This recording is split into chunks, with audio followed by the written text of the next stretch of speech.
Gulliver's travels into several remote nations of the world. Gulliver's Travels into Several Remote Nations of the World by Jonathan Swift, D.D., Dean of St. Patrick's, Dublin.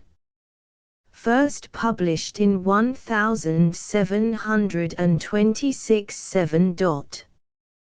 Contents: the publisher to the reader. A letter from Captain Gulliver to his cousin Simpson. Part I. A Voyage to Lilliput. Part 2. A Voyage to Brobdingnag. Part 3. A Voyage to Laputa, Balnibarbi, Glubbdubdrib, Lunag and Japan. Part 4. A Voyage to the Country of the Houyhnhnms. The publisher to the reader.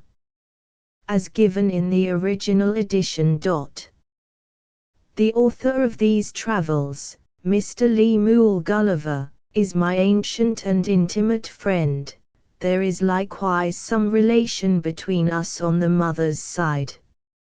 About 3 years ago, Mr. Gulliver, growing weary of the concourse of curious people coming to him at his house in Redriff, made a small purchase of land, with a convenient house, near Newark, in Nottinghamshire, his native country, where he now lives retired, yet in good esteem among his neighbours.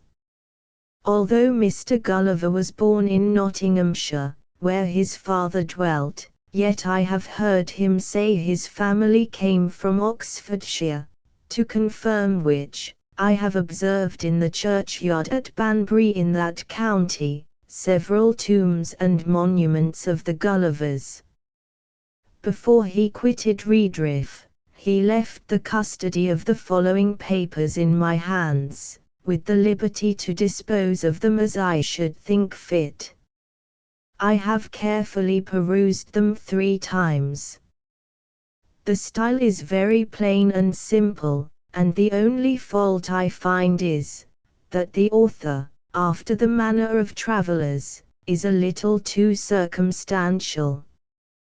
There is an air of truth apparent through the whole, and indeed the author was so distinguished for his veracity, that it became a sort of proverb among his neighbours at Redriff, when any one affirmed a thing, to say, it was as true as if Mr. Gulliver had spoken it. By the advice of several worthy persons, to whom, with the author's permission, I communicated these papers, I now venture to send them into the world, hoping they may be, at least for some time, a better entertainment to our young noblemen, than the common scribbles of politics and party. This volume would have been at least twice as large, if I had not made bold to strike out innumerable passages relating to the winds and tides, as well as to the variations and bearings in the several voyages, together with the minute descriptions of the management of the ship in storms, in the style of sailors, likewise the account of longitudes and latitudes, wherein I have reason to apprehend, that Mr. Gulliver may be a little dissatisfied. But I was resolved to fit the work as much as possible to the general capacity of readers. However, if my own ignorance in sea affairs shall have led me to commit some mistakes, I alone am answerable for them. And if any traveller hath a curiosity to see the whole work at large, as it came from the hands of the author, I will be ready to gratify him. As for any further particulars relating to the author, the reader will receive satisfaction from the first pages of the book. Richard Simpson. A letter from Captain Gulliver to his cousin Simpson. Written in the year 1727. I hope you will be ready to own publicly, whenever you shall be called to it, that by your great and frequent urgency you prevailed on me to publish a very loose and incorrect account of my travels, with directions to hire some young gentleman of either university to put them in order, and correct the style, as my cousin Dampier did, by my advice, in his book called A Voyage Round the World. But I do not remember I gave you power to consent that anything should be omitted, and much less that anything should be inserted. Therefore, as to the latter, I do here renounce everything of that kind, particularly a paragraph about Her Majesty Queen Anne, of most pious and glorious memory, although I did reverence and esteem her more than any of human species. But you, or your interpolator, ought to have considered, that it was not my inclination, so was it not decent to praise any animal of our composition before my master Hoheim, and besides, the fact was altogether false, for to my knowledge, being in England during some part of Her Majesty's reign, she did govern by a chief minister, nay even by two successively, the first whereof was the Lord of Godolphin, and the second the Lord of Oxford, so that you have made me say the thing that was not.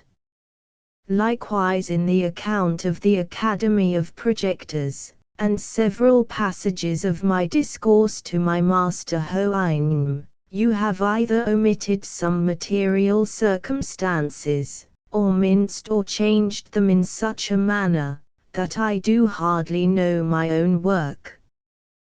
When I formerly hinted to you something of this in a letter, you were pleased to answer that you were afraid of giving offense, that people in power were very watchful over the press, and apt not only to interpret, but to punish everything which looked like an innuendo, as I think you call it.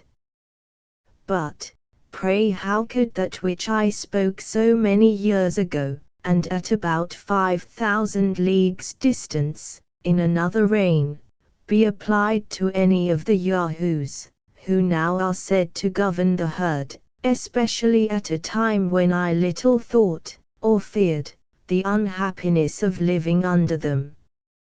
Have not I the most reason to complain, when I see these very Yahoos carried by Hoheims in a vehicle, as if they were brutes, and those the rational creatures? And indeed to avoid so monstrous and detestable a sight was one principal motive of my retirement hither.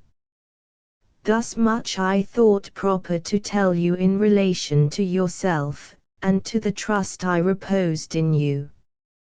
I do, in the next place, complain of my own great want of judgment, in being prevailed upon by the entreaties and false reasoning of you and some others, very much against my own opinion, to suffer my travels to be published.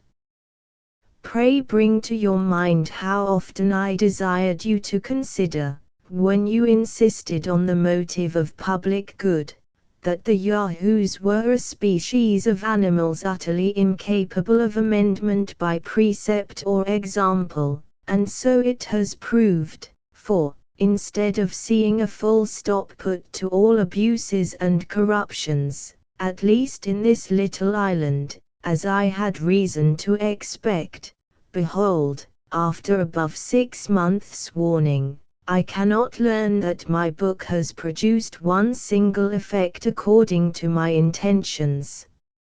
I desired you would let me know, by a letter, when party and faction were extinguished, judges learned and upright, pleaders honest and modest, with some tincture of common sense, and Smithfield blazing with pyramids of law books, the young nobility's education entirely changed, the physicians banished, the female Yahoos abounding in virtue, honor, truth, and good sense, courts and levees of great ministers thoroughly weeded and swept, wit, merit, and learning rewarded, all disgraces of the press in prose and verse condemned to eat nothing but their own cotton, and quench their thirst with their own ink.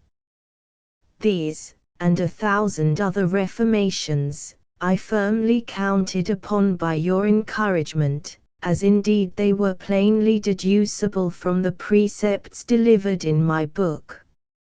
And it must be owned, that 7 months were a sufficient time to correct every vice and folly to which yahoos are subject, if their natures had been capable of the least disposition to virtue or wisdom. Yet, so far have you been from answering my expectation in any of your letters, that on the contrary you are loading our carrier every week with libels, and keys, and reflections, and memoirs, and second parts, wherein I see myself accused of reflecting upon great state folk, of degrading human nature, for so they have still the confidence to style it, and of abusing the female sex.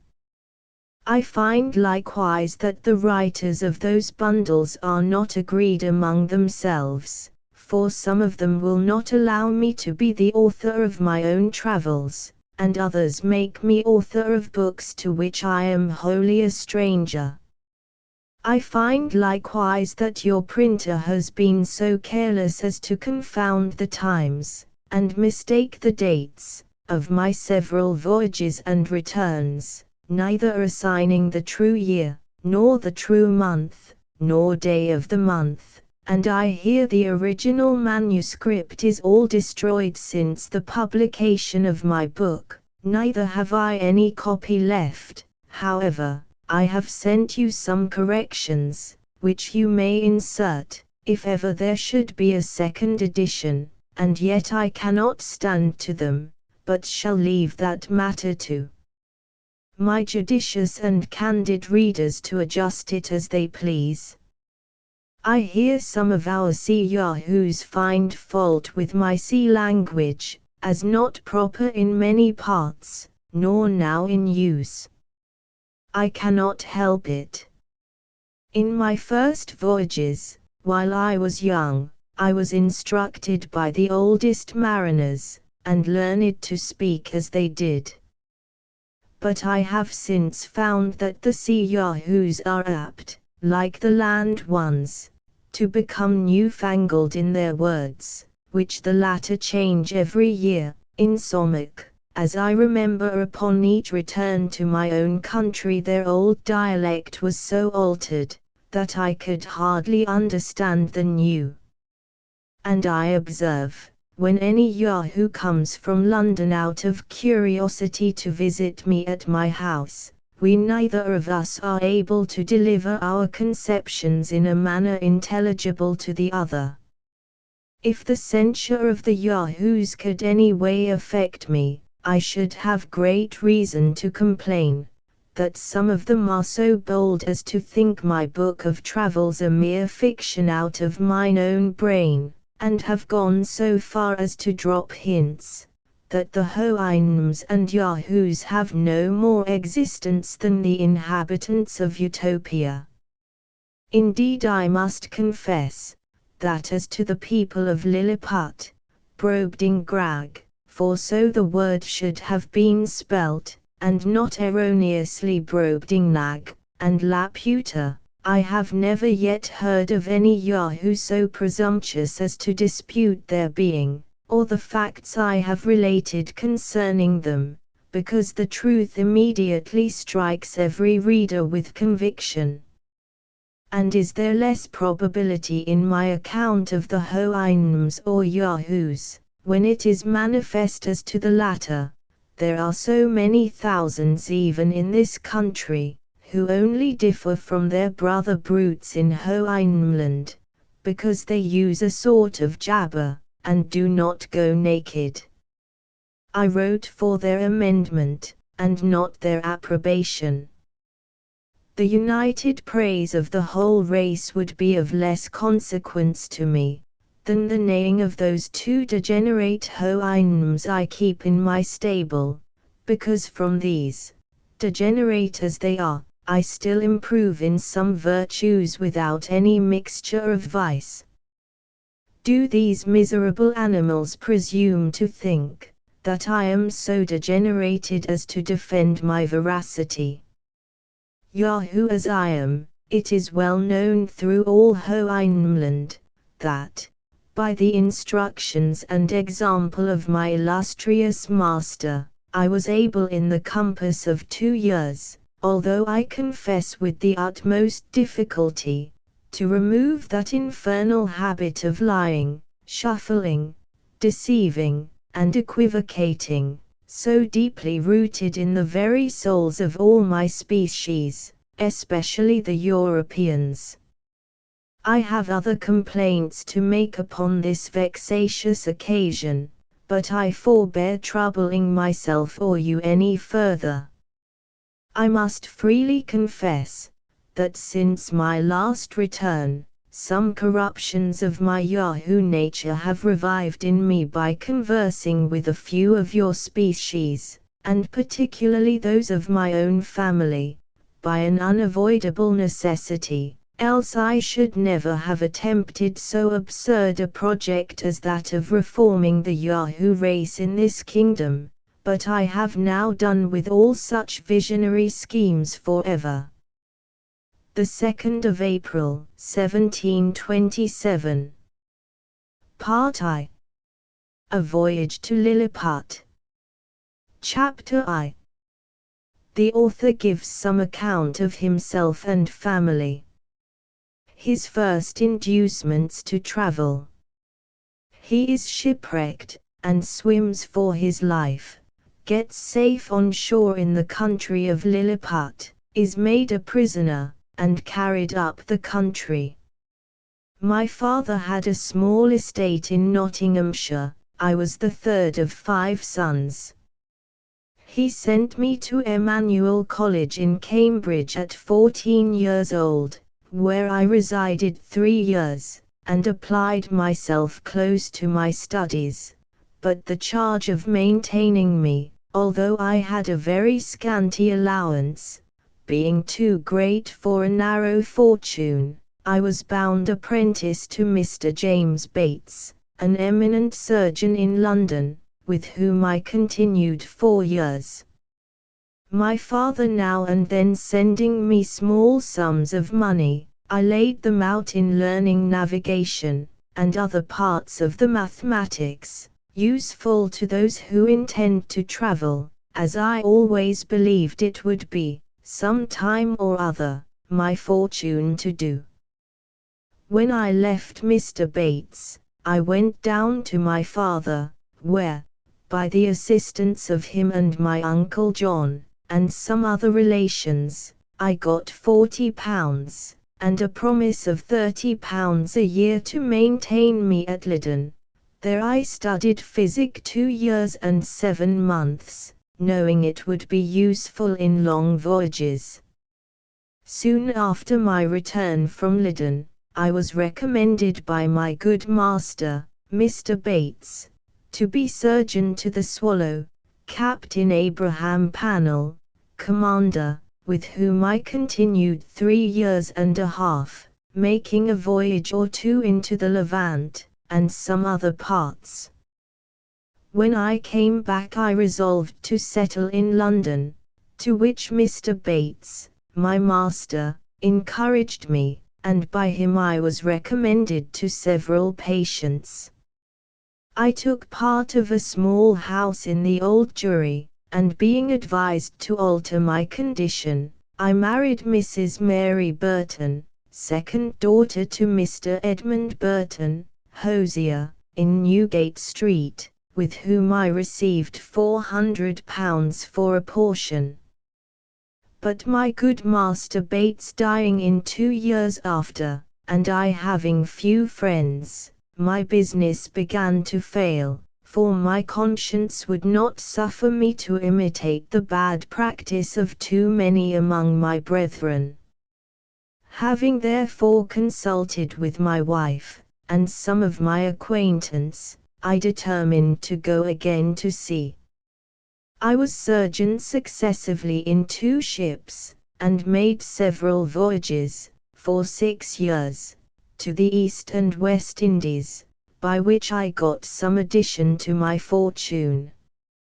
My hours of leisure I spent in reading the best authors, ancient and modern, being always provided with a good number of books, and when I was ashore, in observing the manners and dispositions of the people, as well as learning their language, wherein I had a great facility, by the strength of my memory. The last of these voyages not proving very fortunate, I grew weary of the sea, and intended to stay at home with my wife and family.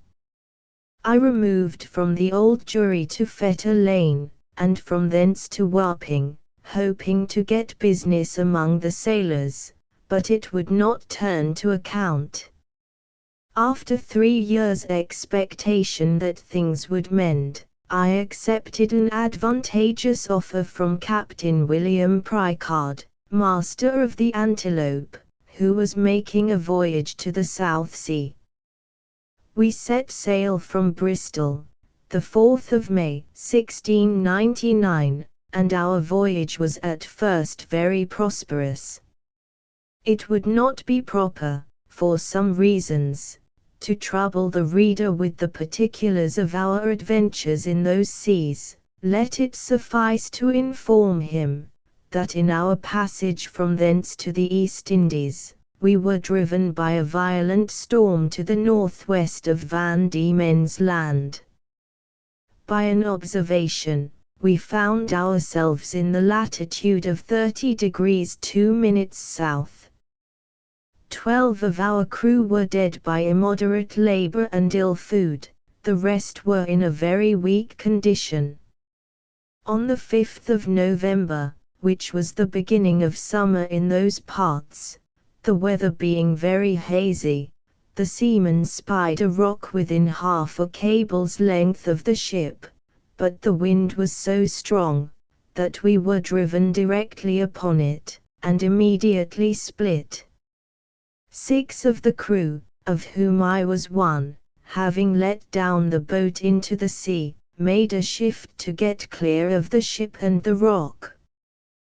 We rowed, by my computation, about 3 leagues, till we were able to work no longer, being already spent with labor while we were in the ship. We therefore trusted ourselves to the mercy of the waves, and in about half an hour the boat was overset by a sudden flurry from the north. What became of my companions in the boat, as well as of those who escaped on the rock, or were left in the vessel, I cannot tell, but conclude they were all lost. For my own part, I swam as fortune directed me, and was pushed forward by wind and tide. I often let my legs drop, and could feel no bottom, but when I was almost gone, and able to struggle no longer, I found myself within my depth, and by this time the storm was much abated. The declivity was so small, that I walked near a mile before I got to the shore, which I conjectured was about 8 o'clock in the evening. I then advanced forward near half a mile, but could not discover any sign of houses or inhabitants. At least I was in so weak a condition, that I did not observe them. I was extremely tired, and with that, and the heat of the weather, and about half a pint of brandy that I drank as I left the ship, I found myself much inclined to sleep. I lay down on the grass, which was very short and soft, where I slept sounder than ever I remembered to have done in my life, and, as I reckoned, about 9 hours, for when I awaked, it was just daylight. I attempted to rise, but was not able to stir, for, as I happened to lie on my back, I found my arms and legs were strongly fastened on each side to the ground, and my hair, which was long and thick, tied down in the same manner. I likewise felt several slender ligatures across my body, from my armpits to my thighs. I could only look upwards. The sun began to grow hot, and the light offended my eyes. I heard a confused noise about me, but in the posture I lay, could see nothing except the sky. In a little time I felt something alive moving on my left leg, which advancing gently forward over my breast, came almost up to my chin, when, bending my eyes downwards as much as I could, I perceived it to be a human creature not 6 inches high, with a bow and arrow in his hands, and a quiver at his back. In the meantime, I felt at least 40 more of the same kind, as I conjectured, following the first. I was in the utmost astonishment, and roared so loud, that they all ran back in affright, and some of them, as I was afterwards told, were hurt with the falls they got by leaping from my sides upon the ground. However, they soon returned, and one of them, who ventured so far as to get a full sight of my face, lifting up his hands and eyes by way of admiration, cried out in a shrill but distinct voice, "Heckinadigal." The others repeated the same words several times, but then I knew not what they meant. I lay all this while, as the reader may believe, in great uneasiness. At length, struggling to get loose, I had the fortune to break the strings, and wrench out the pegs that fastened my left arm to the ground, for, by lifting it up to my face, I discovered the methods they had taken to bind me, and at the same time with a violent pull, which gave me excessive pain, I a little loosened the strings that tied down my hair on the left side, so that I was just able to turn my head about 2 inches. But the creatures ran off a second time, before I could seize them, whereupon there was a great shout in a very shrill accent, and after it ceased I heard one of them cry aloud Tolgofanak, when in an instant I felt above 100 arrows discharged on my left hand, which pricked me like so many needles, and besides, they shot another flight into the air, as we do bombs in Europe, whereof many, I suppose, fell on my body, though I felt them not, and some on my face, which I immediately covered with my left hand. When this shower of arrows was over, I fell a groaning with grief and pain, and then striving again to get loose, they discharged another volley larger than the first, and some of them attempted with spears to stick me in the sides, but by good luck I had on a buff jerkin, which they could not pierce. I thought it the most prudent method to lie still, and my design was to continue so till night, when, my left hand being already loose, I could easily free myself, and as for the inhabitants, I had reason to believe I might be a match for the greatest army they could bring against me, if they were all of the same size with him that I saw. But fortune disposed otherwise of me. When the people observed I was quiet, they discharged no more arrows, but, by the noise I heard, I knew their numbers increased, and about 4 yards from me, over against my right ear, I heard a knocking for above an hour, like that of people at work, when turning my head that way, as well as the pegs and strings would permit me, I saw a stage erected about 1.5 feet from the ground, capable of holding 4 of the inhabitants, with 2 or 3 ladders to mount it, from whence one of them, who seemed to be a person of quality, made me a long speech, whereof I understood not one syllable. But I should have mentioned, that before the principal person began his oration, he cried out 3 times, Langro di Hulsan. These words and the former were afterwards repeated and explained to me, whereupon, immediately, about 50 of the inhabitants came and cut the strings that fastened the left side of my head, which gave me the liberty of turning it to the right, and of observing the person and gesture of him that was to speak.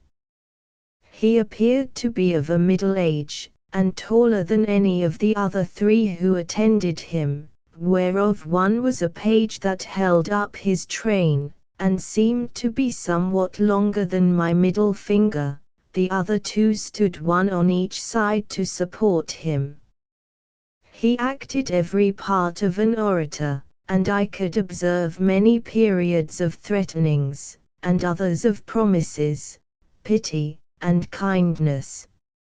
I answered in a few words, but in the most submissive manner, lifting up my left hand, and both my eyes to the sun, as calling him for a witness, and being almost famished with hunger, having not eaten a morsel for some hours before I left the ship, I found the demands of nature so strong upon me, that I could not forbear showing my impatience, perhaps against the strict rules of decency, by putting my finger frequently to my mouth, to signify that I wanted food. The Hergo, for so they call a great lord, as I afterwards learnt, understood me very well. He descended from the stage, and commanded that several ladders should be applied to my sides, on which above 100 of the inhabitants mounted and walked towards my mouth, laden with baskets full of meat, which had been provided and sent thither by the king's orders, upon the first intelligence he received of me. I observed there was the flesh of several animals, but could not distinguish them by the taste. There were shoulders, legs, and loins, shaped like those of mutton, and very well dressed, but smaller than the wings of a lark. I ate them by 2 or 3 at a mouthful, and took 3 loaves at a time, about the bigness of musket bullets.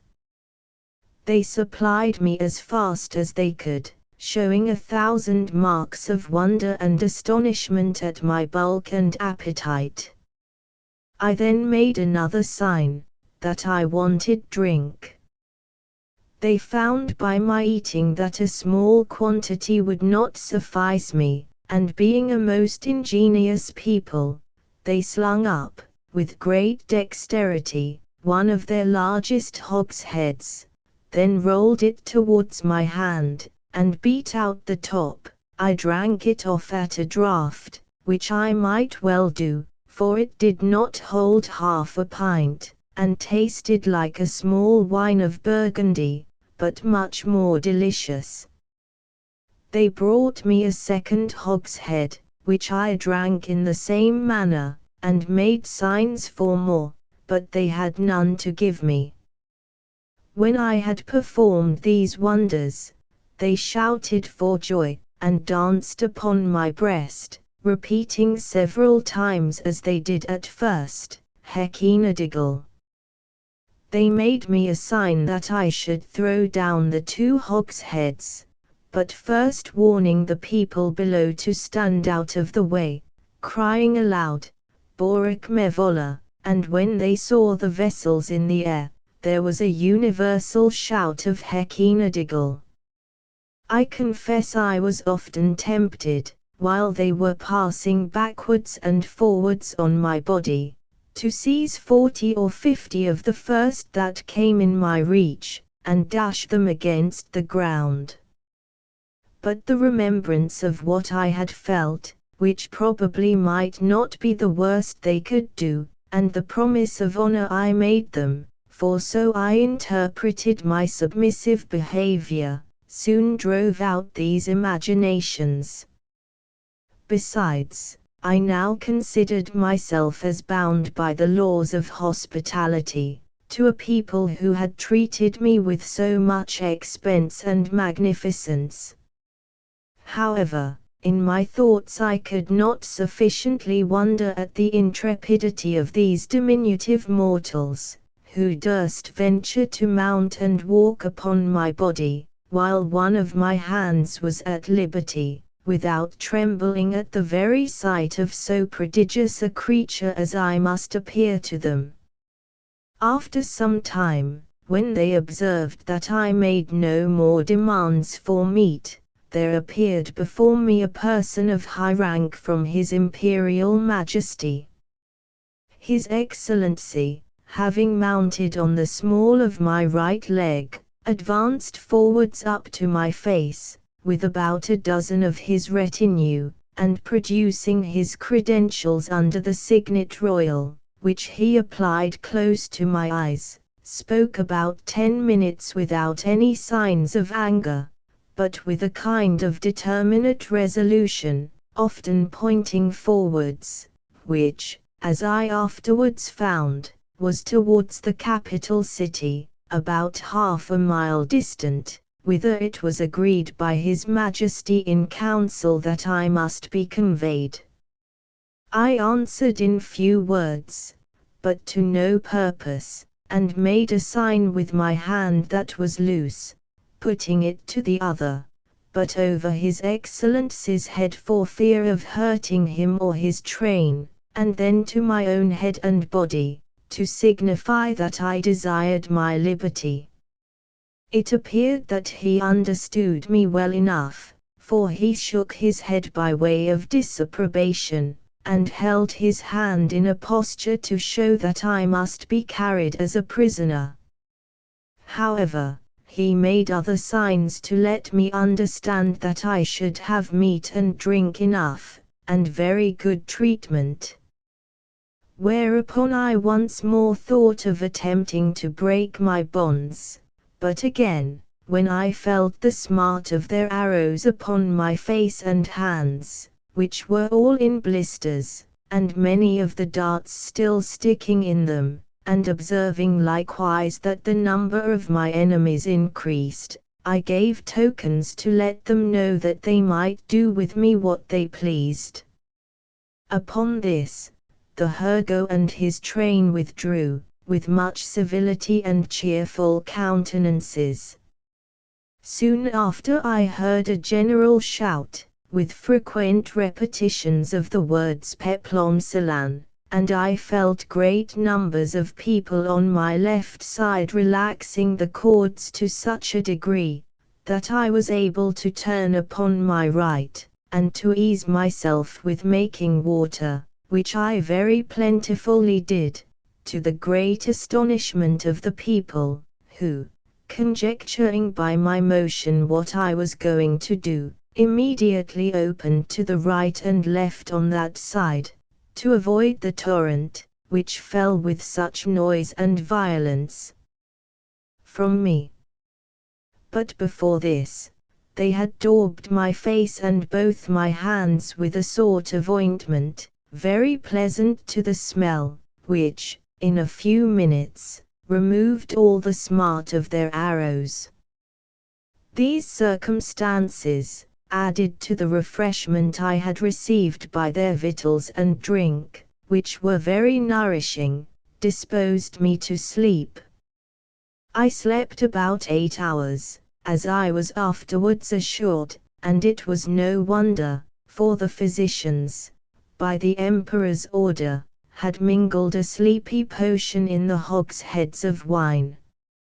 It seems that upon the first moment I was discovered sleeping on the ground, after my landing, the Emperor had early notice of it by an express, and determined in council, that I should be tied in the manner I have related, which was done in the night while I slept, winking slyly that plenty of meat and drink should be sent to me, and a machine prepared to carry me to the capital city. This resolution perhaps may appear very bold and dangerous, and I am confident would not be imitated by any prince in Europe on the like occasion. However, in my opinion, it was extremely prudent, as well as generous, for, supposing these people had endeavored to kill me with their spears and arrows, while I was asleep, I should certainly have awaked with the first sense of smart, which might so far have roused my rage and strength, as to have enabled me to break the strings wherewith I was tied, after which, as they were not able to make resistance, so they could expect no mercy. These people are most excellent mathematicians, and arrived to a great perfection in mechanics, by the countenance and encouragement of the Emperor, who is a renowned patron of learning. This prince has several machines fixed on wheels, for the carriage of trees and other great weights. He often builds his largest men of war, whereof some are 9 feet long, in the woods where the timber grows, and has them carried on these engines 300 or 400 yards to the sea. 500 carpenters and engineers were immediately set at work to prepare the greatest engine they had. It was a frame of wood raised 3 inches from the ground, about 7 feet long, and 4 wide, moving upon 22 wheels. The shout I heard was upon the arrival of this engine, which, it seems, set out in 4 hours after my landing. It was brought parallel to me, as I lay. But the principal difficulty was to raise and place me in this vehicle. 80 poles, each of 1 foot high, were erected for this purpose, and very strong cords, of the bigness of pack thread, were fastened by hooks to many bandages, which the workmen had girt round my neck, my hands, my body, and my legs. 900 of the strongest men were employed to draw up these cords, by many pulleys fastened on the poles, and thus, in less than 3 hours, I was raised and slung into the engine, and there tied fast. All this I was told, for, while the operation was performing, I lay in a profound sleep, by the force of that soporiferous medicine infused into my liquor.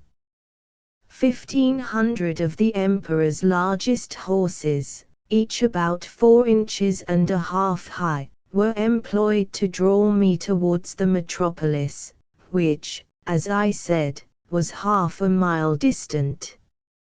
About 4 hours after we began our journey, I awaked by a very ridiculous accident, for the carriage being stopped a while, to adjust something that was out of order.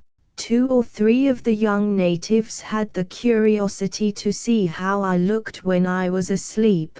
They climbed up into the engine, and advancing very softly to my face, one of them, an officer in the guards, put the sharp end of his half-pike a good way up into my left nostril, which tickled my nose like a straw, and made me sneeze violently, whereupon they stole off unperceived, and it was 3 weeks before I knew the cause of my waking so suddenly. We made a long march the remaining part of the day, and rested at night with 500 guards on each side of me, half with torches, and half with bows and arrows, ready to shoot me if I should offer to stir. The next morning at sunrise we continued our march, and arrived within 200 yards of the city gates about noon. The Emperor, and all his court, came out to meet us, but his great officers would by no means suffer his Majesty to endanger his person by mounting on my body. At the place where the carriage stopped there stood an ancient temple, esteemed to be the largest in the whole kingdom, which, having been polluted some years before by an unnatural murder, was, according to the zeal of those people, looked upon as profane, and therefore had been applied to common use, and all the ornaments and furniture carried away. In this edifice it was determined I should lodge. The great gate fronting to the north was about 4 feet high, and almost 2 feet wide, through which I could easily creep. On each side of the gate was a small window, not above 6 inches from the ground. Into that on the left side, the king's smith conveyed 11 chains, like those that hang to a lady's watch in Europe, and almost as large, which were locked to my left leg with 36 padlocks. Over against this temple, on the other side of the great highway, at 20 feet distance, there was a turret at least 5 feet high. Here the emperor ascended, with many principal lords of his court, to have an opportunity of viewing me, as I was told, for I could not see them. It was reckoned that above 100,000 inhabitants came out of the town upon the same errand, and, in spite of my guards, I believe there could not be fewer than 10,000 at several times, who mounted my body by the help of ladders. But a proclamation was soon issued, to forbid it upon pain of death. When the workmen found it was impossible for me to break loose, they cut all the strings that bound me, whereupon I rose up, with as melancholy a disposition as ever I had in my life. But the noise and astonishment of the people, at seeing me rise and walk, are not to be expressed. The chains that held my left leg were about 2 yards long, and gave me not only the liberty of walking backwards and forwards in a semicircle, but, being fixed within 4 inches of the gate, allowed me to creep in, and lie at my full length in the temple. Chapter 2. The Emperor of Lilliput, attended by several of the nobility, comes to see the author in his confinement. The Emperor's person and habit described. Learned men appointed to teach the author their language. He gains favor by his mild disposition. His pockets are searched, and his sword and pistols taken from him. When I found myself on my feet, I looked about me, and must confess I never beheld a more entertaining prospect. The country around appeared like a continued garden, and the enclosed fields, which were generally 40 feet square, resembled so many beds of flowers. These fields were intermingled with woods of half a stang, 301, and the tallest trees, as I could judge, appeared to be 7 feet high. I viewed the town on my left hand, which looked like the painted scene of a city in a theatre. I had been for some hours extremely pressed by the necessities of nature, which was no wonder, it being almost 2 days since I had last disburdened myself.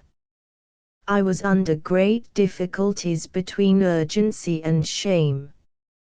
The best expedient I could think of, was to creep into my house, which I accordingly did, and shutting the gate after me, I went as far as the length of my chain would suffer, and discharged my body of that uneasy load. But this was the only time I was ever guilty of so uncleanly an action, for which I cannot but hope the candid reader will give some allowance, after he has maturely and impartially considered my case, and the distress I was in.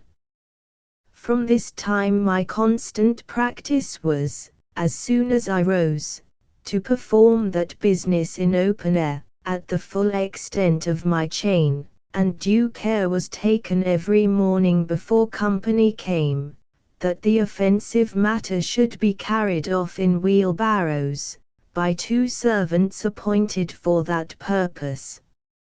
I would not have dwelled so long upon a circumstance that, perhaps, at first sight, may appear not very momentous, if I had not thought it necessary to justify my character, in point of cleanliness, to the world, which, I am told, some of my maligners have been pleased, upon this and other occasions, to call in question.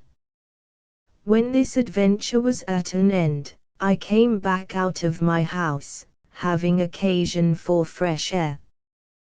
The Emperor was already descended from the tower, and advancing on horseback towards me, which had like to have cost him dear, for the beast, though very well trained, yet wholly unused to such a sight, which appeared as if a mountain moved before him, reared up on its hinder feet, but that prince, who is an excellent horseman, kept his seat, till his attendants ran in, and held the bridle, while his majesty had time to dismount. When he alighted, he surveyed me round with great admiration, but kept beyond the length of my chain.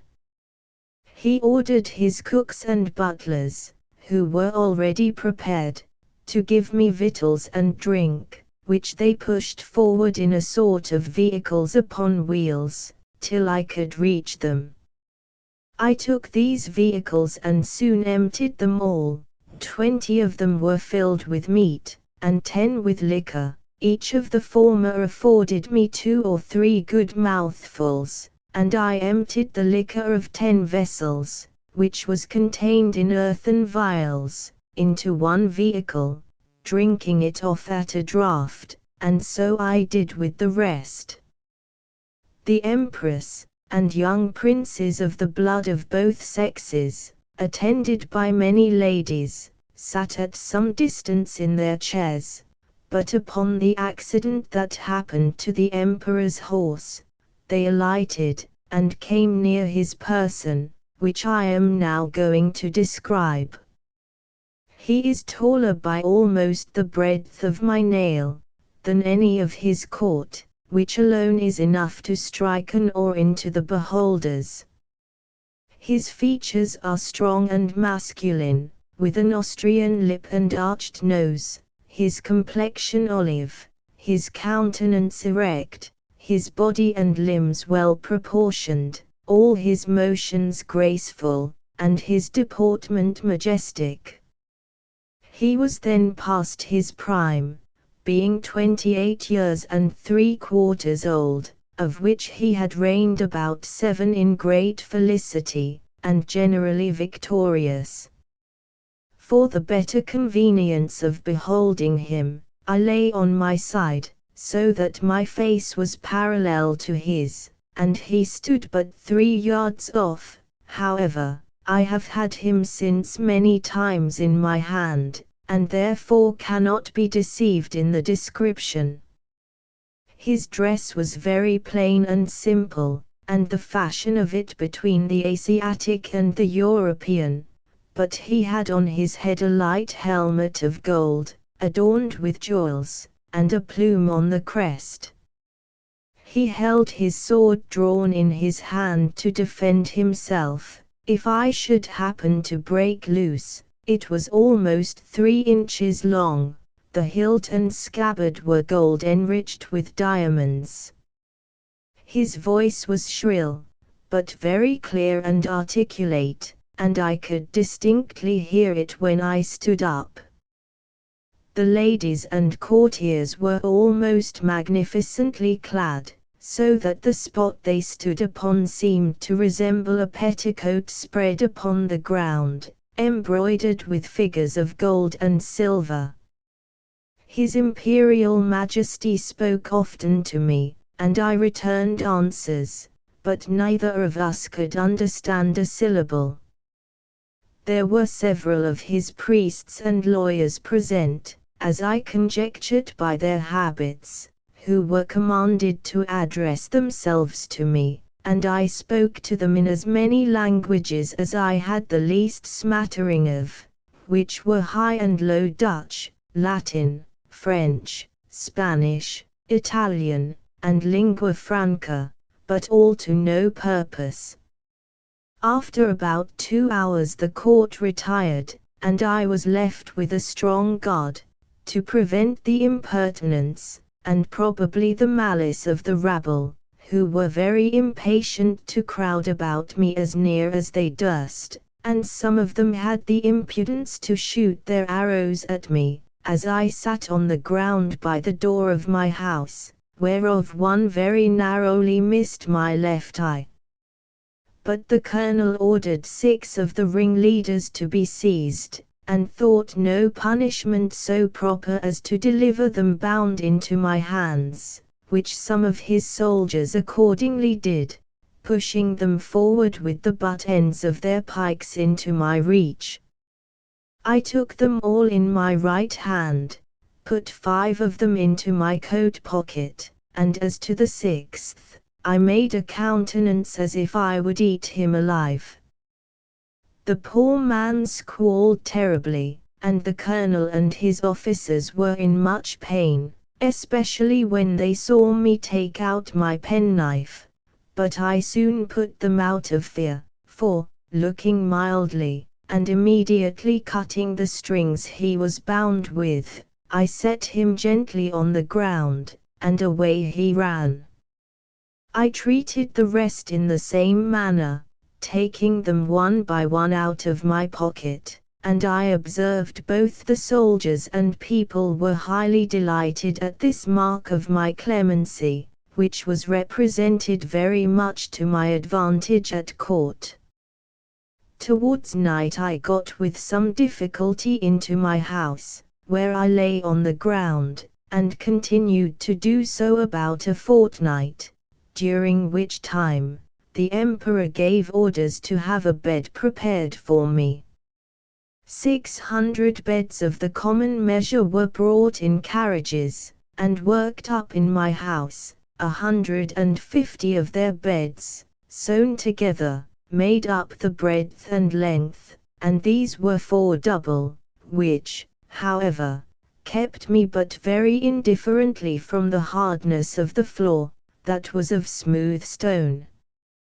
By the same computation, they provided me with sheets, blankets, and coverlets, tolerable enough for one who had been so long inured to hardships. As the news of my arrival spread through the kingdom, it brought prodigious numbers of rich, idle, and curious people to see me, so that the villages were almost emptied, and great neglect of tillage and household affairs must have ensued, if His Imperial Majesty had not provided, by several proclamations and orders of state, against this inconveniency.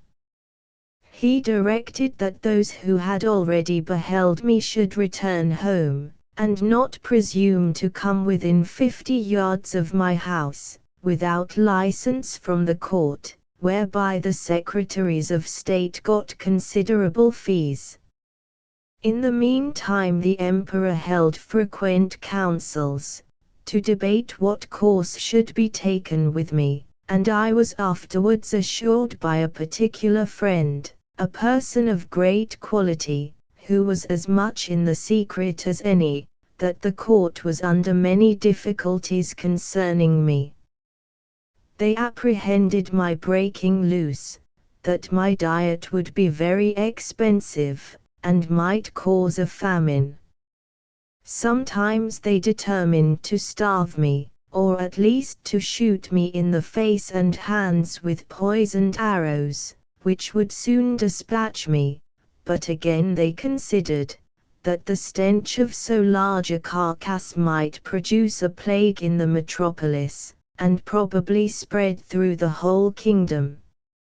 In the midst of these consultations, several officers of the army went to the door of the great council chamber, and 2 of them being admitted, gave an account of my behavior to the 6 criminals above mentioned, which made so favorable an impression in the breast of His Majesty and the whole board, in my behalf, that an imperial commission was issued out, obliging all the villages, 900 yards round the city, to deliver in every morning 6 beeves, 40 sheep, and other victuals for my sustenance, together with a proportionable quantity of bread, and wine, and other liquors, for the due payment of which, His Majesty gave assignments upon his treasury, for this prince lives chiefly upon his own domains, seldom, except upon great occasions, raising any subsidies upon his subjects, who are bound to attend him in his wars at their own expense. An establishment was also made of 600 persons to be my domestics, who had board wages allowed for their maintenance, and tents built for them very conveniently on each side of my door. It was likewise ordered that 300 tailors should make me a suit of clothes, after the fashion of the country, that 6 of His Majesty's greatest scholars should be employed to instruct me in their language, and lastly, that the Emperor's horses, and those of the nobility and troops of guards, should be frequently exercised in my sight, to accustom themselves to me. All these orders were duly put in execution, and in about 3 weeks I made a great progress in learning their language, during which time the Emperor frequently honored me with his visits, and was pleased to assist my masters in teaching me. We began already to converse together in some sort, and the first words I learnt were to express my desire that he would please give me my liberty, which I every day repeated on my knees. His answer, as I could comprehend it, was, that this must be a work of time, not to be thought on without the advice of his council, and that first I must lumos quel mine peso dis malon emposo, that is, swear a peace with him and his kingdom. However, that I should be used with all kindness. And he advised me to acquire, by my patience and discreet behavior, the good opinion of himself and his subjects. He desired I would not take it ill, if he gave orders to certain proper officers to search me, for probably I might carry about me several weapons, which must needs be dangerous things, if they answered the bulk of so prodigious a person. I said, His Majesty should be satisfied, for I was ready to strip myself, and turn up my pockets before him. This I delivered part in words, and part in signs. He replied, that, by the laws of the kingdom, I must be searched by 2 of his officers, that he knew this could not be done without my consent and assistance, and he had so good an opinion of my generosity and justice, as to trust their persons in my hands, that whatever they took from me, should be returned when I left the country, or paid for at the rate which I would set upon them. I took up the 2 officers in my hands, put them first into my coat pockets, and then into every other pocket about me, except my 2 fobs, and another secret pocket, which I had no mind should be searched, wherein I had some little necessaries that were of no consequence to any but myself. In one of my fobs there was a silver watch, and in the other a small quantity of gold in a purse.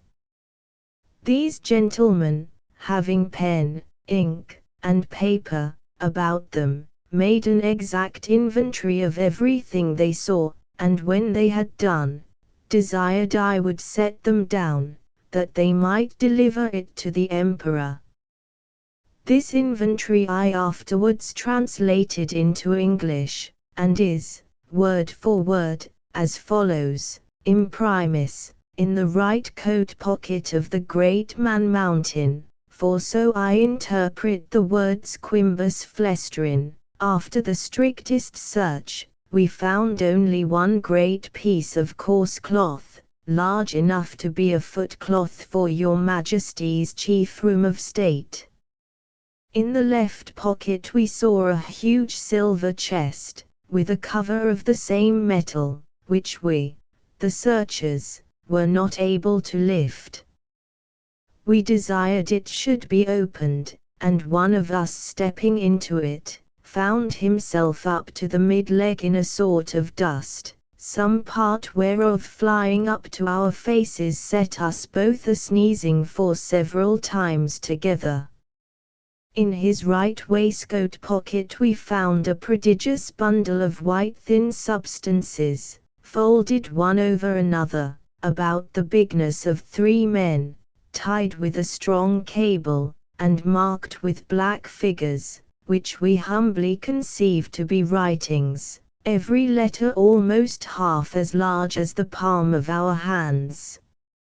In the left there was a sort of engine, from the back of which were extended 20 long poles, resembling the palisadoes before your Majesty's court, wherewith we conjecture the Man Mountain combs his head, for we did not always trouble him with questions, because we found it a great difficulty to make him understand us.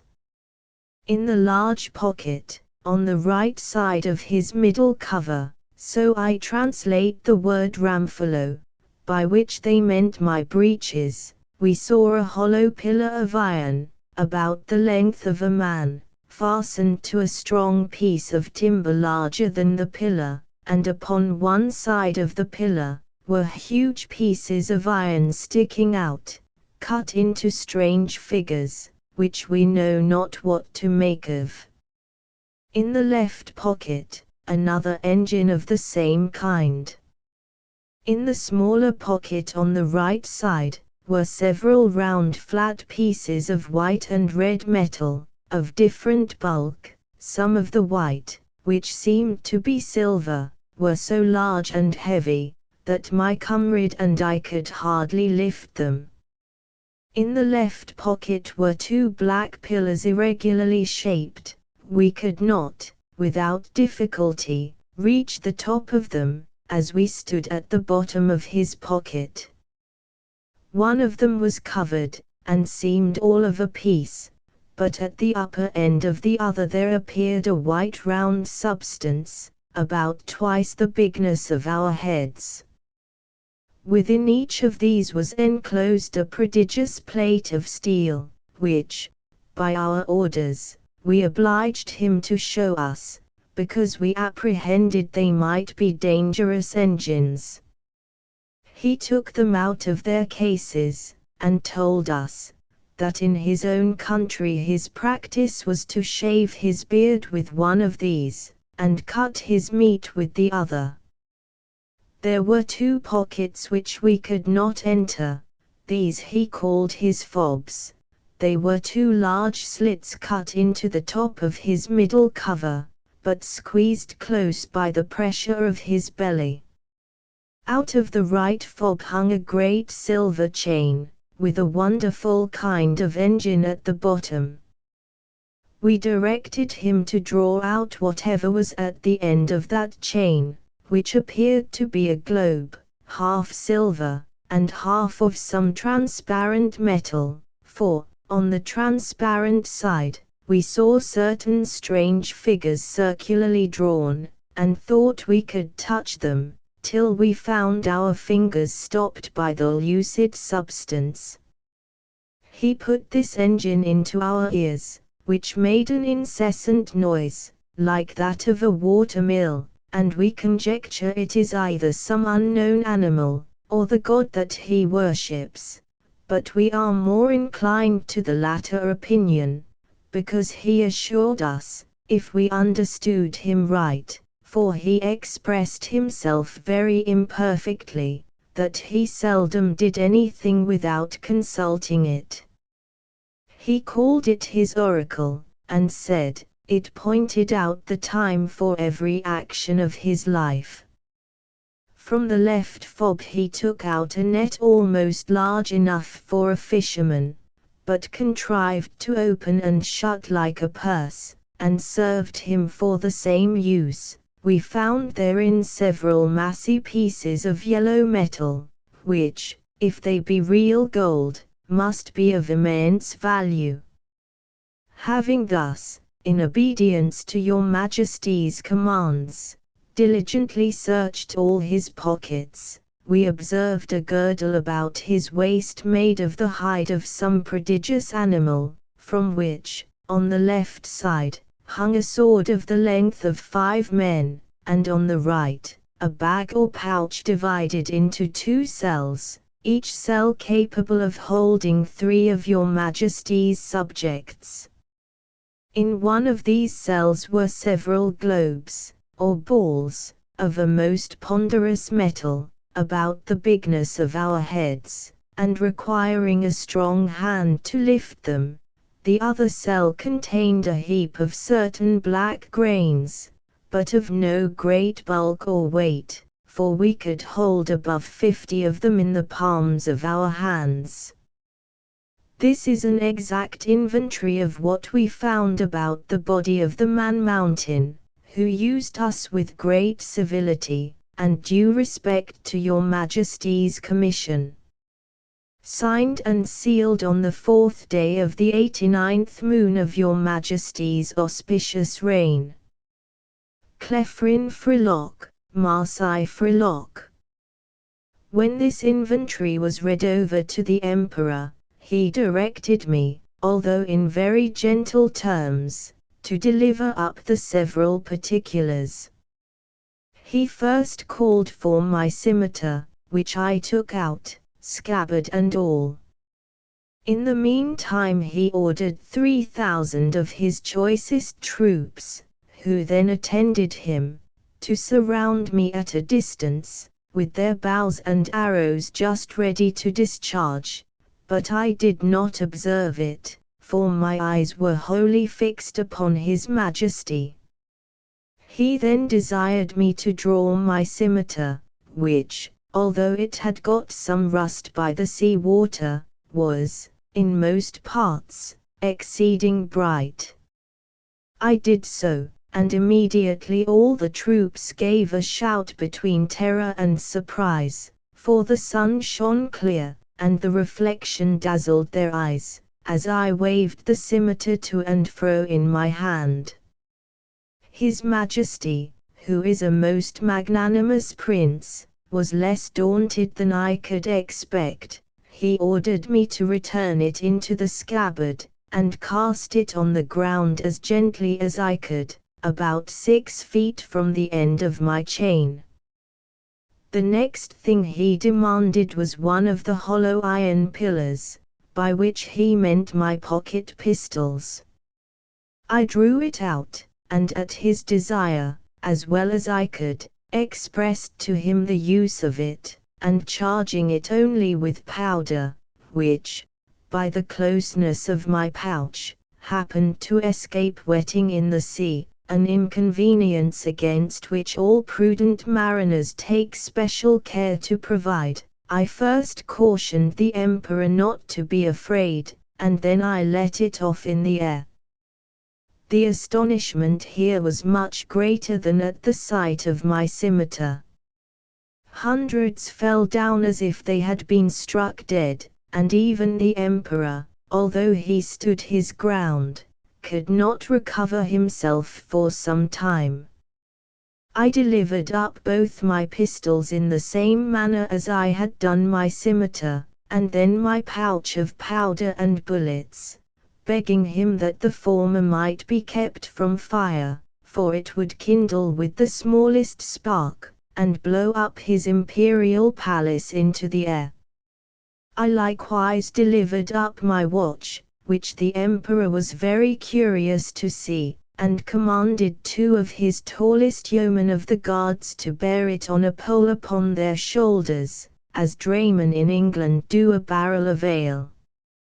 He was amazed at the continual noise it made, and the motion of the minute hand, which he could easily discern, for their sight is much more acute than ours. He asked the opinions of his learned men about it, which were various and remote, as the reader may well imagine without my repeating, although indeed I could not very perfectly understand them. I then gave up my silver and copper money, my purse, with 9 large pieces of gold, and some smaller ones, my knife and razor, my comb and silver snuff box, my handkerchief and journal book. My scimitar, pistols, and pouch, were conveyed in carriages to His Majesty's stores, but the rest of my goods were returned me. I had, as I before observed, 1 private pocket, which escaped their search, wherein there was a pair of spectacles, which I sometimes use for the weakness of my eyes, a pocket perspective, and some other little conveniences, which, being of no consequence to the emperor, I did not think myself bound in honor to discover, and I apprehended they might be lost or spoiled if I ventured them out of my possession. Chapter 3. The author diverts the emperor, and his nobility of both sexes, in a very uncommon manner. The diversions of the court of Lilliput described. The author has his liberty granted him upon certain conditions. My gentleness and good behavior had gained so far on the emperor and his court, and indeed upon the army and people in general, that I began to conceive hopes of getting my liberty in a short time. I took all possible methods to cultivate this favorable disposition. The natives came, by degrees, to be less apprehensive of any danger from me. I would sometimes lie down, and let 5 or 6 of them dance on my hand, and at last the boys and girls would venture to come and play at hide-and-seek in my hair. I had now made a good progress in understanding and speaking the language. The emperor had a mind one day to entertain me with several of the country shows, wherein they exceed all nations I have known, both for dexterity and magnificence. I was diverted with none so much as that of the rope dances, performed upon a slender white thread, extended about 2 feet, and 12 inches from the ground. Upon which I shall desire liberty, with the reader's patience, to enlarge a little. This diversion is only practiced by those persons who are candidates for great employments, and high favor at court. They are trained in this art from their youth, and are not always of noble birth, or liberal education. When a great office is vacant, either by death or disgrace, which often happens, 5 or 6 of those candidates petition the emperor to entertain His Majesty and the court with a dance on the rope, and whoever jumps the highest, without falling, succeeds in the office. Very often the chief ministers themselves are commanded to show their skill, and to convince the emperor that they have not lost their faculty. Flimnap, the treasurer, is allowed to cut a caper on the straight rope, at least an inch higher than any other lord in the whole empire. I have seen him do the somerset several times together, upon a trencher fixed on a rope which is no thicker than a common pack thread in England. My friend Reldesel, Principal Secretary for Private Affairs, is, in my opinion, if I am not partial, the second after the treasurer. The rest of the great officers are much upon a par. These diversions are often attended with fatal accidents, whereof great numbers are on record. I myself have seen 2 or 3 candidates break a limb.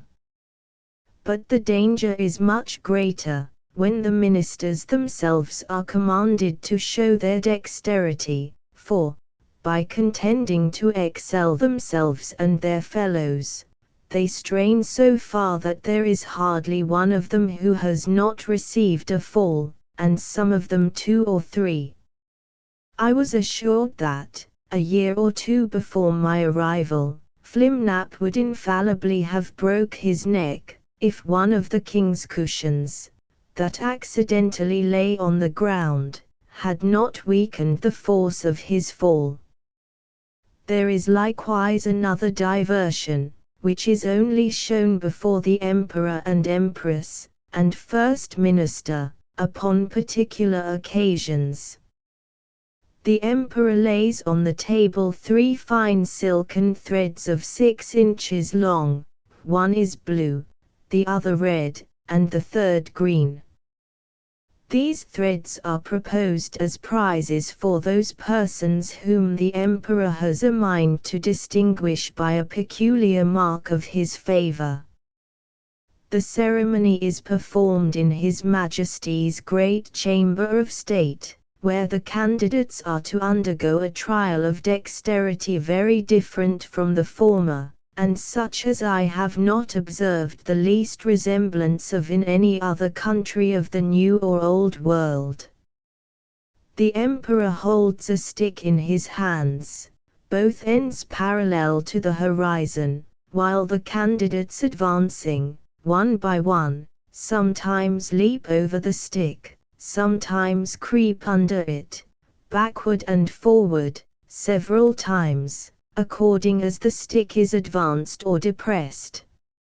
Sometimes the Emperor holds one end of the stick, and his first minister the other, sometimes the minister has it entirely to himself.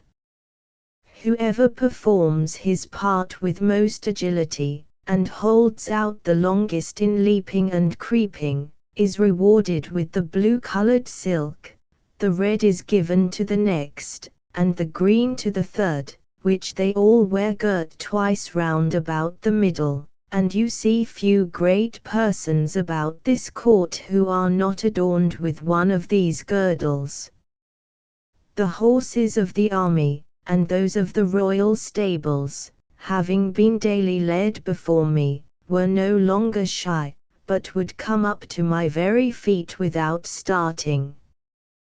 The riders would leap them over my hand, as I held it on the ground, and one of the Emperor's huntsmen, upon a large courser, took my foot, shoe and all, which was indeed a prodigious leap.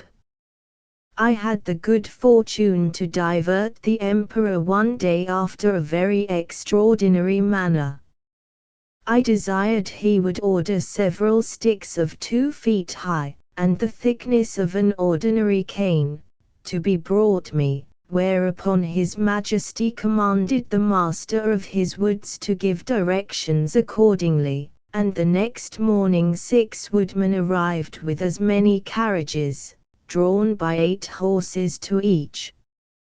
I took 9 of these sticks, and fixing them firmly in the ground in a quadrangular figure, 2 feet and a half square, I took 4 other sticks, and tied them parallel at each corner, about 2 feet from the ground. Then I fastened my handkerchief to the 9 sticks that stood erect, and extended it on all sides, till it was tight as the top of a drum, and the 4 parallel sticks, rising about 5 inches higher than the handkerchief, served as ledges on each side. When I had finished my work, I desired the emperor to let a troop of his best horses, 24 in number, come and exercise upon this plain. His Majesty approved of the proposal, and I took them up, one by one, in my hands, ready mounted and armed, with the proper officers to exercise them. As soon as they got into order, they divided into 2 parties, performed mock skirmishes, discharged blunt arrows, drew their swords, fled and pursued, attacked and retired, and in short discovered the best military discipline I ever beheld. The parallel sticks secured them and their horses from falling over the stage, and the emperor was so much delighted, that he ordered this entertainment to be repeated several days, and once was pleased to be lifted up and give the word of command, and with great difficulty persuaded even the empress herself to let me hold her in her close chair within 2 yards of the stage, when she was able to take a full view of the whole performance. It was my good fortune that no ill accident happened in these entertainments. Only once a fiery horse, that belonged to one of the captains, pawing with his hoof, struck a hole in my handkerchief, and his foot slipping, he overthrew his rider and himself, but I immediately relieved them both, and covering the hole with one hand, I set down the troop with the other, in the same manner as I took them up. The horse that fell was strained in the left shoulder, but the rider got no hurt, and I repaired my handkerchief as well as I could. However, I would not trust to the strength of it any more, in such dangerous enterprises.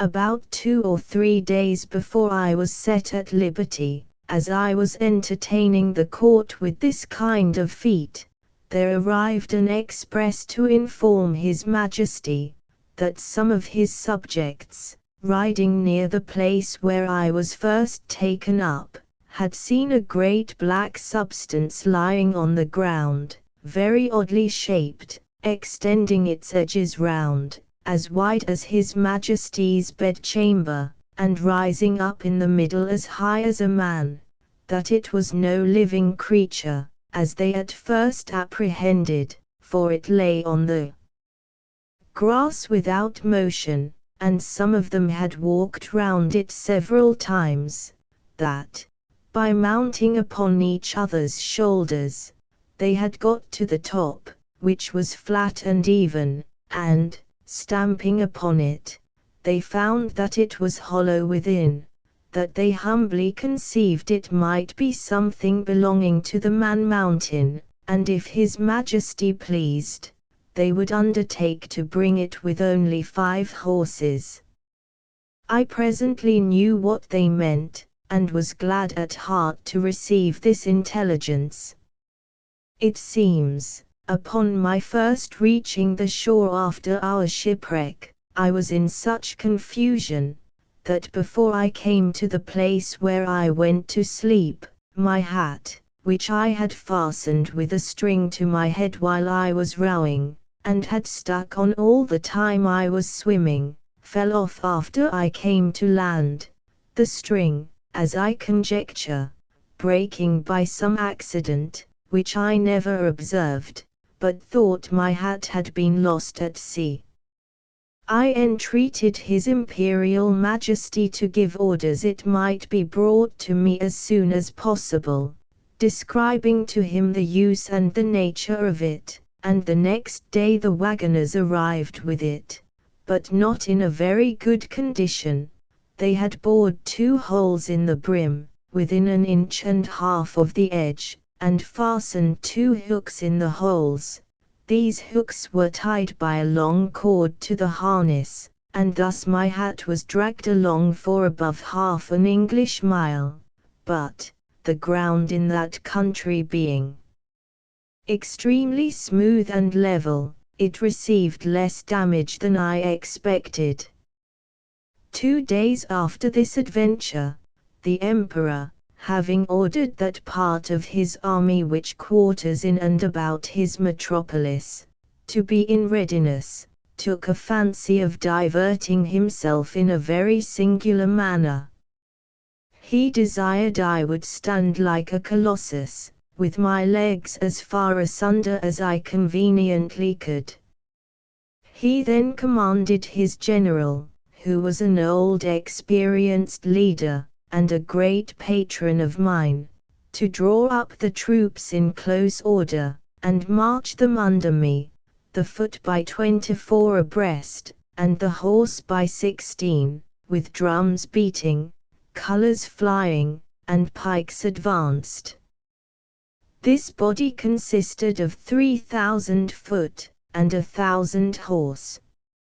His Majesty gave orders, upon pain of death, that every soldier in his march should observe the strictest decency with regard to my person, which however could not prevent some of the younger officers from turning up their eyes as they passed under me, and, to confess the truth, my breeches were at that time in so ill a condition, that they afforded some opportunities for laughter and admiration. I had sent so many memorials and petitions for my liberty, that His Majesty at length mentioned the matter, first in the cabinet, and then in a full council, where it was opposed by none, except Skirish Bolgolam, who was pleased, without any provocation, to be my mortal enemy.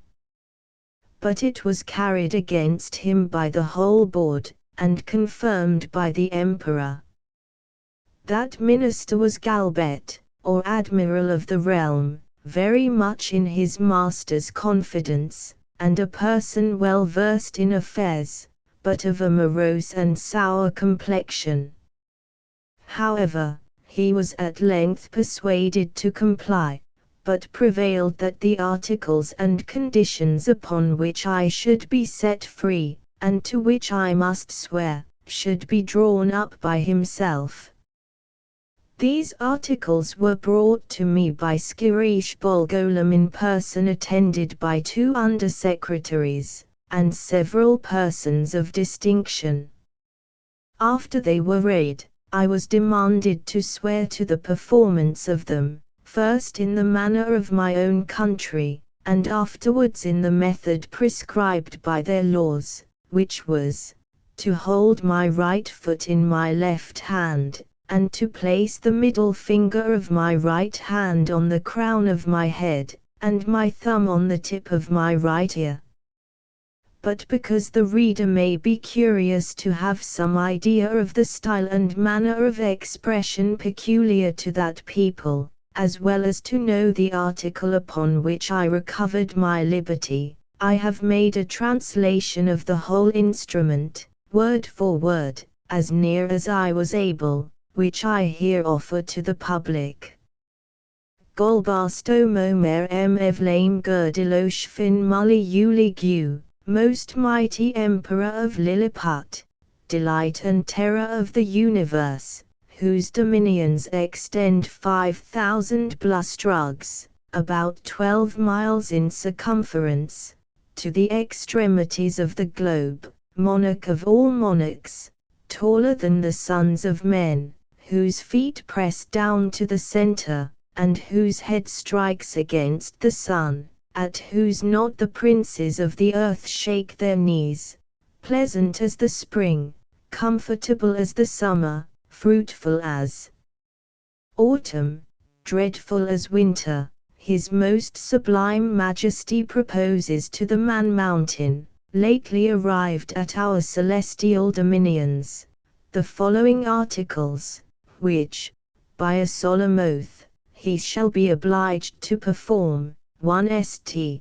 the Man Mountain shall not depart from our dominions, without our license under our great seal. 2d. He shall not presume to come into our metropolis, without our express order, at which time, the inhabitants shall have 2 hours warning to keep within doors. 3d. The said Man Mountain shall confine his walks to our principal high roads, and not offer to walk, or lie down, in a meadow or field of corn. 4th. As he walks the said roads, he shall take the utmost care not to trample upon the bodies of any of our loving subjects, their horses, or carriages, nor take any of our subjects into his hands without their own consent. 5th. If an express requires extraordinary dispatch, the Man Mountain shall be obliged to carry, in his pocket, the messenger and horse a 6 days' journey, once in every moon, and return the said messenger back, if so required, safe to our imperial presence. 6th. He shall be our ally against our enemies in the island of Blefuscu, and do his utmost to destroy their fleet, which is now preparing to invade us. 7th. That the said Man Mountain shall, at his times of leisure, be aiding and assisting to our workmen, in helping to raise certain great stones, towards covering the wall of the principal park, and other our royal buildings. 8th. That the said Man Mountain shall, in 2 moons' time, deliver in an exact survey of the circumference of our dominions, by a computation of his own paces round the coast. Lastly, that, upon his solemn oath to observe all the above articles, the said Man Mountain shall have a daily allowance of meat and drink sufficient for the support of 1,724 of our subjects, with free access to our royal person, and other marks of our favour. Given at our palace at Belfabarak, the 12th day of the 91st moon of our reign. I swore and subscribed to these articles with great cheerfulness and content, although some of them were not so honourable as I could have wished, which proceeded wholly from the malice of Skirish Bolgolam, the High Admiral, whereupon my chains were immediately unlocked, and I was at full liberty. The Emperor himself, in person, did me the honour to be by at the whole ceremony. I made my acknowledgments by prostrating myself at His Majesty's feet, but he commanded me to rise, and after many gracious expressions, which, to avoid the censure of vanity, I shall not repeat, he added, that he hoped I should prove a useful servant, and well deserve all the favours he had already conferred upon me, or might do for the future.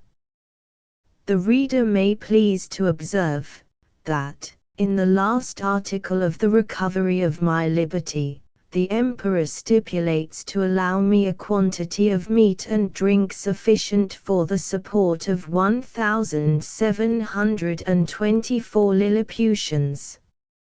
Some time after, asking a friend at court how they came to fix on that determinate number, he told me that His Majesty's mathematicians, having taken the height of my body by the help of a quadrant, and finding it to exceed theirs in the proportion of 12 to 1, they concluded from the similarity of their bodies, that mine must contain at least 1,724 of theirs, and consequently would require as much food as was necessary to support that number of Lilliputians.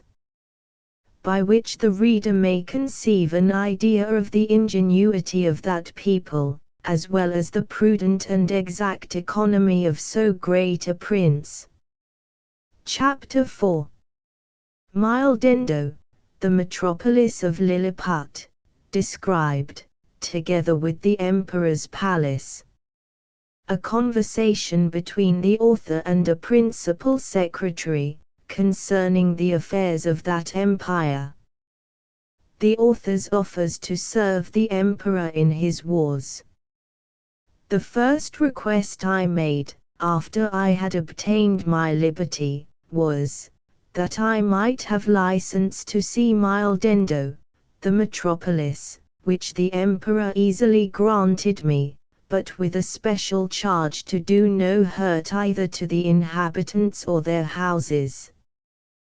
The people had notice, by proclamation, of my design to visit the town.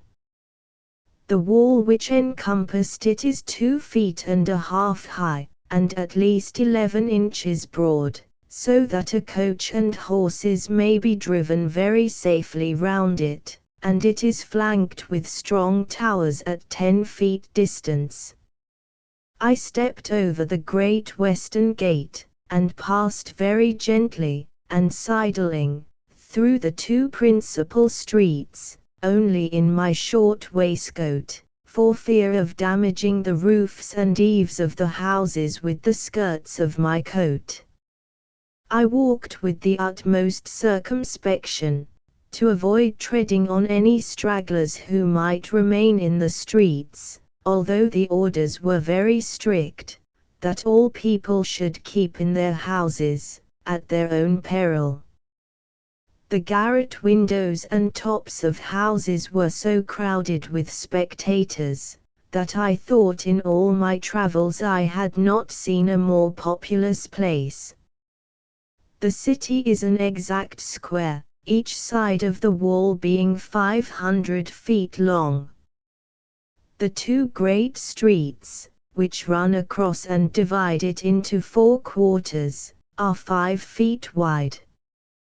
The lanes and alleys, which I could not enter, but only view them as I passed, are from 12 to 18 inches. The town is capable of holding 500,000 souls. The houses are from 3 to 5 stories, the shops and markets well provided. The emperor's palace is in the center of the city where the two great streets meet. It is enclosed by a wall of 2 feet high, and 20 feet distance from the buildings. I had His Majesty's permission to step over this wall, and, the space being so wide between that and the palace, I could easily view it on every side. The outward court is a square of 40 feet, and includes 2 other courts. In the inmost are the royal apartments, which I was very desirous to see, but found it extremely difficult, for the great gates, from one square into another, were but 18 inches high, and 7 inches wide. Now the buildings of the outer court were at least 5 feet high, and it was impossible for me to stride over them without infinite damage to the pile, though the walls were strongly built of hewn stone, and 4 inches thick. At the same time the emperor had a great desire that I should see the magnificence of his palace, but this I was not able to do till 3 days after, which I spent in cutting down with my knife some of the largest trees in the royal park, about 100 yards distant from the city. Of these trees I made 2 stools, each about 3 feet high, and strong enough to bear my weight. The people having received notice a second time, I went again through the city to the palace with my 2 stools in my hands. When I came to the side of the outer court, I stood upon one stool, and took the other in my hand. This I lifted over the roof, and gently set it down on the space between the first and second court, which was 8 feet wide. I then stepped over the building very conveniently from one stool to the other, and drew up the first after me with a hooked stick. By this contrivance I got into the inmost court, and, lying down upon my side, I applied my face to the windows of the middle stories, which were left open on purpose, and discovered the most splendid apartments that can be imagined. There I saw the Empress and the young princes, in their several lodgings, with their chief attendants about them. Her Imperial Majesty was pleased to smile very graciously upon me, and gave me out of the window her hand to kiss. But I shall not anticipate the reader with further descriptions of this kind, because I reserve them for a greater work, which is now almost ready for the press, containing a general description of this empire, from its first erection, through a long series of princes, with a particular account of their wars and politics, laws, learning, and religion, their plants and animals, their peculiar manners and customs, with other matters very curious and useful, my chief design at present being only to relate such events and transactions as happened to the public or to myself during a residence of about 9 months in that empire. One morning, about a fortnight after I had obtained my liberty, Reldesel, principal secretary, as they style him, for private affairs, came to my house attended only by one servant. He ordered his coach to wait at a distance, and desired I would give him an hour's audience, which I readily consented to, on account of his quality and personal merits, as well as of the many good offices he had done me during my solicitations at court. I offered to lie down that he might the more conveniently reach my ear, but he chose rather to let me hold him in my hand during our conversation.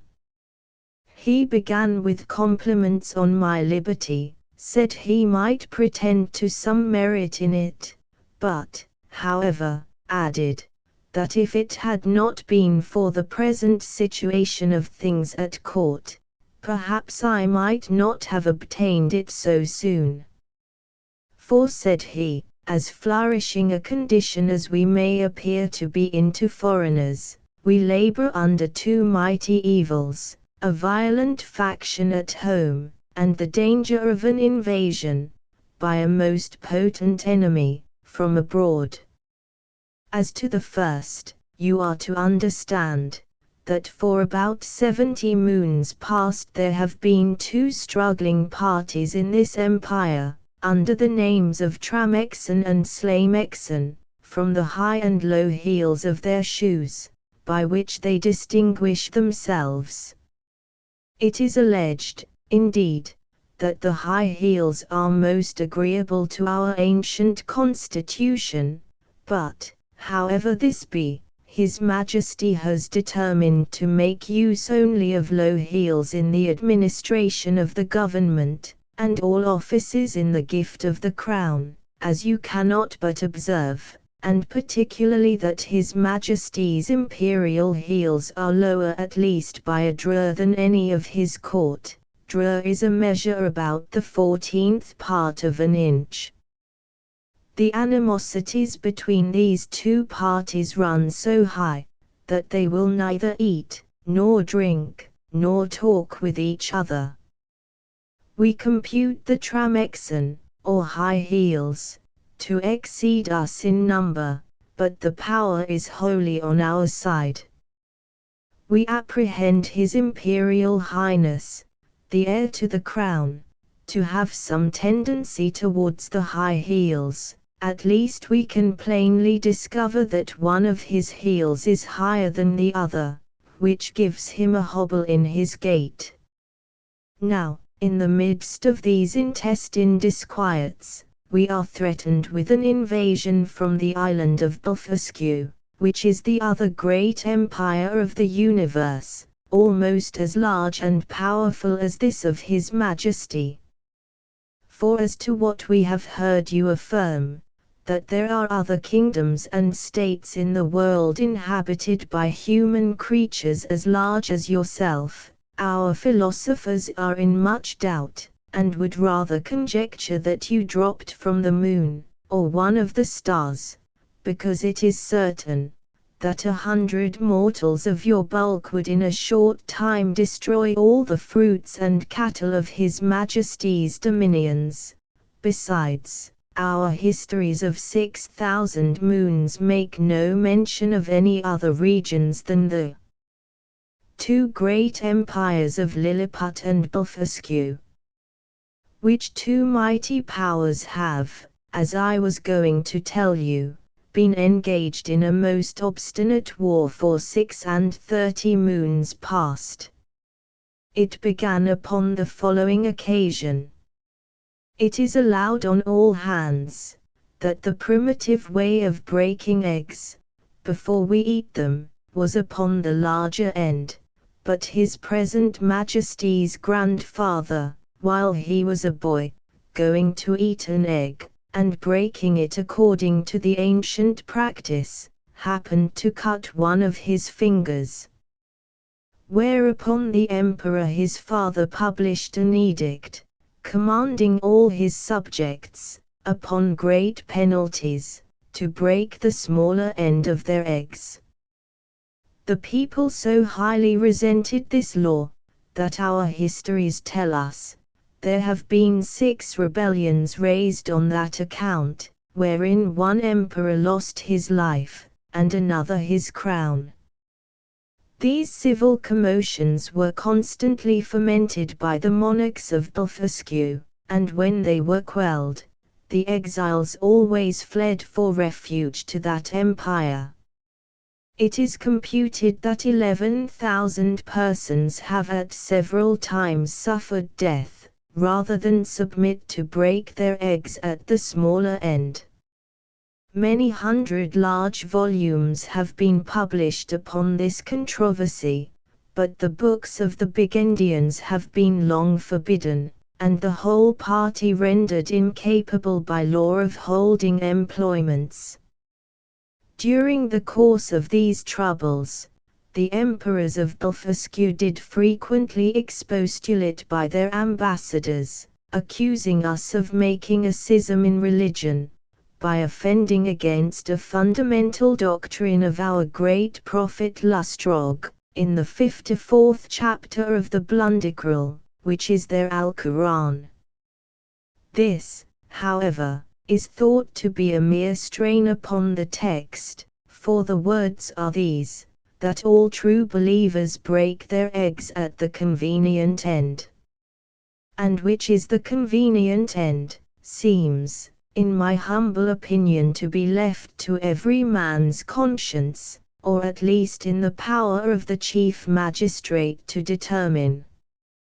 Now, the Burgundian exiles have found so much credit in the Emperor of Blefuscu's court, and so much private assistance and encouragement from their party here at home, that a bloody war has been carried on between the two empires for 36 moons, with various success, during which time we have lost 40 capital ships, and a much greater number of smaller vessels, together with 30,000 of our best seamen and soldiers, and the damage received by the enemy is reckoned to be somewhat greater than ours. However, they have now equipped a numerous fleet, and are just preparing to make a descent upon us, and His Imperial Majesty, placing great confidence in your valor and strength, has commanded me to lay this account of his affairs before you. I desired the secretary to present my humble duty to the Emperor, and to let him know, that I thought it would not become me, who was a foreigner, to interfere with parties, but I was ready, with the hazard of my life, to defend his person and state against all invaders. Chapter V. The author, by an extraordinary stratagem, prevents an invasion. A high title of honor is conferred upon him. Ambassadors arrive from the Emperor of Blefuscu, and sue for peace.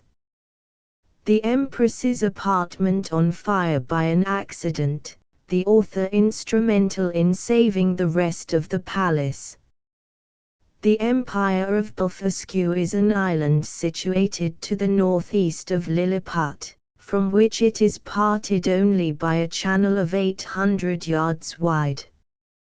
I had not yet seen it, and upon this notice of an intended invasion, I avoided appearing on that side of the coast, for fear of being discovered by some of the enemy's ships, who had received no intelligence of me, all intercourse between the two empires having been strictly forbidden during the war, upon pain of death, and an embargo laid by our emperor upon all vessels whatsoever. I communicated to His Majesty a project I had formed of seizing the enemy's whole fleet, which, as our scouts assured us, lay at anchor in the harbor, ready to sail with the first fair wind. I consulted the most experienced seamen upon the depth of the channel, which they had often plumbed, who told me, that in the middle, at high water, it was 70 glumgluffs deep, which is about 6 feet of European measure, and the rest of it 50 glumgluffs at most.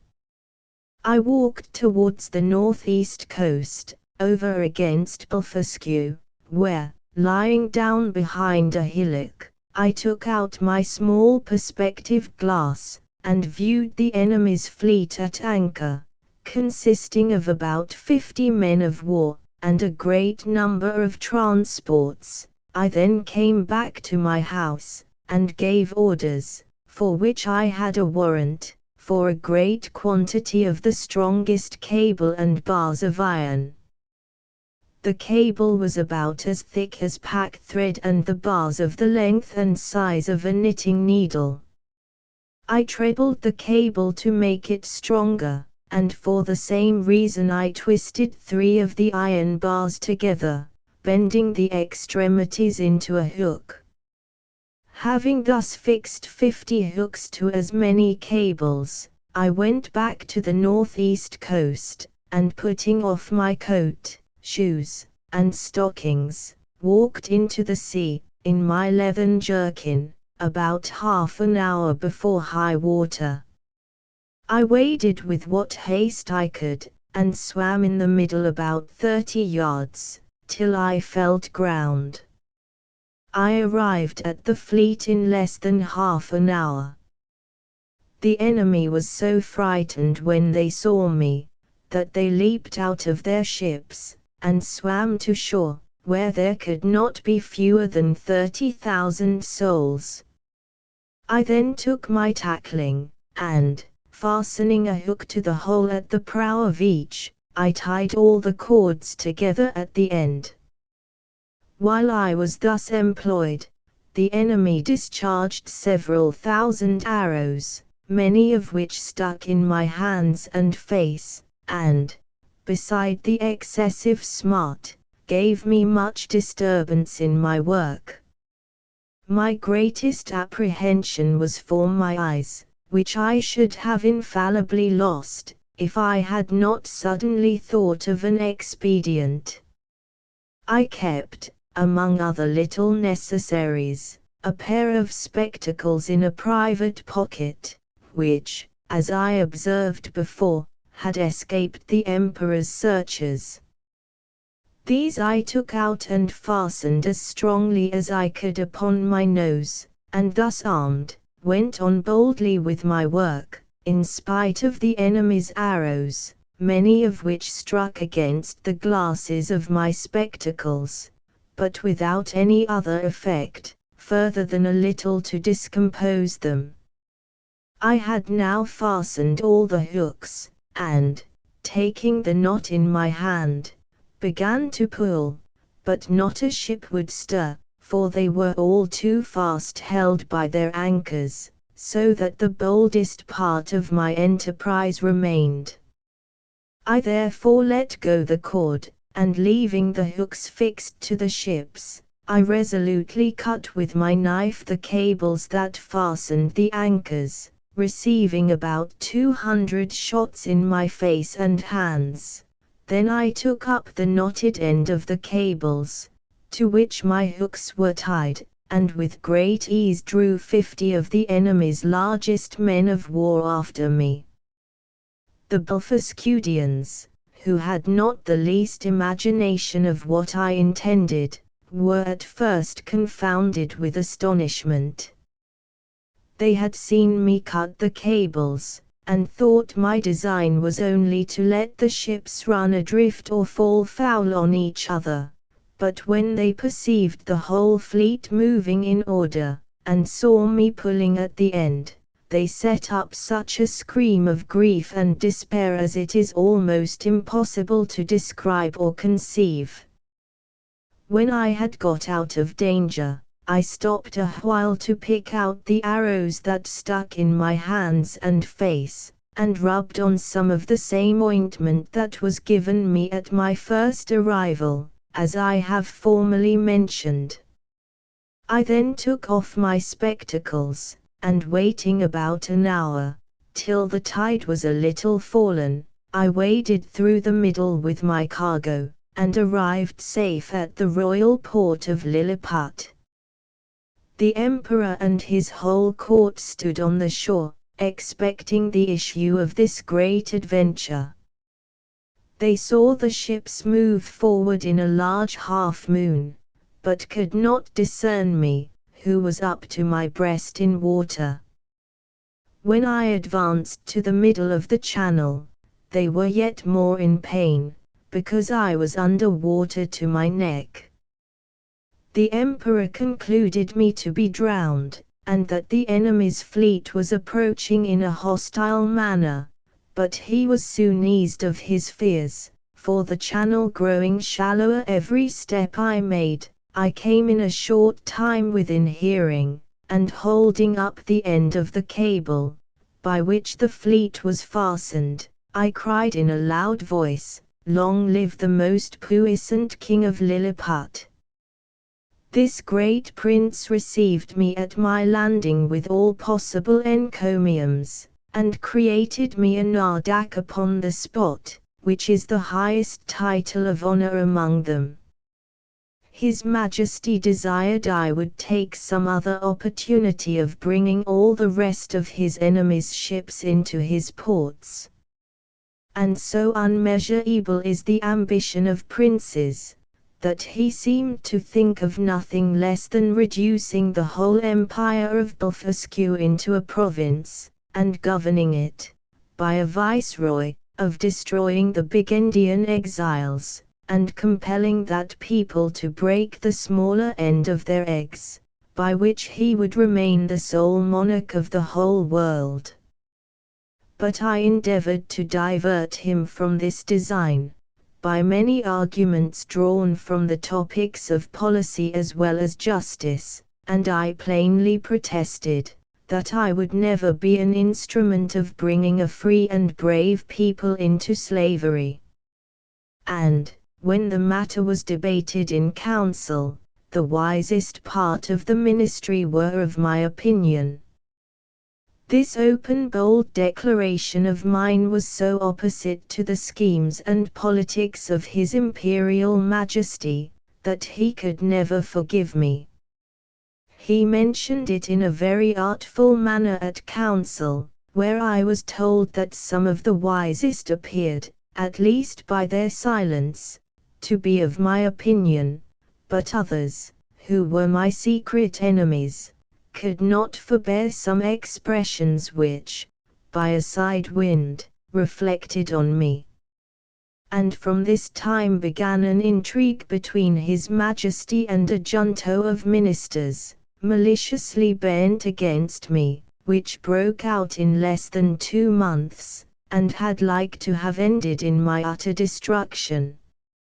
Of so little weight are the greatest services to princes, when put into the balance with a refusal to gratify their passions.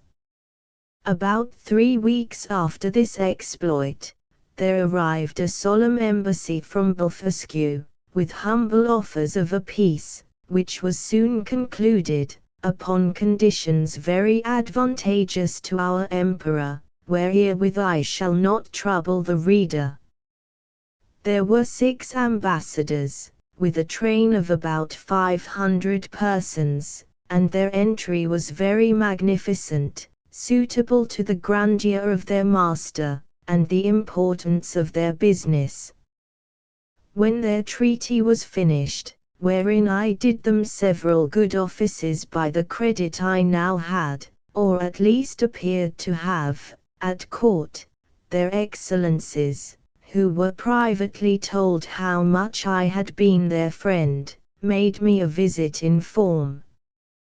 They began with many compliments upon my valor and generosity, invited me to that kingdom in the emperor their master's name, and desired me to show them some proofs of my prodigious strength, of which they had heard so many wonders, wherein I readily obliged them, but shall not trouble the reader with the particulars. When I had for some time entertained their excellencies, to their infinite satisfaction and surprise, I desired they would do me the honor to present my most humble respects to the emperor their master, the renown of whose virtues had so justly filled the whole world with admiration, and whose royal person I resolved to attend, before I returned to my own country. Accordingly, the next time I had the honor to see our emperor, I desired his general license to wait on the Blefuscudian monarch, which he was pleased to grant me, as I could perceive, in a very cold manner, but could not guess the reason, till I had a whisper from a certain person, that Flimnap and Bolgolam had represented my intercourse with those ambassadors as a mark of disaffection, from which I am sure my heart was wholly free. And this was the first time I began to conceive some imperfect idea of courts and ministers. It is to be observed, that these ambassadors spoke to me, by an interpreter, the languages of both empires differing as much from each other as any two in Europe, and each nation priding itself upon the antiquity, beauty, and energy of their own tongue, with an avowed contempt for that of their neighbor. Yet our emperor, standing upon the advantage he had got by the seizure of their fleet, obliged them to deliver their credentials, and make their speech, in the Lilliputian tongue. And it must be confessed, that from the great intercourse of trade and commerce between both realms, from the continual reception of exiles which is mutual among them, and from the custom, in each empire, to send their young nobility and richer gentry to the other, in order to polish themselves by seeing the world, and understanding men and manners, there are few persons of distinction, or merchants, or seamen, who dwell in the maritime parts, but what can hold conversation in both tongues, as I found some weeks after, when I went to pay my respects to the Emperor of Blefuscu, which, in the midst of great misfortunes, through the malice of my enemies, proved a very happy adventure to me, as I shall relate in its proper place. The reader may remember, that when I signed those articles upon which I recovered my liberty, there were some which I disliked, upon account of their being too servile, neither could anything but an extreme necessity have forced me to submit. But being now a Nardak of the highest rank in that empire, such offices were looked upon as below my dignity, and the emperor, to do him justice, never once mentioned them to me. However, it was not long before I had an opportunity of doing His Majesty, at least as I then thought, a most signal service. I was alarmed at midnight with the cries of many hundred people at my door, by which, being suddenly awaked, I was in some kind of terror. I heard the word Bedlam repeated incessantly. Several of the emperor's court, making their way through the crowd, entreated me to come immediately to the palace, where Her Imperial Majesty's apartment was on fire, by the carelessness of a maid of honor, who fell asleep while she was reading a romance. I got up in an instant, and orders being given to clear the way before me, and it being likewise a moonshine night, I made a shift to get to the palace without trampling on any of the people. I found they had already applied ladders to the walls of the apartment, and were well provided with buckets, but the water was at some distance. These buckets were about the size of large thimbles, and the poor people supplied me with them as fast as they could, but the flame was so violent that they did little good. I might easily have stifled it with my coat, which I unfortunately left behind me for haste, and came away only in my leathern jerkin. The case seemed wholly desperate and deplorable, and this magnificent palace would have infallibly been burnt down to the ground, if, by a presence of mind unusual to me, I had not suddenly thought of an expedient. I had, the evening before, drunk plentifully of a most delicious wine called Glimigrim. The Buffascudians call it Fluneck, but ours is esteemed the better sort, which is very diuretic. By the luckiest chance in the world, I had not discharged myself of any part of it. The heat I had contracted by coming very near the flames, and by laboring to quench them, made the wine begin to operate by urine, which I voided in such a quantity, and applied so well to the proper places, that in 3 minutes the fire was wholly extinguished, and the rest of that noble pile, which had cost so many ages in erecting, preserved from destruction. It was now daylight, and I returned to my house without waiting to congratulate with the emperor, because, although I had done a very eminent piece of service, yet I could not tell how His Majesty might resent the manner by which I had performed it, for, by the fundamental laws of the realm, it is capital in any person, of what quality soever, to make water within the precincts of the palace. But I was a little comforted by a message from His Majesty, that he would give orders to the Grand Justiciary for passing my pardon in form which, however, I could not obtain, and I was privately assured, that the Empress, conceiving the greatest abhorrence of what I had done, removed to the most distant side of the court, firmly resolved that those buildings should never be repaired for her use, and, in the presence of her chief confidants could not forbear vowing revenge. Chapter 6. Of the inhabitants of Lilliput, their learning, laws, and customs, the manner of educating their children. The author's way of living in that country. His vindication of a great lady. Although I intend to leave the description of this empire to a particular treatise, yet, in the meantime, I am content to gratify the curious reader with some general ideas. As the common size of the natives is somewhat under 6 inches high, so there is an exact proportion in all other animals, as well as plants and trees. For instance, the tallest horses and oxen are between 4 and 5 inches in height, the sheep an inch and half, more or less, their geese about the bigness of a sparrow, and so the several gradations downwards till you come to the smallest, which to my sight were almost invisible, but nature has adapted the eyes of the Lilliputians to all objects proper for their view.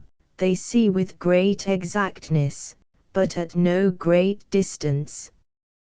And, to show the sharpness of their sight towards objects that are near, I have been much pleased with observing a cook pulling a lark, which was not so large as a common fly, and a young girl threading an invisible needle with invisible silk. Their tallest trees are about 7 feet high, I mean some of those in the great royal park, the tops whereof I could but just reach with my fist clenched. The other vegetables are in the same proportion, but this I leave to the reader's imagination. I shall say but little at present of their learning, which, for many ages, has flourished in all its branches among them, but their manner of writing is very peculiar, being neither from the left to the right, like the Europeans, nor from the right to the left, like the Arabians, nor from up to down, like the Chinese, but aslant, from one corner of the paper to the other, like ladies in England. They bury their dead with their heads directly downward, because they hold an opinion, that in 11,000 moons they are all to rise again, in which period the earth, which they conceive to be flat, will turn upside down, and by this means they shall, at their resurrection, be found ready standing on their feet. The learned among them confess the absurdity of this doctrine, but the practice still continues, in compliance to the vulgar. There are some laws and customs in this empire very peculiar, and if they were not so directly contrary to those of my own dear country, I should be tempted to say a little in their justification. It is only to be wished they were as well executed. The first I shall mention, relates to informers. All crimes against the state are punished here with the utmost severity, but, if the person accused makes his innocence plainly to appear upon his trial, the accuser is immediately put to an ignominious death, and out of his goods or lands the innocent person is quadruply recompensed for the loss of his time, for the danger he underwent, for the hardship of his imprisonment, and for all the charges he has been at in making his defense, or, if that fund be deficient, it is largely supplied by the Crown. The Emperor also confers on him some public mark of his favor, and proclamation is made of his innocence through the whole city. They look upon fraud as a greater crime than theft, and therefore seldom fail to punish it with death, for they allege that care and vigilance, with a very common understanding, may preserve a man's goods from thieves. But honesty has no defense against superior cunning, and, since it is necessary that there should be a perpetual intercourse of buying and selling, and dealing upon credit, where fraud is permitted and connived at, or has no law to punish it, the honest dealer is always undone, and the knave gets the advantage.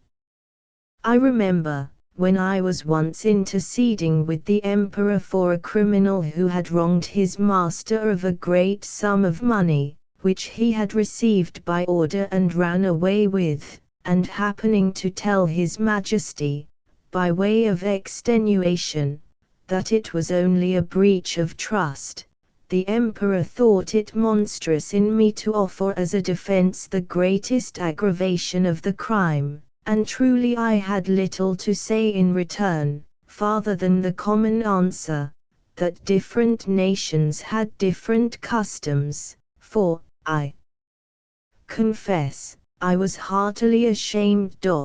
330. Although we usually call reward and punishment the two hinges upon which all government turns, yet I could never observe this maxim to be put in practice by any nation except that of Lilliput.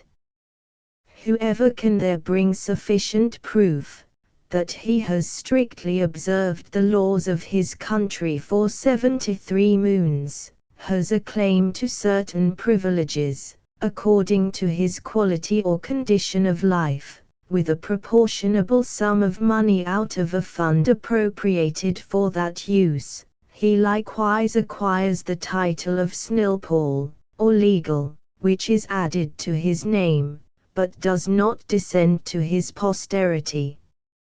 And these people thought it a prodigious defect of policy among us, when I told them that our laws were enforced only by penalties, without any mention of reward.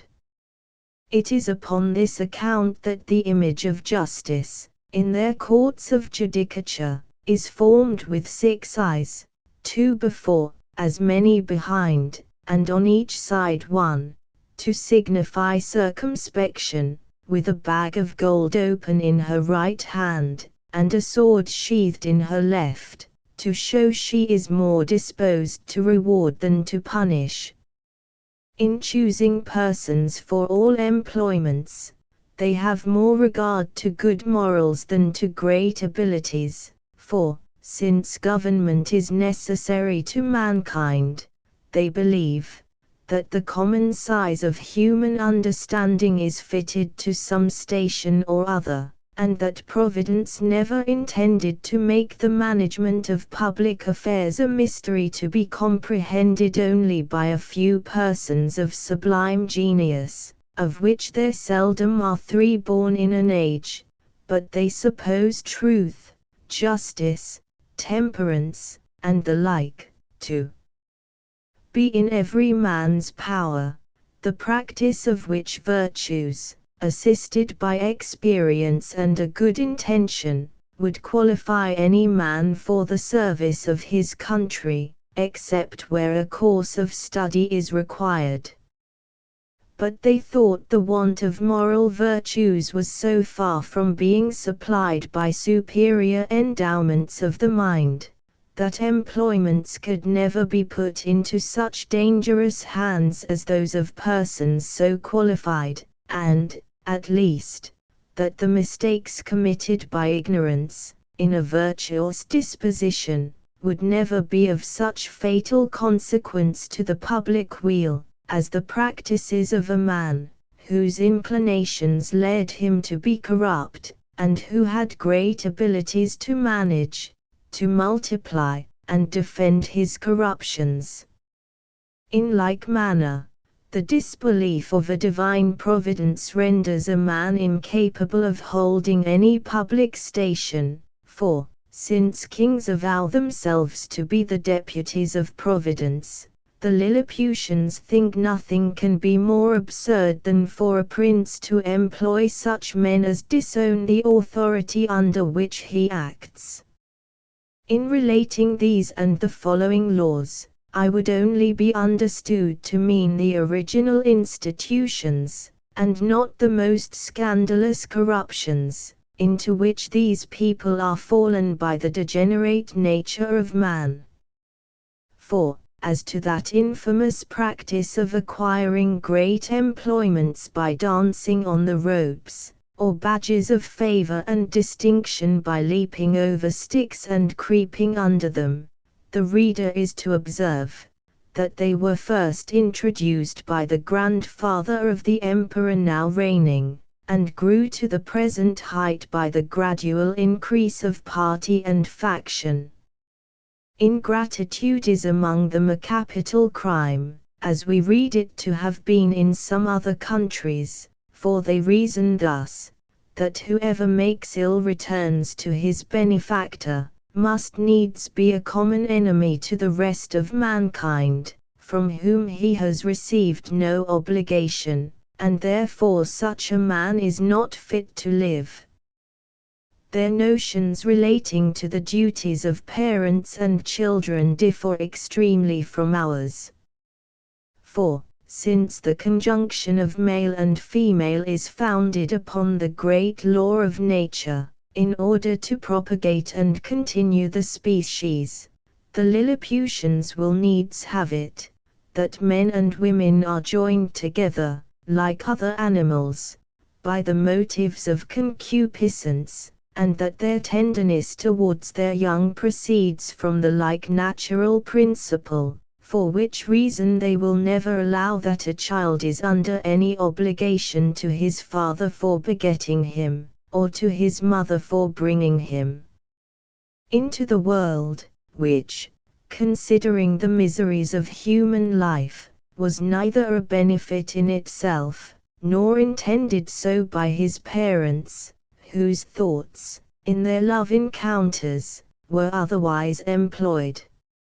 Upon these, and the like reasonings, their opinion is, that parents are the last of all others to be trusted with the education of their own children, and therefore they have in every town public nurseries, where all parents, except cottagers and laborers, are obliged to send their infants of both sexes to be reared and educated, when they come to the age of 20 moons, at which time they are supposed to have some rudiments of docility.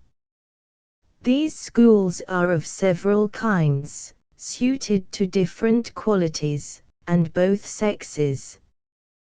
They have certain professors well skilled in preparing children for such a condition of life as befits the rank of their parents, and their own capacities, as well as inclinations. I shall first say something of the male nurseries, and then of the female. The nurseries for males of noble or eminent birth, are provided with grave and learned professors, and their several deputies. The clothes and food of the children are plain and simple. They are bred up in the principles of honor, justice, courage, modesty, clemency, religion, and love of their country. They are always employed in some business, except in the times of eating and sleeping, which are very short, and 2 hours for diversions consisting of bodily exercises. They are dressed by men till 4 years of age, and then are obliged to dress themselves, although their quality be ever so great, and the women attendant, who are aged proportionably to ours at 50, perform only the most menial offices. They are never suffered to converse with servants, but go together in smaller or greater numbers to take their diversions, and always in the presence of a professor, or one of his deputies, whereby they avoid those early bad impressions of folly and vice, to which our children are subject. Their parents are suffered to see them only twice a year. The visit is to last but an hour. They are allowed to kiss the child at meeting and parting, but a professor, who always stands by on those occasions, will not suffer them to whisper, or use any fondling expressions, or bring any presents of toys, sweetmeats, and the like. The pension from each family for the education and entertainment of a child, upon failure of due payment, is levied by the emperor's officers. The nurseries for children of ordinary gentlemen, merchants, traders, and handicrafts, are managed proportionably after the same manner, Only those designed for trades are put out apprentices at 11 years old, whereas those of persons of quality continue in their exercises till 15, which answers to 21 with us, but the confinement is gradually lessened for the last 3 years. In the female nurseries, the young girls of quality are educated much like the males, only they are dressed by orderly servants of their own sex, but always in the presence of a professor or deputy, till they come to dress themselves, which is at 5 years old. And if it be found that these nurses ever presume to entertain the girls with frightful or foolish stories, or the common follies practiced by chambermaids among us, they are publicly whipped thrice about the city, imprisoned for a year, and banished for life to the most desolate part of the country. Thus the young ladies are as much ashamed of being cowards and fools as the men, and despise all personal ornaments, beyond decency and cleanliness. Neither did I perceive any difference in their education made by their difference of sex, only that the exercises of the females were not altogether so robust, and that some rules were given them relating to domestic life, and a smaller compass of learning was enjoined them, for their maxim is, that among peoples of quality, a wife should be always a reasonable and agreeable companion, because she cannot always be young. When the girls are 12 years old, which among them is the marriageable age, their parents or guardians take them home, with great expressions of gratitude to the professors, and seldom without tears of the young lady and her companions. In the nurseries of females of the meaner sort, the children are instructed in all kinds of works proper for their sex, and their several degrees. Those intended for apprentices are dismissed at 7 years old, the rest are kept to 11. The meaner families who have children at these nurseries, are obliged, besides their annual pension, which is as low as possible, to return to the steward of the nursery a small monthly share of their gettings, to be a portion for the child, and therefore all parents are limited in their expenses by the law. For the Lilliputians think nothing can be more unjust, than for people, in subservience to their own appetites, to bring children into the world, and leave the burthen of supporting them on the public. As to persons of quality, they give security to appropriate a certain sum for each child, suitable to their condition, and these funds are always managed with good husbandry and the most exact justice. The cottagers and laborers keep their children at home, their business being only to till and cultivate the earth, and therefore their education is of little consequence to the public, but the old and diseased among them are supported by hospitals, for begging is a trade unknown in this empire. And here it may, perhaps, divert the curious reader, to give some account of my domestics, and my manner of living in this country, during a residence of 9 months, and 13 days. Having a head mechanically turned, and being likewise forced by necessity, I had made for myself a table and chair convenient enough, out of the largest trees in the royal park. 200 sempstresses were employed to make me shirts, and linen for my bed and table, all of the strongest and coarsest kind they could get, which, however, they were forced to quilt together in several folds, for the thickest was some degrees finer than lawn. Their linen is usually 3 inches wide, and 3 feet make a piece. The sempstresses took my measure as I lay on the ground, one standing at my neck, and another at my mid-leg, with a strong cord extended, that each held by the end, while a third measured the length of the cord with a rule of 1 inch long. Then they measured my right thumb, and desired no more, for by a mathematical computation, that twice round the thumb is once round the wrist, and so on to the neck and the waist, and by the help of my old shirt, which I displayed on the ground before them for a pattern, they fitted me exactly.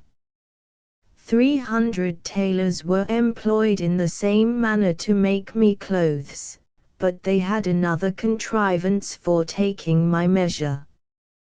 I kneeled down, and they raised a ladder from the ground to my neck. Upon this ladder one of them mounted, and let fall a plumb line from my collar to the floor, which just answered the length of my coat, but my waist and arms I measured myself.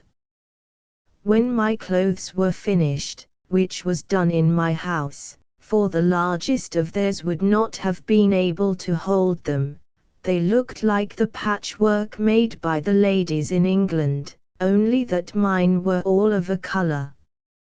I had 300 cooks to dress my victuals, in little convenient huts built about my house, where they and their families lived, and prepared me 2 dishes apiece. I took up 20 waiters in my hand, and placed them on the table. 100 more attended below on the ground, some with dishes of meat, and some with barrels of wine and other liquors slung on their shoulders, all which the waiters above drew up, as I wanted, in a very ingenious manner, by certain cords, as we draw the bucket up a well in Europe. A dish of their meat was a good mouthful, and a barrel of their liquor a reasonable draught. Their mutton yields to ours, but their beef is excellent. I have had a sirloin so large, that I have been forced to make 3 bites of it, but this is rare. My servants were astonished to see me eat it, bones and all, as in our country we do the leg of a lark. Their geese and turkeys I usually ate at a mouthful, and I confess they far exceed ours. Of their smaller fowl I could take up 20 or 30 at the end of my knife. One day His Imperial Majesty, being informed of my way of living, desired that himself and his royal consort, with the young princes of the blood of both sexes, might have the happiness, as he was pleased to call it, of dining with me. They came accordingly, and I placed them in chairs of state, upon my table, just over against me, with their guards about them. Flimnap, the Lord High Treasurer, attended there likewise with his white staff, and I observed he often looked on me with a sour countenance, which I would not seem to regard, but ate more than usual, in honor to my dear country, as well as to fill the court with admiration. I have some private reasons to believe, that this visit from His Majesty gave Flimnap an opportunity of doing me ill offices to his master. That minister had always been my secret enemy, though he outwardly caressed me more than was usual to the moroseness of his nature. He represented to the emperor the low condition of his treasury, that he was forced to take up money at a great discount, that exchequer bills would not circulate under 9% below par, that I had cost His Majesty above 1.5 million of sprugs, their greatest gold coin, about the bigness of a spangle, and, upon the whole, that it would be advisable in the emperor to take the first fair occasion of dismissing me. I am here obliged to vindicate the reputation of an excellent lady, who was an innocent sufferer upon my account. The treasurer took a fancy to be jealous of his wife, from the malice of some evil tongues, who informed him that her grace had taken a violent affection for my person, and the court scandal ran for some time, that she once came privately to my lodging. This I solemnly declare to be a most infamous falsehood, without any grounds, further than that her grace was pleased to treat me with all innocent marks of freedom and friendship. I own she came often to my house, but always publicly, nor ever without 3 more in the coach, who were usually her sister and young daughter, and some particular acquaintance, but this was common to many other ladies of the court. And I still appeal to my servants round, whether they at any time saw a coach at my door, without knowing what persons were in it. On those occasions, when a servant had given me notice, my custom was to go immediately to the door, and, after paying my respects, to take up the coach and 2 horses very carefully in my hands, for, if there were 6 horses, the postilion always unharnessed 4, and placed them on a table, where I had fixed a movable rim quite round, of 5 inches high, to prevent accidents.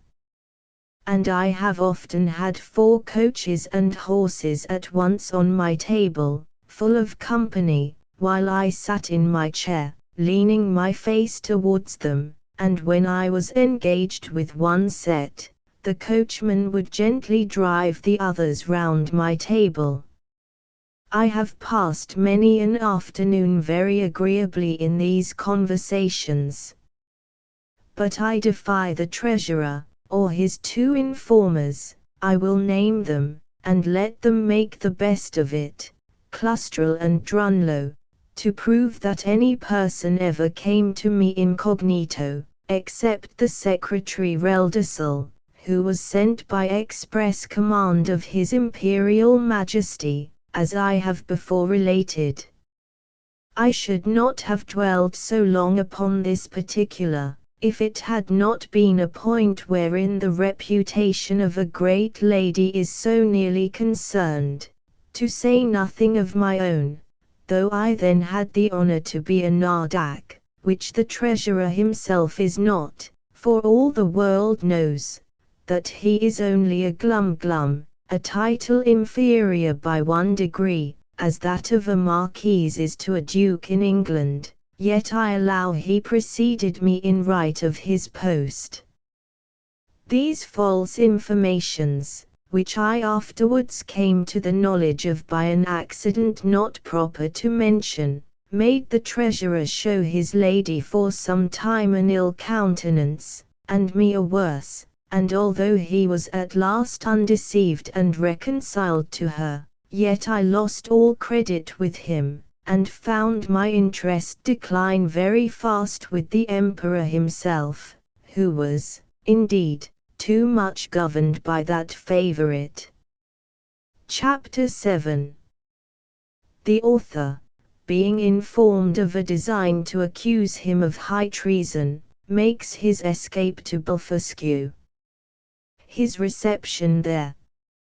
Before I proceed to give an account of my leaving this kingdom, it may be proper to inform the reader of a private intrigue which had been for 2 months forming against me.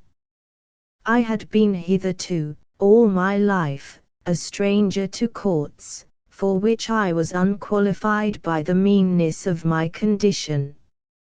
I had indeed heard and read enough of the dispositions of great princes and ministers, but never expected to have found such terrible effects of them, in so remote a country, governed, as I thought, by very different maxims from those in Europe.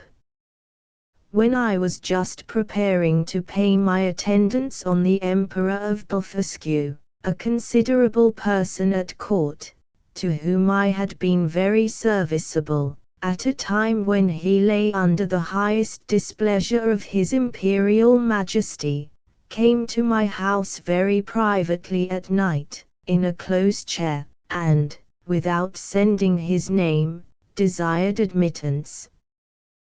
The chairmen were dismissed. I put the chair, with his lordship in it, into my coat pocket, and, giving orders to a trusty servant, to say I was indisposed and gone to sleep, I fastened the door of my house, placed the chair on the table, according to my usual custom, and sat down by it. After the common salutations were over, observing his lordship's countenance full of concern, and inquiring into the reason, he desired I would hear him with patience, in a matter that highly concerned my honor and my life. His speech was to the following effect, for I took notes of it as soon as he left me. You are to know, said he, that several committees of council have been lately called, in the most private manner, on your account, and it is but 2 days since His Majesty came to a full resolution. You are very sensible that Skirish Bolgolam, Galbet, or High Admiral, has been your mortal enemy, almost ever since your arrival. His original reasons I know not, but his hatred is increased since your great success against Blefuscu, by which his glory as admiral is much obscured. This lord, in conjunction with Flimnap the High Treasurer, whose enmity against you is notorious on account of his lady, Limtok the General, Lalkan the Chamberlain, and Barmuth the Grand Justiciary, have prepared articles of impeachment against you, for treason and other capital crimes. This preface made me so impatient, being conscious of my own merits and innocence, that I was going to interrupt him, when he entreated me to be silent, and thus proceeded: out of gratitude for the favors you have done me, I procured information of the whole proceedings, and a copy of the articles, wherein I venture my head for your service. Articles of impeachment against Quimbus Flestrin, the Man Mountain. Article I. Whereas, by a statute made in the reign of His Imperial Majesty Calin Defar Plune, it is enacted, that, whoever shall make water within the precincts of the royal palace, shall be liable to the pains and penalties of high treason, notwithstanding, the said Quimbus Flestrin, in open breach of the said law, under colour of extinguishing the fire kindled in the apartment of His Majesty's most dear imperial consort, did maliciously, traitorously, and devilishly, by discharge of his urine, put out the said fire kindled in the said apartment, lying and being within the precincts of the said royal palace, against the statute in that case provided, etc. against the duty, etc. Article 2. That the said Quimbus Flestrin, having brought the imperial fleet of Blefuscu into the royal port, and being afterwards commanded by His Imperial Majesty to seize all the other ships of the said Empire of Blefuscu, and reduce that empire to a province, to be governed by a viceroy from hence, and to destroy and put to death, not only all the Burgundian exiles, but likewise all the people of that empire who would not immediately forsake the Burgundian heresy, he, the said Flestrin, like a false traitor against his most auspicious, serene, imperial majesty, did petition to be excused from the said service, upon pretence of unwillingness to force the consciences, or destroy the liberties and lives of an innocent people. Article 3. That, whereas certain ambassadors arrived from the court of Blefuscu, to sue for peace in His Majesty's court, he, the said Flestrin, did, like a false traitor, aid, abet, comfort, and divert the said ambassadors, although he knew them to be servants to a prince who was lately an open enemy to His Imperial Majesty, and in an open war against His said Majesty. Article 4. That the said Quimbus Flestrin, contrary to the duty of a faithful subject, is now preparing to make a voyage to the court and empire of Blefuscu, for which he has received only verbal license from His Imperial Majesty, and, under color of the said license, does falsely and traitorously intend to take the said voyage, and thereby to aid, comfort, and abet the Emperor of Blefuscu, so lately an enemy, and in open war with His Imperial Majesty aforesaid. There are some other articles, but these are the most important, of which I have read you an abstract. In the several debates upon this impeachment, it must be confessed that His Majesty gave many marks of his great lenity, often urging the services you had done him, and endeavoring to extenuate your crimes.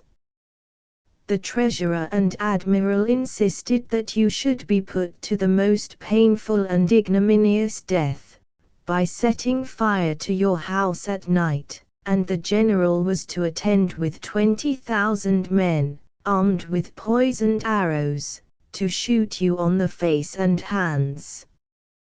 Some of your servants were to have private orders to strew a poisonous juice on your shirts and sheets, which would soon make you tear your own flesh, and die in the utmost torture. The General came into the same opinion, so that for a long time there was a majority against you, but His Majesty resolving, if possible, to spare your life, at last brought off the Chamberlain. Upon this incident, Reldresal, Principal Secretary for Private Affairs, who always approved himself your true friend, was commanded by the Emperor to deliver his opinion, which he accordingly did, and therein justified the good thoughts you have of him. He allowed your crimes to be great, but that still there was room for mercy, the most commendable virtue in a prince, and for which His Majesty was so justly celebrated. He said, the friendship between you and him was so well known to the world, that perhaps the most honorable board might think him partial. However, in obedience to the command he had received, he would freely offer his sentiments.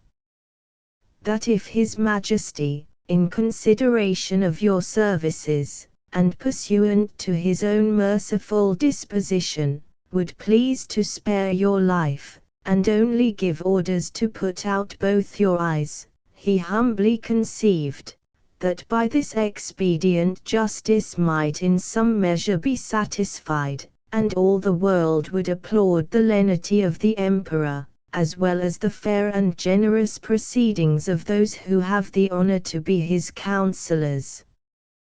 That the loss of your eyes would be no impediment to your bodily strength, by which you might still be useful to His Majesty, that blindness is an addition to courage, by concealing dangers from us, that the fear you had for your eyes, was the greatest difficulty in bringing over the enemy's fleet, and it would be sufficient for you to see by the eyes of the ministers, since the greatest princes do no more.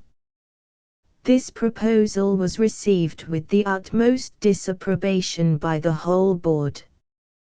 Bolgolam, the admiral, could not preserve his temper, but, rising up in fury, said, he wondered how the secretary durst presume to give his opinion for preserving the life of a traitor, that the services you had performed were, by all true reasons of state, the great aggravation of your crimes, that you, who were able to extinguish the fire by discharge of urine in Her Majesty's apartment, which he mentioned with horror, might, at another time, raise an inundation by the same means, to drown the whole palace, and the same strength which enabled you to bring over the enemy's fleet, might serve, upon the first discontent, to carry it back, that he had good reasons to think you were a Bigendian in your heart, and, as treason begins in the heart, before it appears in overt acts, so he accused you as a traitor on that account, and therefore insisted you should be put to death. The treasurer was of the same opinion. He showed to what straits His Majesty's revenue was reduced, by the charge of maintaining you, which would soon grow insupportable, that the secretary's expedient of putting out your eyes, was so far from being a remedy against this evil, that it would probably increase it, as is manifest from the common practice of blinding some kind of fowls, after which they fed the faster, and grew sooner fat, that His Sacred Majesty and the Council, who are your judges, were, in their own consciences, fully convinced of your guilt, which was a sufficient argument to condemn you to death, without the formal proofs required by the strict letter of the law. But His Imperial Majesty, fully determined against capital punishment, was graciously pleased to say, that since the Council thought the loss of your eyes too easy a censure, some other way may be inflicted hereafter.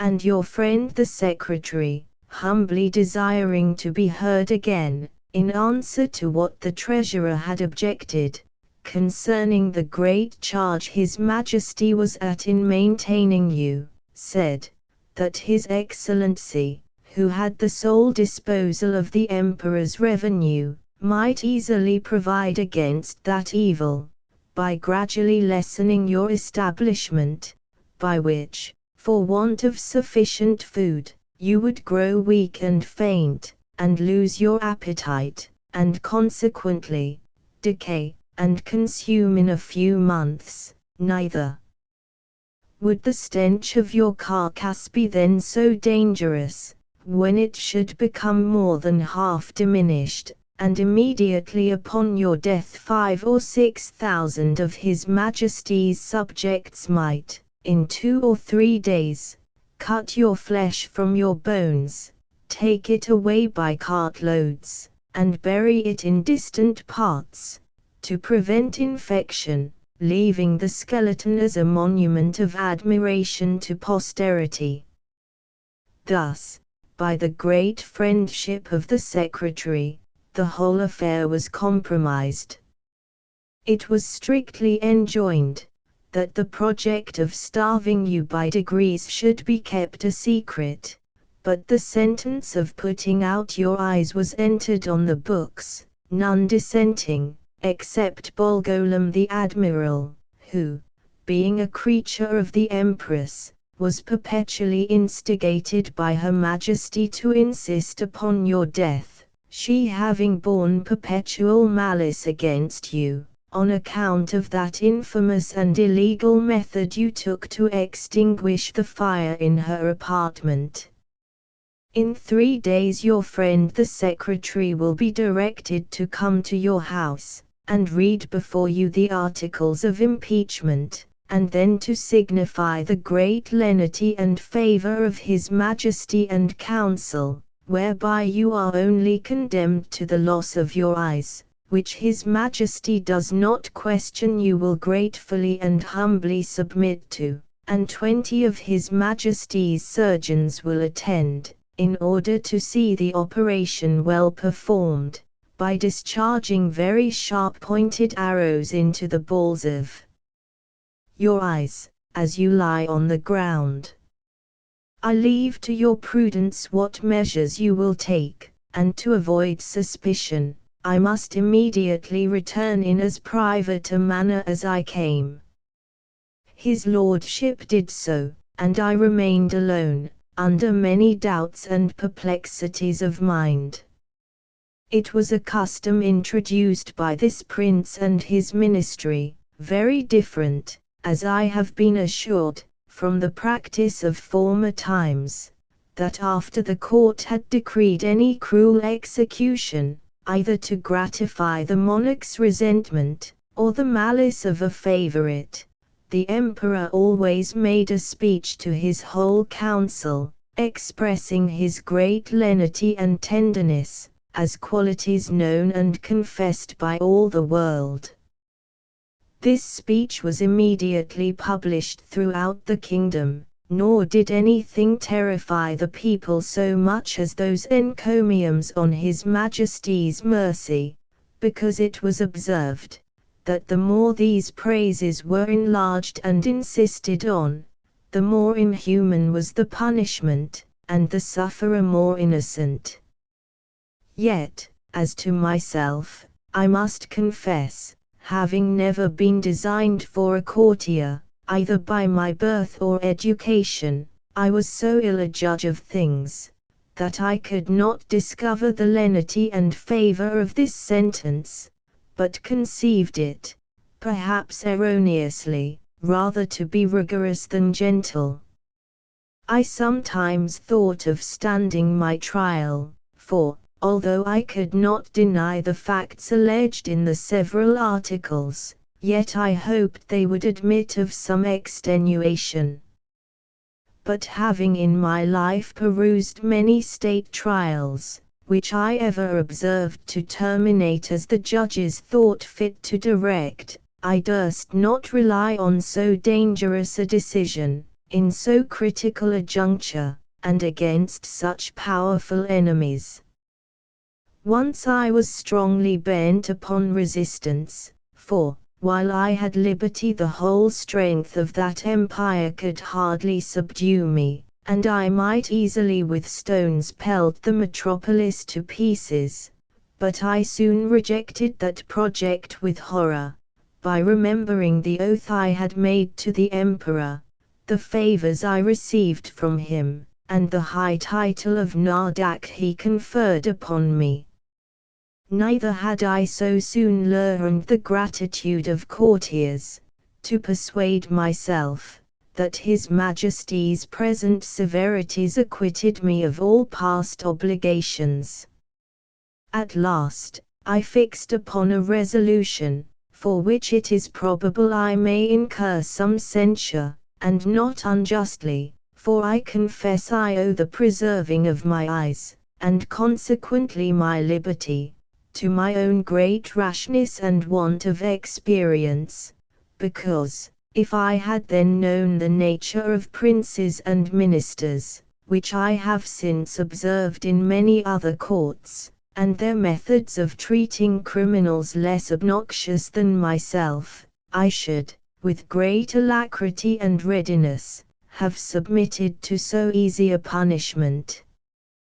But hurried on by the precipitancy of youth, and having His Imperial Majesty's license to pay my attendance upon the Emperor of Blefuscu, I took this opportunity, before the 3 days were elapsed, to send a letter to my friend the Secretary, signifying my resolution of setting out that morning for Blefuscu, pursuant to the leave I had got, and, without waiting for an answer, I went to that side of the island where our fleet lay.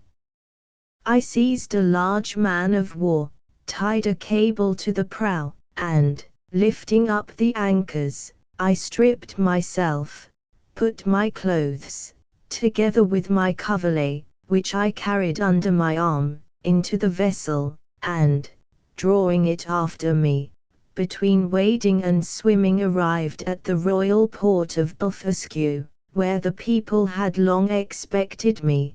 They lent me 2 guides to direct me to the capital city, which is of the same name. I held them in my hands, till I came within 200 yards of the gate, and desired them to signify my arrival to one of the secretaries, and let him know, I there waited His Majesty's command. I had an answer in about an hour, that His Majesty, attended by the royal family, and great officers of the court, was coming out to receive me. I advanced 100 yards. The Emperor and his train alighted from their horses, the Empress and ladies from their coaches, and I did not perceive they were in any fright or concern. I lay on the ground to kiss His Majesty's and the Empress's hands. I told His Majesty that I was come according to my promise, and with the license of the Emperor my master, to have the honor of seeing so mighty a monarch, and to offer him any service in my power, consistent with my duty to my own prince, not mentioning a word of my disgrace, because I had hitherto no regular information of it, and might suppose myself wholly ignorant of any such design. Neither could I reasonably conceive that the Emperor would discover the secret, while I was out of his power, wherein, however, it soon appeared I was deceived.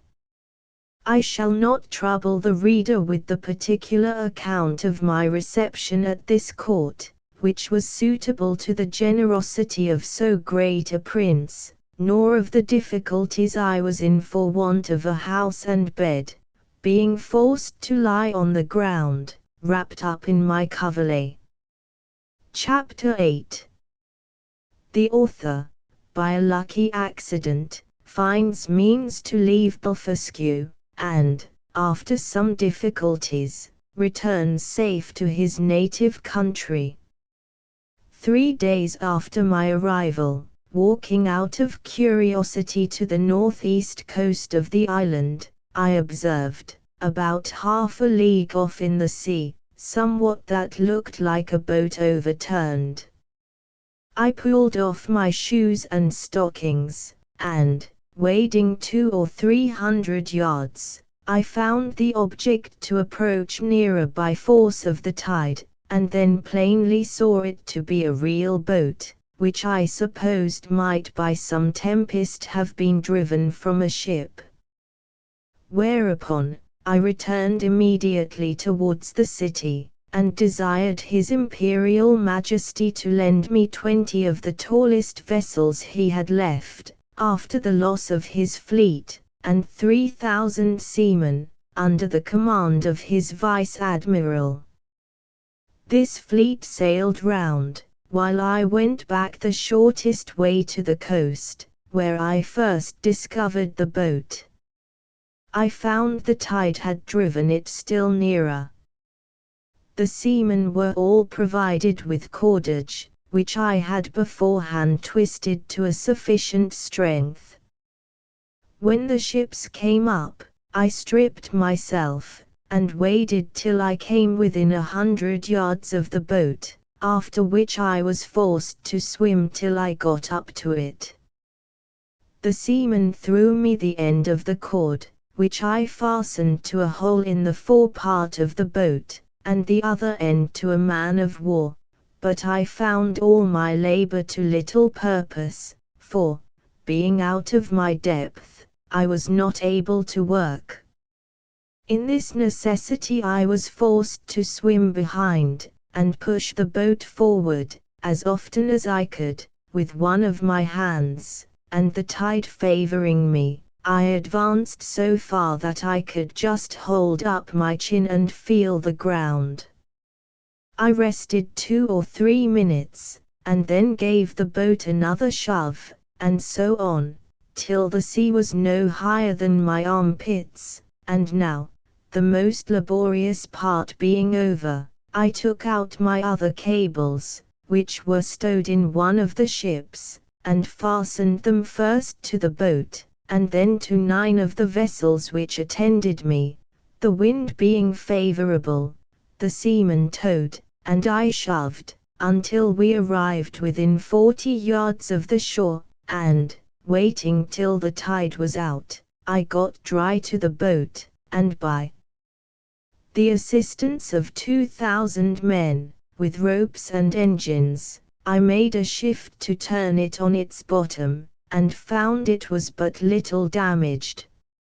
I shall not trouble the reader with the difficulties I was under, by the help of certain paddles, which cost me 10 days making, to get my boat to the royal port of Blefuscu, where a mighty concourse of people appeared upon my arrival, full of wonder at the sight of so prodigious a vessel. I told the emperor that my good fortune had thrown this boat in my way, to carry me to some place whence I might return into my native country, and begged His Majesty's orders for getting materials to fit it up, together with his license to depart, which, after some kind expostulations, he was pleased to grant. I did very much wonder, in all this time, not to have heard of any express relating to me from our emperor to the court of Blefuscu. But I was afterward given privately to understand, that His Imperial Majesty, never imagining I had the least notice of his designs, believed I was only gone to Blefuscu in performance of my promise, according to the license he had given me, which was well known at our court, and would return in a few days, when the ceremony was ended.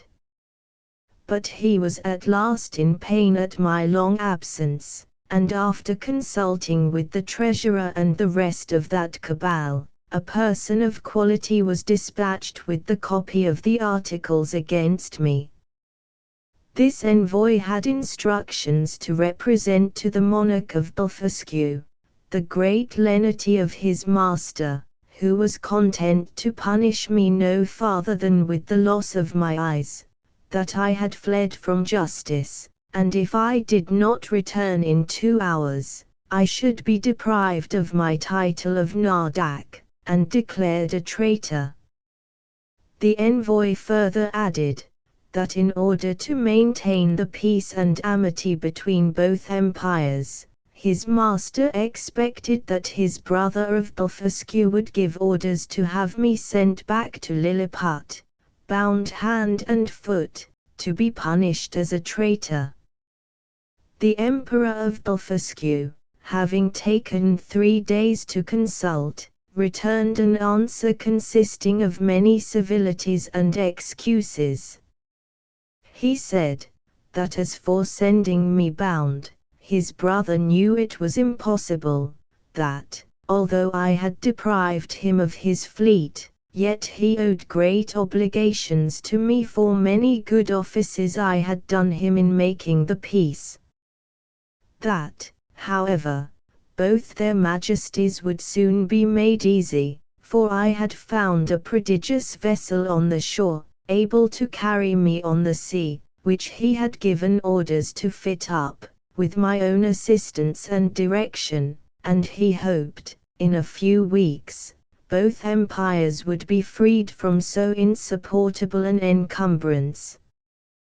With this answer the envoy returned to Lilliput, and the monarch of Blefuscu related to me all that had passed, offering me at the same time, but under the strictest confidence, his gracious protection, if I would continue in his service, wherein, although I believed him sincere, yet I resolved never more to put any confidence in princes or ministers, where I could possibly avoid it, and therefore, with all due acknowledgments for his favorable intentions, I humbly begged to be excused. I told him that since fortune, whether good or evil, had thrown a vessel in my way, I was resolved to venture myself on the ocean, rather than be an occasion of difference between two such mighty monarchs. Neither did I find the emperor at all displeased, and I discovered, by a certain accident, that he was very glad of my resolution, and so were most of his ministers. These considerations moved me to hasten my departure somewhat sooner than I intended, to which the court, impatient to have me gone, very readily contributed. 500 workmen were employed to make 2 sails to my boat, according to my directions, by quilting 13 folds of their strongest linen together. I was at the pains of making ropes and cables, by twisting 10, 20, or 30 of the thickest and strongest of theirs. A great stone that I happened to find, after a long search, by the seashore, served me for an anchor. I had the tallow of 300 cows, for greasing my boat, and other uses. I was at incredible pains in cutting down some of the largest timber trees, for oars and masts, wherein I was, however, much assisted by His Majesty's ship carpenters, who helped me in smoothing them, after I had done the rough work. In about a month, when all was prepared, I sent to receive His Majesty's commands, and to take my leave. The emperor and royal family came out of the palace. I lay down on my face to kiss his hand, which he very graciously gave me, so did the empress and young princes of the blood. His Majesty presented me with 50 purses of 200 sprugs apiece, together with his picture at full length, which I put immediately into one of my gloves, to keep it from being hurt. The ceremonies at my departure were too many to trouble the reader with at this time. I stored the boat with the carcasses of 100 oxen, and 300 sheep, with bread and drink proportionable, and as much meat ready dressed as 400 cooks could provide. I took with me 6 cows and 2 bulls alive, with as many ewes and rams, intending to carry them into my own country, and propagate the breed. And to feed them on board, I had a good bundle of hay, and a bag of corn. I would gladly have taken a dozen of the natives, but this was a thing the emperor would by no means permit, and, besides a diligent search into my pockets, His Majesty engaged my honor not to carry away any of his subjects, although with their own consent and desire. Having thus prepared all things as well as I was able, I set sail on the 24th day of September, 1701, at 6 in the morning, and when I had gone about 4 leagues to the northward, the wind being at southeast, at 6 in the evening I descried a small island, about half a league to the northwest. I advanced forward, and cast anchor on the lee side of the island, which seemed to be uninhabited. I then took some refreshment, and went to my rest. I slept well, and as I conjectured at least 6 hours, for I found the day broke in 2 hours after I awaked. It was a clear night. I ate my breakfast before the sun was up, and heaving anchor, the wind being favorable, I steered the same course that I had done the day before, wherein I was directed by my pocket compass. My intention was to reach, if possible, one of those islands which I had reason to believe lay to the northeast of Van Diemen's Land. I discovered nothing all that day, but upon the next, about 3 in the afternoon, when I had by my computation made 24 leagues from Blefuscu, I descried a sail steering to the southeast. My course was due east. I hailed her, but could get no answer, yet I found I gained upon her, for the wind slackened. I made all the sail I could, and in half an hour she spied me, then hung out her ancient, and discharged a gun. It is not easy to express the joy I was in, upon the unexpected hope of once more seeing my beloved country, and the dear pledges I left in it. The ship slackened her sails, and I came up with her between 5 and 6 in the evening, the 26th of September, but my heart leaped within me to see her English colors. I put my cows and sheep into my coat pockets, and got on board with all my little cargo of provisions.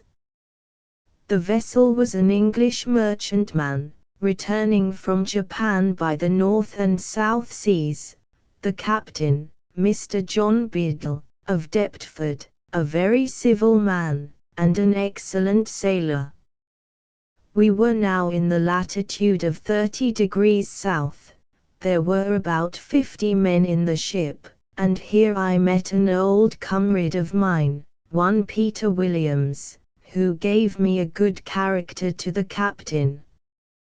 This gentleman treated me with kindness, and desired I would let him know what place I came from last, and whither I was bound, which I did in a few words, but he thought I was raving, and that the dangers I underwent had disturbed my head, whereupon I took my black cattle and sheep out of my pocket, which, after great astonishment, clearly convinced him of my veracity. I then showed him the gold given me by the Emperor of Blefuscu, together with His Majesty's picture at full length, and some other rarities of that country. I gave him 2 purses of 200 sprugs each, and promised, when we arrived in England, to make him a present of a cow and a sheep big with young. I shall not trouble the reader with a particular account of this voyage, which was very prosperous for the most part. We arrived in the Downs on the 13th of April, 1702. I had only one misfortune, that the rats on board carried away one of my sheep. I found her bones in a hole, picked clean from the flesh. The rest of my cattle I got safe ashore, and set them grazing in a bowling green at Greenwich, where the fineness of the grass made them feed very heartily, though I had always feared the contrary. Neither could I possibly have preserved them in so long a voyage, if the captain had not allowed me some of his best biscuit, which, rubbed to powder, and mingled with water, was their constant food. The short time I continued in England, I made a considerable profit by showing my cattle to many persons of quality and others, and before I began my second voyage, I sold them for £600.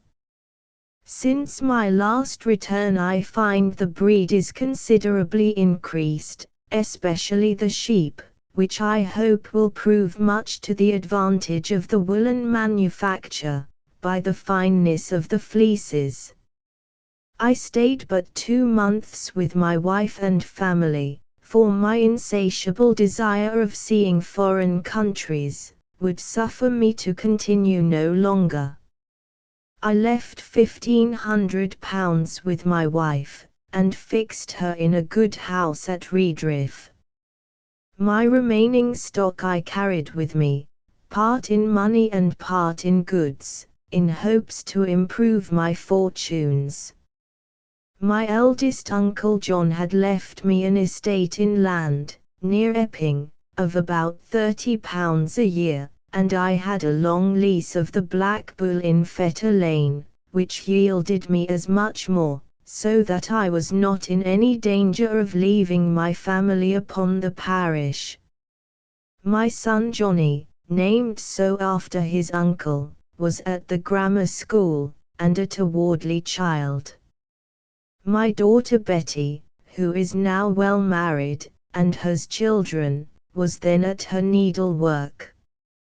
I took leave of my wife, and boy and girl, with tears on both sides, and went on board the Adventure, a merchant ship of 300 tons, bound for Surat, Captain John Nicholas, of Liverpool, commander. But my account of this voyage must be referred to the second part of my travels. Part 2. A Voyage to Brobdingnag.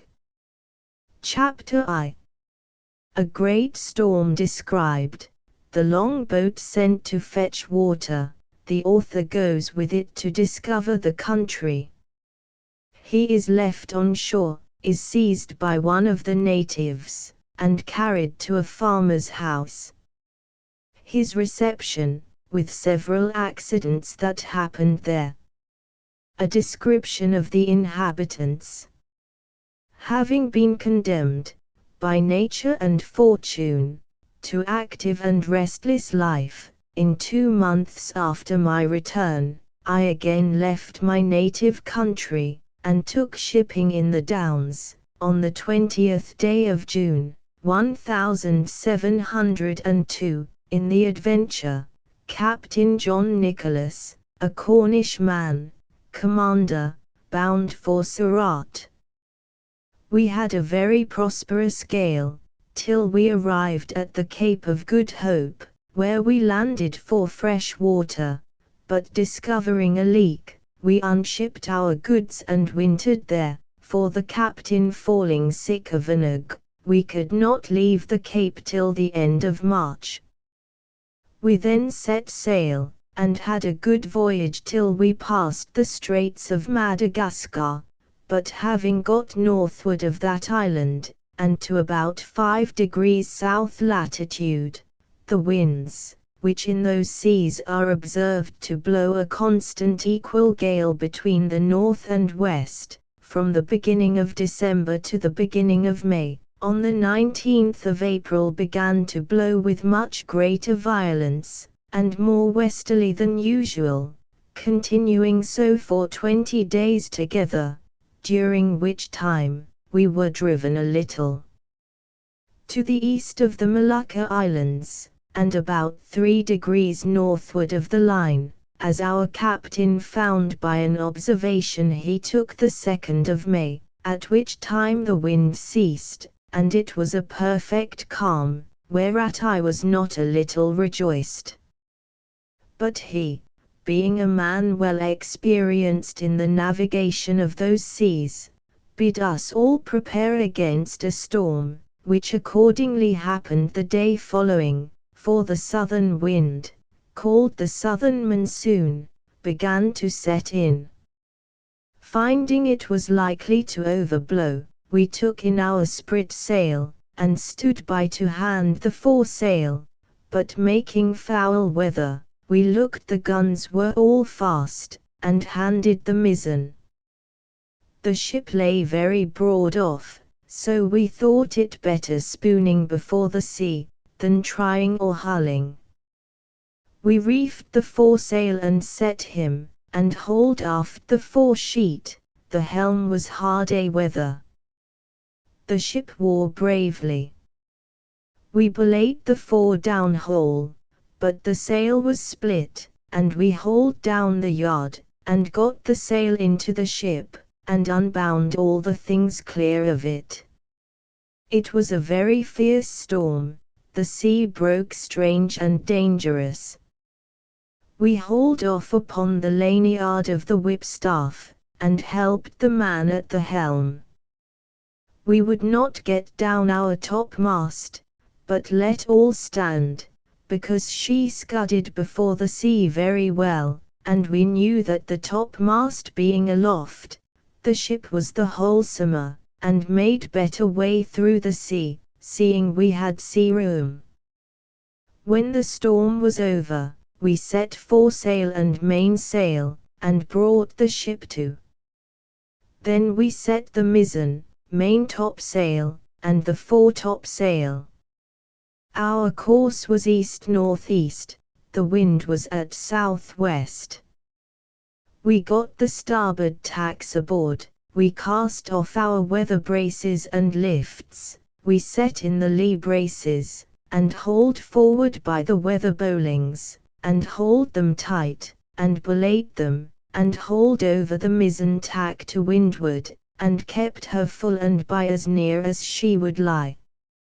During this storm, which was followed by a strong wind west-southwest, we were carried, by my computation, about 500 leagues to the east, so that the oldest sailor on board could not tell in what part of the world we were.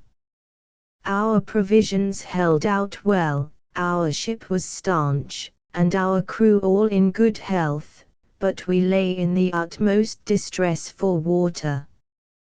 We thought it best to hold on the same course, rather than turn more northerly, which might have brought us to the northwest part of Great Tartary, and into the frozen sea. On the 16th day of June, 1703, a buoy on the topmast discovered land. On the 17th, we came in full view of a great island, or continent, for we knew not whether winking Smiley on the south side whereof was a small neck of land jutting out into the sea, and a creek too shallow to hold a ship of above 100 tons.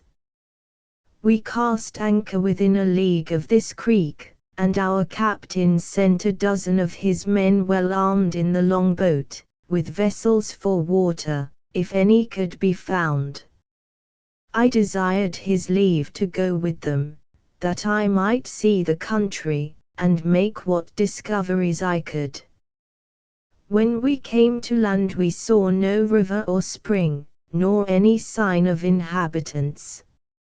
Our men therefore wandered on the shore to find out some fresh water near the sea, and I walked alone about a mile on the other side, where I observed the country all barren and rocky. I now began to be weary, and seeing nothing to entertain my curiosity, I returned gently down towards the creek, and the sea being full in my view, I saw our men already got into the boat, and rowing for life to the ship.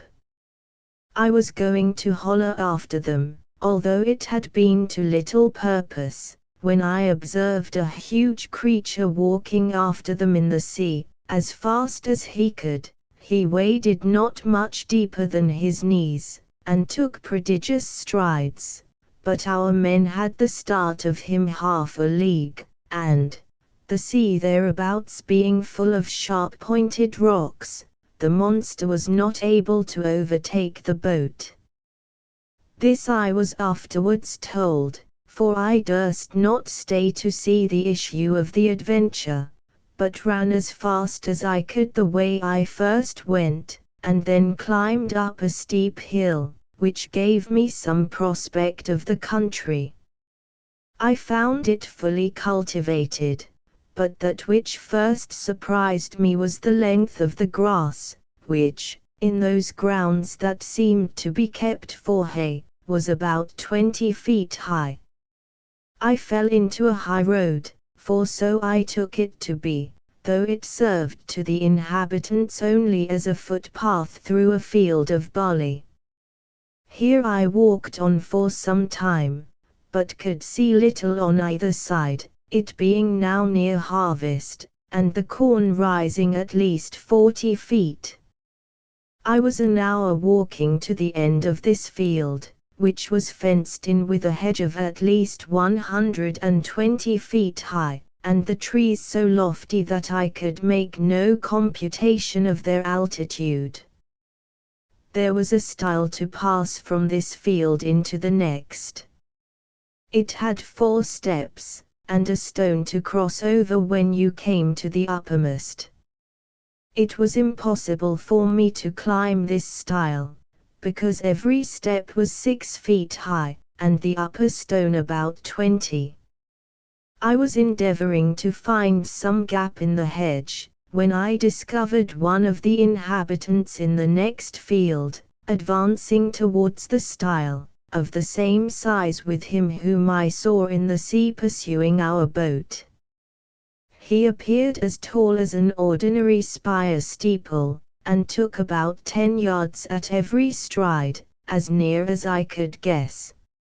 I was struck with the utmost fear and astonishment, and ran to hide myself in the corn, whence I saw him at the top of the stile looking back into the next field on the right hand, and heard him call in a voice many degrees louder than a speaking trumpet, but the noise was so high in the air, that at first I certainly thought it was thunder. Whereupon 7 monsters, like himself, came towards him with reaping hooks in their hands, each hook about the largeness of 6 scythes. These people were not so well clad as the first, whose servants or laborers they seemed to be, for, upon some words he spoke, they went to reap the corn in the field where I lay.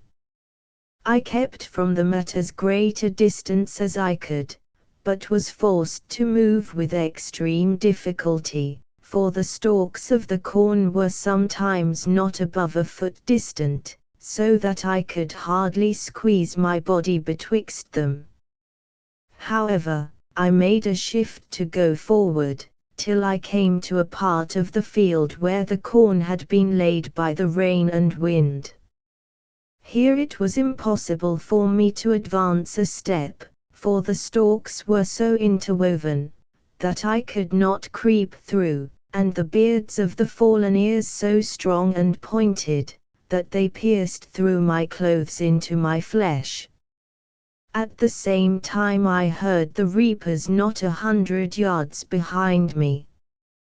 Being quite dispirited with toil, and wholly overcome by grief and despair, I lay down between 2 ridges, and heartily wished I might there end my days. I bemoaned my desolate widow and fatherless children. I lamented my own folly and wilfulness, in attempting a second voyage, against the advice of all my friends and relations. In this terrible agitation of mind, I could not forbear thinking of Lilliput, whose inhabitants looked upon me as the greatest prodigy that ever appeared in the world, where I was able to draw an imperial fleet in my hand, and perform those other actions, which will be recorded forever in the chronicles of that empire, while posterity shall hardly believe them, although attested by millions. I reflected what a mortification it must prove to me, to appear as inconsiderable in this nation, as one single Lilliputian would be among us. But this I conceived was to be the least of my misfortunes, for, as human creatures are observed to be more savage and cruel in proportion to their bulk, what could I expect but to be a morsel in the mouth of the first among these enormous barbarians that should happen to seize me? Undoubtedly philosophers are in the right, when they tell us that nothing is great or little otherwise than by comparison. It might have pleased fortune to have let the Lilliputians find some nation, where the people were as diminutive with respect to them, as they were to me. And who knows but that even this prodigious race of mortals might be equally overmatched in some distant part of the world, whereof we have yet no discovery. Scared and confounded as I was, I could not forbear going on with these reflections, when one of the reapers, approaching within 10 yards of the ridge where I lay, made me apprehend that with the next step I should be squashed to death under his foot, or cut in two with his reaping hook. And therefore, when he was again about to move, I screamed as loud as fear could make me, whereupon the huge creature trod short, and, looking round about under him for some time, at last espied me as I lay on the ground. He considered a while, with the caution of one who endeavors to lay hold on a small dangerous animal in such a manner that it shall not be able either to scratch or bite him, as I myself have sometimes done with a weasel in England. At length he ventured to take me behind, by the middle, between his forefinger and thumb, and brought me within 3 yards of his eyes, that he might behold my shape more perfectly. I guessed his meaning, and my good fortune gave me so much presence of mind, that I resolved not to struggle in the least as he held me in the air above 60 feet from the ground, although he grievously pinched my sides, for fear I should slip through his fingers. All I ventured was to raise my eyes towards the sun, and place my hands together in a supplicating posture, and to speak some words in a humble melancholy tone, suitable to the condition I then was in, for I apprehended every moment that he would dash me against the ground, as we usually do any little hateful animal, which we have a mind to destroy. But my good star would have it, that he appeared pleased with my voice and gestures, and began to look upon me as a curiosity, much wondering to hear me pronounce articulate words, although he could not understand them. In the meantime I was not able to forbear groaning and shedding tears, and turning my head towards my sides, letting him know, as well as I could, how cruelly I was hurt by the pressure of his thumb and finger.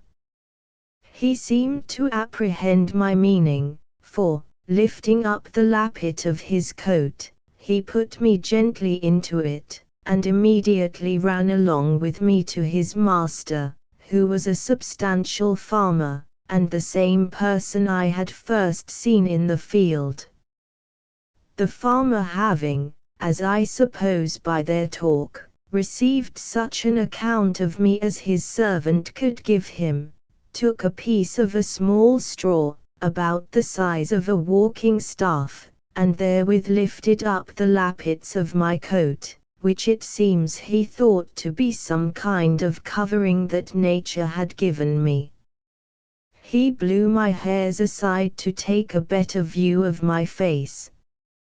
He called his hinds about him, and asked them, as I afterwards learned, whether they had ever seen in the fields any little creature that resembled me.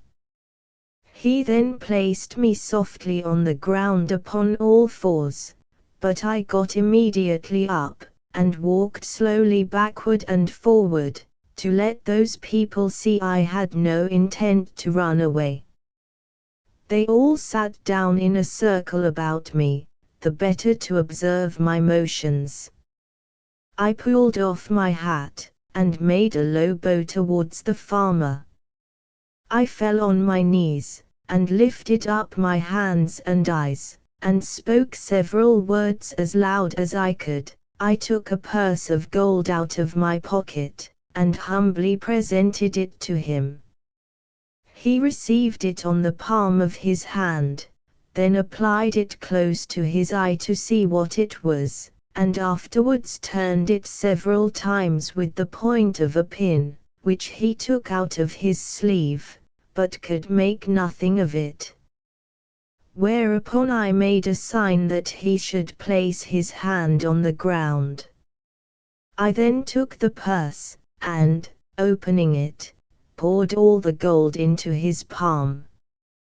There were 6 Spanish pieces of 4 pistoles each, beside 20 or 30 smaller coins. I saw him wet the tip of his little finger upon his tongue, and take up one of my largest pieces, and then another, but he seemed to be wholly ignorant what they were.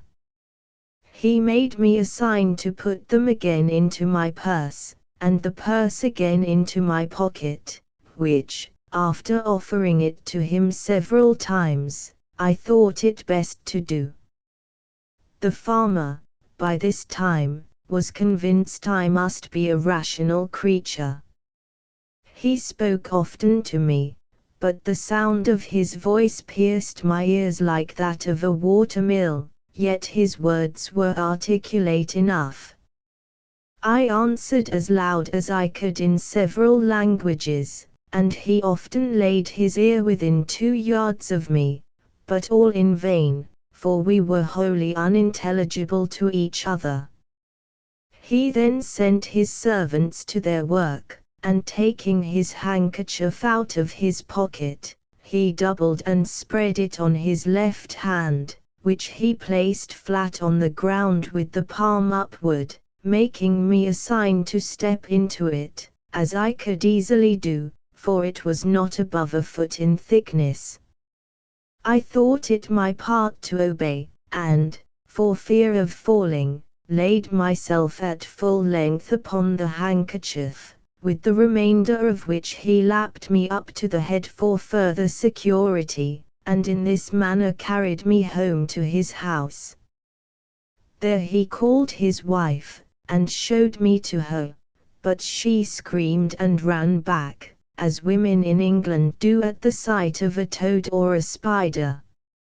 However, when she had a while seen my behavior, and how well I observed the signs her husband made, she was soon reconciled, and by degrees grew extremely tender of me. It was about 12 at noon, and a servant brought in dinner. It was only one substantial dish of meat, fit for the plain condition of a husbandman, in a dish of about 24 feet diameter. The company were the farmer and his wife, 3 children, and an old grandmother. When they were sat down, the farmer placed me at some distance from him on the table, which was 30 feet high from the floor. I was in a terrible fright, and kept as far as I could from the edge, for fear of falling. The wife minced a bit of meat, then crumbled some bread on a trencher, and placed it before me. I made her a low bow, took out my knife and fork, and fell to eat, which gave them exceeding delight.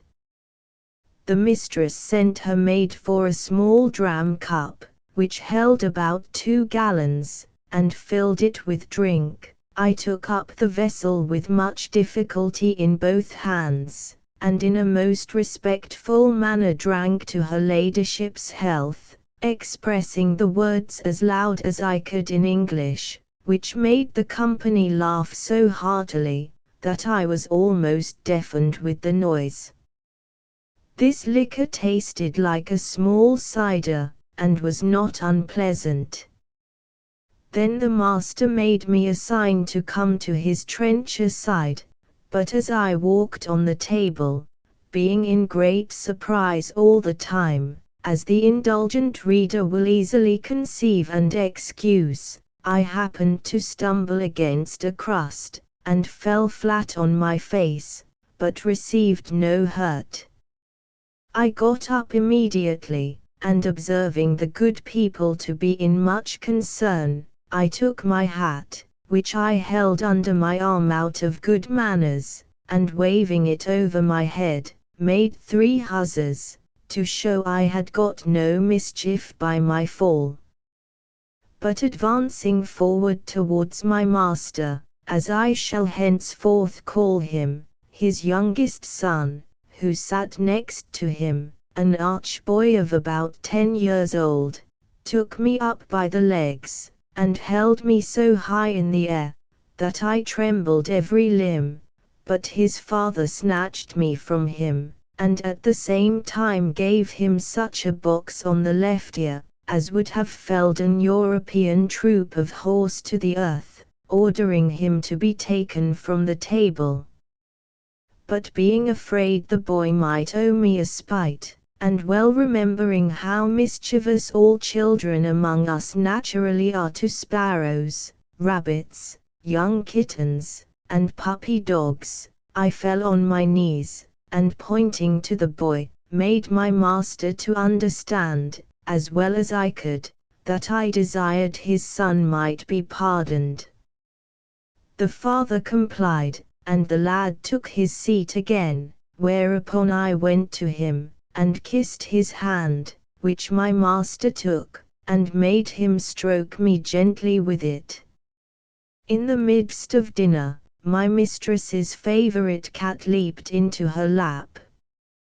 I heard a noise behind me like that of a dozen stocking weavers at work, and turning my head, I found it proceeded from the purring of that animal, who seemed to be 3 times larger than an ox, as I computed by the view of her head, and one of her paws, while her mistress was feeding and stroking her. The fierceness of this creature's countenance altogether discomposed me, though I stood at the farther end of the table, above 50 feet off, and although my mistress held her fast, for fear she might give a spring, and seize me in her talons. But it happened there was no danger, for the cat took not the least notice of me when my master placed me within 3 yards of her. And as I have been always told, and found true by experience in my travels, that flying or discovering fear before a fierce animal, is a certain way to make it pursue or attack you, so I resolved, in this dangerous juncture, to show no manner of concern.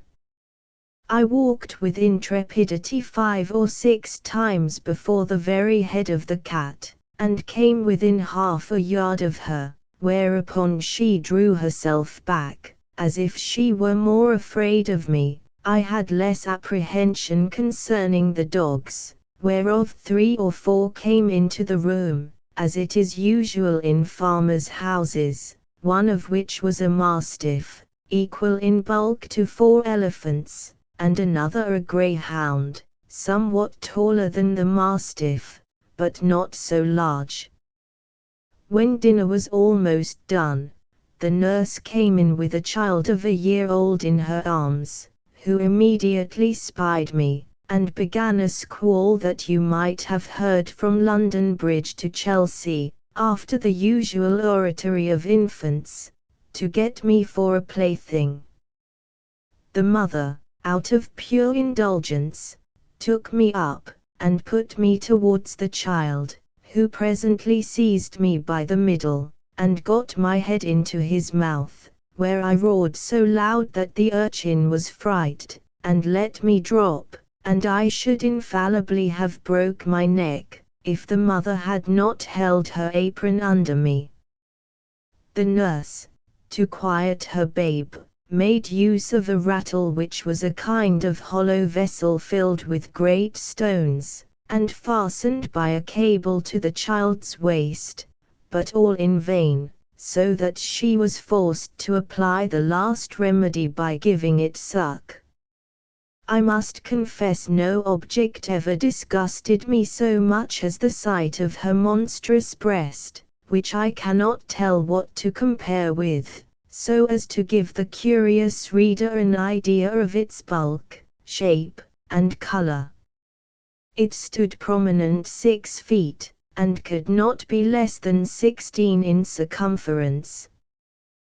The nipple was about half the bigness of my head, and the hue both of that and the dug, so varied with spots, pimples, and freckles, that nothing could appear more nauseous, for I had a near sight of her, she sitting down, the more conveniently to give suck, and I standing on the table. This made me reflect upon the fair skins of our English ladies, who appear so beautiful to us, only because they are of our own size, and their defects not to be seen but through a magnifying glass, where we find by experiment that the smoothest and whitest skins look rough, and coarse, and ill-colored. I remember when I was at Lilliput, the complexion of those diminutive people appeared to me the fairest in the world, and talking upon this subject with a person of learning there, who was an intimate friend of mine, he said that my face appeared much fairer and smoother when he looked on me from the ground, than it did upon a nearer view, when I took him up in my hand, and brought him close, which he confessed was at first a very shocking sight. He said, he could discover great holes in my skin, that the stumps of my beard were 10 times stronger than the bristles of a boar, and my complexion made up of several colors altogether disagreeable, although I must beg leave to say for myself, that I am as fair as most of my sex and country, and very little sunburnt by all my travels. On the other side, discoursing of the ladies in that emperor's court, he used to tell me, one had freckles, another too wide a mouth, a third too large a nose, nothing of which I was able to distinguish. I confess this reflection was obvious enough, which, however, I could not forbear, lest the reader might think those vast creatures were actually deformed, for I must do them the justice to say, they are a comely race of people, and particularly the features of my master's countenance, although he was but a farmer, when I beheld him from the height of 60 feet, appeared very well proportioned. When dinner was done, my master went out to his laborers, and, as I could discover by his voice and gesture, gave his wife strict charge to take care of me. I was very much tired, and disposed to sleep, which my mistress perceiving, she put me on her own bed, and covered me with a clean white handkerchief, but larger and coarser than the mainsail of a man of war. I slept about 2 hours, and dreamt I was at home with my wife and children, which aggravated my sorrows when I awaked, and found myself alone in a vast room, between 200 and 300 feet wide, and above 200 high, lying in a bed 20 yards wide. My mistress was gone about her household affairs, and had locked me in. The bed was 8 yards from the floor. Some natural necessities required me to get down. I durst not presume to call, and if I had, it would have been in vain, with such a voice as mine, at so great a distance from the room where I lay to the kitchen where the family kept. While I was under these circumstances, 2 rats crept up the curtains, and ran smelling backwards and forwards on the bed. One of them came up almost to my face, whereupon I rose in a fright, and drew out my hanger to defend myself. These horrible animals had the boldness to attack me on both sides, and one of them held his 4 feet at my collar, but I had the good fortune to rip up his belly before he could do me any mischief. He fell down at my feet, and the other, seeing the fate of his comrade, made his escape, but not without one good wound on the back, which I gave him as he fled, and made the blood run trickling from him. After this exploit, I walked gently to and fro on the bed, to recover my breath and loss of spirits. These creatures were of the size of a large mastiff, but infinitely more nimble and fierce, so that if I had taken off my belt before I went to sleep, I must have infallibly been torn to pieces and devoured.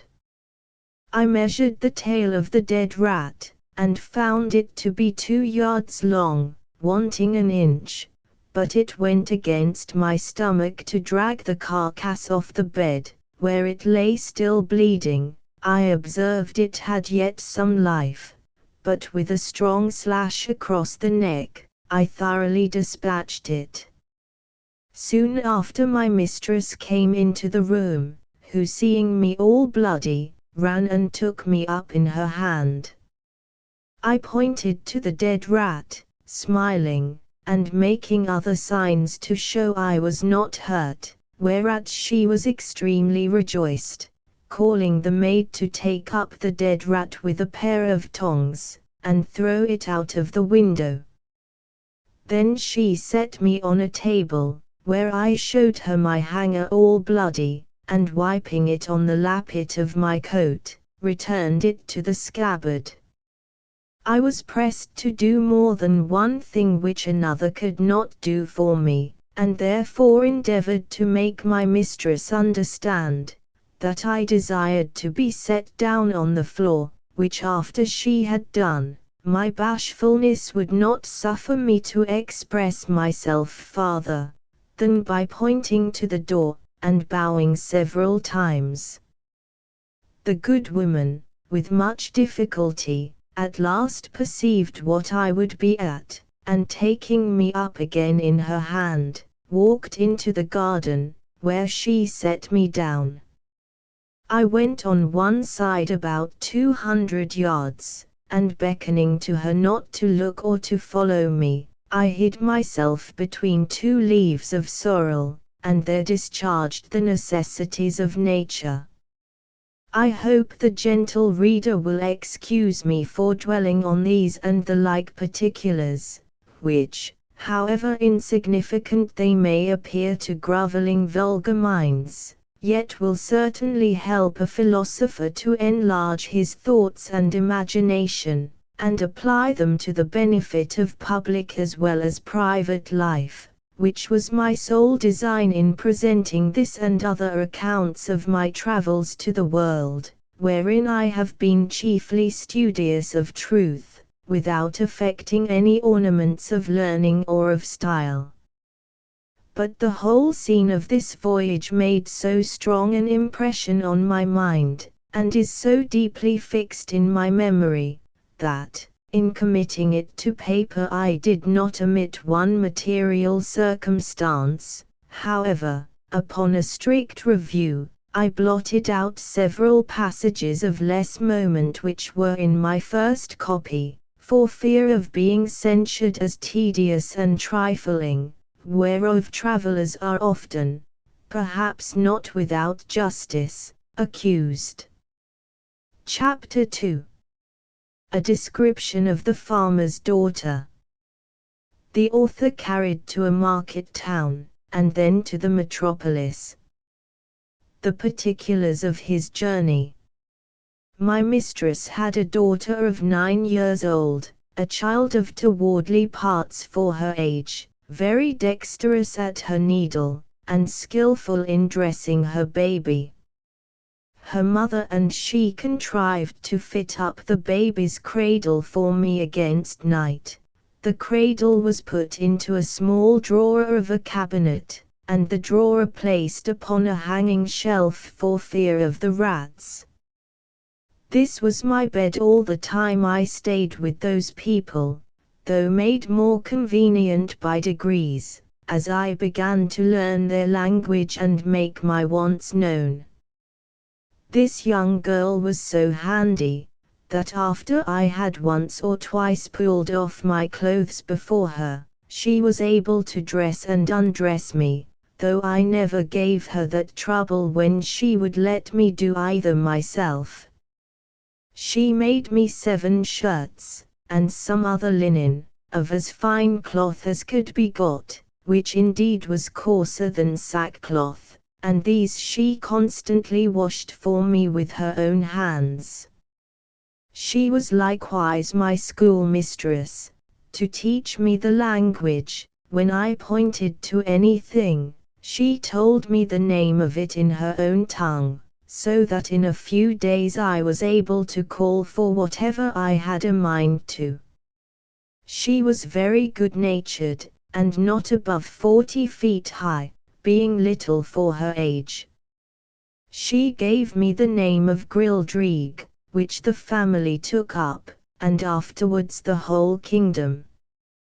The word imports what the Latins call nanunculus, the Italians homunce latino, and the English manikin. To her I chiefly owe my preservation in that country. We never parted while I was there. I called her my Glumdalclich, or little nurse, and should be guilty of great ingratitude if I omitted this honorable mention of her care and affection towards me, which I heartily wish it lay in my power to requite as she deserves, instead of being the innocent, but unhappy instrument of her disgrace, as I have too much reason to fear.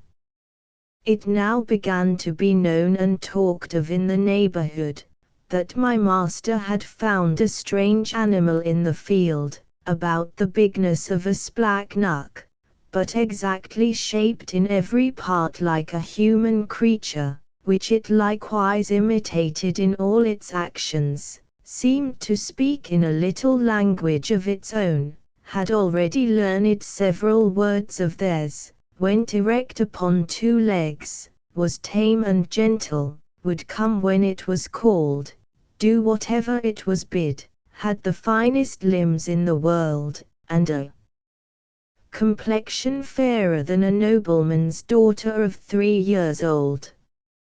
Another farmer, who lived hard by, and was a particular friend of my master, came on a visit on purpose to inquire into the truth of this story. I was immediately produced, and placed upon a table, where I walked as I was commanded, drew my hanger, put it up again, made my reverence to my master's guest, asked him in his own language how he did, and told him he was welcome, just as my little nurse had instructed me. This man, who was old and dim-sighted, put on his spectacles to behold me better, at which I could not forbear laughing very heartily, for his eyes appeared like the full moon shining into a chamber at 2 windows. Our people, who discovered the cause of my mirth, bore me company in laughing, at which the old fellow was fool enough to be angry and out of countenance.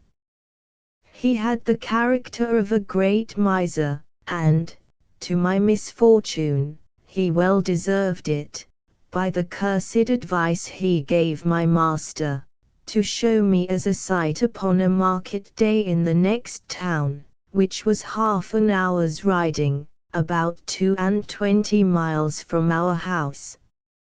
I guessed there was some mischief when I observed my master and his friend whispering together, sometimes pointing at me, and my fears made me fancy that I overheard and understood some of their words.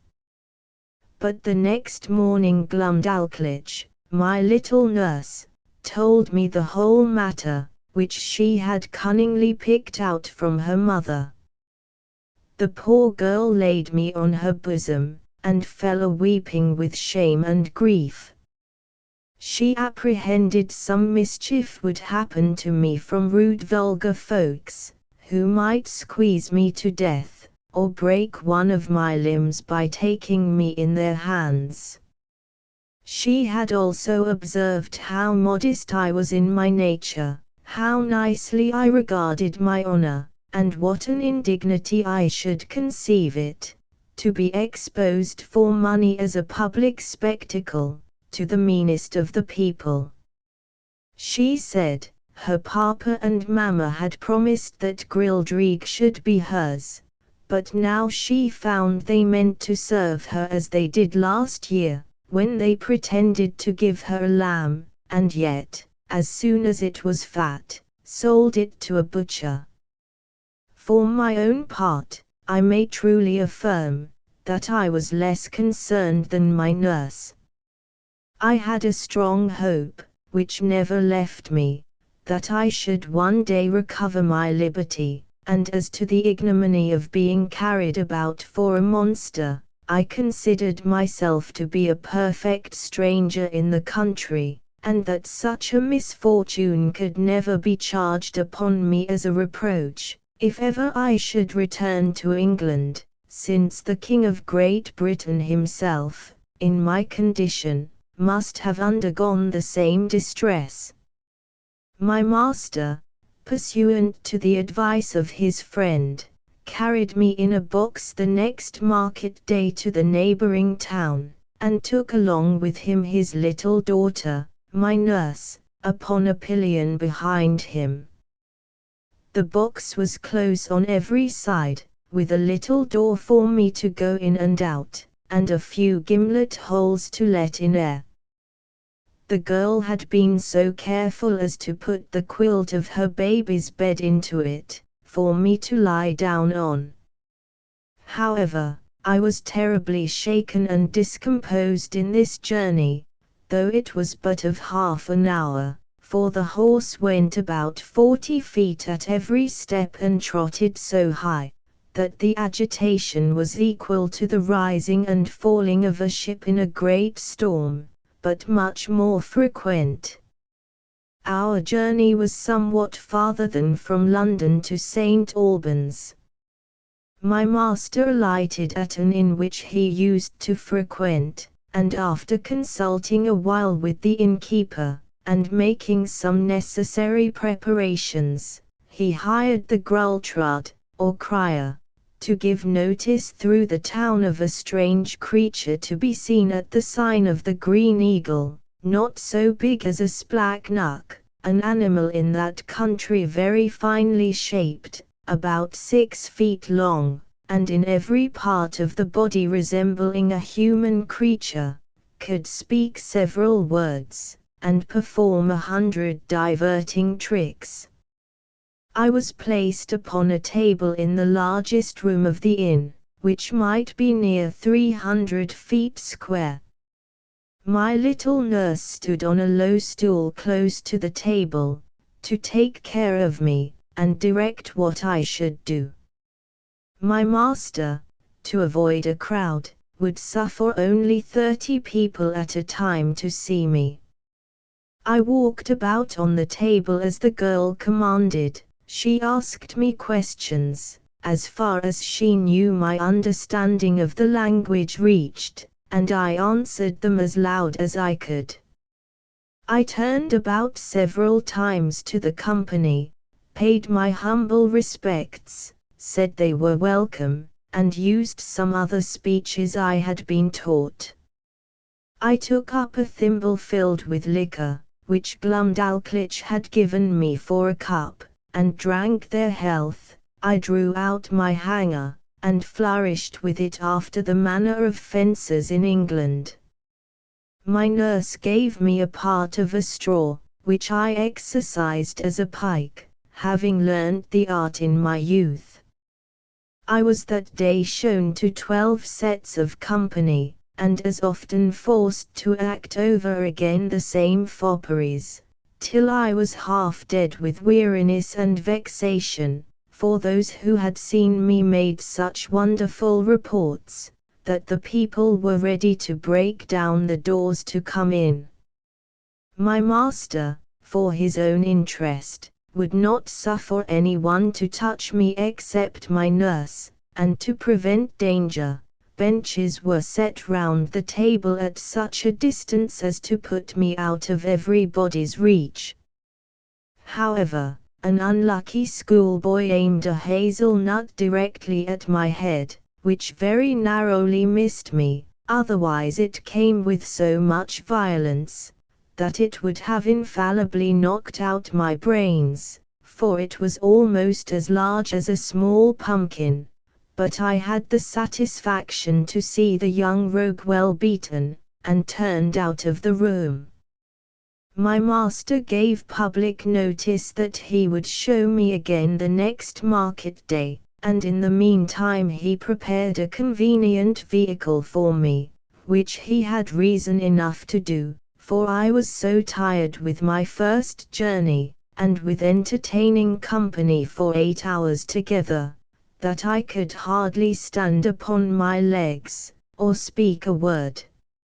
It was at least 3 days before I recovered my strength, and that I might have no rest at home, all the neighboring gentlemen from 100 miles round, hearing of my fame, came to see me at my master's own house.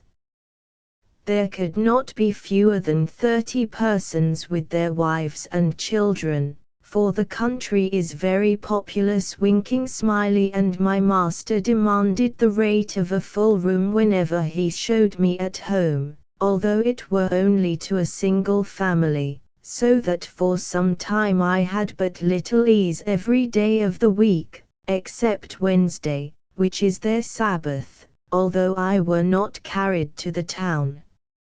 My master, finding how profitable I was likely to be, resolved to carry me to the most considerable cities of the kingdom.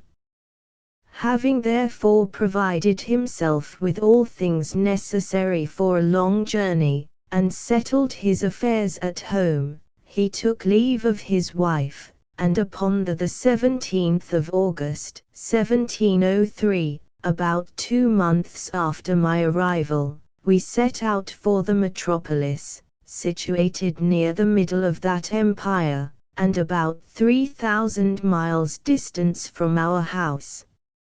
My master made his daughter Glumdalclitch ride behind him. She carried me on her lap, in a box tied about her waist. The girl had lined it on all sides with the softest cloth she could get, well quilted underneath, furnished it with her baby's bed, provided me with linen and other necessaries, and made everything as convenient as she could. We had no other company but a boy of the house, who rode after us with the luggage. My master's design was to show me in all the towns by the way, and to step out of the road for 50 or 100 miles, to any village, or person of quality's house, where he might expect custom. We made easy journeys, of not above 7 or 8 score miles a day, for Glumdalclitch, on purpose to spare me, complained she was tired with the trotting of the horse. She often took me out of my box, at my own desire, to give me air, and show me the country, but always held me fast by a leading string.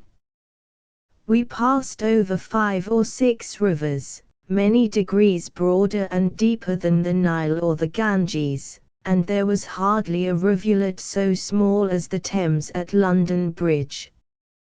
We were 10 weeks in our journey, and I was shown in 18 large towns, besides many villages, and private families. On the 26th day of October we arrived at the metropolis, called in their language Lorbrulgrad, or Pride of the Universe. My master took a lodging in the principal street of the city, not far from the royal palace, and put out bills in the usual form, containing an exact description of my person and parts. He hired a large room between 300 and 400 feet wide. He provided a table 60 feet in diameter, upon which I was to act my part, and palisaded it round 3 feet from the edge, and as many high, to prevent my falling over. I was shown 10 times a day, to the wonder and satisfaction of all people. I could now speak the language tolerably well, and perfectly understood every word that was spoken to me. Besides, I had learned their alphabet, and could make a shift to explain a sentence here and there, for Glumdalclitch had been my instructor while we were at home, and at leisure hours during our journey.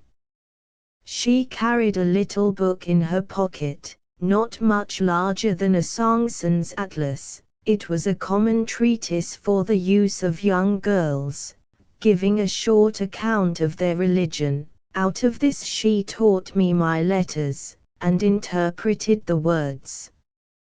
Chapter 3. The author sent for to court. The Queen buys him of his master the farmer, and presents him to the king.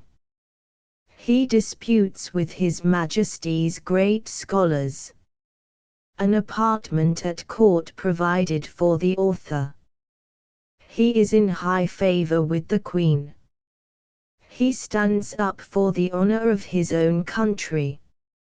His quarrels with the Queen's dwarf. The frequent labors I underwent every day, made, in a few weeks, a very considerable change in my health. The more my master got by me, the more insatiable he grew. I had quite lost my stomach, and was almost reduced to a skeleton. The farmer observed it, and concluding I must soon die, resolved to make as good a hand of me as he could.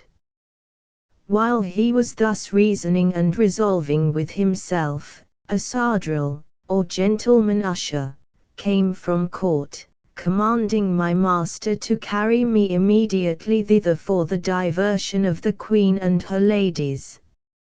Some of the latter had already been to see me, and reported strange things of my beauty, behavior, and good sense. Her Majesty, and those who attended her, were beyond measure delighted with my demeanor. I fell on my knees, and begged the honor of kissing her imperial foot, but this gracious princess held out her little finger towards me, after I was set on the table, which I embraced in both my arms, and put the tip of it with the utmost respect to my lip. She made me some general questions about my country and my travels, which I answered as distinctly, and in as few words as I could. She asked whether I could be content to live at court. I bowed down to the board of the table, and humbly answered that I was my master's slave, but, if I were at my own disposal, I should be proud to devote my life to Her Majesty's service. She then asked my master whether he was willing to sell me at a good price. He, who apprehended I could not live a month, was ready enough to part with me, and demanded 1,000 pieces of gold, which were ordered him on the spot, each piece being about the bigness of 800 mwadors, but allowing for the proportion of all things between that country and Europe, and the high price of gold among them, was hardly so great a sum as 1,000 guineas would be in England. I then said to the Queen, since I was now Her Majesty's most humble creature and vassal, I must beg the favour, that Glumdalclitch, who had always tended me with so much care and kindness, and understood to do it so well, might be admitted into her service, and continue to be my nurse and instructor. Her Majesty agreed to my petition, and easily got the farmer's consent, who was glad enough to have his daughter preferred at court, and the poor girl herself was not able to hide her joy. My late master withdrew, bidding me farewell, and saying he had left me in a good service, to which I replied not a word, only making him a slight bow. The Queen observed my coldness, and, when the farmer was gone out of the apartment, asked me the reason. I made bold to tell Her Majesty, that I owed no other obligation to my late master than his not dashing out the brains of a poor harmless creature, found by chance in his fields, which obligation was amply recompensed by the gain he had made in showing me through half the kingdom, and the price he had now sold me for. That the life I had since led was laborious enough to kill an animal of 10 times my strength. That my health was much impaired by the continual drudgery of entertaining the rabble every hour of the day, and that, if my master had not thought my life in danger, Her Majesty would not have got so cheap a bargain. But as I was out of all fear of being ill-treated under the protection of so great and good an empress, the ornament of nature, the darling of the world, the delight of her subjects, the phoenix of the creation, so I hoped my late master's apprehensions would appear to be groundless, for I already found my spirits revive by the influence of her most august presence.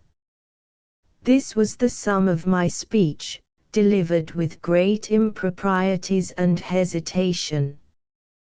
The latter part was altogether framed in the style peculiar to that people, whereof I learned some phrases from Glumdalclitch, while she was carrying me to court.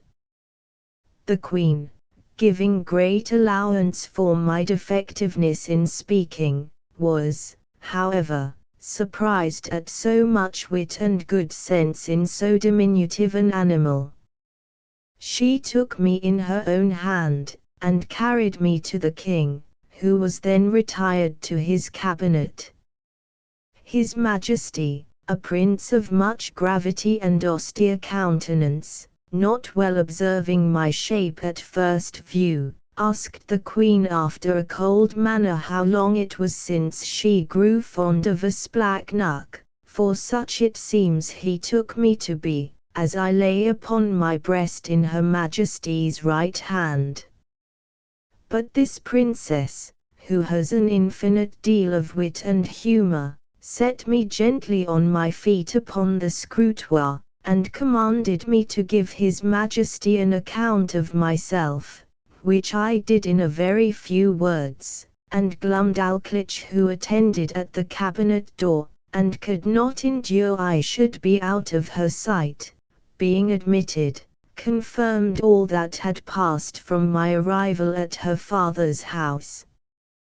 The king, although he be as learned a person as any in his dominions, had been educated in the study of philosophy, and particularly mathematics, yet when he observed my shape exactly, and saw me walk erect, before I began to speak, conceived I might be a piece of clockwork, which is in that country arrived to a very great perfection, contrived by some ingenious artist. But when he heard my voice, and found what I delivered to be regular and rational, he could not conceal his astonishment. He was by no means satisfied with the relation I gave him of the manner I came into his kingdom, but thought it a story concerted between Glumdalclitch and her father, who had taught me a set of words to make me sell at a better price.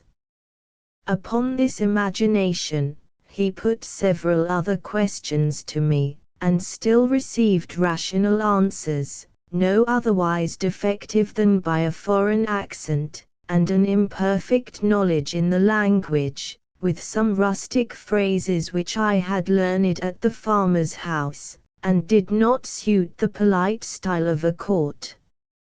His Majesty sent for 3 great scholars, who were then in their weekly waiting, according to the custom in that country.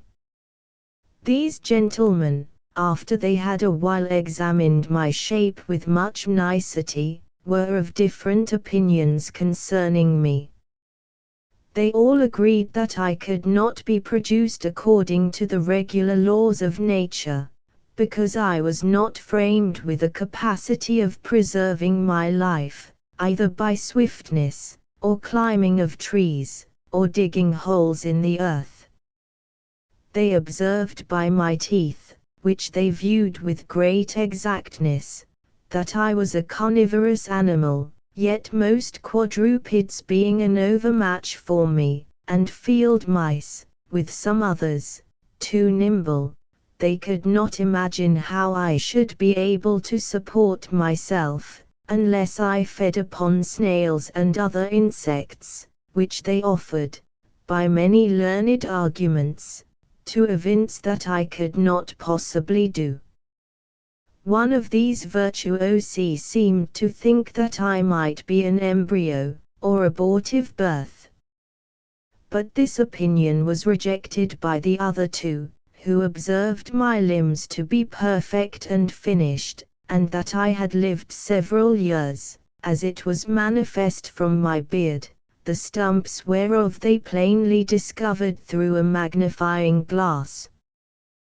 They would not allow me to be a dwarf, because my littleness was beyond all degrees of comparison, for the Queen's favourite dwarf, the smallest ever known in that kingdom, was near 30 feet high. After much debate, they concluded unanimously that I was only relplum scalcath, which is interpreted literally lusus naturae, a determination exactly agreeable to the modern philosophy of Europe, whose professors, disdaining the old evasion of occult causes, whereby the followers of Aristotle endeavored in vain to disguise their ignorance, have invented this wonderful solution of all difficulties, to the unspeakable advancement of human knowledge. After this decisive conclusion, I entreated to be heard a word or two. I applied myself to the king, and assured his majesty, that I came from a country which abounded with several millions of both sexes, and of my own stature, where the animals, trees, and houses, were all in proportion, and where, by consequence, I might be as able to defend myself, and to find sustenance, as any of His Majesty's subjects could do here, which I took for a full answer to those gentlemen's arguments. To this they only replied with a smile of contempt, saying, that the farmer had instructed me very well in my lesson. The king, who had a much better understanding, dismissing his learned men, sent for the farmer, who by good fortune was not yet gone out of town. Having therefore first examined him privately, and then confronted him with me and the young girl, His Majesty began to think that what we told him might possibly be true. He desired the Queen to order that a particular care should be taken of me, and was of opinion that Glumdalclitch should still continue in her office of tending me, because he observed we had a great affection for each other. A convenient apartment was provided for her at court. She had a sort of governess appointed to take care of her education, a maid to dress her, and 2 other servants for menial offices, but the care of me was wholly appropriated to herself.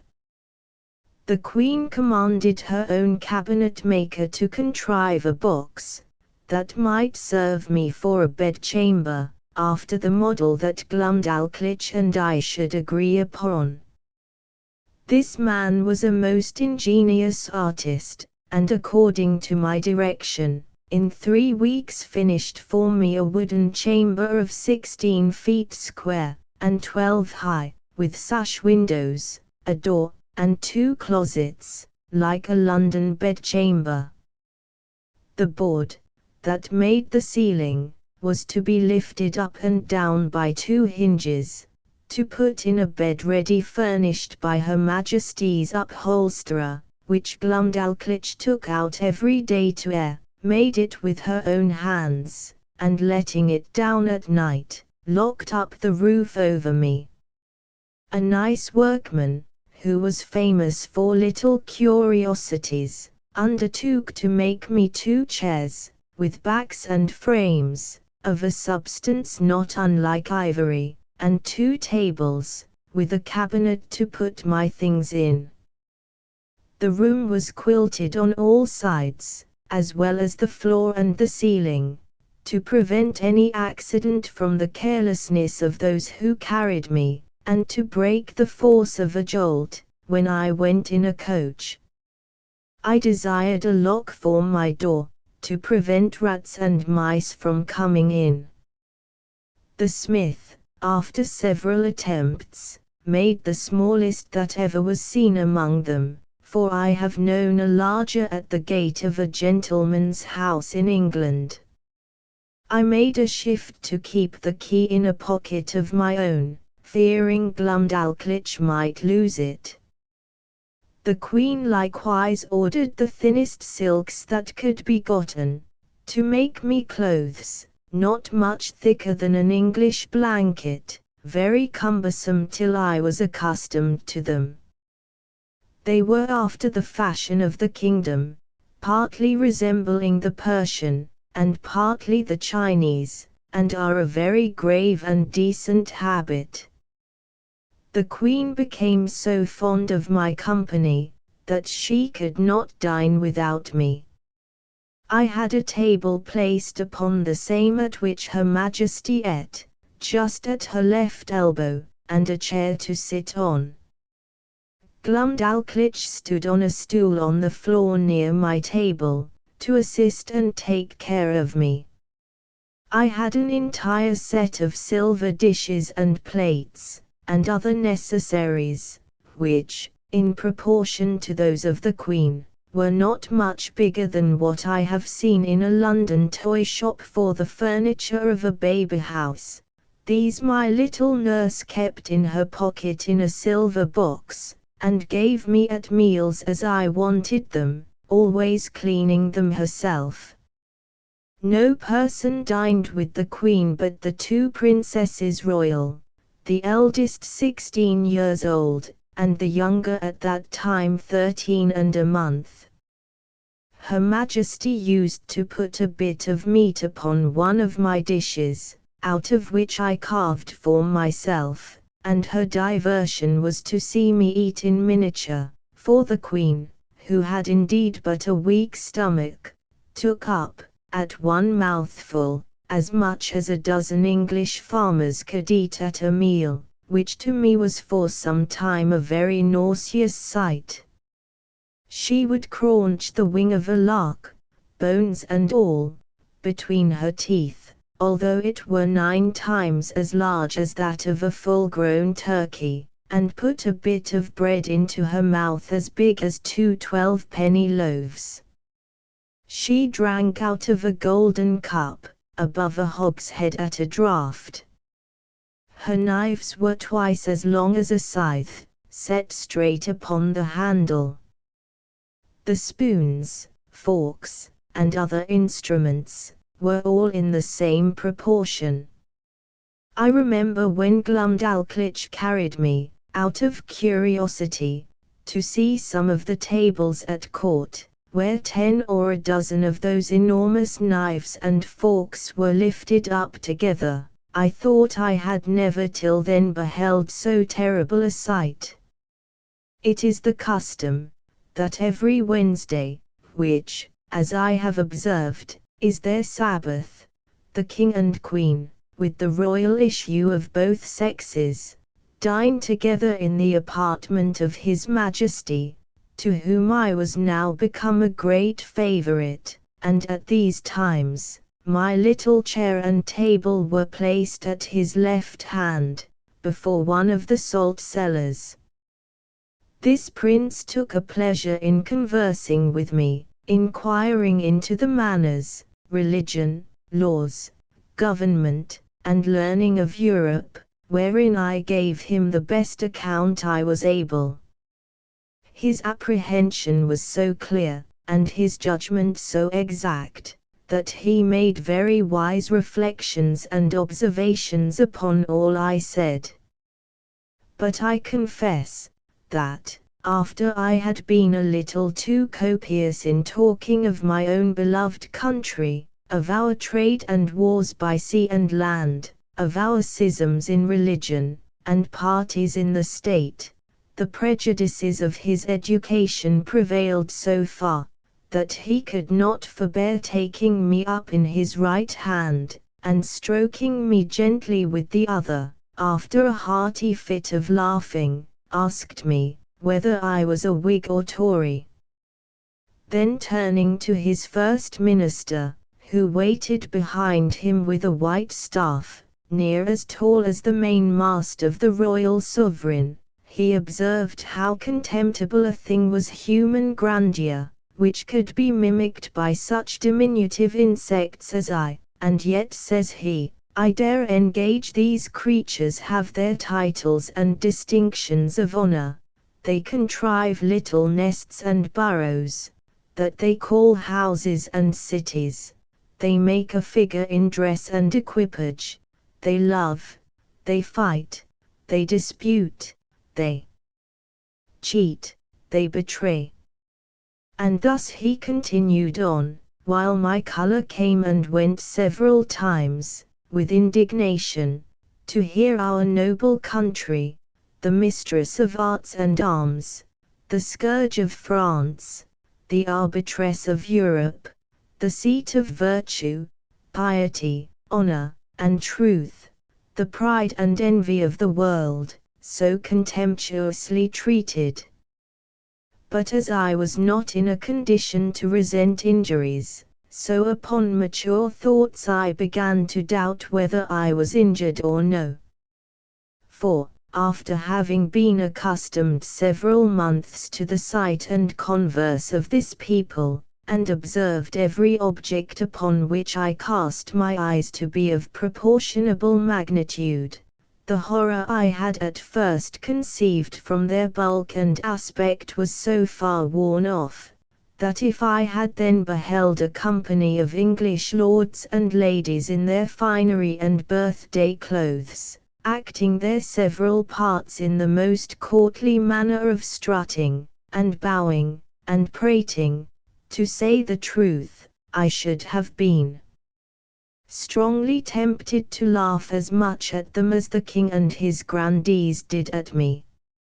Neither, indeed, could I forbear smiling at myself, when the queen used to place me upon her hand towards a looking-glass, by which both our persons appeared before me in full view together, and there could be nothing more ridiculous than the comparison, so that I really began to imagine myself dwindled many degrees below my usual size. Nothing angered and mortified me so much as the queen's dwarf, who being of the lowest stature that was ever in that country, for I verily think he was not full 30 feet high, became so insolent at seeing a creature so much beneath him, that he would always affect to swagger and look big as he passed by me in the queen's antechamber, while I was standing on some table talking with the lords or ladies of the court, and he seldom failed of a smart word or two upon my littleness, against which I could only revenge myself by calling him brother, challenging him to wrestle, and such repartees as are usually in the mouths of court pages. One day, at dinner, this malicious little cub was so nettled with something I had said to him, that, raising himself upon the frame of Her Majesty's chair, he took me up by the middle, as I was sitting down, not thinking any harm, and let me drop into a large silver bowl of cream, and then ran away as fast as he could. I fell over head and ears, and, if I had not been a good swimmer, it might have gone very hard with me, for Glumdalclitch in that instant happened to be at the other end of the room, and the queen was in such a fright that she wanted presence of mind to assist me. But my little nurse ran to my relief, and took me out, after I had swallowed above a quart of cream. I was put to bed, however. I received no other damage than the loss of a suit of clothes, which was utterly spoiled. The dwarf was soundly whipped, and as a farther punishment, forced to drink up the bowl of cream into which he had thrown me. Neither was he ever restored to favor, for soon after the queen bestowed him on a lady of high quality, so that I saw him no more, to my very great satisfaction, for I could not tell to what extremities such a malicious urchin might have carried his resentment. He had before served me a scurvy trick, which set the queen a-laughing, although at the same time she was heartily vexed, and would have immediately cashiered him, if I had not been so generous as to intercede. Her Majesty had taken a marrow bone upon her plate, and, after knocking out the marrow, placed the bone again in the dish erect, as it stood before the dwarf, watching his opportunity, while Glumdalclitch was gone to the sideboard, mounted the stool that she stood on to take care of me at meals, took me up in both hands, and squeezing my legs together, wedged them into the marrow bone above my waist, where I stuck for some time, and made a very ridiculous figure. I believe it was near a minute before anyone knew what was become of me, for I thought it below me to cry out. But, as princes seldom get their meat hot, my legs were not scalded, only my stockings and breeches in a sad condition. The dwarf, at my entreaty, had no other punishment than a sound whipping. I was frequently rallied by the queen upon account of my fearfulness, and she used to ask me whether the people of my country were as great cowards as myself. The occasion was this: the kingdom is much pestered with flies in summer, and these odious insects, each of them as big as a Dunstable lark, hardly gave me any rest while I sat at dinner, with their continual humming and buzzing about mine ears. They would sometimes alight upon my victuals, and leave their loathsome excrement, or spawn behind, which to me was very visible, though not to the natives of that country, whose large optics were not so acute as mine, in viewing smaller objects. Sometimes they would fix upon my nose, or forehead, where they stung me to the quick, smelling very offensively, and I could easily trace that viscous matter, which, our naturalists tell us, enables those creatures to walk with their feet upwards upon a ceiling. I had much ado to defend myself against these detestable animals, and could not forbear starting when they came on my face.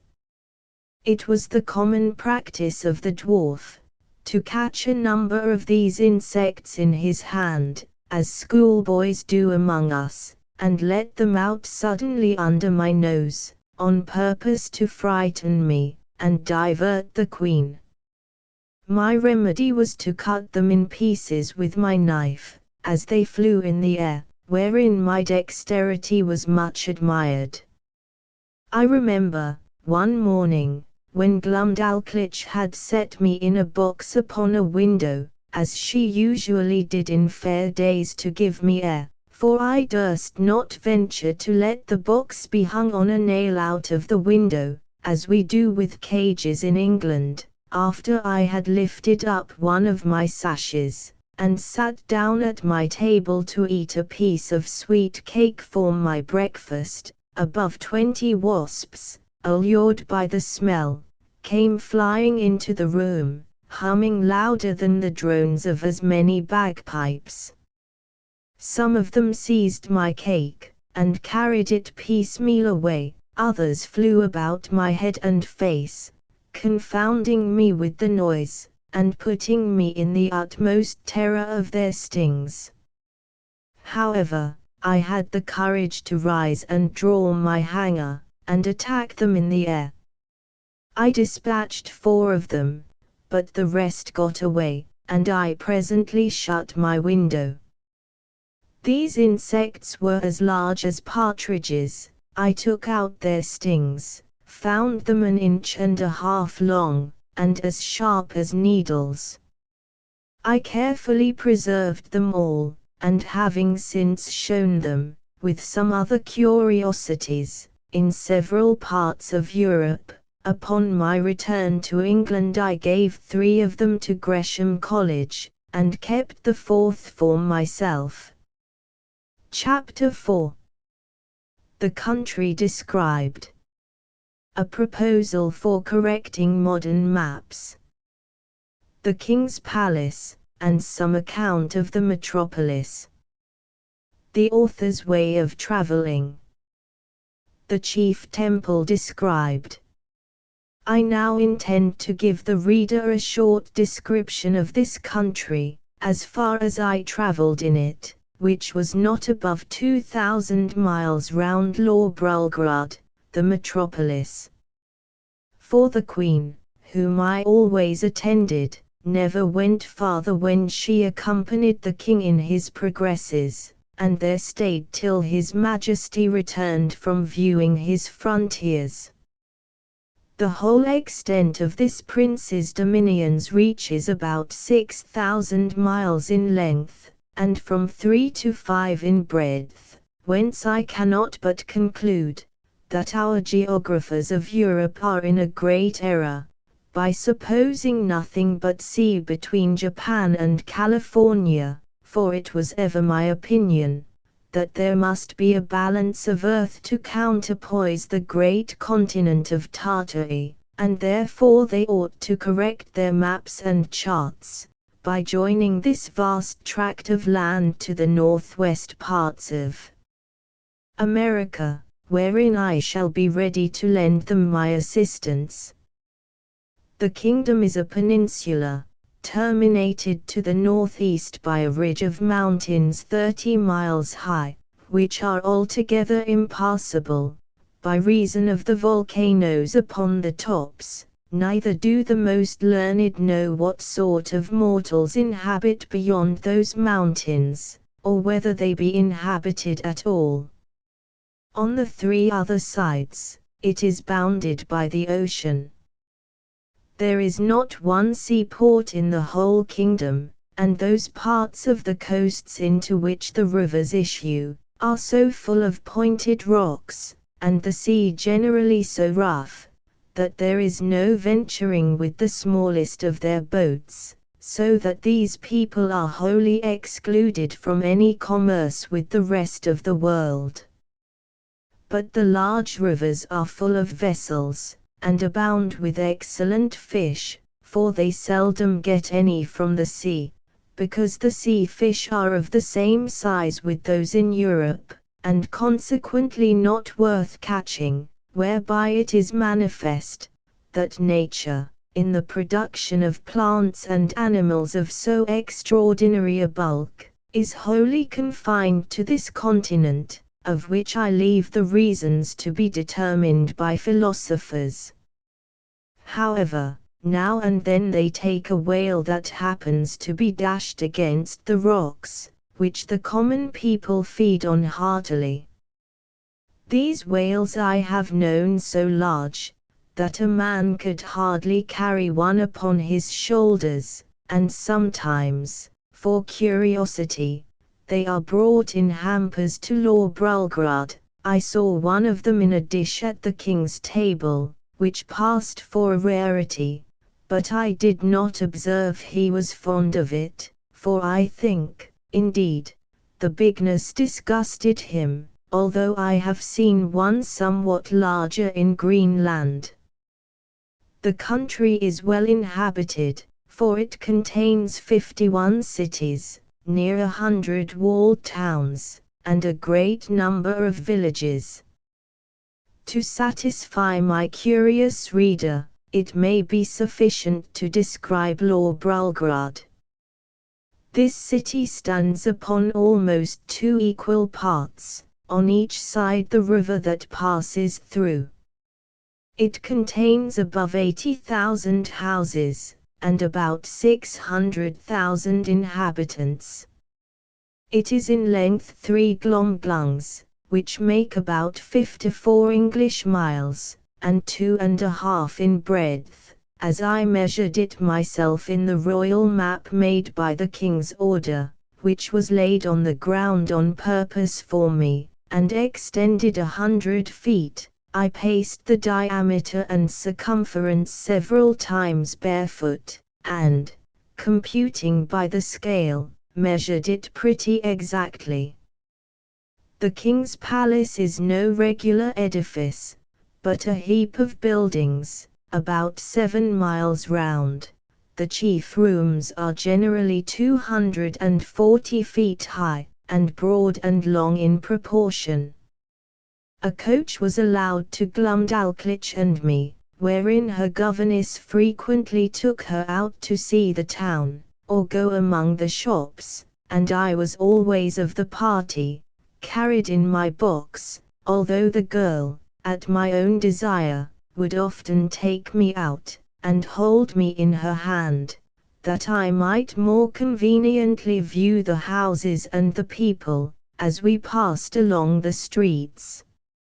I reckoned our coach to be about a square of Westminster Hall, but not altogether so high. However, I cannot be very exact.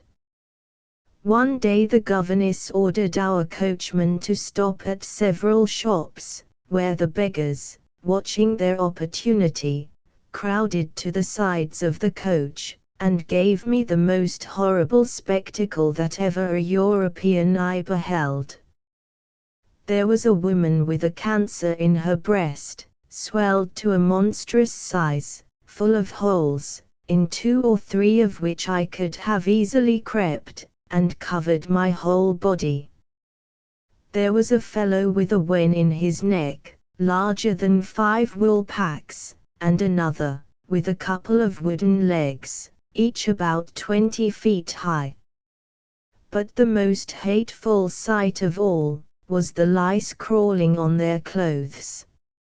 I could see distinctly the limbs of these vermin with my naked eye, much better than those of a European louse through a microscope, and their snouts with which they rooted like swine. They were the first I had ever beheld, and I should have been curious enough to dissect one of them, if I had had proper instruments, which I unluckily left behind me in the ship, although, indeed, the sight was so nauseous, that it perfectly turned my stomach. Besides the large box in which I was usually carried, the Queen ordered a smaller one to be made for me, of about 12 feet square, and 10 high, for the convenience of travelling, because the other was somewhat too large for Glumdalclitch's lap, and cumbersome in the coach. It was made by the same artist, whom I directed in the whole contrivance. This travelling closet was an exact square, with a window in the middle of 3 of the squares, and each window was latticed with iron wire on the outside, to prevent accidents in long journeys. On the 4th side, which had no window, 2 strong staples were fixed, through which the person that carried me, when I had a mind to be on horseback, put a leathern belt, and buckled it about his waist. This was always the office of some grave trusty servant, in whom I could confide, whether I attended the king and queen in their progresses, or were disposed to see the gardens, or pay a visit to some great lady or minister of state in the court, when Glumdalclitch happened to be out of order, for I soon began to be known and esteemed among the greatest officers, I suppose more upon account of their Majesties' favour, than any merit of my own. In journeys, when I was weary of the coach, a servant on horseback would buckle on my box, and place it upon a cushion before him, and there I had a full prospect of the country on 3 sides, from my 3 windows. I had, in this closet, a field bed and a hammock, hung from the ceiling, 2 chairs and a table, neatly screwed to the floor, to prevent being tossed about by the agitation of the horse or the coach. And having been long used to sea voyages, those motions, although sometimes very violent, did not much discompose me. Whenever I had a mind to see the town, it was always in my travelling closet, which Glumdalclitch held in her lap in a kind of open sedan, after the fashion of the country, borne by 4 men, and attended by 2 others in the Queen's livery. The people, who had often heard of me, were very curious to crowd about the sedan, and the girl was complaisant enough to make the bearers stop, and to take me in her hand, that I might be more conveniently seen. I was very desirous to see the chief temple, and particularly the tower belonging to it, which is reckoned the highest in the kingdom. Accordingly one day my nurse carried me thither, but I may truly say I came back disappointed, for the height is not above 3,000 feet, reckoning from the ground to the highest pinnacle top, which, allowing for the difference between the size of those people and us in Europe, is no great matter for admiration, nor at all equal in proportion, if I rightly remember, to Salisbury steeple. But, not to detract from a nation, to which, during my life, I shall acknowledge myself extremely obliged, it must be allowed, that whatever this famous tower wants in height, is amply made up in beauty and strength, for the walls are near 100 feet thick, built of hewn stone, whereof each is about 40 feet square, and adorned on all sides with statues of gods and emperors, cut in marble, larger than the life, placed in their several niches. I measured a little finger which had fallen down from one of these statues, and lay unperceived among some rubbish, and found it exactly 4 feet and an inch in length. Glumdalclitch wrapped it up in her handkerchief, and carried it home in her pocket, to keep among other trinkets, of which the girl was very fond, as children at her age usually are. The king's kitchen is indeed a noble building, vaulted at top, and about 600 feet high.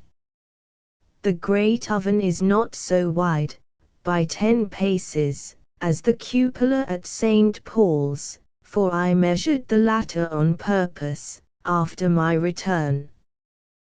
But if I should describe the kitchen grate, the prodigious pots and kettles, the joints of meat turning on the spits, with many other particulars, perhaps I should be hardly believed, at least a severe critic would be apt to think I enlarged a little, as travellers are often suspected to do. To avoid which censure I fear I have run too much into the other extreme, and that if this treatise should happen to be translated into the language of Brobdingnag, which is the general name of that kingdom, and transmitted thither, the king and his people would have reason to complain that I had done them an injury, by a false and diminutive representation. His Majesty seldom keeps above 600 horses in his stables, they are generally from 54 to 60 feet high. But, when he goes abroad on solemn days, he is attended, for state, by a military guard of 500 horse, which, indeed, I thought was the most splendid sight that could be ever beheld, till I saw part of his army in Battalia, whereof I shall find another occasion to speak. Chapter V. Several adventures that happened to the author. The execution of a criminal. The author shows his skill in navigation. I should have lived happy enough in that country, if my littleness had not exposed me to several ridiculous and troublesome accidents, some of which I shall venture to relate. Glumdalclitch often carried me into the gardens of the court in my smaller box, and would sometimes take me out of it, and hold me in her hand, or set me down to walk. I remember, before the dwarf left the Queen, he followed us one day into those gardens, and my nurse having set me down, he and I being close together, near some dwarf apple trees, I must needs show my wit, by a silly allusion between him and the trees, which happens to hold in their language as it does in ours. Whereupon, the malicious rogue, watching his opportunity, when I was walking under one of them, shook it directly over my head, by which a dozen apples, each of them near as large as a Bristol barrel, came tumbling about my ears. One of them hit me on the back as I chanced to stoop, and knocked me down flat on my face, but I received no other hurt, and the dwarf was pardoned at my desire, because I had given the provocation. Another day, Glumdalclitch left me on a smooth grass plot to divert myself, while she walked at some distance with her governess. In the meantime, there suddenly fell such a violent shower of hail, that I was immediately by the force of it, struck to the ground, and when I was down, the hailstones gave me such cruel bangs all over the body, as if I had been pelted with tennis balls. However, I made a shift to creep on all fours, and shelter myself, by lying flat on my face, on the lee side of a border of lemon thyme, but so bruised from head to foot, that I could not go abroad in 10 days. Neither is this at all to be wondered at, because nature, in that country, observing the same proportion through all her operations, a hailstone is near 1800 times as large as one in Europe, which I can assert upon experience, having been so curious as to weigh and measure them. But a more dangerous accident happened to me in the same garden, when my little nurse, believing she had put me in a secure place, which I often entreated her to do, that I might enjoy my own thoughts, and having left my box at home, to avoid the trouble of carrying it, went to another part of the garden with her governess and some ladies of her acquaintance. While she was absent, and out of hearing, a small white spaniel that belonged to one of the chief gardeners, having got by accident into the garden, happened to range near the place where I lay. The dog, following the scent, came directly up, and taking me in his mouth, ran straight to his master wagging his tail, and set me gently on the ground. By good fortune he had been so well taught, that I was carried between his teeth without the least hurt, or even tearing my clothes. But the poor gardener, who knew me well, and had a great kindness for me, was in a terrible fright. He gently took me up in both his hands, and asked me how I did. But I was so amazed and out of breath, that I could not speak a word. In a few minutes I came to myself, and he carried me safe to my little nurse, who, by this time, had returned to the place where she left me, and was in cruel agonies when I did not appear, nor answer when she called. She severely reprimanded the gardener on account of his dog.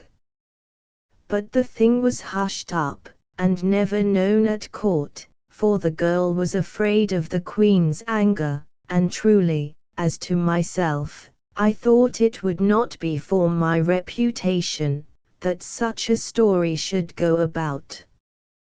This accident absolutely determined Glumdalclitch never to trust me abroad for the future out of her sight. I had been long afraid of this resolution, and therefore concealed from her some little unlucky adventures that happened in those times when I was left by myself. Once a kite, hovering over the garden, made a stoop at me, and if I had not resolutely drawn my hanger, and run under a thick espalier, he would have certainly carried me away in his talons. Another time, walking to the top of a fresh mole-hill, I fell to my neck in the hole, through which that animal had cast up the earth, and coined some lie, not worth remembering, to excuse myself for spoiling my clothes. I likewise broke my right shin against the shell of a snail, which I happened to stumble over, as I was walking alone and thinking on poor England. I cannot tell whether I were more pleased or mortified to observe, in those solitary walks, that the smaller birds did not appear to be at all afraid of me, but would hop about within a yard's distance, looking for worms and other food, with as much indifference and security as if no creature at all were near them. I remember, a thrush had the confidence to snatch out of my hand, with his bill, a piece of cake that Glumdalclitch had just given me for my breakfast. When I attempted to catch any of these birds, they would boldly turn against me, endeavoring to peck my fingers, which I durst not venture within their reach, and then they would hop back unconcerned, to hunt for worms or snails, as they did before. But one day, I took a thick cudgel, and threw it with all my strength so luckily, at a linnet, that I knocked him down, and seizing him by the neck with both my hands, ran with him in triumph to my nurse.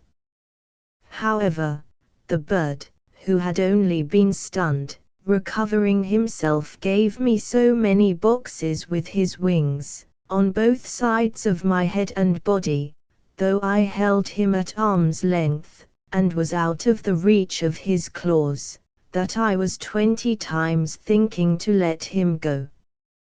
But I was soon relieved by one of our servants, who wrung off the bird's neck, and I had him next day for dinner, by the Queen's command. This linnet, as near as I can remember, seemed to be somewhat larger than an English swan. The maids of honor often invited Glumdalclitch to their apartments, and desired she would bring me along with her, on purpose to have the pleasure of seeing and touching me. They would often strip me naked from top to toe, and lay me at full length in their bosoms, wherewith I was much disgusted because, to say the truth, a very offensive smell came from their skins, which I do not mention, or intend, to the disadvantage of those excellent ladies, for whom I have all manner of respect, but I conceive that my sense was more acute in proportion to my littleness, and that those illustrious persons were no more disagreeable to their lovers, or to each other, than people of the same quality are with us in England. And, after all, I found their natural smell was much more supportable than when they used perfumes, under which I immediately swooned away. I cannot forget that an intimate friend of mine in Lilliput took the freedom in a warm day, when I had used a good deal of exercise, to complain of a strong smell about me, although I am as little faulty that way as most of my sex, but I suppose his faculty of smelling was as nice with regard to me as mine was to that of this people. Upon this point, I cannot forbear doing justice to the Queen my mistress, and Glumdalclitch my nurse, whose persons were as sweet as those of any lady in England. That which gave me most uneasiness among these maids of honour, when my nurse carried me to visit them, was to see them use me without any manner of ceremony, like a creature who had no sort of consequence, for they would strip themselves to the skin, and put on their smocks in my presence, while I was placed on their toilet, directly before their naked bodies, which I am sure to me was very far from being a tempting sight, or from giving me any other emotions than those of horror and disgust. Their skins appeared so coarse and uneven, so variously colored, when I saw them near, with a mole here and there as broad as a trencher, and hairs hanging from it thicker than pack threads, to say nothing farther concerning the rest of their persons. Neither did they at all scruple, while I was by, to discharge what they had drank, to the quantity of at least 2 hogsheads, in a vessel that held above 3 tons. The handsomest among these maids of honour, a pleasant, frolicsome girl of 16, would sometimes set me astride upon one of her nipples, with many other tricks, wherein the reader will excuse me for not being over particular. But I was so much displeased, that I entreated Glumdalclitch to contrive some excuse for not seeing that young lady any more. One day, a young gentleman, who was nephew to my nurse's governess, came and pressed them both to see an execution. It was of a man who had murdered one of that gentleman's intimate acquaintance. Glumdalclitch was prevailed on to be of the company, very much against her inclination, for she was naturally tender-hearted, and, as for myself, although I abhorred such kind of spectacles, yet my curiosity tempted me to see something that I thought must be extraordinary. The malefactor was fixed in a chair upon a scaffold erected for that purpose, and his head cut off at one blow, with a sword of about 40 feet long. The veins and arteries spouted up such a prodigious quantity of blood, and so high in the air, that the great jet d'eau at Versailles was not equal to it for the time it lasted, and the head, when it fell on the scaffold floor, gave such a bounce as made me start, although I was at least half an English mile distant. The Queen, who often used to hear me talk of my sea voyages, and took all occasions to divert me when I was melancholy, asked me whether I understood how to handle a sail or an oar, and whether a little exercise of rowing might not be convenient for my health. I answered, that I understood both very well, for although my proper employment had been to be surgeon or doctor to the ship, yet often, upon a pinch, I was forced to work like a common mariner. But I could not see how this could be done in their country, where the smallest wherry was equal to a first-rate man of war among us, and such a boat as I could manage would never live in any of their rivers. Her Majesty said, if I would contrive a boat, her own joiner should make it, and she would provide a place for me to sail in.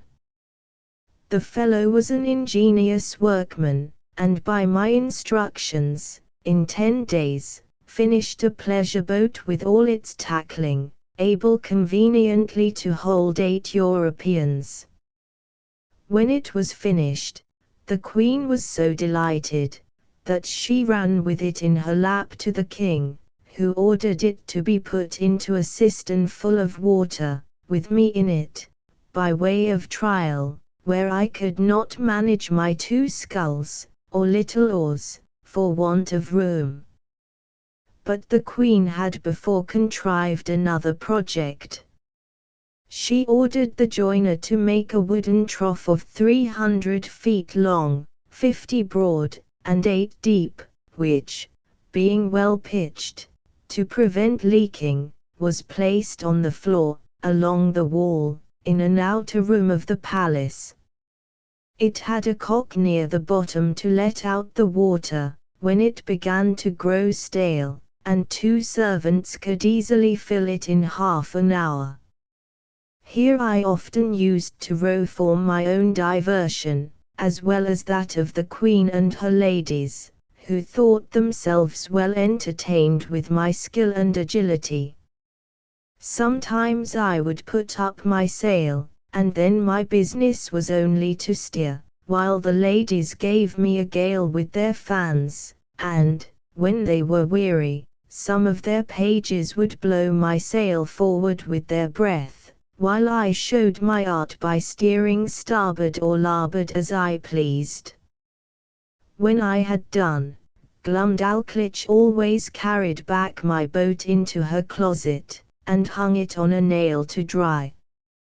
In this exercise I once met an accident, which had like to have cost me my life, for, one of the pages having put my boat into the trough, the governess who attended Glumdalclitch very officiously lifted me up, to place me in the boat, but I happened to slip through her fingers, and should infallibly have fallen down 40 feet upon the floor, if, by the luckiest chance in the world, I had not been stopped by a corking pin that stuck in the good gentlewoman's stomacher, the head of the pin passing between my shirt and the waistband of my breeches, and thus I was held by the middle in the air, till Glumdalclitch ran to my relief. Another time, one of the servants, whose office it was to fill my trough every 3rd day with fresh water, was so careless as to let a huge frog, not perceiving it, slip out of his pail. The frog lay concealed till I was put into my boat, but then, seeing a resting place, climbed up, and made it lean so much on one side, that I was forced to balance it with all my weight on the other, to prevent overturning. When the frog was got in, it hopped at once half the length of the boat, and then over my head, backward and forward, daubing my face and clothes with its odious slime. The largeness of its features made it appear the most deformed animal that can be conceived. However, I desired Glumdalclitch to let me deal with it alone. I banged it a good while with one of my sculls, and at last forced it to leap out of the boat. But the greatest danger I ever underwent in that kingdom, was from a monkey, who belonged to one of the clerks of the kitchen. Glumdalclitch had locked me up in her closet, while she went somewhere upon business, or a visit.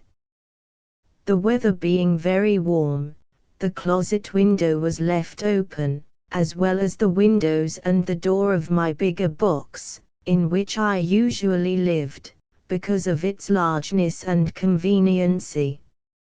As I sat quietly meditating at my table, I heard something bounce in at the closet window, and skip about from one side to the other, whereat, although I was much alarmed, yet I ventured to look out, but not stirring from my seat, and then I saw this frolicsome animal frisking and leaping up and down, till at last he came to my box, which he seemed to view with great pleasure and curiosity, peeping in at the door and every window.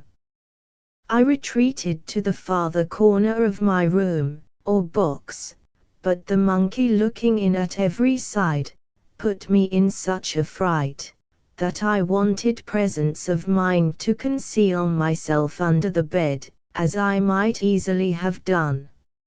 After some time spent in peeping, grinning, and chattering, he at last espied me, and reaching one of his paws in at the door, as a cat does when she plays with a mouse, although I often shifted place to avoid him, he at length seized the lappet of my coat, which being made of that country silk, was very thick and strong, and dragged me out.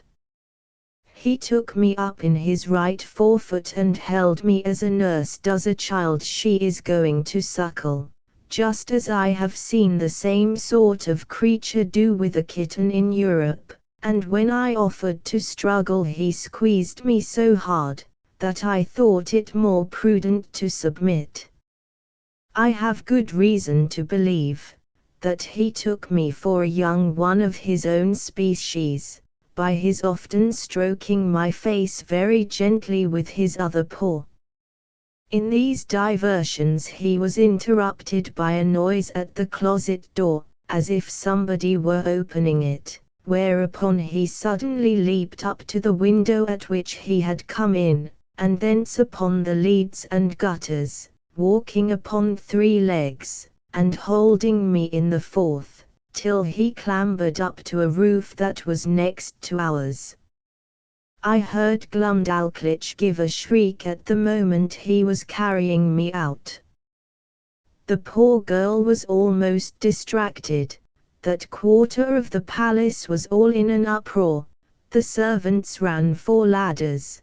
The monkey was seen by hundreds in the court, sitting upon the ridge of a building, holding me like a baby in one of his forepaws, and feeding me with the other, by cramming into my mouth some victuals he had squeezed out of the bag on one side of his chaps, and patting me when I would not eat, whereat many of the rabble below could not forbear laughing, neither do I think they justly ought to be blamed, for, without question, the sight was ridiculous enough to everybody but myself. Some of the people threw up stones, hoping to drive the monkey down, but this was strictly forbidden, or else, very probably, my brains had been dashed out. The ladders were now applied, and mounted by several men, which the monkey observing, and finding himself almost encompassed, not being able to make speed enough with his 3 legs, let me drop on a ridge tile, and made his escape. Here I sat for some time, 500 yards from the ground, expecting every moment to be blown down by the wind, or to fall by my own giddiness, and come tumbling over and over from the ridge to the eaves. But an honest lad, one of my nurse's footmen, climbed up, and putting me into his breeches pocket, brought me down safe. I was almost choked with the filthy stuff the monkey had crammed down my throat, but my dear little nurse picked it out of my mouth with a small needle, and then I fell a vomiting, which gave me great relief. Yet I was so weak and bruised in the sides with the squeezes given me by this odious animal, that I was forced to keep my bed a fortnight. The king, queen, and all the court, sent every day to inquire after my health, and Her Majesty made me several visits during my sickness. The monkey was killed, and an order made, that no such animal should be kept about the palace. When I attended the king after my recovery, to return him thanks for his favors, he was pleased to rally me a good deal upon this adventure. He asked me what my thoughts and speculations were, while I lay in the monkey's paw, how I liked the victuals he gave me, his manner of feeding, and whether the fresh air on the roof had sharpened my stomach. He desired to know what I would have done upon such an occasion in my own country. I told His Majesty that in Europe we had no monkeys, except such as were brought for curiosity from other places, and so small, that I could deal with a dozen of them together, if they presumed to attack me. And as for that monstrous animal with whom I was so lately engaged, it was indeed as large as an elephant, if my fears had suffered me to think so far as to make use of my hanger, looking fiercely, and clapping my hand on the hilt, as I spoke, when he poked his paw into my chamber. Perhaps I should have given him such a wound, as would have made him glad to withdraw it with more haste than he put it in. This I delivered in a firm tone, like a person who was jealous lest his courage should be called in question. However, my speech produced nothing else beside a loud laughter, which all the respect due to His Majesty from those about him could not make them contain. This made me reflect how vain an attempt it is for a man to endeavor to do himself honor among those who are out of all degree of equality or comparison with him. And yet I have seen the moral of my own behavior very frequent in England since my return, where a little contemptible varlet, without the least title to birth, person, wit, or common sense, shall presume to look with importance, and put himself upon a foot with the greatest persons of the kingdom. I was every day furnishing the court with some ridiculous story, and Glumdalclitch, although she loved me to excess, yet was arch enough to inform the Queen, whenever I committed any folly that she thought would be diverting to Her Majesty. The girl, who had been out of order, was carried by her governess to take the air about an hour's distance, or 30 miles from town. They alighted out of the coach near a small footpath in a field, and Glumdalclitch setting down my travelling box, I went out of it to walk. There was a cow dung in the path, and I must need try my activity by attempting to leap over it. I took a run, but unfortunately jumped short, and found myself just in the middle up to my knees. I waded through with some difficulty, and one of the footmen wiped me as clean as he could with his handkerchief, for I was filthily bemired, and my nurse confined me to my box, till we returned home, where the Queen was soon informed of what had passed, and the footman spread it about the court, so that all the mirth for some days was at my expense. Chapter 6. Several contrivances of the author to please the King and Queen. He shows his skill in music. The King inquires into the state of England, which the author relates to him. The King's observations thereon. I used to attend the King's levee once or twice a week, and had often seen him under the barber's hand, which indeed was at first very terrible to behold, for the razor was almost twice as long as an ordinary scythe. His Majesty, according to the custom of the country, was only shaved twice a week. I once prevailed on the barber to give me some of the suds or lather, out of which I picked 40 or 50 of the strongest stumps of hair. I then took a piece of fine wood, and cut it like the back of a comb, making several holes in it at equal distances with as small a needle as I could get from Glumdalclitch.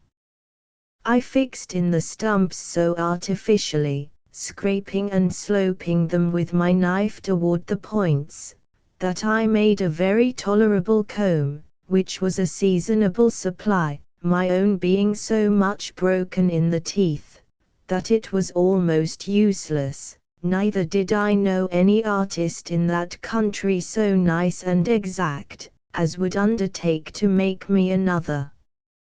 And this puts me in mind of an amusement, wherein I spent many of my leisure hours.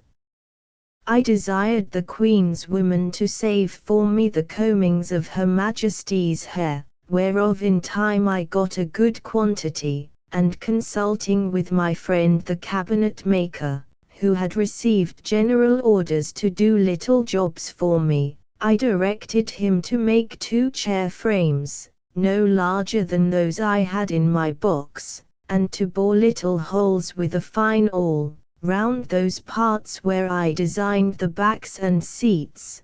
Through these holes I wove the strongest hairs I could pick out, just after the manner of cane chairs in England.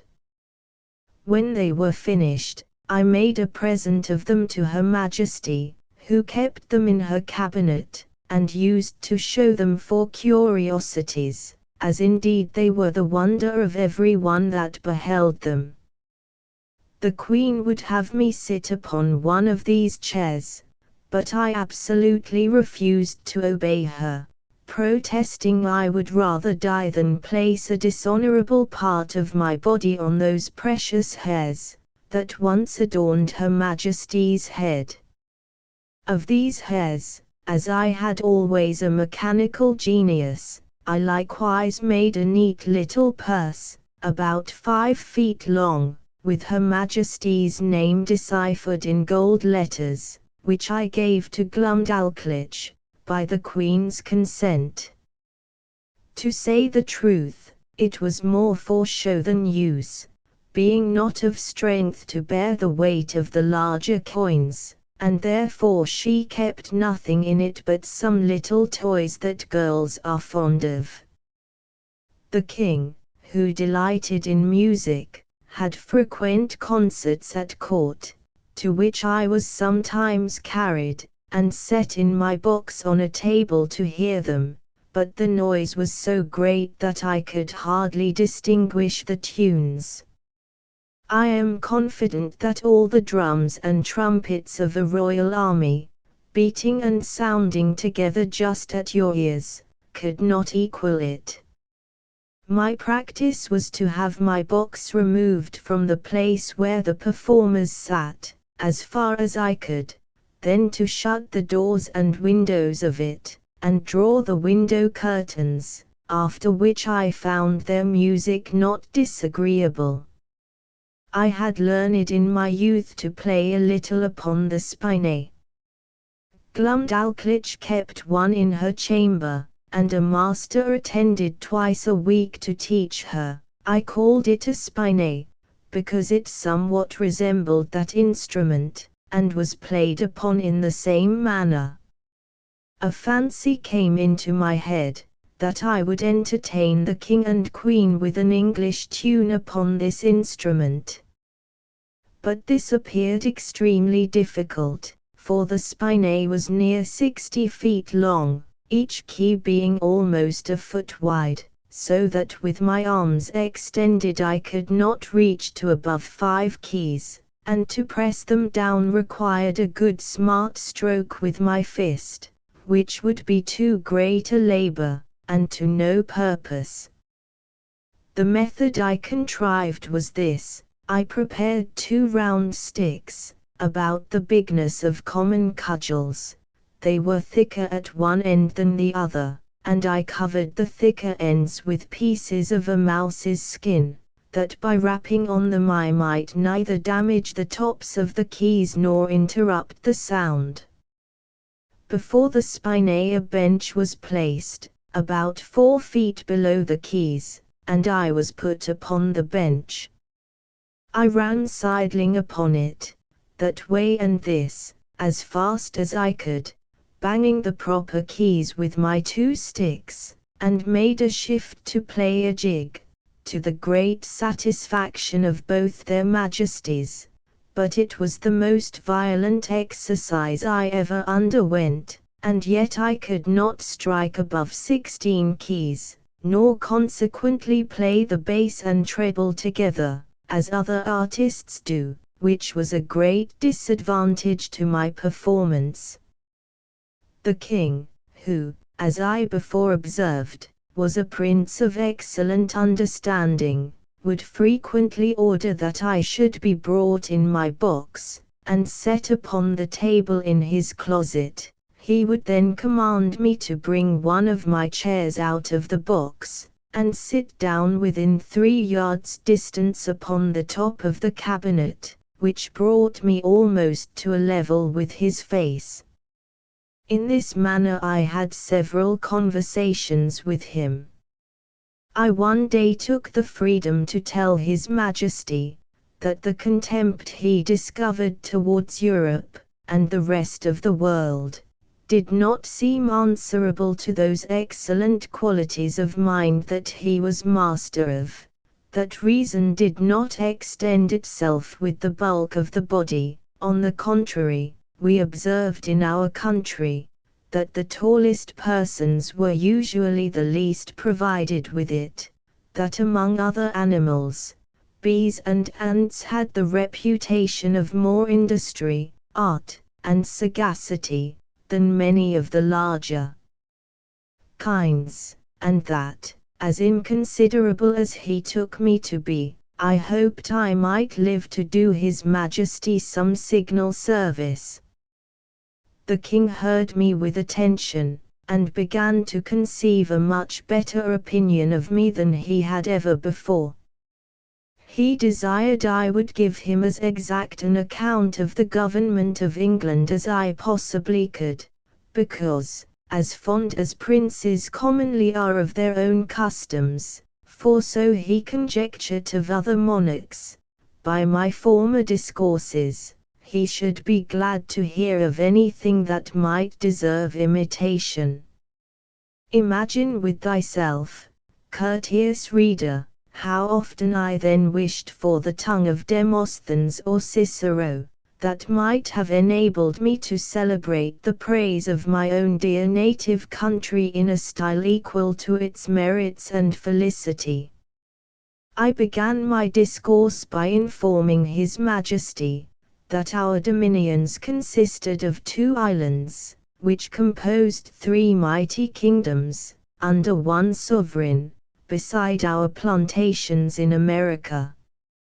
I dwelt long upon the fertility of our soil, and the temperature of our climate.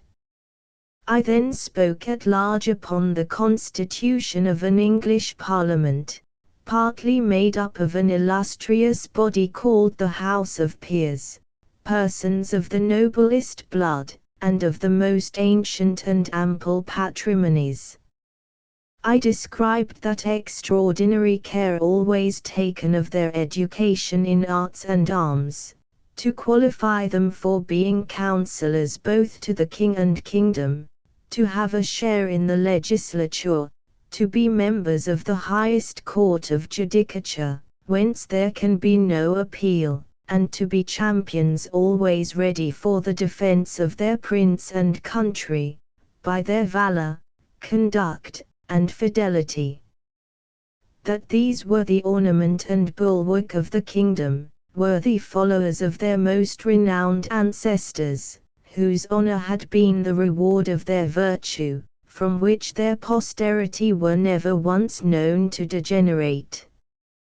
To these were joined several holy persons, as part of that assembly, under the title of bishops, whose peculiar business is to take care of religion, and of those who instruct the people therein.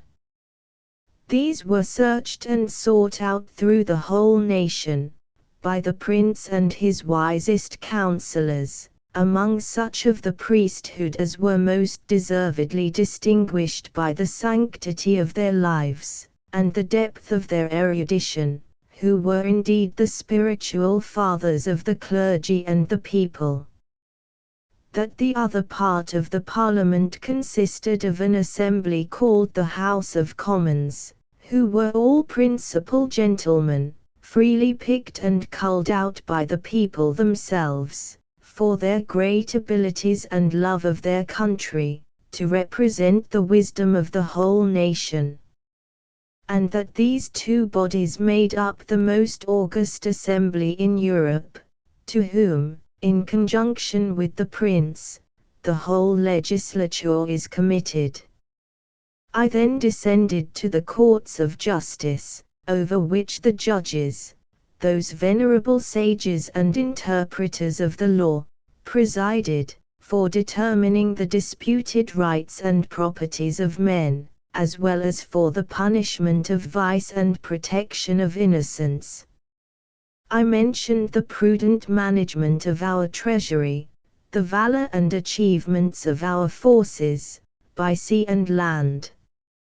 I computed the number of our people, by reckoning how many millions there might be of each religious sect, or political party among us. I did not omit even our sports and pastimes, or any other particular which I thought might redound to the honor of my country. And I finished all with a brief historical account of affairs and events in England for about 100 years past. This conversation was not ended under 5 audiences, each of several hours, and the king heard the whole with great attention, frequently taking notes of what I spoke, as well as memorandums of what questions he intended to ask me. When I had put an end to these long discourses, His Majesty, in a 6th audience, consulting his notes, proposed many doubts, queries, and objections, upon every article. He asked, what methods were used to cultivate the minds and bodies of our young nobility, and in what kind of business they commonly spent the first and teachable parts of their lives. What course was taken to supply that assembly, when any noble family became extinct? What qualifications were necessary in those who are to be created new lords? Whether the humor of the prince, a sum of money to a court lady, or a design of strengthening a party opposite to the public interest, ever happened to be the motive in those advancements? What share of knowledge these lords had in the laws of their country, and how they came by it, so as to enable them to decide the properties of their fellow subjects in the last resort? Whether they were always so free from avarice, partialities, or want, that a bribe, or some other sinister view, could have no place among them?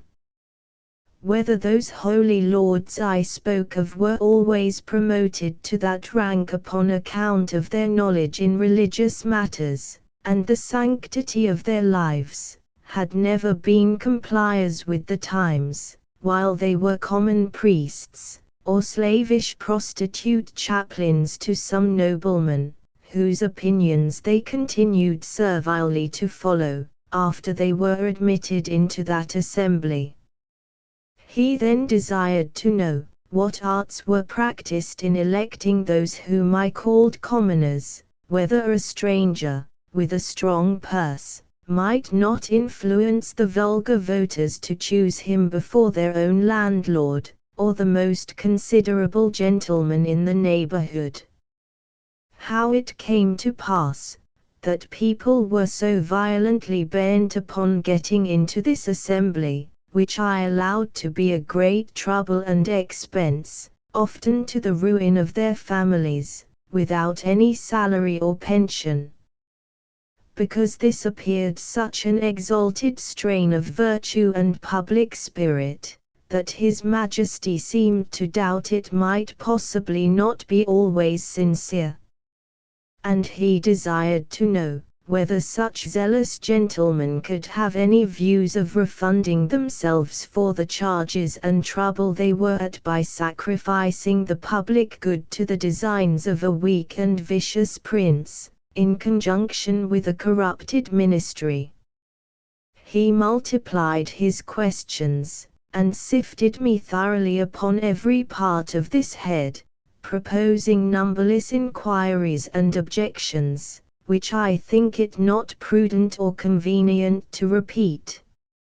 Upon what I said in relation to our courts of justice, His Majesty desired to be satisfied in several points, and this I was the better able to do, having been formerly almost ruined by a long suit in Chancery, which was decreed for me with costs.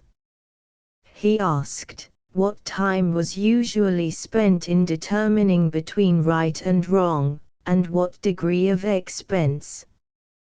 Whether advocates and orators had liberty to plead in causes manifestly known to be unjust, vexatious, or oppressive. Whether party, in religion or politics, were observed to be of any weight in the scale of justice. Whether those pleading orators were persons educated in the general knowledge of equity, or only in provincial, national, and other local customs. Whether they or their judges had any part in penning those laws, which they assumed the liberty of interpreting, and glossing upon at their pleasure. Whether they had ever, at different times, pleaded for and against the same cause, and cited precedents to prove contrary opinions. Whether they were a rich or a poor corporation. Whether they received any pecuniary reward for pleading, or delivering their opinions. And particularly, whether they were ever admitted as members in the lower Senate.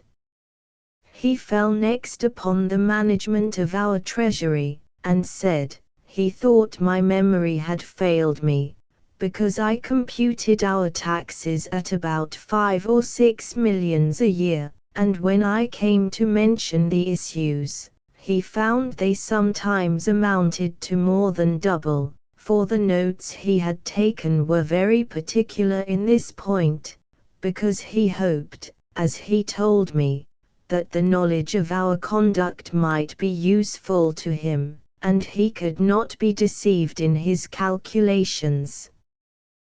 But, if what I told him were true, he was still at a loss how a kingdom could run out of its estate, like a private person. He asked me, who were our creditors, and where we found money to pay them. He wondered to hear me talk of such chargeable and expensive wars, that certainly we must be a quarrelsome people, or live among very bad neighbors, and that our generals must needs be richer than our kings. He asked, what business we had out of our own islands, unless upon the score of trade, or treaty, or to defend the coasts with our fleet. Above all, he was amazed to hear me talk of a mercenary standing army, in the midst of peace, and among a free people. He said, if we were governed by our own consent, in the persons of our representatives, he could not imagine of whom we were afraid, or against whom we were to fight, and would hear my opinion, whether a private man's house might not be better defended by himself, his children, and family, than by 6 rascals, picked up at a venture in the streets for small wages, who might get 100 times more by cutting their throats. He laughed at my odd kind of arithmetic, as he was pleased to call it, in reckoning the numbers of our people, by a computation drawn from the several sects among us, in religion and politics. He said, he knew no reason why those, who entertain opinions prejudicial to the public, should be obliged to change, or should not be obliged to conceal them. And as it was tyranny in any government to require the first, so it was weakness not to enforce the second, for a man may be allowed to keep poisons in his closet, but not to vend them about for cordials. He observed, that among the diversions of our nobility and gentry, I had mentioned gaming. He desired to know at what age this entertainment was usually taken up, and when it was laid down, how much of their time it employed, whether it ever went so high as to affect their fortunes, whether mean, vicious people, by their dexterity in that art, might not arrive at great riches, and sometimes keep our very nobles in dependence, as well as habituate them to vile companions, wholly take them from the improvement of their minds, and force them, by the losses they received, to learn and practice that infamous dexterity upon others. He was perfectly astonished with the historical account I gave him of our affairs during the last century, protesting it was only a heap of conspiracies, rebellions, murders, massacres, revolutions, banishments, the very worst effects that avarice, faction, hypocrisy, perfidiousness, cruelty, rage, madness, hatred, envy, lust, malice, and ambition, could produce. His Majesty, in another audience, was at the pains to recapitulate the sum of all I had spoken, compared the questions he made with the answers I had given, then taking me into his hands, and stroking me gently, delivered himself in these words, which I shall never forget, nor the manner he spoke them in: "My little friend Grildrig, you have made a most admirable panegyric upon your country. You have clearly proved that ignorance, idleness, and vice are the proper ingredients for qualifying a legislator, that laws are best explained, interpreted, and applied by those whose interest and abilities lie in perverting, confounding, and eluding them. I observe among you some lines of an institution, which, in its original, might have been tolerable, but these half erased, and the rest wholly blurred and blotted by corruptions.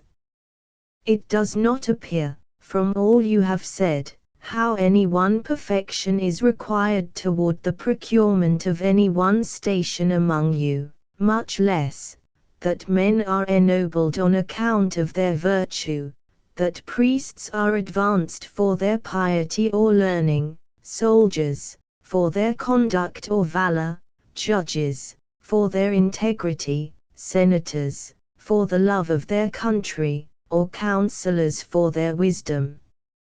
As for yourself, continued the king, who have spent the greatest part of your life in traveling, I am well disposed to hope you may hitherto have escaped many vices of your country.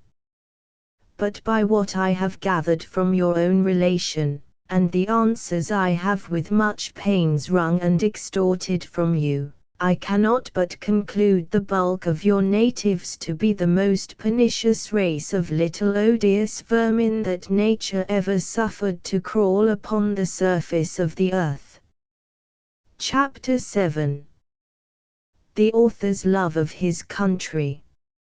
He makes a proposal of much advantage to the king, which is rejected. The king's great ignorance in politics. The learning of that country very imperfect and confined. The laws, and military affairs, and parties in the state. Nothing but an extreme love of truth could have hindered me from concealing this part of my story. It was in vain to discover my resentments, which were always turned into ridicule, and I was forced to rest with patience, while my noble and beloved country was so injuriously treated. I am as heartily sorry as any of my readers can possibly be, that such an occasion was given, but this prince happened to be so curious and inquisitive upon every particular, that it could not consist either with gratitude or good manners, to refuse giving him what satisfaction I was able.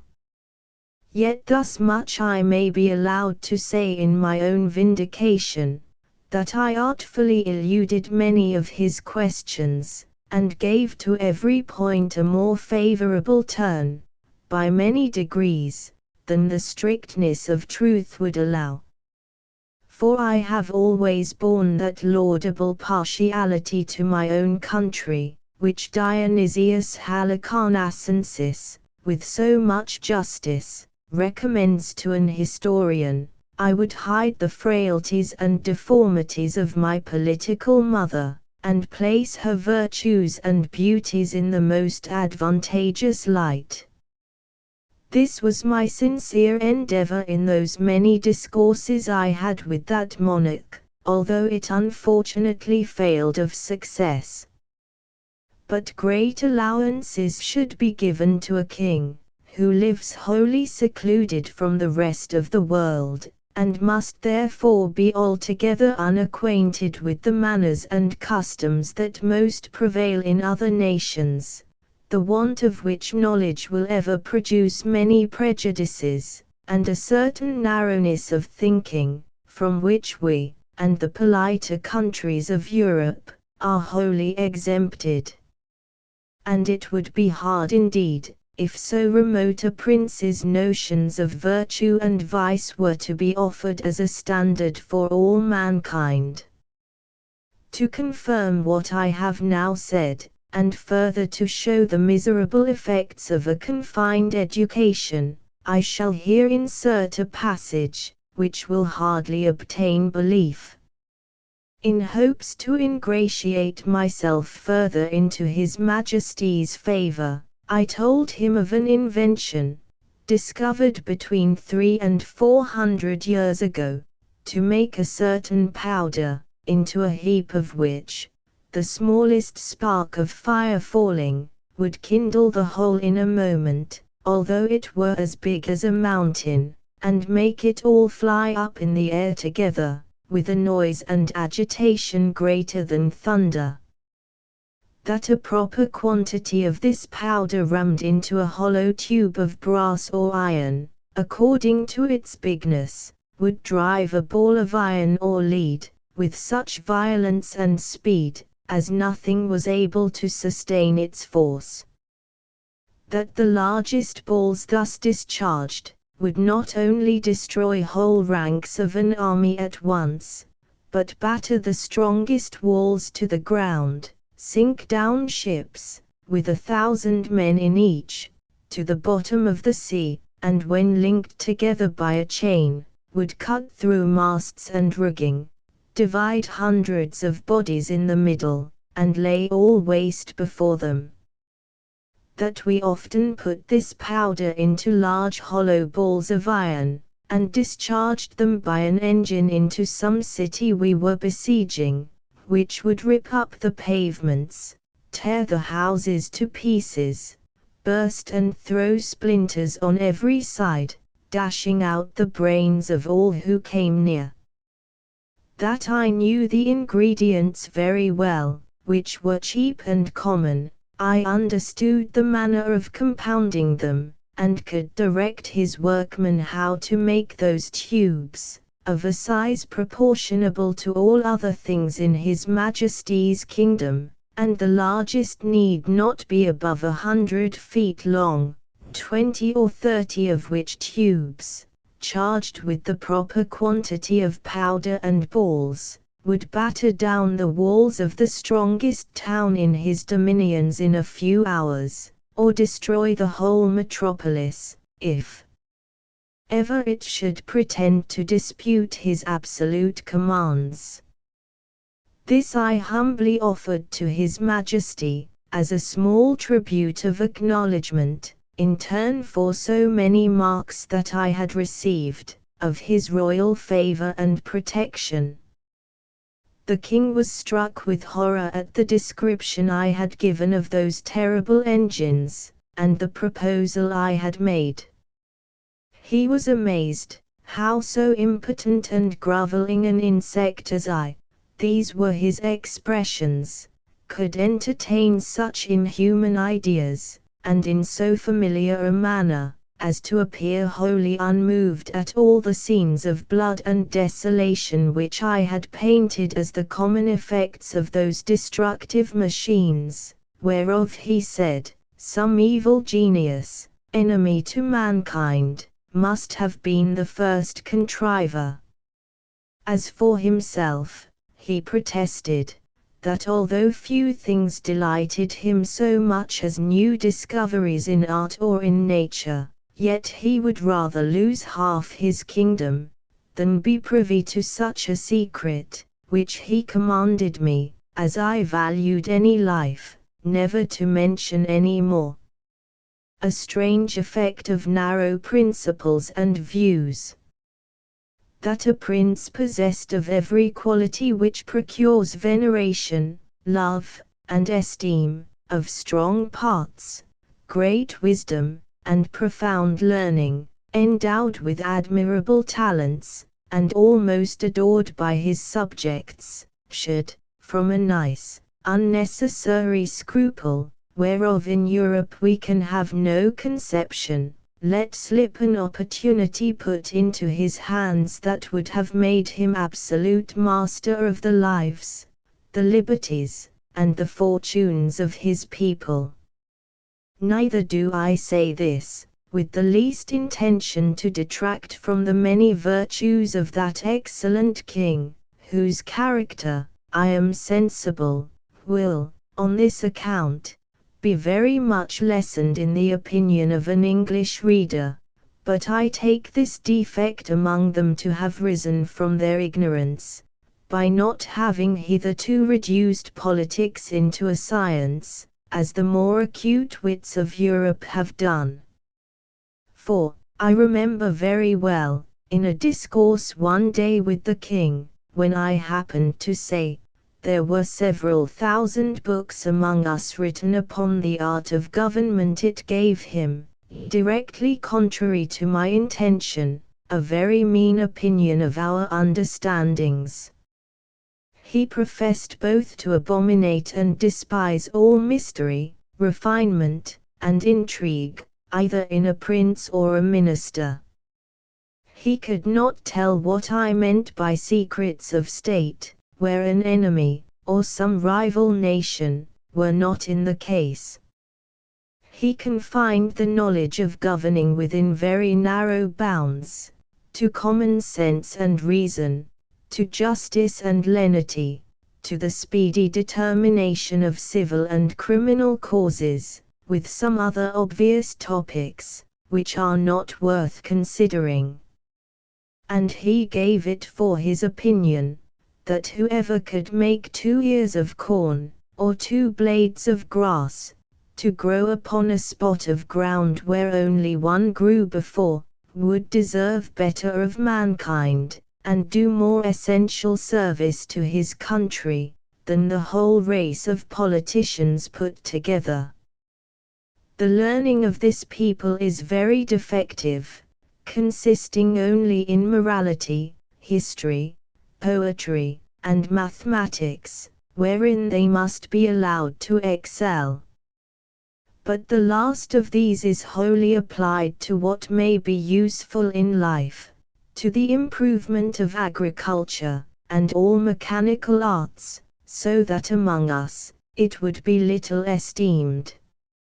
And as to ideas, entities, abstractions, and transcendentals, I could never drive the least conception into their heads. No law in that country must exceed in words the number of letters in their alphabet, which consists only of 22. But indeed few of them extend even to that length. They are expressed in the most plain and simple terms, wherein those people are not mercurial enough to discover above one interpretation, and to write a comment upon any law is a capital crime. As to the decision of civil causes, or proceedings against criminals, their precedents are so few, that they have little reason to boast of any extraordinary skill in either. They have had the art of printing, as well as the Chinese, time out of mind, but their libraries are not very large, for that of the king, which is reckoned the largest, does not amount to above 1,000 volumes, placed in a gallery of 1,200 feet long, whence I had liberty to borrow what books I pleased. The Queen's joiner had contrived in one of Glumdalclitch's rooms, a kind of wooden machine 25 feet high, formed like a standing ladder. The steps were each 50 feet long. It was indeed a movable pair of stairs, the lowest end placed at 10 feet distance from the wall of the chamber. The book I had a mind to read was put up leaning against the wall. I first mounted to the upper step of the ladder, and turning my face towards the book, began at the top of the page, and so walking to the right and left about 8 or 10 paces, according to the length of the lines, till I had gotten a little below the level of my eyes, and then descending gradually till I came to the bottom, after which I mounted again, and began the other page in the same manner, and so turned over the leaf, which I could easily do with both my hands, for it was as thick and stiff as a pasteboard, and in the largest folios not above 18 or 20 feet long.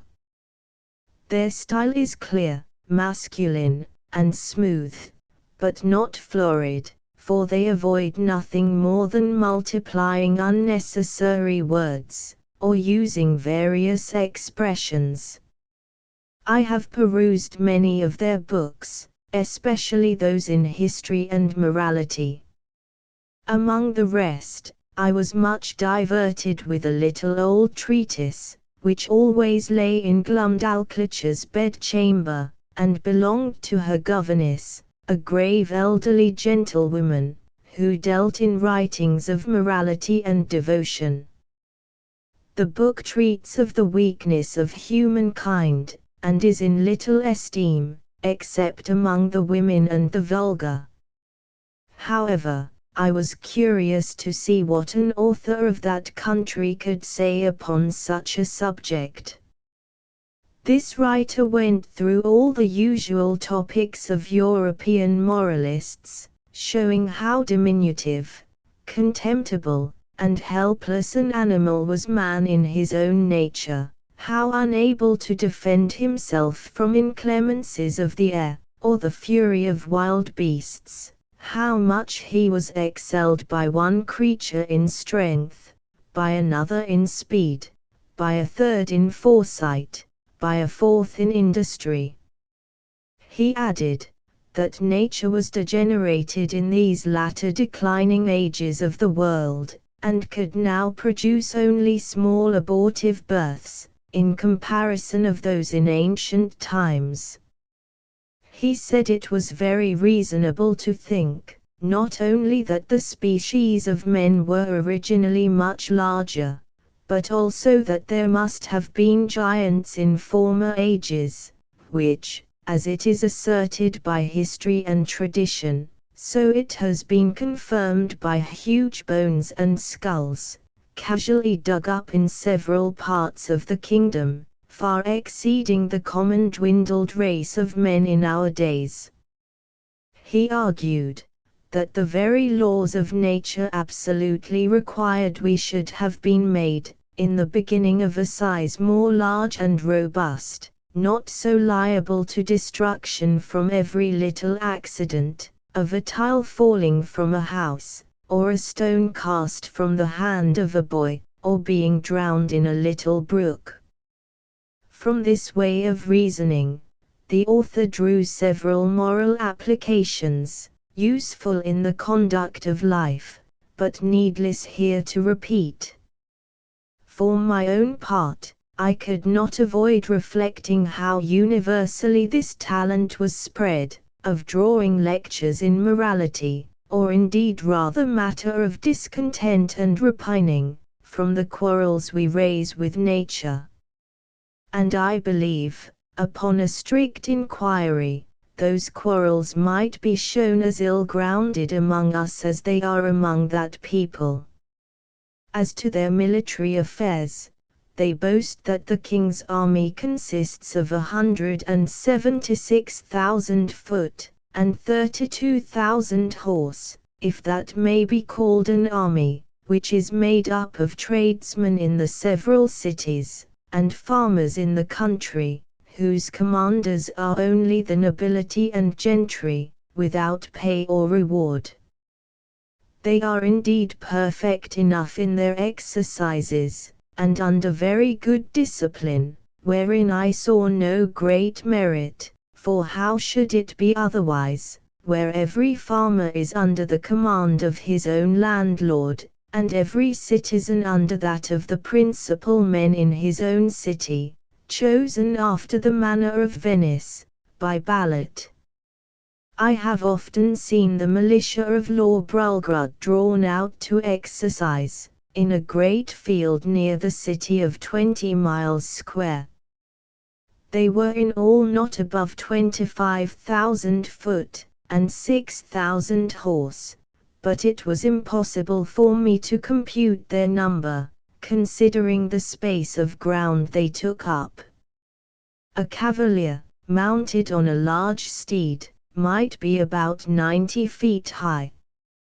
I have seen this whole body of horse, upon a word of command, draw their swords at once, and brandish them in the air.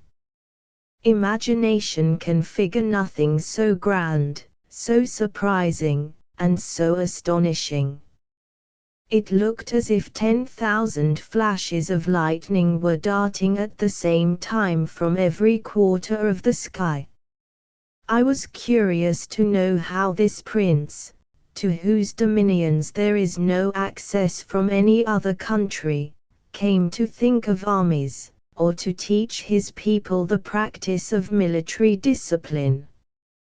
But I was soon informed, both by conversation and reading their histories, for, in the course of many ages, they have been troubled with the same disease to which the whole race of mankind is subject, the nobility often contending for power, the people for liberty, and the king for absolute dominion.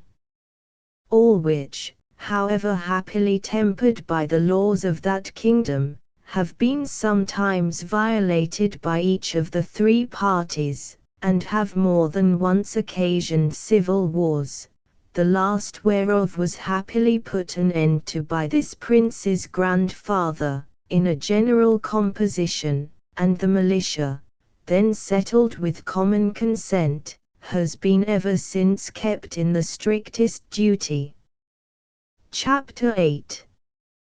The King and Queen make a progress to the frontiers. The author attends them. The manner in which he leaves the country very particularly related. He returns to England. I had always a strong impulse that I should some time recover my liberty, though it was impossible to conjecture by what means, or to form any project with the least hope of succeeding. The ship in which I sailed was the first ever known to be driven within sight of that coast, and the king had given strict orders, that if at any time another appeared, It should be taken ashore, and with all its crew and passengers brought in a tumbrel to Lord Brulgrud. He was strongly bent to get me a woman of my own size, by whom I might propagate the breed, but I think I should rather have died than undergone the disgrace of leaving a posterity to be kept in cages, like tame canary birds, and perhaps, in time, sold about the kingdom, to persons of quality, for curiosities. I was indeed treated with much kindness. I was the favorite of a great king and queen, and the delight of the whole court, but it was upon such a foot as ill became the dignity of humankind. I could never forget those domestic pledges I had left behind me. I wanted to be among people, with whom I could converse upon even terms, and walk about the streets and fields without being afraid of being trod to death like a frog or a young puppy. But my deliverance came sooner than I expected, and in a manner not very common, the whole story and circumstances of which I shall faithfully relate. I had now been 2 years in this country, and about the beginning of the third, Glumdalclitch and I attended the King and Queen, in a progress to the south coast of the kingdom. I was carried, as usual, in my travelling box, which as I have already described, was a very convenient closet, of 12 feet wide. And I had ordered a hammock to be fixed, by silken ropes from the 4 corners at the top, to break the jolts, when a servant carried me before him on horseback, as I sometimes desired, and would often sleep in my hammock, while we were upon the road.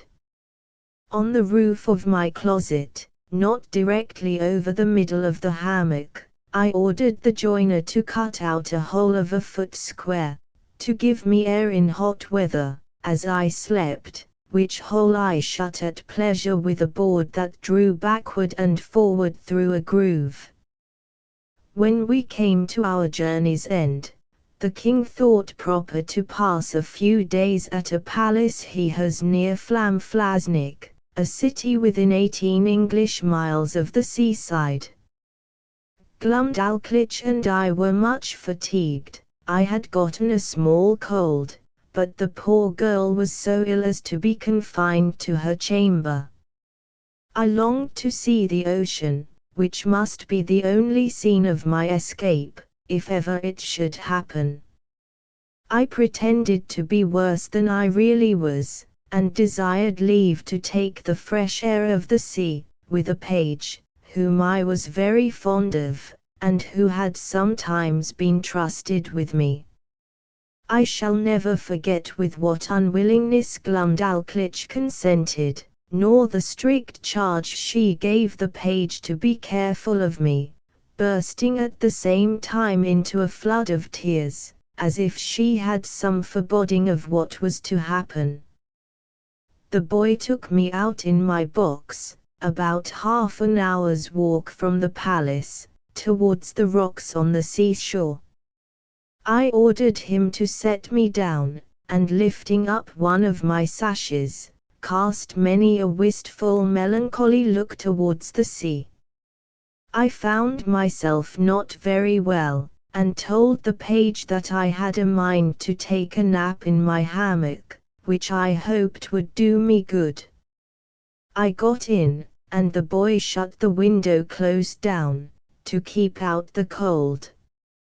I soon fell asleep, and all I can conjecture is, while I slept, the page, thinking no danger could happen, went among the rocks to look for birds' eggs, having before observed him from my window searching about, and picking up 1 or 2 in the clefts. Be that as it will, I found myself suddenly awaked with a violent pull upon the ring, which was fastened at the top of my box for the conveniency of carriage. I felt my box raised very high in the air, and then borne forward with prodigious speed. The first jolt had like to have shaken me out of my hammock, but afterward the motion was easy enough. I called out several times, as loud as I could raise my voice, but all to no purpose.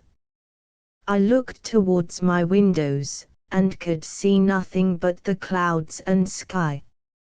I heard a noise just over my head, like the clapping of wings, and then began to perceive the woeful condition I was in, that some eagle had got the ring of my box in his beak, with an intent to let it fall on a rock, like a tortoise in a shell, and then pick out my body, and devour it. For the sagacity and smell of this bird enables him to discover his quarry at a great distance, though better concealed than I could be within a 2-inch board.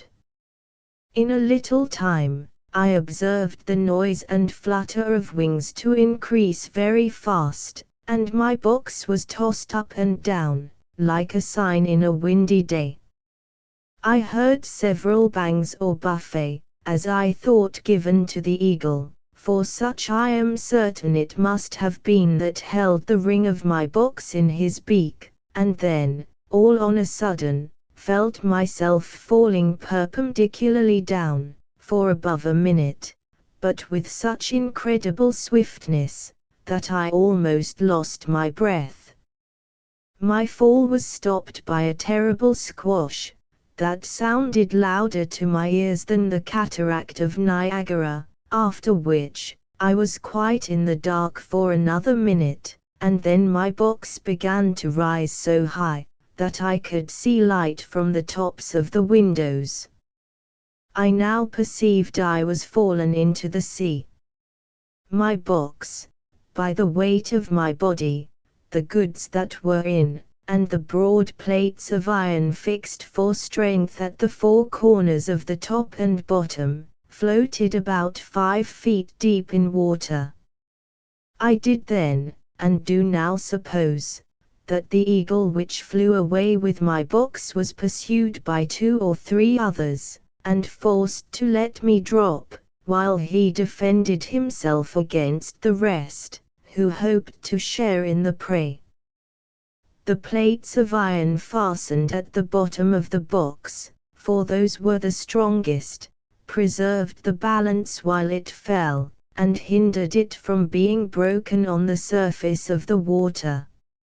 Every joint of it was well grooved, and the door did not move on hinges, but up and down like a sash, which kept my closet so tight that very little water came in.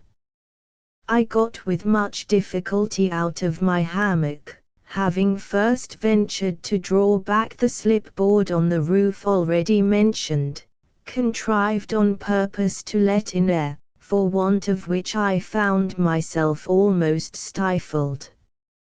How often did I then wish myself with my dear Glumdalclitch, from whom one single hour had so far divided me. And I may say with truth, that in the midst of my own misfortunes I could not forbear lamenting my poor nurse, the grief she would suffer for my loss, the displeasure of the Queen, and the ruin of her fortune. Perhaps many travellers have not been under greater difficulties and distress than I was at this juncture, expecting every moment to see my box dashed to pieces, or at least overset by the first violent blast, or rising wave. A breach in one single pane of glass would have been immediate death, nor could anything have preserved the windows, but the strong lattice wires placed on the outside, against accidents in travelling. I saw the water ooze in at several crannies, although the leaks were not considerable, and I endeavoured to stop them as well as I could. I was not able to lift up the roof of my closet, which otherwise I certainly should have done, and sat on the top of it, where I might at least preserve myself some hours longer, than by being shut up, as I may call it, in the hold. Or if I escaped these dangers for a day or two, what could I expect but a miserable death of cold and hunger? I was 4 hours under these circumstances, expecting, and indeed wishing, every moment to be my last. I have already told the reader that there were 2 strong staples fixed upon that side of my box which had no window, and into which the servant, who used to carry me on horseback, would put a leathern belt, and buckle it about his waist. Being in this disconsolate state, I heard, or at least thought I heard, some kind of grating noise on that side of my box where the staples were fixed, and soon after I began to fancy that the box was pulled or towed along the sea, for I now and then felt a sort of tugging, which made the waves rise near the tops of my windows, leaving me almost in the dark. This gave me some faint hopes of relief, although I was not able to imagine how it could be brought about. I ventured to unscrew one of my chairs, which were always fastened to the floor, and having made a hard shift to screw it down again, directly under the slipping board that I had lately opened, I mounted on the chair, and putting my mouth as near as I could to the hole, I called for help in a loud voice, and in all the languages I understood. I then fastened my handkerchief to a stick I usually carried, and thrusting it up the hole, waved it several times in the air, that if any boat or ship were near, the seamen might conjecture some unhappy mortal to be shut up in the box. I found no effect from all I could do, but plainly perceived my closet to be moved along, and in the space of an hour, or better, that side of the box where the staples were, and had no windows, struck against something that was hard. I apprehended it to be a rock, and found myself tossed more than ever. I plainly heard a noise upon the cover of my closet, like that of a cable, and the grating of it as it passed through the ring. I then found myself hoisted up, by degrees, at least 3 feet higher than I was before. Whereupon I again thrust up my stick and handkerchief, calling for help till I was almost hoarse. In return to which, I heard a great shout repeated 3 times, giving me such transports of joy as are not to be conceived but by those who feel them. I now heard a trampling over my head, and somebody calling through the hole with a loud voice, in the English tongue, "If there be anybody below, let them speak." I answered, I was an Englishman, drawn by ill fortune into the greatest calamity that ever any creature underwent, and begged, by all that was moving, to be delivered out of the dungeon I was in. The voice replied, I was safe, for my box was fastened to their ship, and the carpenter should immediately come and saw a hole in the cover, large enough to pull me out. I answered, that was needless, and would take up too much time, for there was no more to be done, but let one of the crew put his finger into the ring, and take the box out of the sea into the ship, and so into the captain's cabin.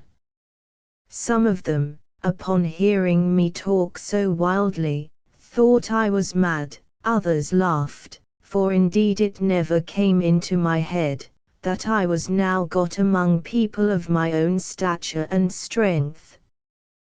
The carpenter came, and in a few minutes sawed a passage about 4 feet square, then let down a small ladder, upon which I mounted, and thence was taken into the ship in a very weak condition. The sailors were all in amazement, and asked me 1,000 questions, which I had no inclination to answer. I was equally confounded at the sight of so many pygmies, for such I took them to be, after having so long accustomed my eyes to the monstrous objects I had left. But the captain, Mr. Thomas Wilcox, an honest worthy Shropshire man, observing I was ready to faint, took me into his cabin, gave me a cordial to comfort me, and made me turn in upon his own bed, advising me to take a little rest, of which I had great need. Before I went to sleep, I gave him to understand that I had some valuable furniture in my box, too good to be lost, a fine hammock, a handsome field bed, 2 chairs, a table, and a cabinet, that my closet was hung on all sides, or rather quilted, with silk and cotton, that if he would let one of the crew bring my closet into his cabin, I would open it there before him, and show him my goods. The captain, hearing me utter these absurdities, concluded I was raving. However, I suppose to pacify me, he promised to give order as I desired, and going upon deck, sent some of his men down into my closet, whence, as I afterwards found, they drew up all my goods, and stripped off the quilting, but the chairs, cabinet, and bedstead, being screwed to the floor, were much damaged by the ignorance of the seamen, who tore them up by force. Then they knocked off some of the boards for the use of the ship, and when they had got all they had a mind for, let the hull drop into the sea, which by reason of many breaches made in the bottom and sides, sunk to rights. And, indeed, I was glad not to have been a spectator of the havoc they made, because I am confident it would have sensibly touched me, by bringing former passages into my mind, which I would rather have forgot.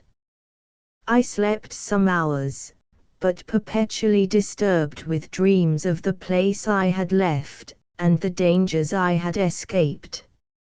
However, upon waking, I found myself much recovered.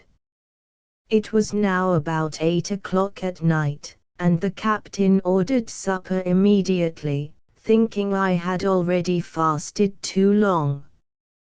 He entertained me with great kindness, observing me not to look wildly, or talk inconsistently, and, when we were left alone, desired I would give him a relation of my travels, and by what accident I came to be set adrift, in that monstrous wooden chest.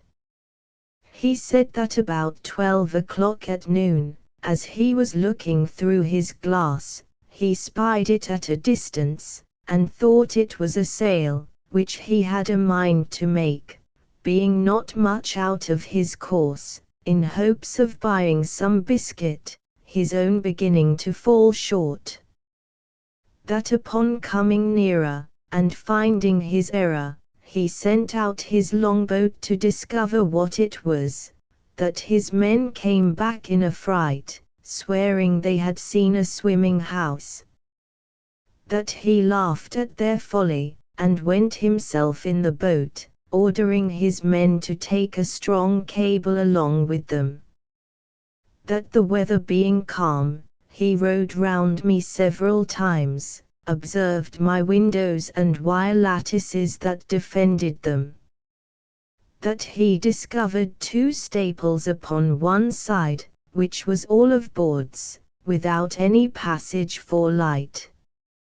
He then commanded his men to row up to that side, and fastening a cable to one of the staples, ordered them to tow my chest, as they called it, toward the ship. When it was there, he gave directions to fasten another cable to the ring fixed in the cover, and to raise up my chest with pulleys, which all the sailors were not able to do above 2 or 3 feet. He said, they saw my stick and handkerchief thrust out of the hole, and concluded that some unhappy man must be shut up in the cavity. I asked whether he or the crew had seen any prodigious birds in the air, about the time he first discovered me.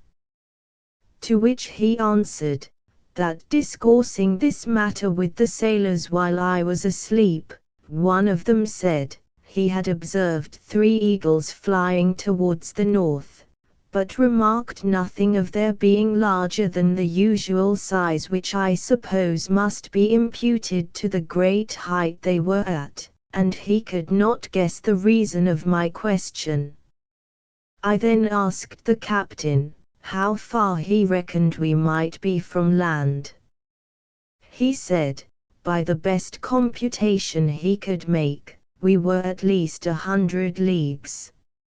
I assured him, that he must be mistaken by almost half, for I had not left the country whence I came above 2 hours before I dropped into the sea. Whereupon he began again to think that my brain was disturbed, of which he gave me a hint, and advised me to go to bed in a cabin he had provided. I assured him, I was well refreshed with his good entertainment and company, and as much in my senses as ever I was in my life. He then grew serious, and desired to ask me freely, whether I were not troubled in my mind by the consciousness of some enormous crime, for which I was punished, at the command of some prince, by exposing me in that chest, as great criminals, in other countries, have been forced to sea in a leaky vessel, without provisions, for although he should be sorry to have taken so ill a man into his ship, yet he would engage his word to set me safe ashore, in the first port where we arrived. He added, that his suspicions were much increased by some very absurd speeches I had delivered at first to his sailors, and afterwards to himself, in relation to my closet or chest, as well as by my odd looks and behavior while I was at supper. I begged his patience to hear me tell my story, which I faithfully did, from the last time I left England, to the moment he first discovered me.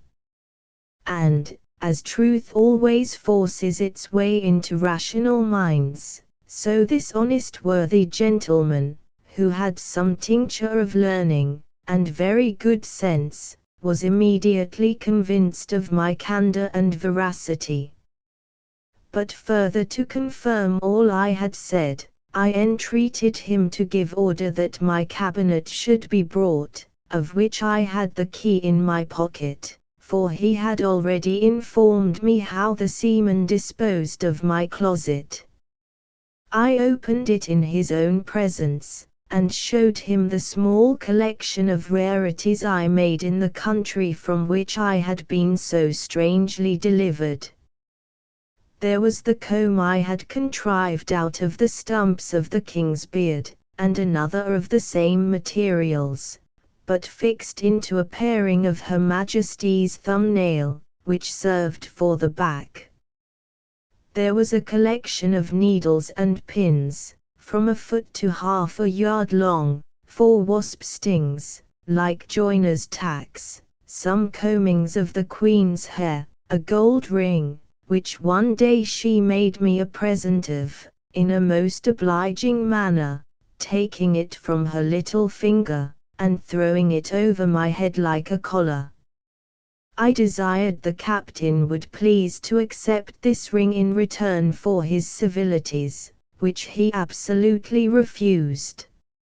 I showed him a corn that I had cut off with my own hand, from a maid of honor's toe. It was about the bigness of Kentish pippin, and grown so hard, that when I returned to England, I got it hollowed into a cup, and set in silver. Lastly, I desired him to see the breeches I had then on, which were made of a mouse's skin. I could force nothing on him but a footman's tooth, which I observed him to examine with great curiosity, and found he had a fancy for it. He received it with abundance of thanks, more than such a trifle could deserve. It was drawn by an unskilful surgeon, in a mistake, from one of Glumdalclitch's men, who was afflicted with the toothache, but it was as sound as any in his head. I got it cleaned, and put it into my cabinet. It was about a foot long, and 4 inches in diameter. The captain was very well satisfied with this plain relation I had given him, and said, he hoped, when we returned to England, I would oblige the world by putting it on paper, and making it public.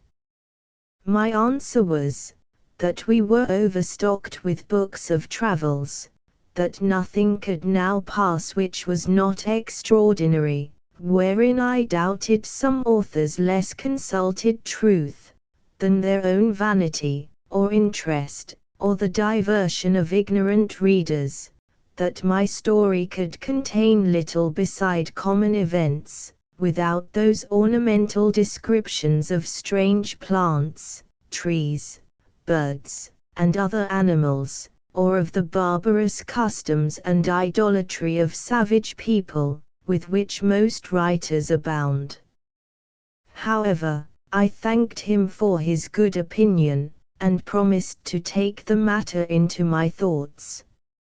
He said he wondered at one thing very much, which was, to hear me speak so loud, asking me whether the king or queen of that country were thick of hearing. I told him, it was what I had been used to for above 2 years past, and that I admired as much at the voices of him and his men, who seemed to me only to whisper, and yet I could hear them well enough. But, when I spoke in that country, it was like a man talking in the streets, to another looking out from the top of a steeple, unless when I was placed on a table, or held in any person's hand. I told him, I had likewise observed another thing, that, when I first got into the ship, and the sailors stood all about me, I thought they were the most little contemptible creatures I had ever beheld.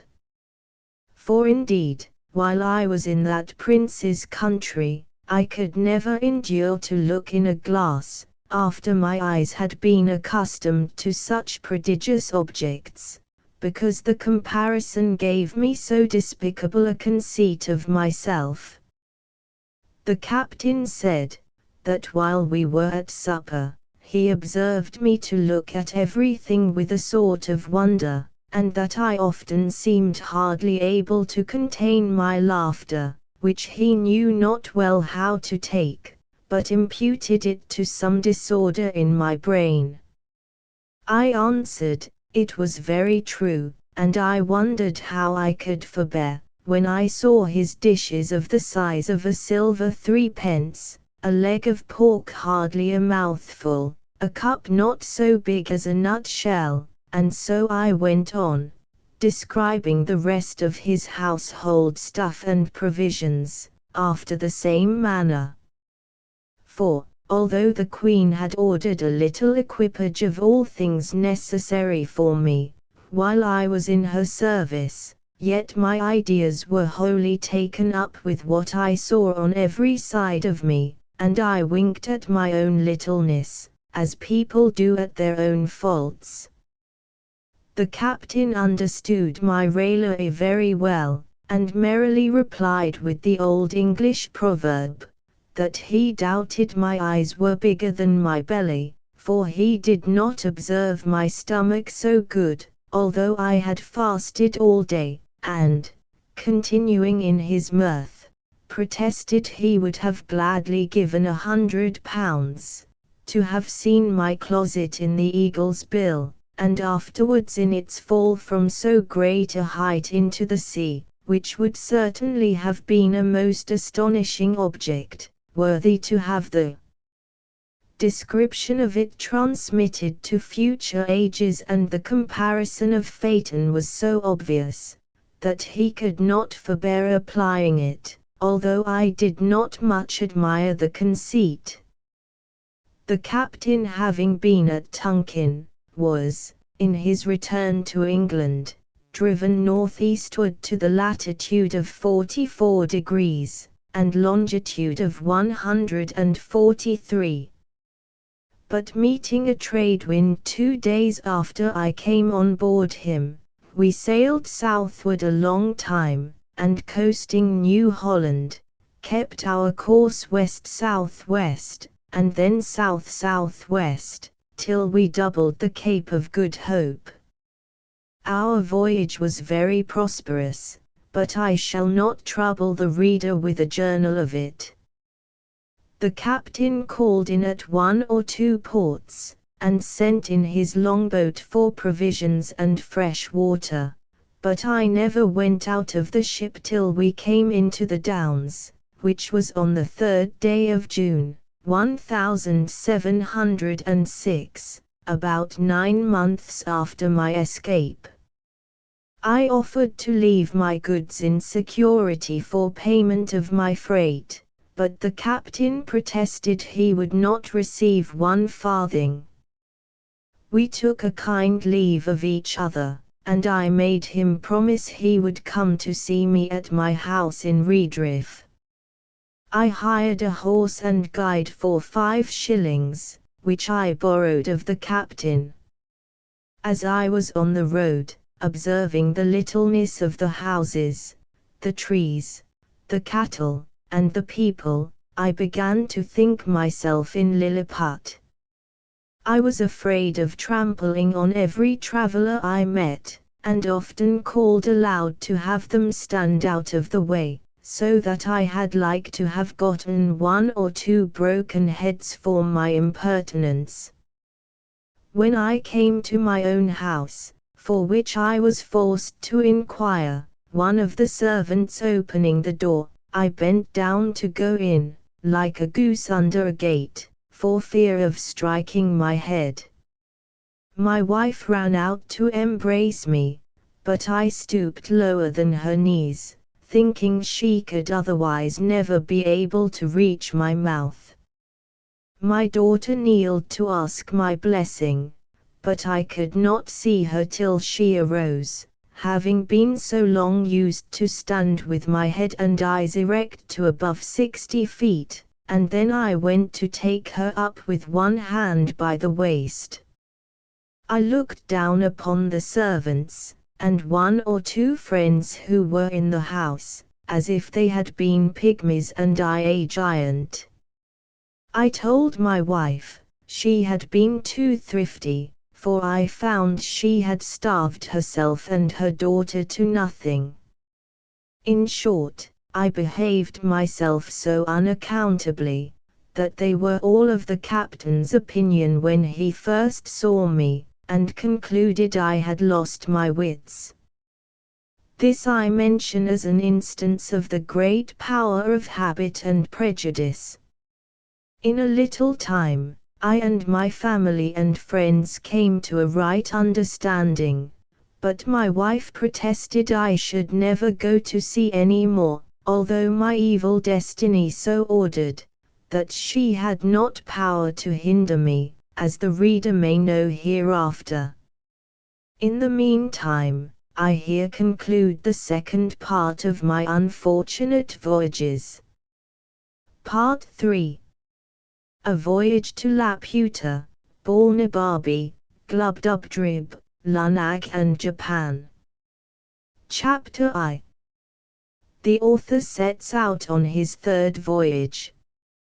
Is taken by pirates. The malice of a Dutchman. His arrival at an island. he is received into Laputa. I had not been at home above 10 days, when Captain William Robinson, a Cornish man, commander of the Hopewell, a stout ship of 300 tons, came to my house. I had formerly been surgeon of another ship where he was master, and a fourth part owner, in a voyage to the Levant. He had always treated me more like a brother than an inferior officer, and, hearing of my arrival, made me a visit, as I apprehended only out of friendship, for nothing passed more than what is usual after long absences. But repeating his visits often, expressing his joy to find me in good health, asking whether I were now settled for life, adding that he intended a voyage to the East Indies in 2 months. At last he plainly invited me, though with some apologies, to be surgeon of the ship, that I should have another surgeon under me, beside our 2 mates, that my salary should be double to the usual pay, and that having experienced my knowledge in sea affairs to be at least equal to his, he would enter into any engagement to follow my advice, as much as if I had shared in the command. He said so many other obliging things, and I knew him to be so honest a man, that I could not reject this proposal. The thirst I had of seeing the world, notwithstanding my past misfortunes, continuing as violent as ever. The only difficulty that remained, was to persuade my wife, whose consent however I at last obtained, by the prospect of advantage she proposed to her children. We set out the 5th day of August, 1706, and arrived at Fort St. George the 11th of April, 1707. We stayed there 3 weeks to refresh our crew, many of whom were sick. From thence we went to Tonkin, where the captain resolved to continue some time, because many of the goods he intended to buy were not ready, nor could he expect to be dispatched in several months. Therefore, in hopes to defray some of the charges he must be at, he bought a sloop, loaded it with several sorts of goods, wherewith the Tonkinese usually trade to the neighboring islands, and putting 14 men on board, whereof 3 were of the country, he appointed me master of the sloop, and gave me power to traffic, while he transacted his affairs at Tonkin. We had not sailed above 3 days, when a great storm arising, we were driven 5 days to the north-northeast, and then to the east, after which we had fair weather, but still with a pretty strong gale from the west. Upon the 10th day we were chased by 2 pirates, who soon overtook us, for my sloop was so deep laden, that she sailed very slow, neither were we in a condition to defend ourselves. We were boarded about the same time by both the pirates, who entered furiously at the head of their men, but finding us all prostrate upon our faces, for so I gave order, they pinioned us with strong ropes, and setting guard upon us, went to search the sloop. I observed among them a Dutchman, who seemed to be of some authority, though he was not commander of either ship. He knew us by our countenances to be Englishmen, and jabbering to us in his own language, swore we should be tied back to back and thrown into the sea. I spoke Dutch tolerably well. I told him who we were, and begged him, in consideration of our being Christians and Protestants, of neighboring countries in strict alliance, that he would move the captains to take some pity on us. This inflamed his rage. He repeated his threatenings, and turning to his companions, spoke with great vehemence in the Japanese language, as I suppose, often using the word Christianos. The largest of the two pirate ships was commanded by a Japanese captain, who spoke a little Dutch, but very imperfectly. He came up to me, and after several questions, which I answered in great humility, he said, "We should not die." I made the captain a very low bow, and then, turning to the Dutchman, said, I was sorry to find more mercy in a heathen, than in a brother Christian. But I had soon reason to repent those foolish words, for that malicious reprobate, having often endeavored in vain to persuade both the captains that I might be thrown into the sea, which they would not yield to, after the promise made me that I should not die, however, prevailed so far, as to have a punishment inflicted on me, worse, in all human appearance, than death itself. My men were sent by an equal division into both the pirate ships, and my sloop new manned. As to myself, it was determined that I should be set adrift in a small canoe, with paddles and a sail, and 4 days' provisions, which last, the Japanese captain was so kind to double out of his own stores, and would permit no man to search me.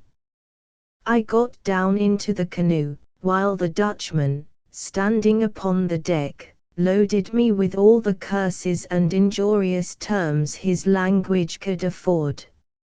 About an hour before we saw the pirates I had taken an observation, and found we were in the latitude of 46 N and longitude of 183.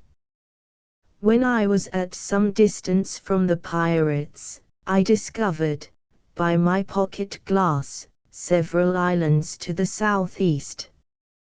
I set up my sail, the wind being fair, with a design to reach the nearest of those islands, which I made a shift to do, in about 3 hours.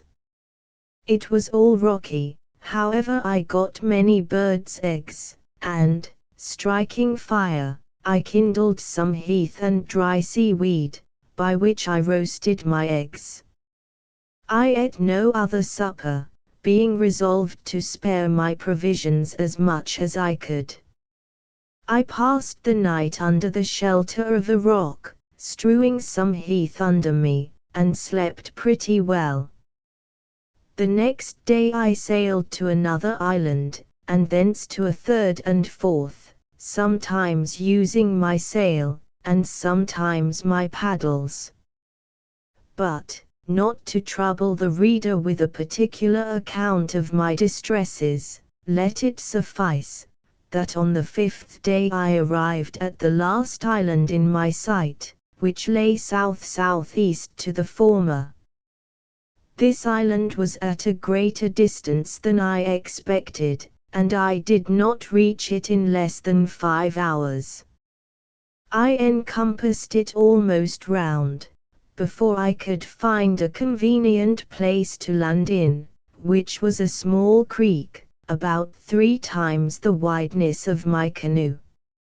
I found the island to be all rocky, only a little intermingled with tufts of grass, and sweet-smelling herbs. I took out my small provisions and after having refreshed myself, I secured the remainder in a cave, whereof there were great numbers. I gathered plenty of eggs upon the rocks, and got a quantity of dry seaweed, and parched grass, which I designed to kindle the next day, and roast my eggs as well as I could, for I had about me my flint, steel, match, and burning glass. I lay all night in the cave where I had lodged my provisions. My bed was the same dry grass and seaweed which I intended for fuel. I slept very little, for the disquiets of my mind prevailed over my weariness, and kept me awake. I considered how impossible it was to preserve my life in so desolate a place, and how miserable my end must be, yet found myself so listless and desponding, that I had not the heart to rise, and before I could get spirits enough to creep out of my cave, the day was far advanced. I walked a while among the rocks.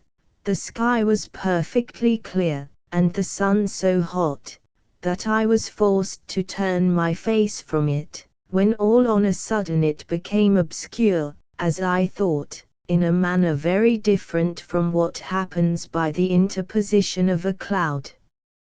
I turned back, and perceived a vast opaque body between me and the sun moving forwards towards the island. It seemed to be about 2 miles high, and hid the sun 6 or 7 minutes, but I did not observe the air to be much colder, or the sky more darkened, than if I had stood under the shade of a mountain. As it approached nearer over the place where I was, it appeared to be a firm substance, the bottom flat, smooth, and shining very bright, from the reflection of the sea below. I stood upon a height about 200 yards from the shore, and saw this vast body descending almost to a parallel with me, at less than an English mile distance.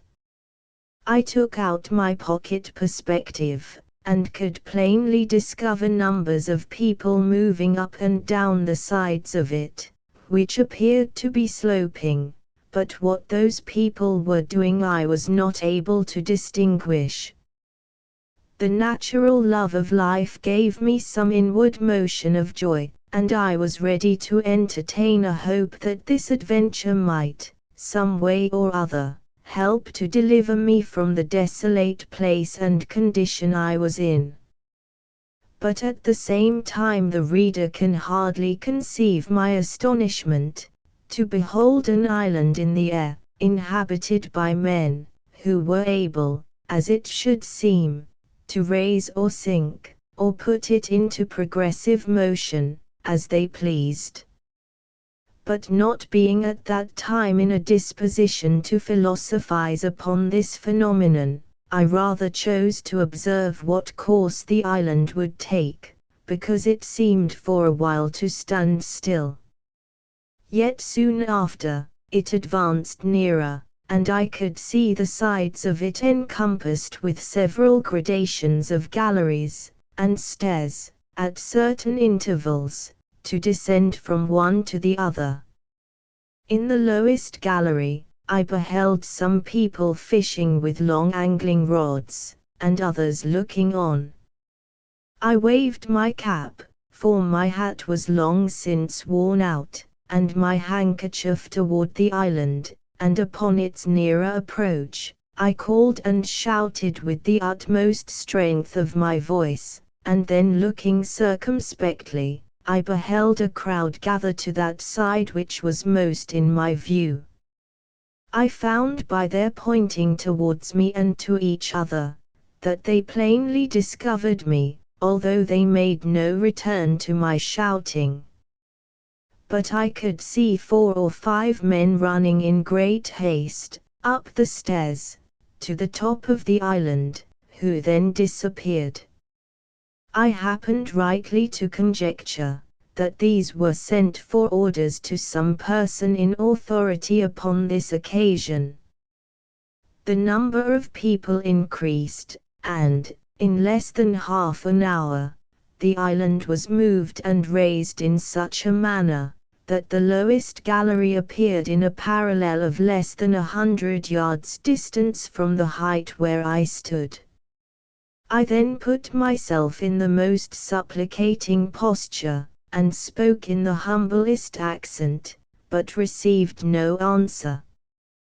Those who stood nearest over against me, seemed to be persons of distinction, as I supposed by their habit. They conferred earnestly with each other, looking often upon me. At length one of them called out in a clear, polite, smooth dialect, not unlike in sound to the Italian, and therefore I returned an answer in that language, hoping at least that the cadence might be more agreeable to his ears. Although neither of us understood the other, yet my meaning was easily known, for the people saw the distress I was in. They made signs for me to come down from the rock, and go towards the shore, which I accordingly did, and the flying island being raised to a convenient height, the verge directly over me, a chain was let down from the lowest gallery, with a seat fastened to the bottom, to which I fixed myself, and was drawn up by pulleys. Chapter 2. The humours and dispositions of the Laputians described. An account of their learning. Of the king and his court. The author's reception there. The inhabitants subject to fear and disquietudes. An account of the women.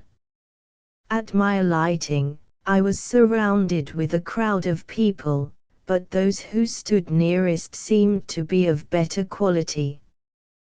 They beheld me with all the marks and circumstances of wonder, neither indeed was I much in their debt, having never till then seen a race of mortals so singular in their shapes, habits, and countenances. Their heads were all reclined, either to the right, or the left, one of their eyes turned inward, and the other directly up to the zenith. Their outward garments were adorned with the figures of suns, moons, and stars, interwoven with those of fiddles, flutes, harps, trumpets, guitars, harpsichords, and many other instruments of music, unknown to us in Europe. I observed, here and there, many in the habit of servants, with a blown bladder, fastened like a flail to the end of a stick, which they carried in their hands. In each bladder was a small quantity of dried peas, or little pebbles, as I was afterwards informed. With these bladders, they now and then flapped the mouths and ears of those who stood near them, of which practice I could not then conceive the meaning. It seems the minds of these people are so taken up with intense speculations, that they neither can speak, nor attend to the discourses of others, without being roused by some external taction upon the organs of speech and hearing, for which reason, those persons who are able to afford it always keep a flapper, the original is Clemenol, in their family, as one of their domestics, nor ever walk abroad, or make visits, without him. And the business of this officer is, when 2, 3, or more persons are in company, gently to strike with his bladder the mouth of him who is to speak, and the right ear of him or them to whom the speaker addresses himself. This flapper is likewise employed diligently to attend his master in his walks, and upon occasion to give him a soft flap on his eyes, because he is always so wrapped up in cogitation, that he is in manifest danger of falling down every precipice, and bouncing his head against every post, and in the streets, of justling others, or being justled himself into the kennel. It was necessary to give the reader this information, without which he would be at the same loss with me to understand the proceedings of these people, as they conducted me up the stairs to the top of the island, and from thence to the royal palace. While we were ascending, they forgot several times what they were about, and left me to myself, till their memories were again roused by their flappers, for they appeared altogether unmoved by the sight of my foreign habit and countenance, and by the shouts of the vulgar, whose thoughts and minds were more disengaged. At last we entered the palace, and proceeded into the chamber of presence, where I saw the king seated on his throne, attended on each side by persons of prime quality. Before the throne was a large table filled with globes and spheres, and mathematical instruments of all kinds. His Majesty took not the least notice of us, although our entrance was not without sufficient noise, by the concourse of all persons belonging to the court. But he was then deep in a problem, and we attended at least an hour, before he could solve it. There stood by him, on each side, a young page with flaps in their hands, and when they saw he was at leisure, one of them gently struck his mouth, and the other his right ear, at which he startled like one awaked on the sudden, and looking towards me and the company I was in, recollected the occasion of our coming, whereof he had been informed before. He spoke some words, whereupon immediately a young man with a flap came up to my side, and flapped me gently on the right ear, but I made signs, as well as I could, that I had no occasion for such an instrument, which, as I afterwards found, gave His Majesty, and the whole court, a very mean opinion of my understanding. The king, as far as I could conjecture, asked me several questions, and I addressed myself to him in all the languages I had.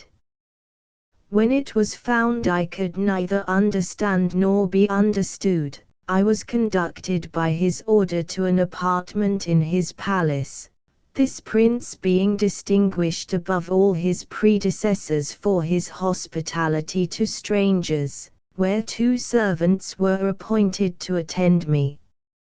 My dinner was brought, and 4 persons of quality, whom I remembered to have seen very near the king's person, did me the honor to dine with me. We had 2 courses, of 3 dishes each.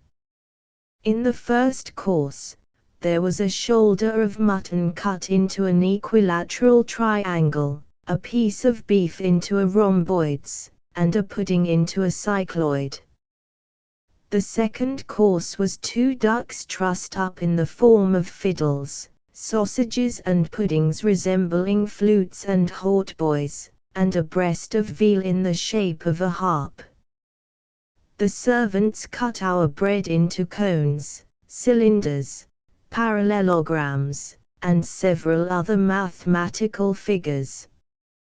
While we were at dinner, I made bold to ask the names of several things in their language, and those noble persons, by the assistance of their flappers, delighted to give me answers, hoping to raise my admiration of their great abilities if I could be brought to converse with them.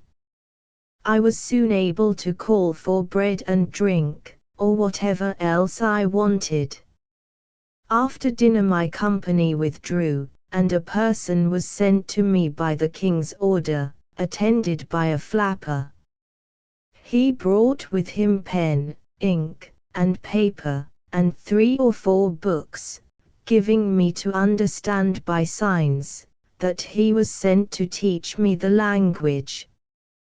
We sat together 4 hours, in which time I wrote down a great number of words in columns, with the translations over against them. I likewise made a shift to learn several short sentences, for my tutor would order one of my servants to fetch something, to turn about, to make a bow, to sit, or to stand, or walk, and the like. Then I took down the sentence in writing. He showed me also, in one of his books, the figures of the sun, moon, and stars, the zodiac, the tropics, and polar circles, together with the denominations of many planes and solids. He gave me the names and descriptions of all the musical instruments, and the general terms of art in playing on each of them. After he had left me, I placed all my words, with their interpretations, in alphabetical order. And thus, in a few days, by the help of a very faithful memory, I got some insight into their language. The word, which I interpret the flying or floating island, is in the original Laputa, whereof I could never learn the true etymology. Lap, in the old obsolete language, signifies high, and unta, a governor, from which they say, by corruption, was derived Laputa, from Lapunta. But I do not approve of this derivation, which seems to be a little strained.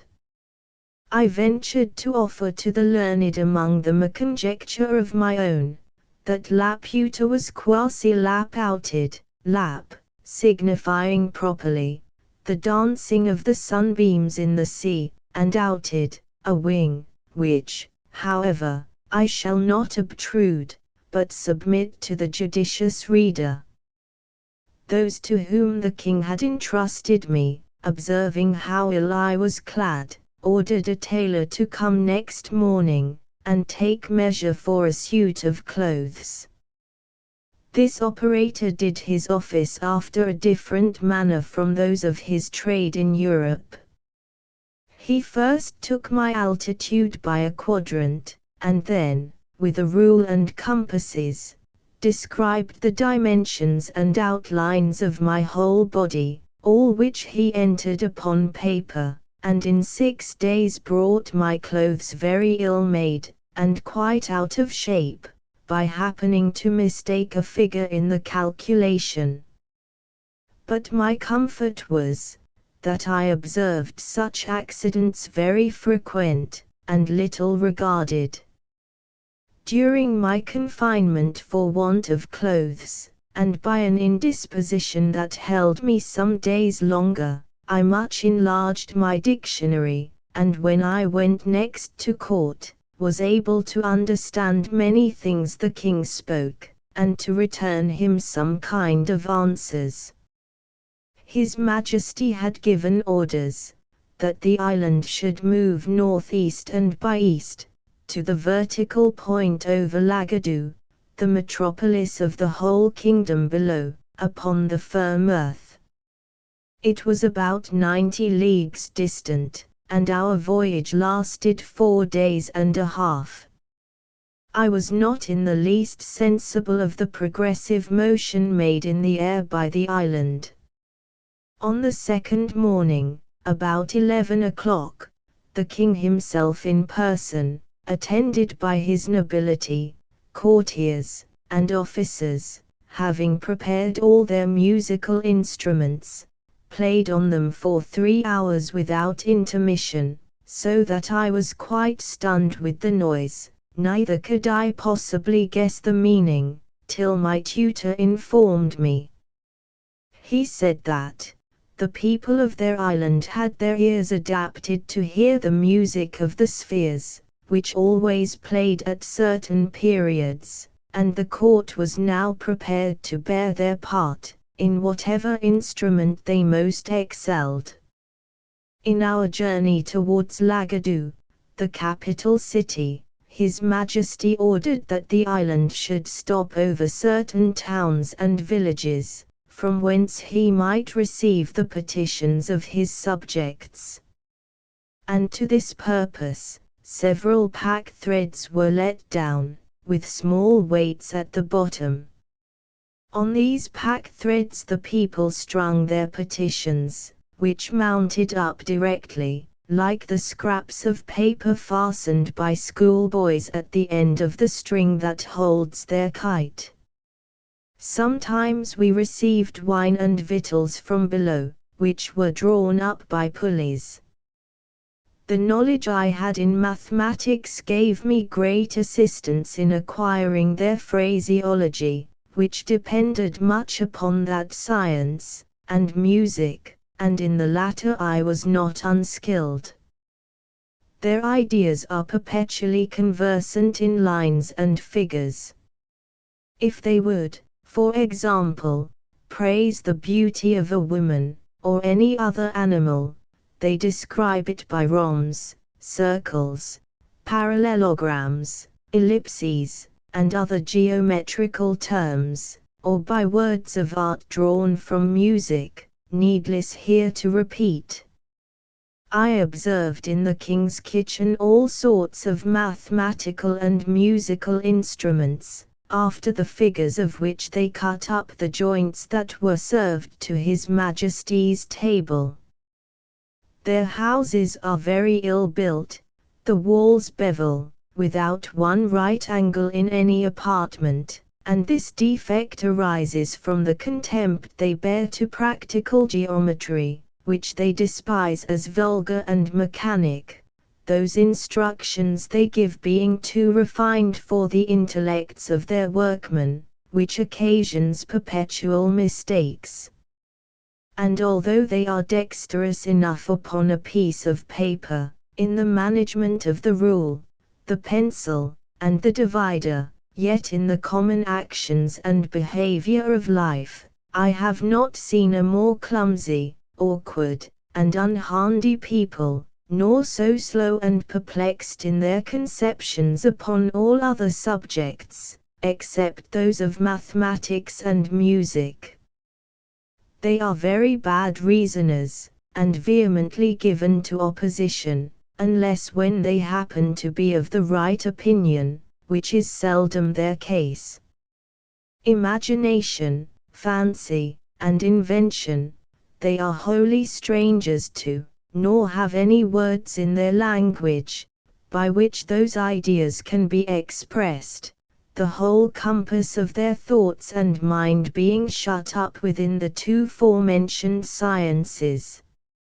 Most of them, and especially those who deal in the astronomical part, have great faith in judicial astrology, although they are ashamed to own it publicly.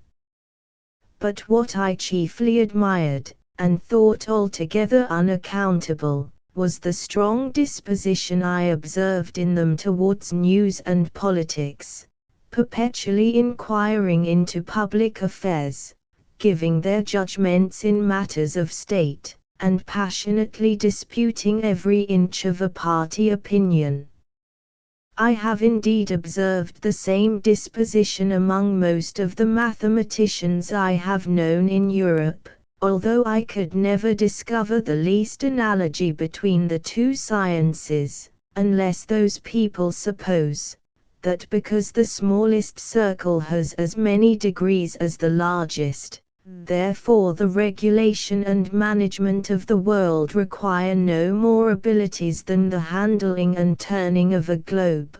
But I rather take this quality to spring from a very common infirmity of human nature, inclining us to be most curious and conceited in matters where we have least concern, and for which we are least adapted by study or nature.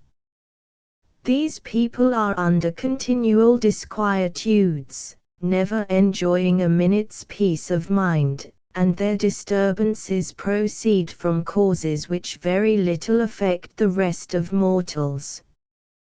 Their apprehensions arise from several changes they dread in the celestial bodies, for instance, that the earth, by the continual approaches of the sun towards it, must, in course of time, be absorbed, or swallowed up, that the face of the sun, will, by degrees, be encrusted with its own effluvia, and give no more light to the world, that the Earth very narrowly escaped a brush from the tail of the last comet, which would have infallibly reduced it to ashes, and that the next, which they have calculated for 31 years hence, will probably destroy us.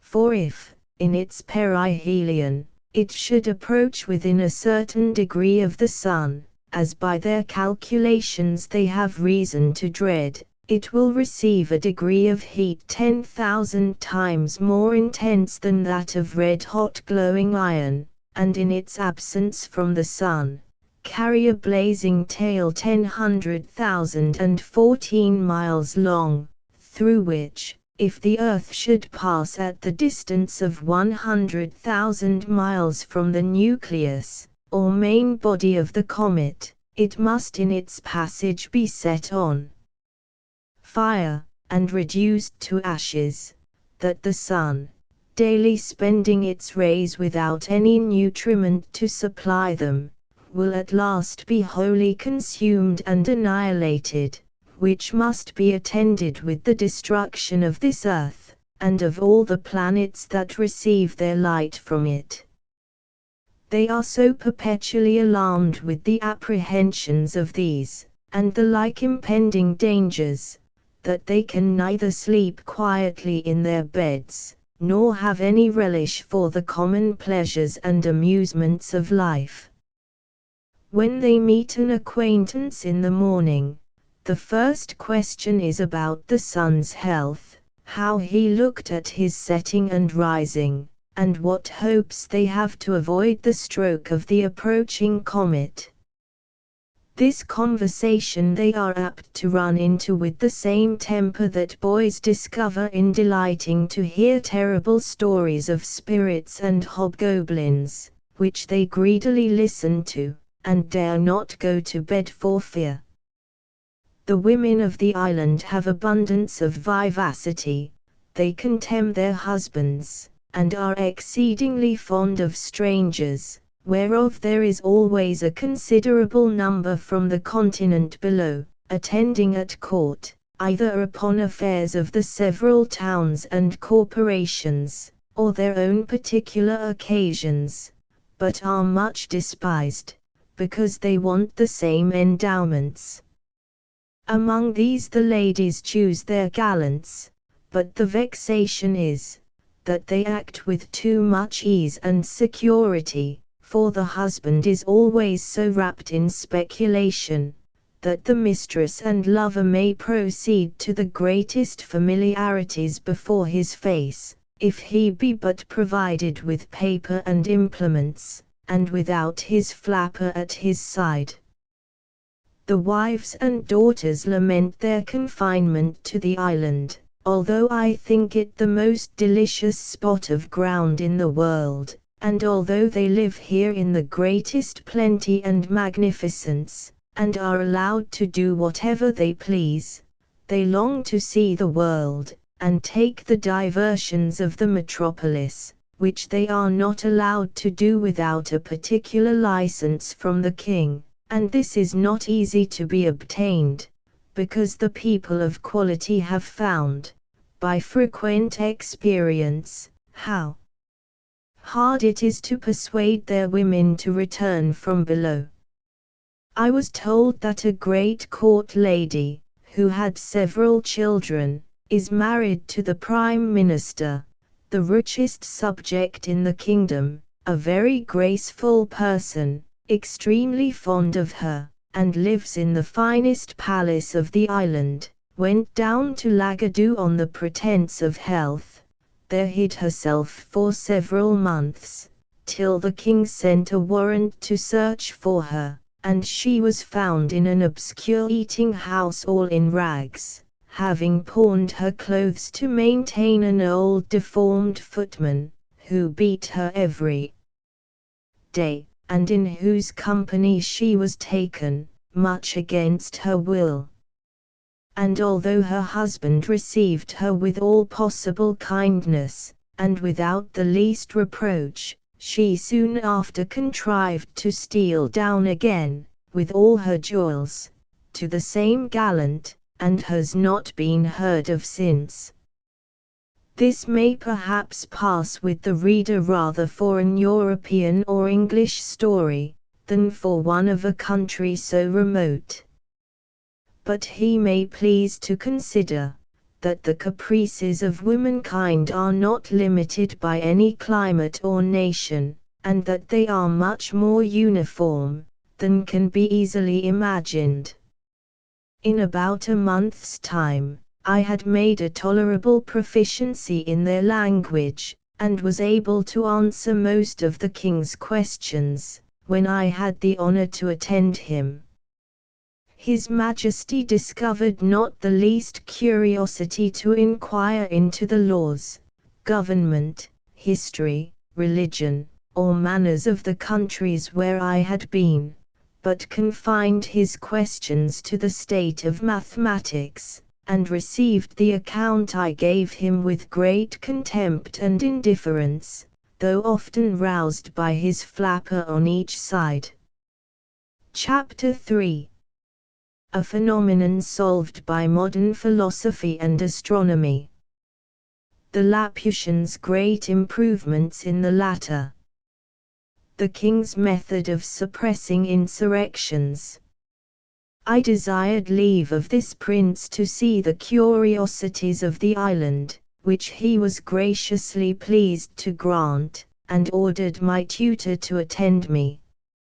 I chiefly wanted to know, to what cause, in art or in nature, it owed its several motions, whereof I will now give a philosophical account to the reader.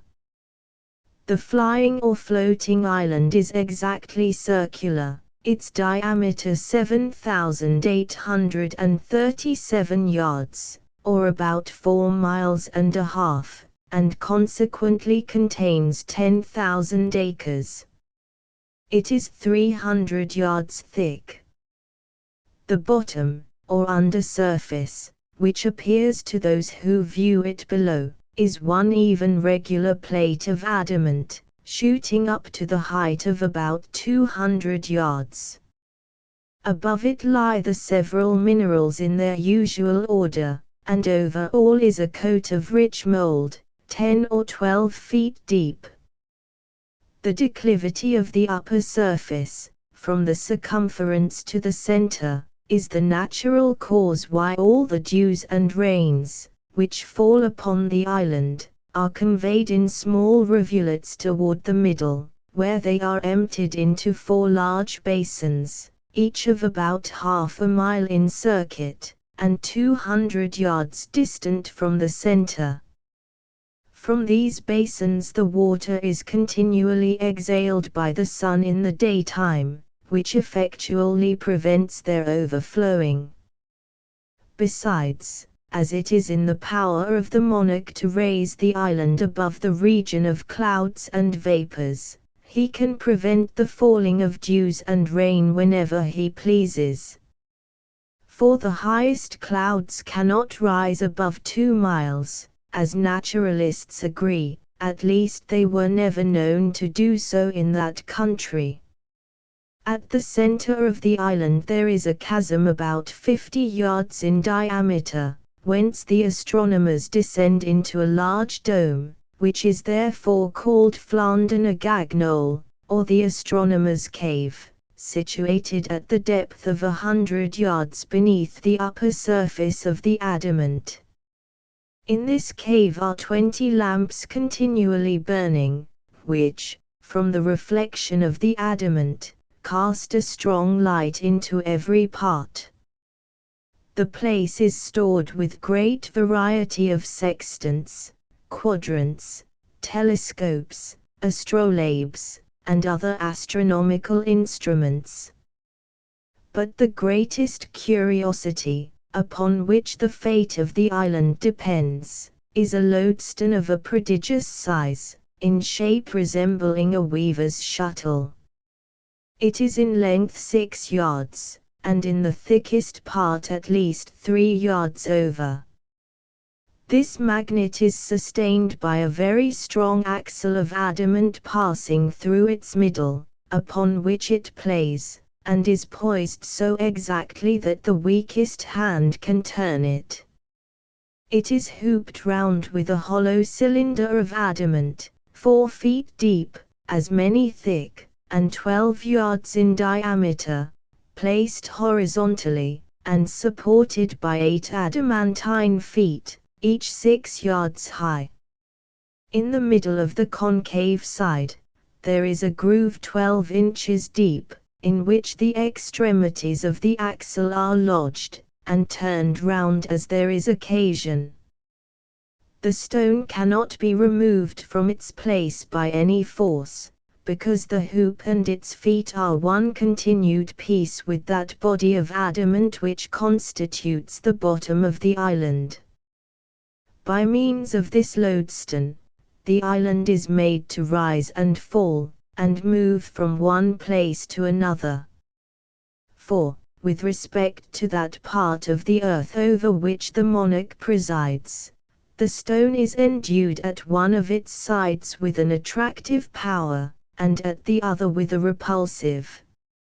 Upon placing the magnet erect, with its attracting end towards the earth, the island descends, but when the repelling extremity points downwards, the island mounts directly upwards. When the position of the stone is oblique, the motion of the island is so too. For in this magnet, the forces always act in lines parallel to its direction. By this oblique motion, the island is conveyed to different parts of the monarch's dominions. To explain the manner of its progress, let AB represent a line drawn across the dominions of Balnibarbi, let the line CD represent the lodestone, of which let D be the repelling end, and C the attracting end. The island being over C, let the stone be placed in the position CD, with its repelling end downwards. Then the island will be driven upwards obliquely towards D. When it is arrived at D, let the stone be turned upon its axle, till its attracting end points towards E, and then the island will be carried obliquely towards E, where, if the stone be again turned upon its axle till it stands in the position EF, with its repelling point downwards, the island will rise obliquely towards F, where, by directing the attracting end towards G, the island may be carried to G, and from G to H, by turning the stone, so as to make its repelling extremity to point directly downward. And thus, by changing the situation of the stone, as often as there is occasion, the island is made to rise and fall by turns in an oblique direction, and by those alternate risings and fallings, the obliquity being not considerable, is conveyed from one part of the dominions to the other. But it must be observed, that this island cannot move beyond the extent of the dominions below, nor can it rise above the height of 4 miles. For which the astronomers, who have written large systems concerning the stone, assign the following reason, that the magnetic virtue does not extend beyond the distance of 4 miles, and that the mineral, which acts upon the stone in the bowels of the earth, and in the sea about 6 leagues distant from the shore, is not diffused through the whole globe, but terminated with the limits of the king's dominions, and it was easy, from the great advantage of such a superior situation, for a prince to bring under his obedience whatever country lay within the attraction of that magnet.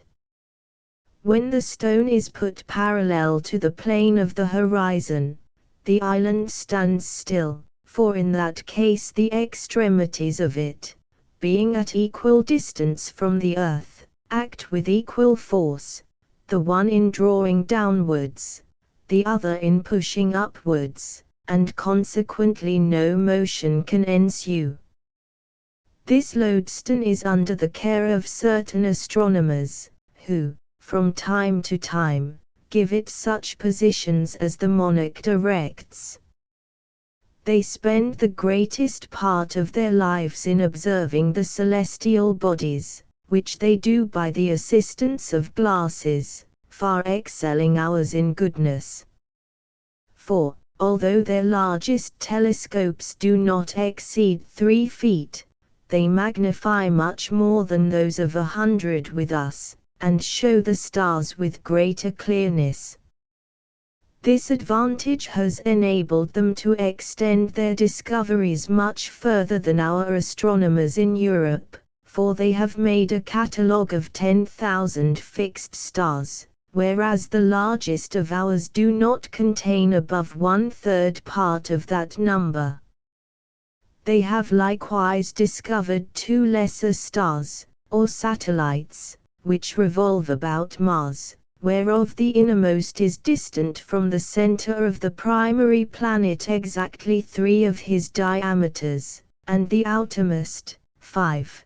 The former revolves in the space of 10 hours, and the latter in 21½ so that the squares of their periodical times are very near in the same proportion with the cubes of their distance from the center of Mars, which evidently shows them to be governed by the same law of gravitation that influences the other heavenly bodies. They have observed 93 different comets, and settled their periods with great exactness. If this be true, and they affirm it with great confidence, it is much to be wished that their observations were made public, whereby the theory of comets, which at present is very lame and defective, might be brought to the same perfection with other arts of astronomy. The king would be the most absolute prince in the universe, if he could but prevail on a ministry to join with him, but these having their estates below on the continent, and considering that the office of a favorite has a very uncertain tenure, would never consent to the enslaving of their country. If any town should engage in rebellion or mutiny, fall into violent factions, or refuse to pay the usual tribute, the king has 2 methods of reducing them to obedience. The first and the mildest course is, by keeping the island hovering over such a town, and the lands about it, whereby he can deprive them of the benefit of the sun and the rain, and consequently afflict the inhabitants with dearth and diseases. And if the crime deserve it, they are at the same time pelted from above with great stones, against which they have no defense but by creeping into cellars or caves, while the roofs of their houses are beaten to pieces. But if they still continue obstinate, or offer to raise insurrections, he proceeds to the last remedy, by letting the island drop directly upon their heads, which makes a universal destruction both of houses and men. However, this is an extremity to which the prince is seldom driven, neither indeed is he willing to put it in execution, nor dare his ministers advise him to an action, which, as it would render them odious to the people, so it would be a great damage to their own estates, which all lie below, for the island is the king's domain. But there is still indeed a more weighty reason, why the kings of this country have been always averse from executing so terrible an action, unless upon the utmost necessity. For, if the town intended to be destroyed should have in it any tall rocks, as it generally falls out in the larger cities, a situation probably chosen at first with a view to prevent such a catastrophe, or if it abound in high spires, or pillars of stone, a sudden fall might endanger the bottom or under surface of the island, which, although it consist, as I have said, of one entire adamant, 200 yards thick, might happen to crack by too great a shock, or burst by approaching too near. The fires from the houses below, as the backs, both of iron and stone, will often do in our chimneys. Of all this the people are well apprised, and understand how far to carry their obstinacy, where their liberty or property is concerned. And the king, when he is highest provoked, and most determined to press a city to rubbish, orders the island to descend with great gentleness, out of a pretence of tenderness to his people, but, indeed, for fear of breaking the adamantine bottom, in which case, it is the opinion of all their philosophers, that the lodestone could no longer hold it up, and the whole mass would fall to the ground. About 3 years before my arrival among them, while the king was in his progress over his dominions, there happened an extraordinary accident which had like to have put a period to the fate of that monarchy, at least as it is now instituted. Lindolino, the second city in the kingdom, was the first His Majesty visited in his progress. 3 days after his departure the inhabitants, who had often complained of great oppressions, shut the town gates, seized on the governor, and with incredible speed and labor erected 4 large towers, one at every corner of the city, which is an exact square, equal in height to a strong pointed rock that stands directly in the center of the city.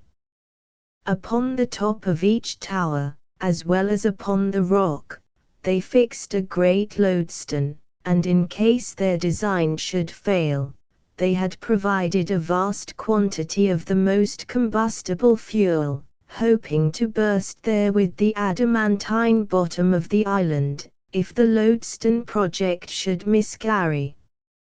It was 8 months before the king had perfect notice that the Lindolinians were in rebellion. He then commanded that the island should be wafted over the city. The people were unanimous, and had laid in store of provisions, and a great river runs through the middle of the town. The king hovered over them several days to deprive them of the sun and the rain. He ordered many pack threads to be let down, yet not a person offered to send up a petition, but instead thereof very bold demands, the redress of all their grievances, great immunities, the choice of their own governor, and other the like exorbitances. Upon which His Majesty commanded all the inhabitants of the island to cast great stones from the lower gallery into the town, but the citizens had provided against this mischief by conveying their persons and effects into the 4 towers, and other strong buildings, and vaults underground. The king being now determined to reduce this proud people, ordered that the island should descend gently within 40 yards of the top of the towers and rock. This was accordingly done, but the officers employed in that work found the descent much speedier than usual, and by turning the lodestone could not without great difficulty keep it in a firm position, but found the island inclining to fall. They sent the king immediate intelligence of this astonishing event, and begged His Majesty's permission to raise the island higher. The king consented, a general council was called, and the officers of the lodestone ordered to attend.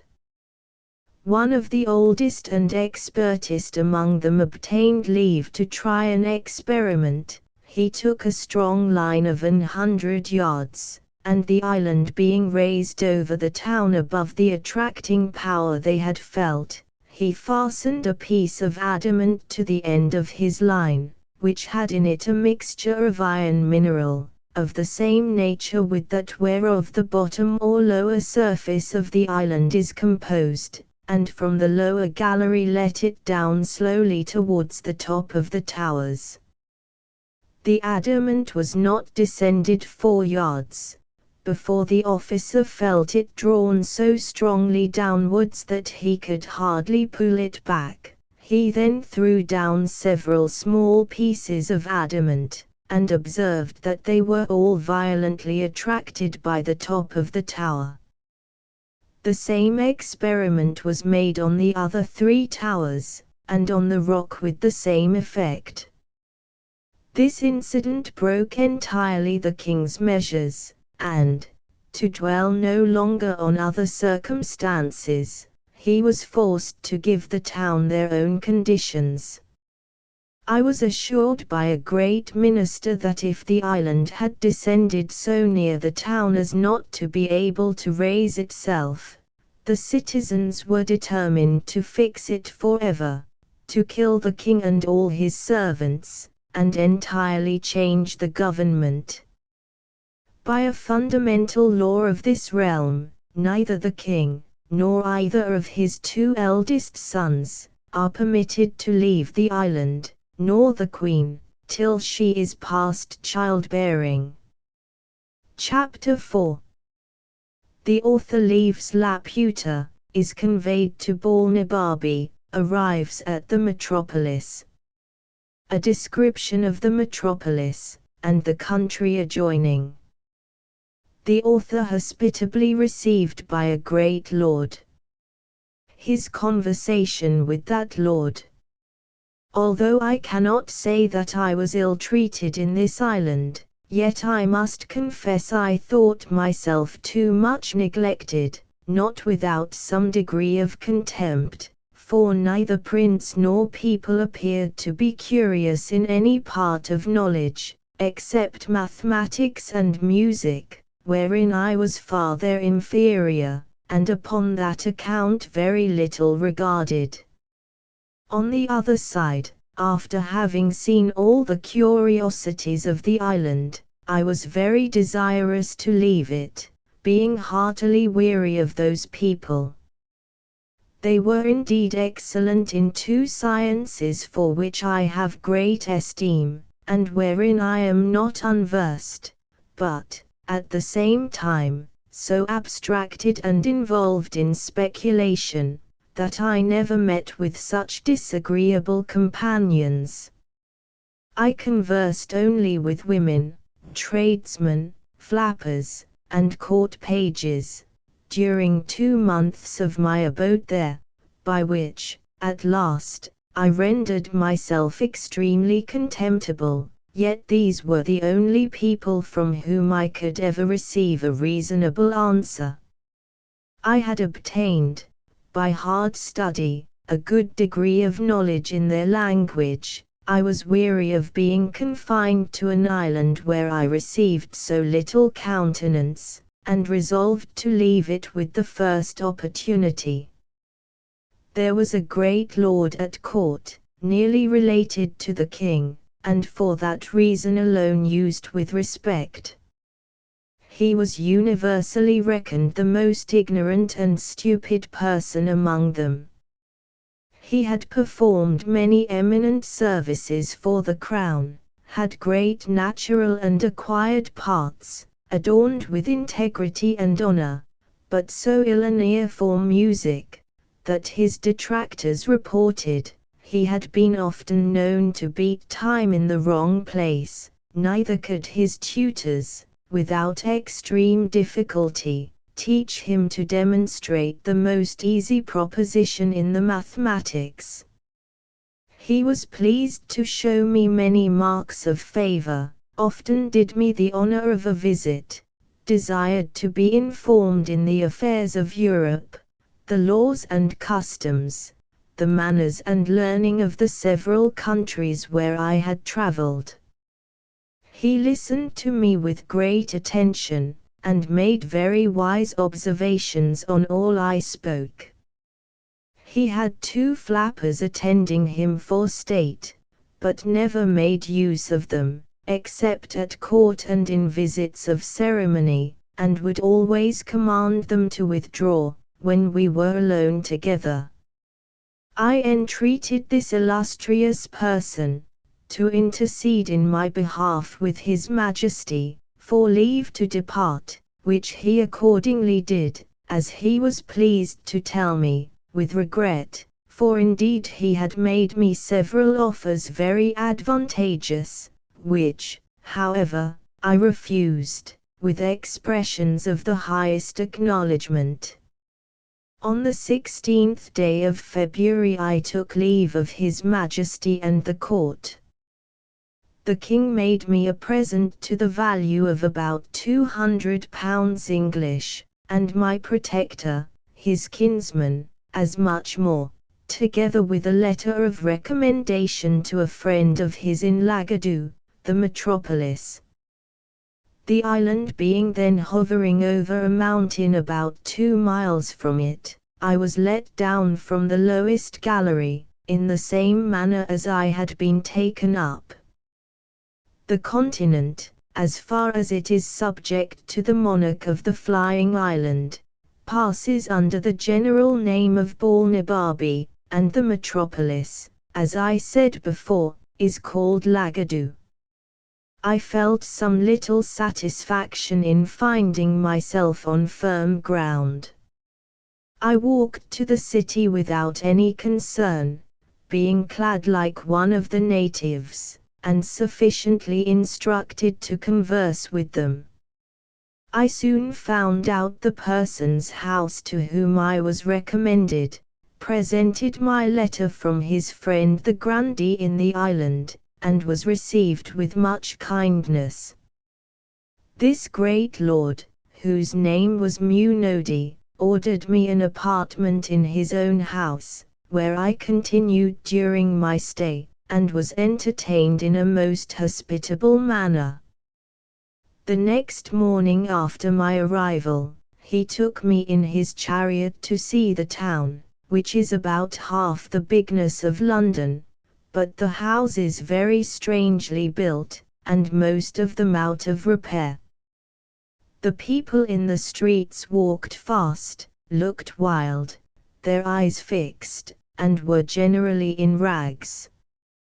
We passed through one of the town gates, and went about 3 miles into the country, where I saw many laborers working with several sorts of tools in the ground, but was not able to conjecture what they were about, neither did I observe any expectation either of corn or grass, although the soil appeared to be excellent. I could not forbear admiring at these odd appearances, both in town and country, and I made bold to desire my conductor, that he would be pleased to explain to me, what could be meant by so many busy heads, hands, and faces, both in the streets and the fields, because I did not discover any good effects they produced, but, on the contrary, I never knew a soil so unhappily cultivated, houses so ill contrived and so ruinous, or a people whose countenances and habit expressed so much misery and want. This Lord Munodi was a person of the first rank, and had been some years governor of Lagado, but, by a cabal of ministers, was discharged for insufficiency. However, the king treated him with tenderness, as a well-meaning man, but of a low contemptible understanding. When I gave that free censure of the country and its inhabitants, he made no further answer than by telling me, that I had not been long enough among them to form a judgment, and that the different nations of the world had different customs, with other common topics to the same purpose. But, when we returned to his palace, he asked me how I liked the building, what absurdities I observed, and what quarrel I had with the dress or looks of his domestics. This he might safely do, because everything about him was magnificent, regular, and polite. I answered, that His Excellency's prudence, quality, and fortune, had exempted him from those defects, which folly and beggary had produced in others. He said, if I would go with him to his country house, about 20 miles distant, where his estate lay, there would be more leisure for this kind of conversation. I told His Excellency that I was entirely at his disposal, and accordingly we set out next morning. During our journey he made me observe the several methods used by farmers in managing their lands, which to me were wholly unaccountable, for, except in some very few places, I could not discover one ear of corn or blade of grass. But, in 3 hours travelling, the scene was wholly altered. We came into a most beautiful country, farmers' houses, at small distances, neatly built, the fields enclosed, containing vineyards, corn grounds, and meadows. Neither do I remember to have seen a more delightful prospect. His Excellency observed my countenance to clear up. He told me, with a sigh, that there his estate began, and would continue the same, till we should come to his house, that his countrymen ridiculed and despised him, for managing his affairs no better, and for setting so ill an example to the kingdom, which, however, was followed by very few, such as were old, and wilful, and weak like himself. We came at length to the house, which was indeed a noble structure, built according to the best rules of ancient architecture. The fountains, gardens, walks, avenues, and groves, were all disposed with exact judgment and taste. I gave due praises to everything I saw, whereof His Excellency took not the least notice till after supper, when, there being no third companion, he told me with a very melancholy air that he doubted he must throw down his houses in town and country, to rebuild them after the present mode, destroy all his plantations, and cast others into such a form as modern usage required, and give the same directions to all his tenants, unless he would submit to incur the censure of pride, singularity, affectation, ignorance, caprice, and perhaps increase his Majesty's displeasure, that the admiration I appeared to be under would cease or diminish, when he had informed me of some particulars which, probably, I never heard of at court, the people there being too much taken up in their own speculations, to have regard to what passed here below.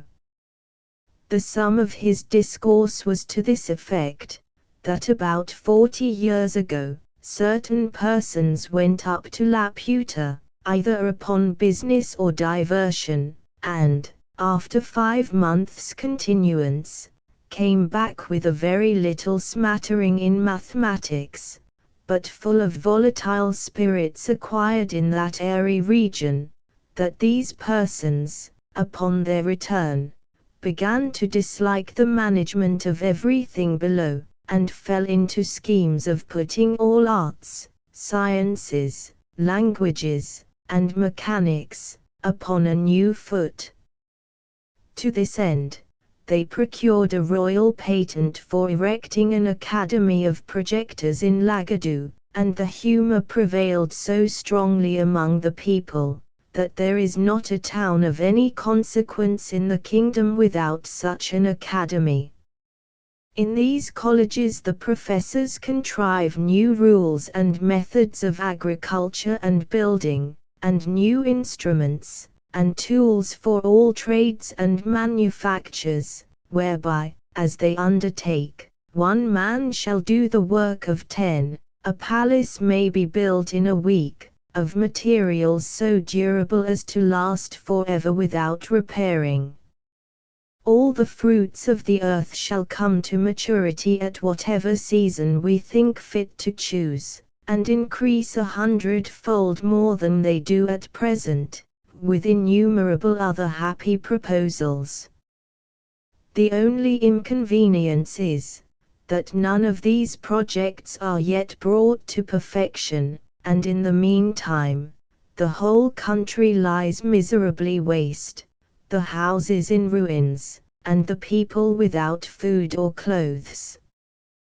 By all which, instead of being discouraged, they are 50 times more violently bent upon prosecuting their schemes, driven equally on by hope and despair, that as for himself, being not of an enterprising spirit, he was content to go on in the old forms, to live in the houses his ancestors had built, and act as they did, in every part of life, without innovation, that some few other persons of quality and gentry had done the same, but were looked on with an eye of contempt and ill will, as enemies to art, ignorant, and ill commonwealth as men, preferring their own ease and sloth before the general improvement of their country. His lordship added, that he would not, by any further particulars, prevent the pleasure I should certainly take in viewing the Grand Academy, whither he was resolved I should go. He only desired me to observe a ruined building, upon the side of a mountain about 3 miles distant, of which he gave me this account, that he had a very convenient mill within half a mile of his house, turned by a current from a large river, and sufficient for his own family, as well as a great number of his tenants, that about 7 years ago, a club of those projectors came to him with proposals to destroy this mill, and build another on the side of that mountain, on the long ridge, whereof a long canal must be cut, for a repository of water, to be conveyed up by pipes and engines to supply the mill, because the wind and air upon a height agitated the water, and thereby made it fitter for motion, and because the water, descending down a declivity, would turn the mill with half the current of a river whose course is more upon a level. He said, that being then not very well with the court, and pressed by many of his friends, he complied with the proposal, and after employing 100 men for 2 years, the work miscarried, the projectors went off, laying the blame entirely upon him, railing at him ever since, and putting others upon the same experiment, with equal assurance of success, as well as equal disappointment. In a few days we came back to town, and His Excellency, considering the bad character he had in the academy, would not go with me himself, but recommended me to a friend of his, to bear me company thither. My lord was pleased to represent me as a great admirer of projects, and a person of much curiosity and easy belief, which, indeed, was not without truth, for I had myself been a sort of projector in my younger days. Chapter V. The author permitted to see the Grand Academy of Lagadu. The Academy largely described. The arts wherein the professors employ themselves. This Academy is not an entire single building, but a continuation of several houses on both sides of a street, which growing waste, was purchased and applied to that use. I was received very kindly by the warden, and went for many days to the Academy. Every room has in it one or more projectors, and I believe I could not be in fewer than 500 rooms. The first man I saw was of a meager aspect, with sooty hands and face, his hair and beard long, ragged, and singed in several places. His clothes, shirt, and skin, were all of the same color. He had been 8 years upon a project for extracting sunbeams out of cucumbers, which were to be put in phials hermetically sealed, and let out to warm the air in raw inclement summers. He told me, he did not doubt, that, in 8 years more, he should be able to supply the governor's gardens with sunshine, at a reasonable rate, but he complained that his stock was low, and entreated me to give him something as an encouragement to ingenuity, especially since this had been a very dear season for cucumbers. I made him a small present, for my lord had furnished me with money on purpose, because he knew their practice of begging from all who go to see them. I went into another chamber, but was ready to hasten back, being almost overcome with a horrible stink. My conductor pressed me forward, conjuring me in a whisper to give no offense, which would be highly resented, and therefore I durst not so much as stop my nose. The projector of this cell was the most ancient student of the academy. His face and beard were of a pale yellow, his hands and clothes daubed over with filth. When I was presented to him, he gave me a close embrace, a compliment I could well have excused. His employment, from his first coming into the academy, was an operation to reduce human excrement to its original food, by separating the several parts, removing the tincture which it receives from the gall, making the odor exhale, and scumming off the saliva. He had a weekly allowance, from the society, of a vessel filled with human ordure, about the bigness of a Bristol barrel. I saw another at work to calcine ice into gunpowder, who likewise showed me a treatise he had written concerning the malleability of fire, which he intended to publish. There was a most ingenious architect, who had contrived a new method for building houses, by beginning at the roof, and working downward to the foundation, which he justified to me, by the like practice of those two prudent insects, the bee and the spider. There was a man born blind, who had several apprentices in his own condition.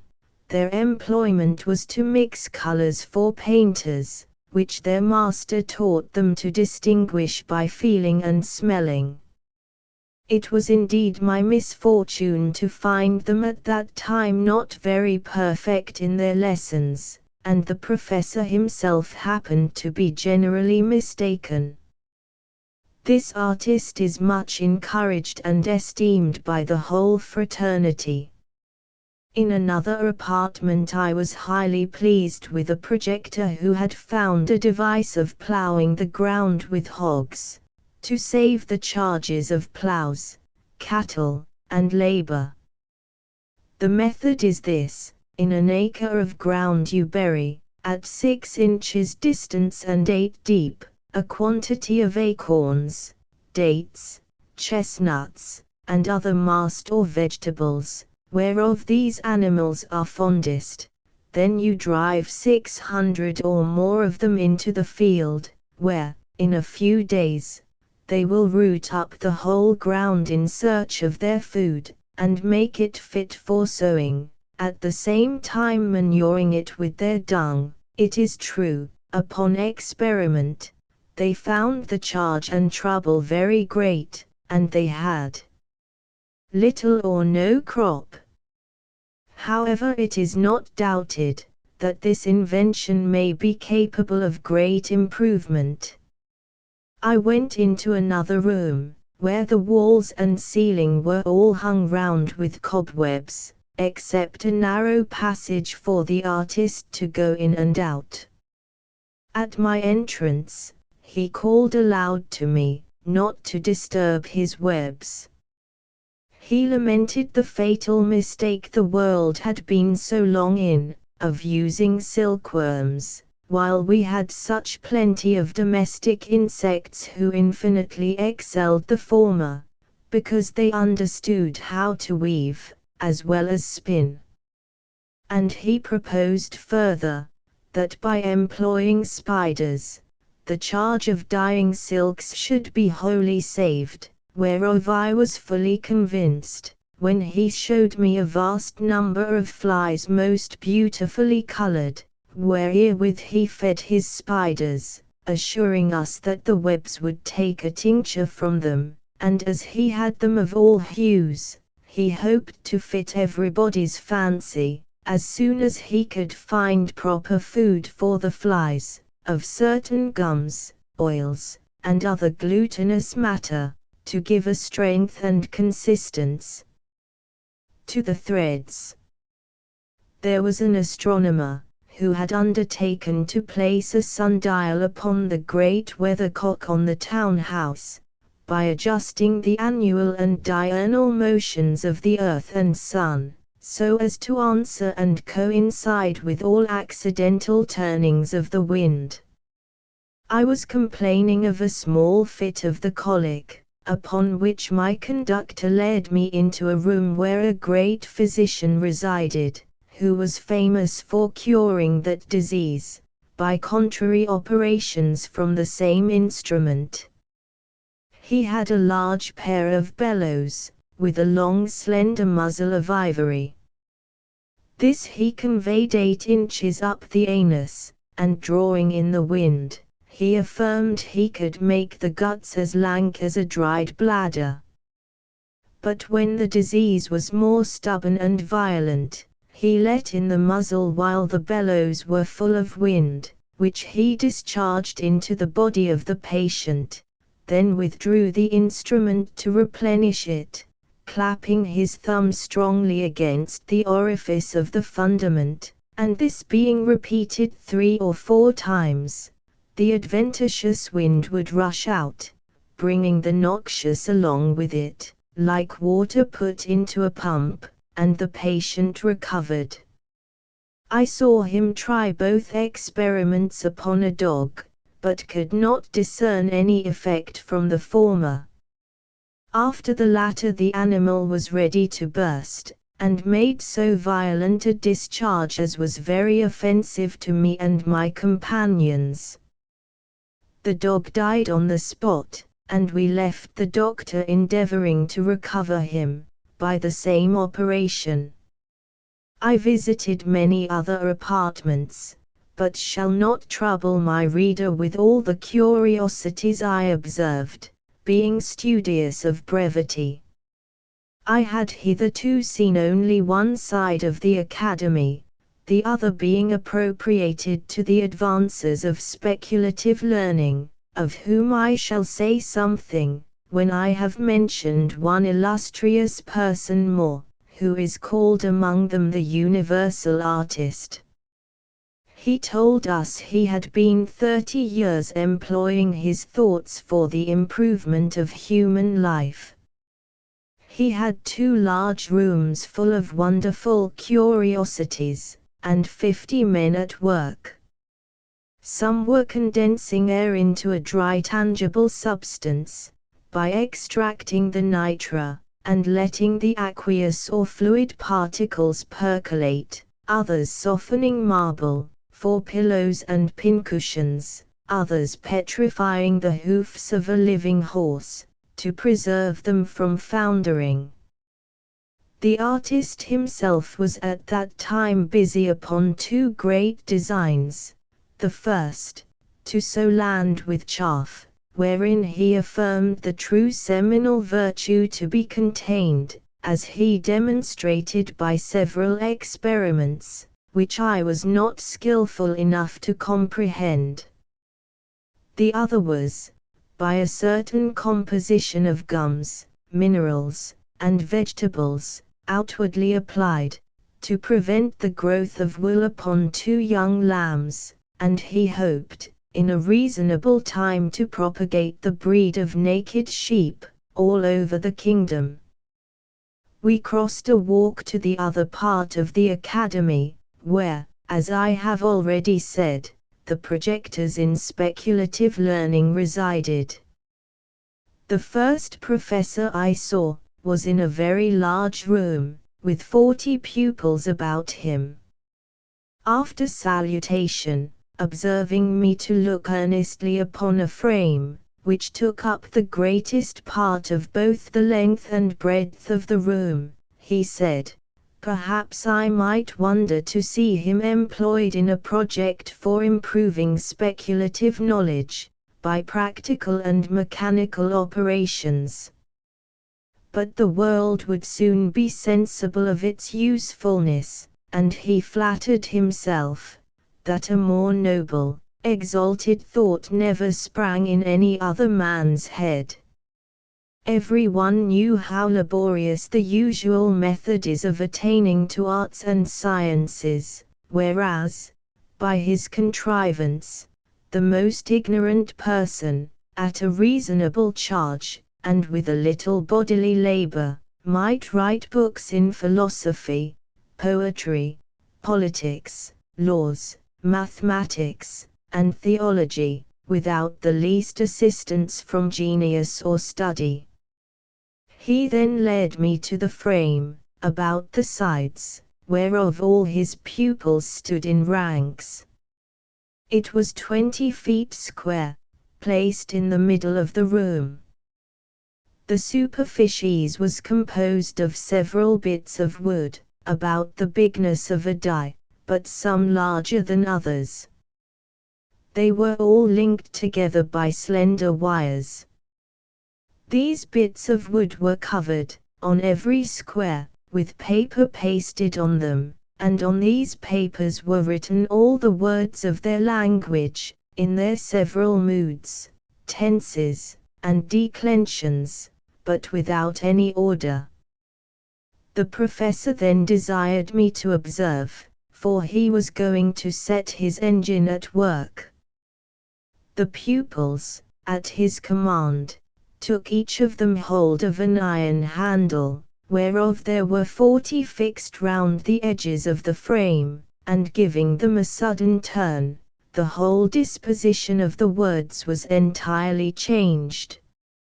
He then commanded 36 of the lads, to read the several lines softly, as they appeared upon the frame, and where they found 3 or 4 words together that might make part of a sentence, they dictated to the 4 remaining boys, who were scribes. This work was repeated 3 or 4 times, and at every turn, the engine was so contrived, that the words shifted into new places, as the square bits of wood moved upside down. The frame 6 hours a day the young students were employed in this labor, and the professor showed me several volumes in large folio, already collected, of broken sentences, which he intended to piece together, and out of those rich materials, to give the world a complete body of all arts and sciences, which, however, might be still improved, and much expedited, if the public would raise a fund for making and employing 500 such frames in Lagadu, and oblige the managers to contribute in common their several collections. He assured me that this invention had employed all his thoughts from his youth, that he had emptied the whole vocabulary into his frame, and made the strictest computation of the general proportion there is in books between the numbers of particles, nouns, and verbs, and other parts of speech. I made my humblest acknowledgment to this illustrious person, for his great communicativeness, and promised, if ever I had the good fortune to return to my native country, that I would do him justice, as the sole inventor of this wonderful machine, the form and contrivance of which I desired leave to delineate on paper, as in the figure here annexed. I told him, although it were the custom of our learned in Europe to steal inventions from each other, who had thereby at least this advantage, that it became a controversy which was the right owner, yet I would take such caution, that he should have the honor entire, without a rival.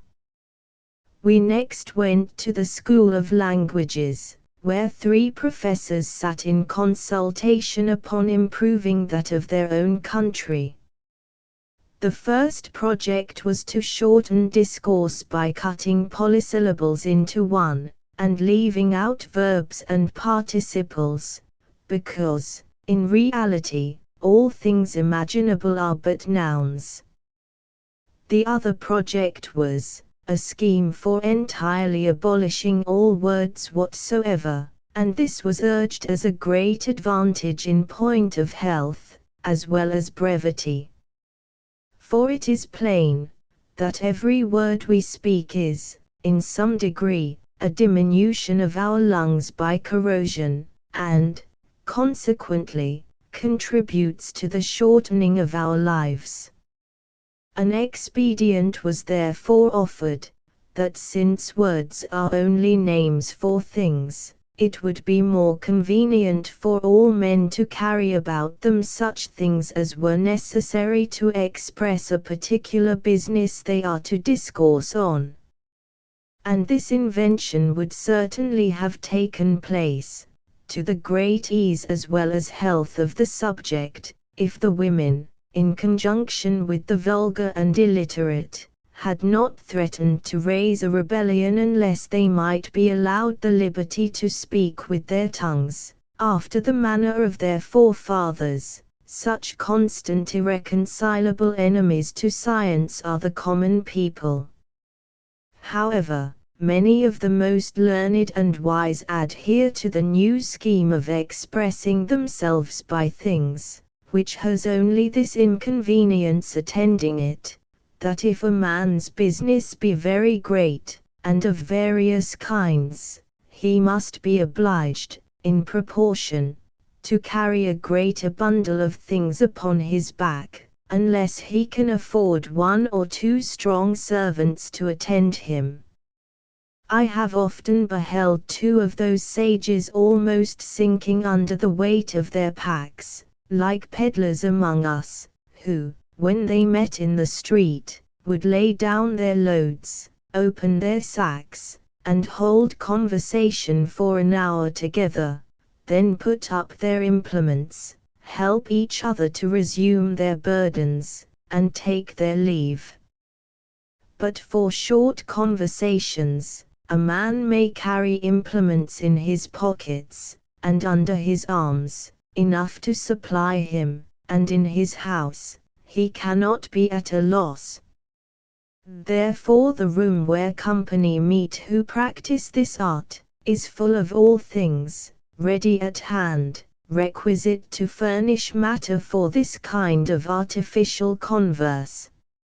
Another great advantage proposed by this invention was, that it would serve as a universal language, to be understood in all civilized nations, whose goods and utensils are generally of the same kind, or nearly resembling, so that their uses might easily be comprehended. And thus ambassadors would be qualified to treat with foreign princes, or ministers of state, to whose tongues they were utter strangers. I was at the mathematical school, where the master taught his pupils after a method scarce imaginable to us in Europe. The proposition and demonstration were fairly written on a thin wafer, with ink composed of a cephalic tincture. This, the student was to swallow upon a fasting stomach, and for 3 days following, eat nothing but bread and water.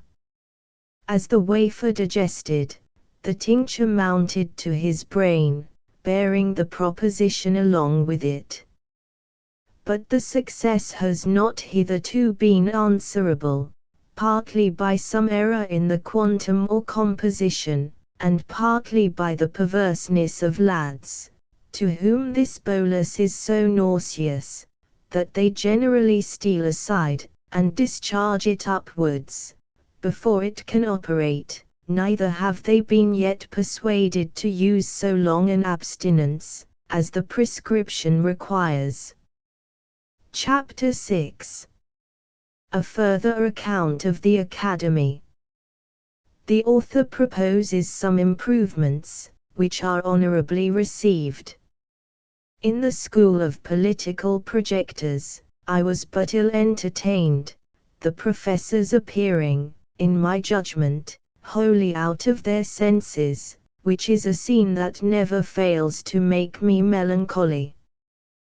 These unhappy people were proposing schemes for persuading monarchs to choose favorites upon the score of their wisdom, capacity, and virtue, of teaching ministers to consult the public good, of rewarding merit, great abilities, eminent services, of instructing princes to know their true interest, by placing it on the same foundation with that of their people, of choosing for employments persons qualified to exercise them, with many other wild, impossible chimeras, that never entered before into the heart of man to conceive, and confirmed in me the old observation, that there is nothing so extravagant and irrational, which some philosophers have not maintained for truth.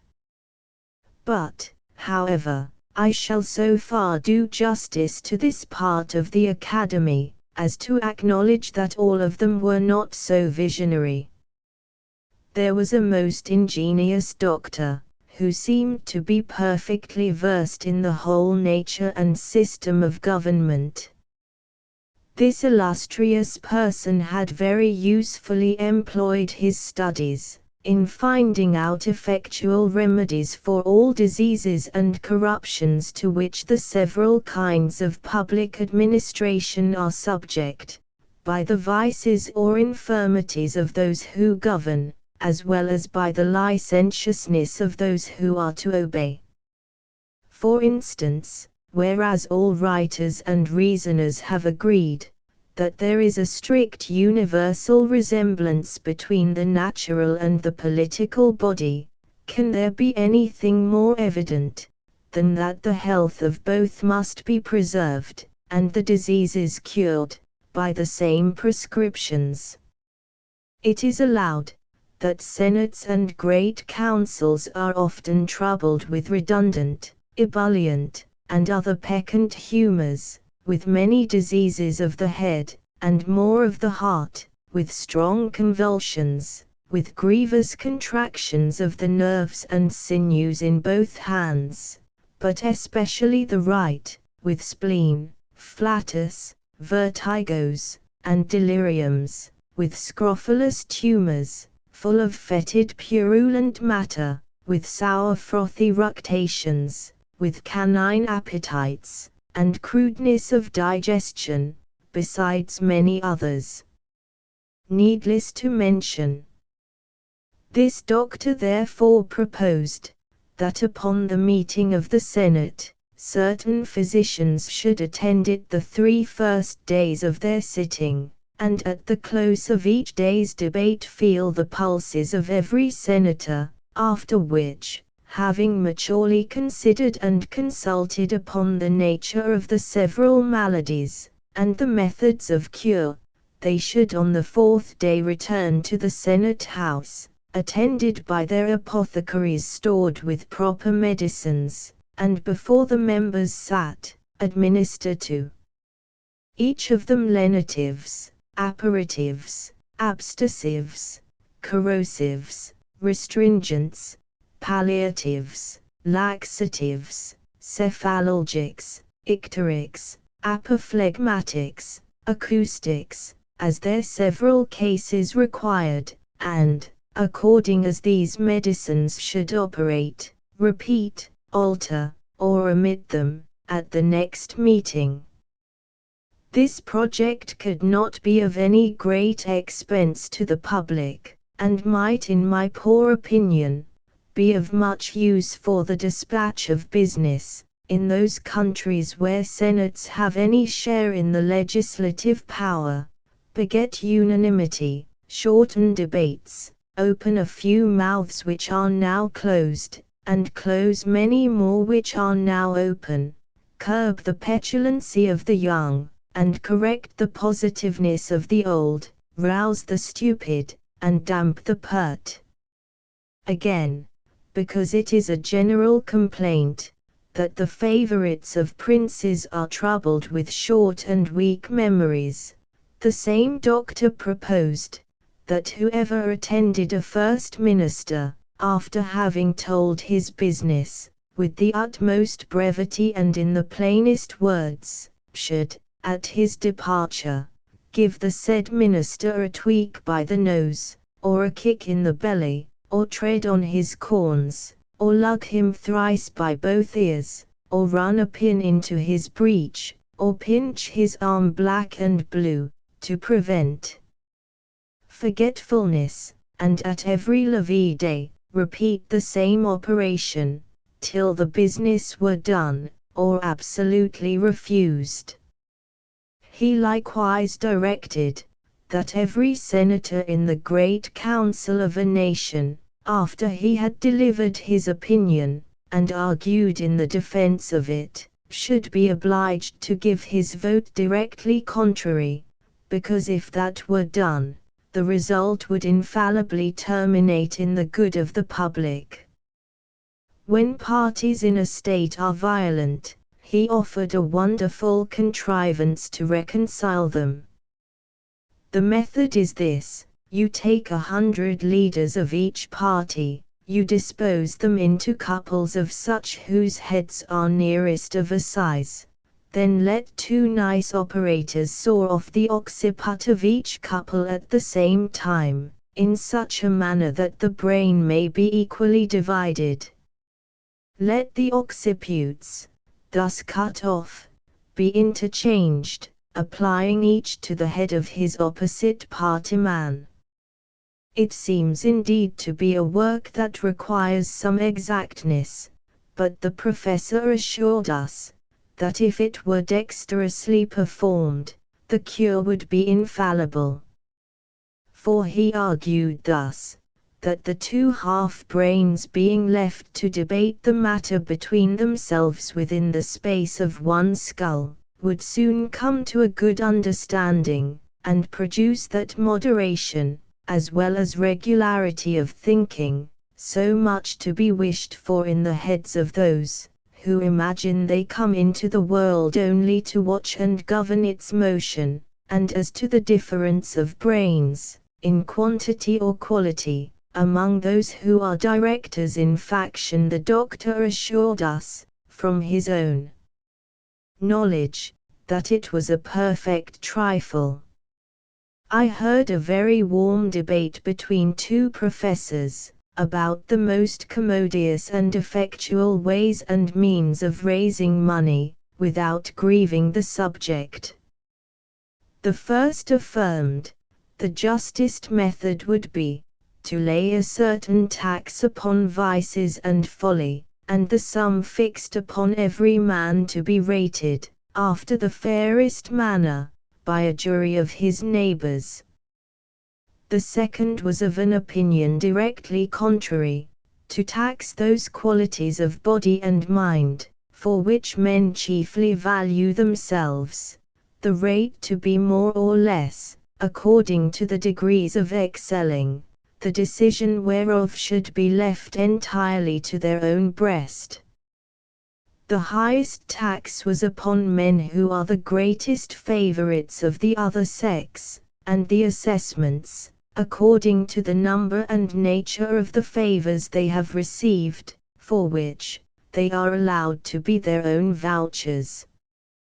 Wit, valor, and politeness were likewise proposed to be largely taxed, and collected in the same manner, by every person's giving his own word for the quantum of what he possessed. But as to honor, justice, wisdom, and learning, they should not be taxed at all, because they are qualifications of so singular a kind, that no man will either allow them in his neighbor or value them in himself. The women were proposed to be taxed according to their beauty and skill in dressing, wherein they had the same privilege with the men, to be determined by their own judgment. But constancy, chastity, good sense, and good nature were not rated, because they would not bear the charge of collecting. To keep senators in the interest of the crown, it was proposed that the members should raffle for employments, every man first taking an oath, and giving security, that he would vote for the court, whether he won or not, after which, the losers had, in their turn, the liberty of raffling upon the next vacancy. Thus, hope and expectation would be kept alive, none would complain of broken promises, but impute their disappointments wholly to fortune, whose shoulders are broader and stronger than those of a ministry. Another professor showed me a large paper of instructions for discovering plots and conspiracies against the government. He advised great statesmen to examine into the diet of all suspected persons, their times of eating, upon which side they lay in bed, with which hand they wipe their posteriors, take a strict view of their excrements, and, from the color, the odor, the taste, the consistence, the crudeness or maturity of digestion, form a judgment of their thoughts and designs, because men are never so serious, thoughtful, and intent, as when they are at stool, which he found by frequent experiment, for, in such conjunctures, when he used, merely as a trial, to consider which was the best way of murdering the king, his ordure would have a tincture of green, but quite different, when he thought only of raising an insurrection, or burning the metropolis. The whole discourse was written with great acuteness, containing many observations, both curious and useful for politicians, but, as I conceived, not altogether complete. This I ventured to tell the author, and offered, if he pleased, to supply him with some additions. He received my proposition with more compliance than is usual among writers, especially those of the projecting species, professing he would be glad to receive further information. I told him, that in the kingdom of Tribnia, 454a, by the natives called Langden, 454b, where I had sojourned some time in my travels, the bulk of the people consist in a manner wholly of discoverers, witnesses, informers, accusers, prosecutors, evidences, swearers, together with their several subservient and subaltern instruments, all under the colors, the conduct, and the pay of ministers of state, and their deputies.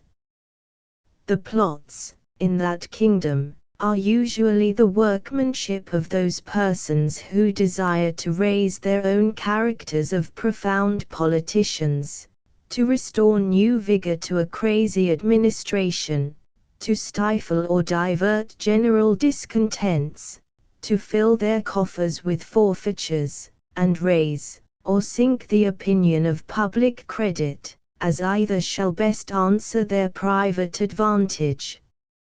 It is first agreed and settled among them, what suspected persons shall be accused of a plot, then effectual care is taken to secure all their letters and papers, and put the owners in chains. These papers are delivered to a set of artists, very dexterous in finding out the mysterious meanings of words, syllables, and letters. For instance, they can discover a close stool, to signify a privy council, a flock of geese, a senate, a lame dog, an invader, a cod-sheed, the plague, a standing army, a buzzard, a prime minister, the gout, a high priest, a gibbet, a secretary of state, a chamber pot, a committee of grandees, a sieve, a court lady, a broom, a revolution, a mouse-trap, an employment, a bottomless pit, a treasury, a sink, a court, a cap and bells, a favorite, a broken reed, a court of justice, an empty tun, a general, a running saw, the administration. 455. When this method fails, they have two others more effectual, which the learned among them call acrostics and anagrams. First, they can decipher all initial letters into political meanings. Thus N shall signify a plot, B a regiment of horse, L a fleet at sea, or, secondly, by transposing the letters of the alphabet in any suspected paper, they can lay open the deepest designs of a discontented party. So, for example, if I should say, in a letter to a friend, "Our brother Tom has just got the piles," a skillful decipherer would discover that the same letters which compose that sentence may be analyzed into the following words: resist, a plot is brought home, the tour. And this is the anagrammatic method. The professor made me great acknowledgments for communicating these observations, and promised to make honorable mention of me in his treatise. I saw nothing in this country that could invite me to a longer continuance, and began to think of returning home to England. Chapter 7. The author leaves Lagado, arrives at Maldonado. No ship ready. He takes a short voyage to Glubbdubdrib. His reception by the governor. The continent, of which this kingdom is a part, extends itself, as I have reason to believe, eastward, to that unknown tract of America westward of California, and north, to the Pacific Ocean, which is not above 150 miles from Lagado, where there is a good port, and much commerce with the great island of Lunag, situated to the northwest about 29 degrees north latitude, and 140 longitude. This island of Lunag stands southeastward of Japan, about 100 leagues distant. There is a strict alliance between the Japanese emperor and the king of Lunag, which affords frequent opportunities of sailing from one island to the other. I determined therefore to direct my course this way, in order to direct my return to Europe. I hired 2 mules, with a guide, to show me the way, and carry my small baggage. I took leave of my noble protector, who had shown me so much favor, and made me a generous present at my departure. My journey was without any accident or adventure worth relating. When I arrived at the port of Maldonado, for so it is called, there was no ship in the harbor bound for Lunag, nor likely to be in some time. The town is about as large as Portsmouth. I soon fell into some acquaintance, and was very hospitably received. A gentleman of distinction said to me, that since the ships bound for Lunag could not be ready in less than a month, it might be no disagreeable amusement for me to take a trip to the little island of Glubbdubdrib, about 5 leagues off to the southwest. He offered himself and a friend to accompany me, and that I should be provided with a small convenient bark for the voyage. Glubbdubdrib, as nearly as I can interpret the word, signifies the island of sorcerers or magicians. It is about 1/3 as large as the Isle of Wight, and extremely fruitful. It is governed by the head of a certain tribe, who are all magicians. This tribe marries only among each other, and the eldest in succession is prince or governor. He has a noble palace, and a park of about 3,000 acres, surrounded by a wall of hewn stone 20 feet high. In this park are several small enclosures for cattle, corn, and gardening. The governor and his family are served and attended by domestics of a kind somewhat unusual. By his skill in necromancy he has a power of calling whom he pleases from the dead, and commanding their service for 24 hours, but no longer, nor can he call the same persons up again in less than 3 months, except upon very extraordinary occasions. When we arrived at the island, which was about 11 in the morning, one of the gentlemen who accompanied me went to the governor, and desired admittance for a stranger, who came on purpose to have the honor of attending on his highness.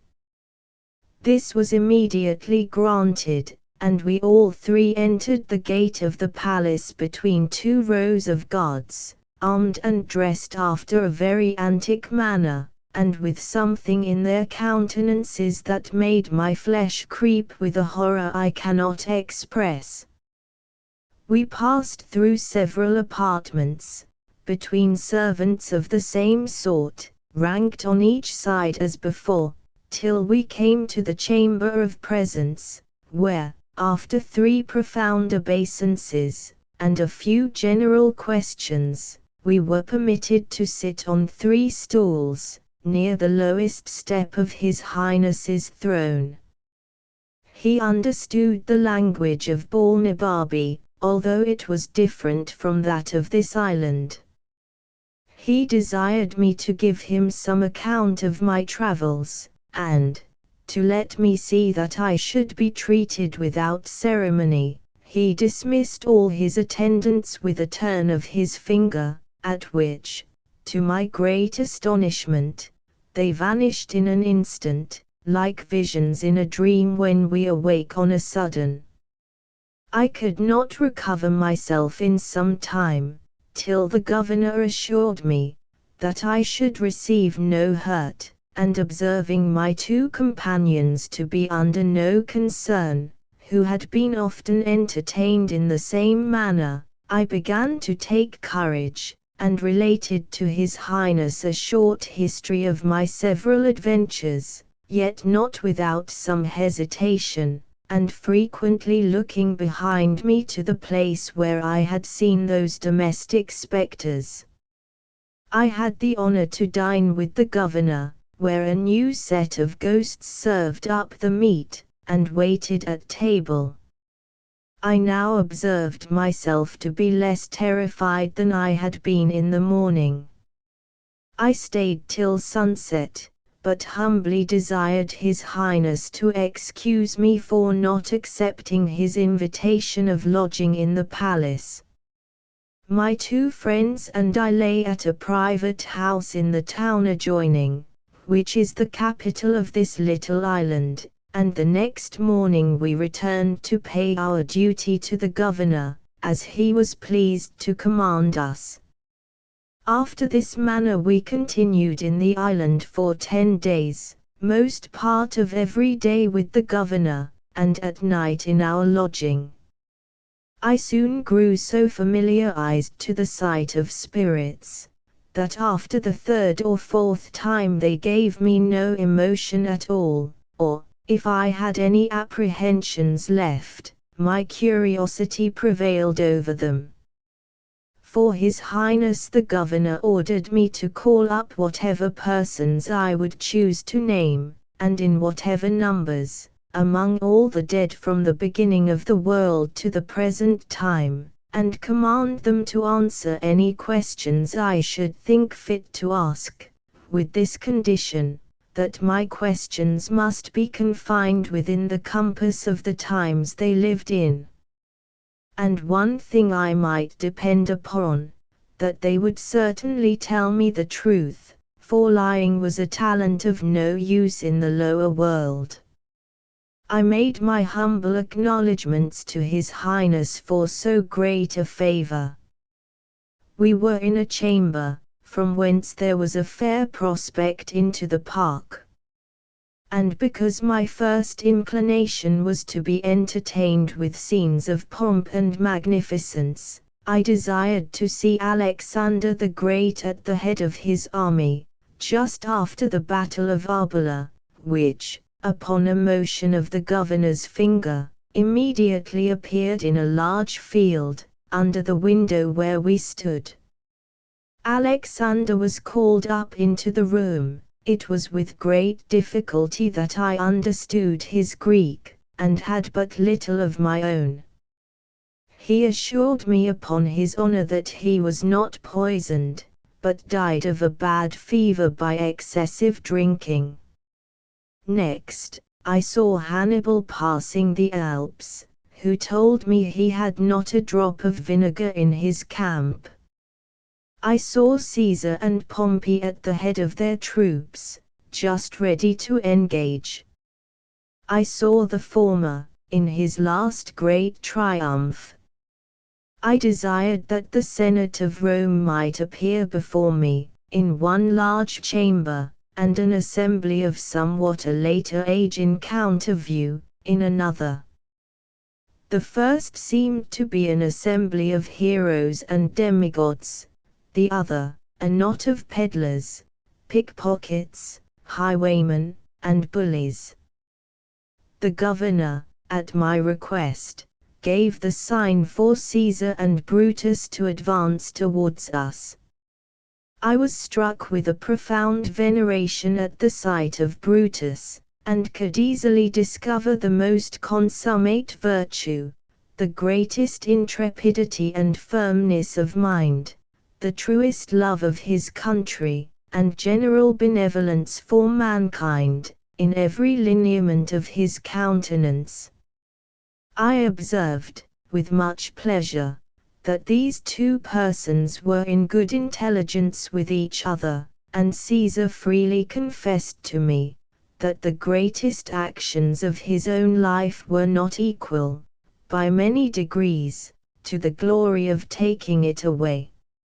I had the honor to have much conversation with Brutus, and was told, that his ancestor Junius, Socrates, Epaminondas, Cato the Younger, Sir Thomas More, and himself were perpetually together a sextumvirate, to which all the ages of the world cannot add a seventh. It would be tedious to trouble the reader with relating what vast numbers of illustrious persons were called up to gratify that insatiable desire I had to see the world in every period of antiquity placed before me. I chiefly fed my eyes with beholding the destroyers of tyrants and usurpers, and the restorers of liberty to oppressed and injured nations. But it is impossible to express the satisfaction I received in my own mind, after such a manner as to make it a suitable entertainment to the reader. Chapter 8. A further account of Glubbdubdrib. Ancient and modern history corrected. Having a desire to see those ancients who were most renowned for wit and learning, I set apart one day on purpose. I proposed that Homer and Aristotle might appear at the head of all their commentators, but these were so numerous, that some hundreds were forced to attend in the court and outward rooms of the palace. I knew, and could distinguish those two heroes, at first sight, not only from the crowd, but from each other. Homer was the taller and comelier person of the two, walked very erect for one of his age, and his eyes were the most quick and piercing I ever beheld. Aristotle stooped much, and made use of a staff. His visage was meagre, his hair lank and thin, and his voice hollow. I soon discovered that both of them were perfect strangers to the rest of the company, and had never seen or heard of them before, and I had a whisper from a ghost who shall be nameless, that these commentators always kept in the most distant quarters from their principals, in the lower world, through a consciousness of shame and guilt, because they had so horribly misrepresented the meaning of those authors to posterity. I introduced Didymus and Eustathius to Homer, and prevailed on him to treat them better than perhaps they deserved, for he soon found they wanted a genius to enter into the spirit of a poet. But Aristotle was out of all patience with the account I gave him of Scotus and Ramus, as I presented them to him, and he asked them, whether the rest of the tribe were as great dunces as themselves. I then desired the governor to call up Descartes and Gassendi, with whom I prevailed to explain their systems to Aristotle. This great philosopher freely acknowledged his own mistakes in natural philosophy, because he proceeded in many things upon conjecture, as all men must do, and he found that Gassendi, who had made the doctrine of Epicurus as palatable as he could, and the vortices of Descartes, were equally to be exploded. He predicted the same fate to attraction, whereof the present learned are such zealous asserters. He said, that new systems of nature were but new fashions, which would vary in every age, and even those, who pretend to demonstrate them from mathematical principles, would flourish but a short period of time, and be out of vogue when that was determined. I spent 5 days in conversing with many others of the ancient learned. I saw most of the first Roman emperors. I prevailed on the governor to call up Heliogabalus's cooks to dress us a dinner, but they could not show us much of their skill, for want of materials. A helot of Agesilaus made us a dish of Spartan broth, but I was not able to get down a second spoonful. The 2 gentlemen, who conducted me to the island, were pressed by their private affairs to return in 3 days, which I employed in seeing some of the modern dead, who had made the greatest figure, for 200 or 300 years past, in our own and other countries of Europe, and having been always a great admirer of old illustrious families, I desired the governor would call up a dozen or 2 of kings, with their ancestors in order for 8 or 9 generations. But my disappointment was grievous and unexpected. For, instead of a long train with royal diadems, I saw in one family 2 fiddlers, 3 spruce courtiers, and an Italian prelate. In another, a barber, an abbot, and 2 cardinals. I have too great a veneration for crowned heads, to dwell any longer on so nice a subject. But as to counts, marquises, dukes, earls, and the like, I was not so scrupulous. And I confess, it was not without some pleasure, that I found myself able to trace the particular features, by which certain families are distinguished, up to their originals. I could plainly discover whence one family derives a long chin, why a second has abounded with knaves for 2 generations, and fools for 2 more, why a third happened to be crack-brained, and a fourth to be sharpers, whence it came, what Polydore Virgil says of a certain great house, nec va fortis, nec femina casta, how cruelty, falsehood, and cowardice grew to be characteristics by which certain families are distinguished as much as by their coats of arms, who first brought the pox into a noble house, which has lineally descended scrofulous tumors to their posterity. Neither could I wonder at all this, when I saw such an interruption of lineages, by pages, lackeys, valets, coachmen, gamesters, fiddlers, players, captains, and pickpockets. I was chiefly disgusted with modern history. For having strictly examined all the persons of greatest name in the courts of princes, for 100 years past, I found how the world had been misled by prostitute writers, to ascribe the greatest exploits in war, to cowards, the wisest counsel, to fools, sincerity, to flatterers, Roman virtue, to betrayers of their country, piety, to atheists, chastity, to sodomites, truth, to informers. How many innocent and excellent persons had been condemned to death or banishment by the practicing of great ministers upon the corruption of judges, and the malice of factions. How many villains had been exalted to the highest places of trust, power, dignity, and profit, how great a share in the motions and events of courts, councils, and senates might be challenged by bawds, whores, pimps, parasites, and buffoons.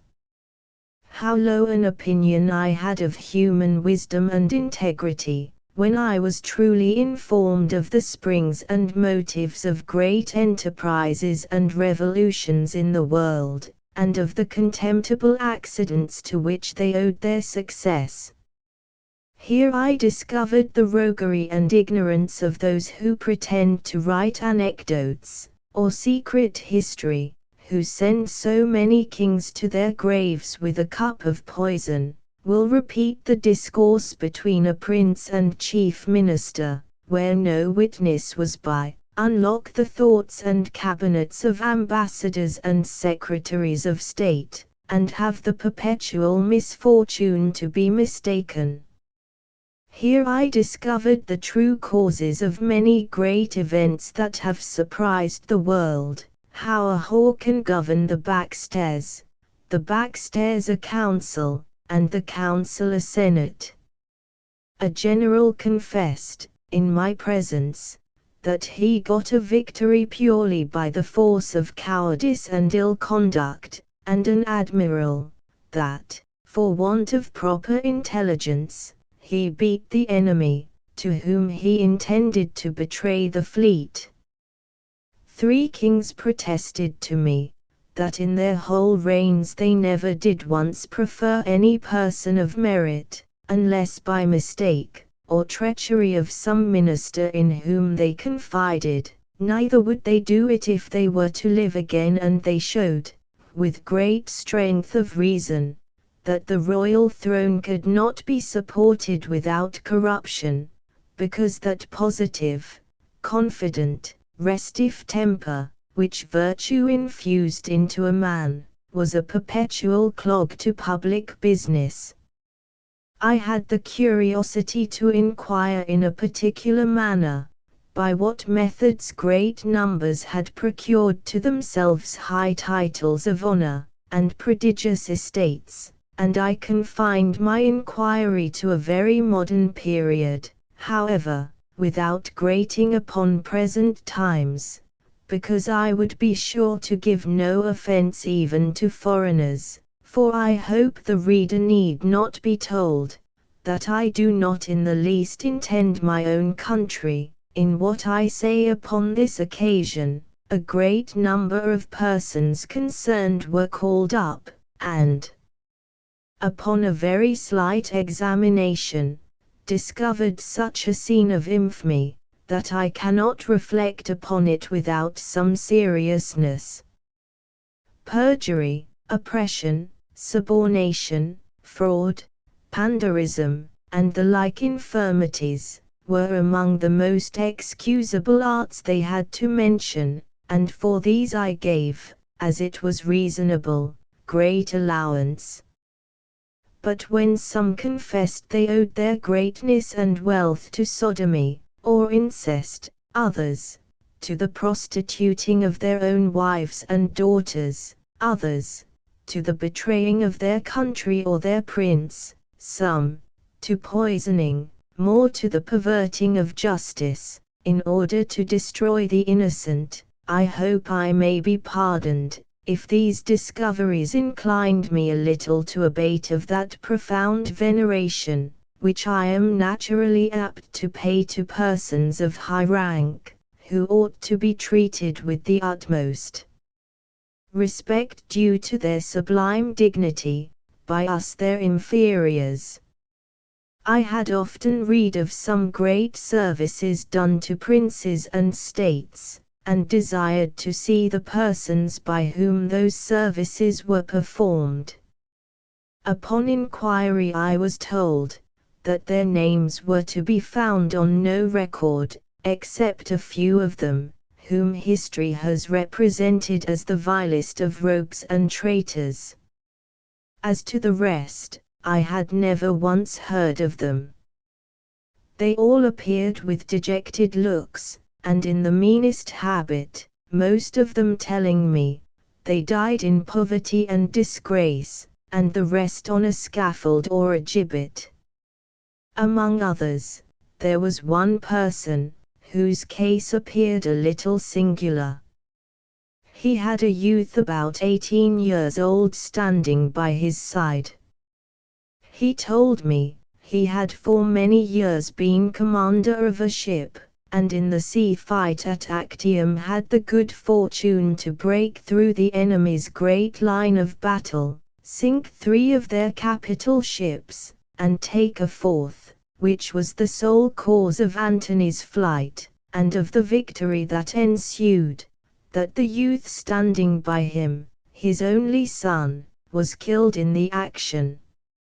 He added, that upon the confidence of some merit, the war being at an end, he went to Rome, and solicited at the court of Augustus to be preferred to a greater ship, whose commander had been killed, but, without any regard to his pretensions, it was given to a boy who had never seen the sea, the son of Libitina, who waited on one of the emperor's mistresses.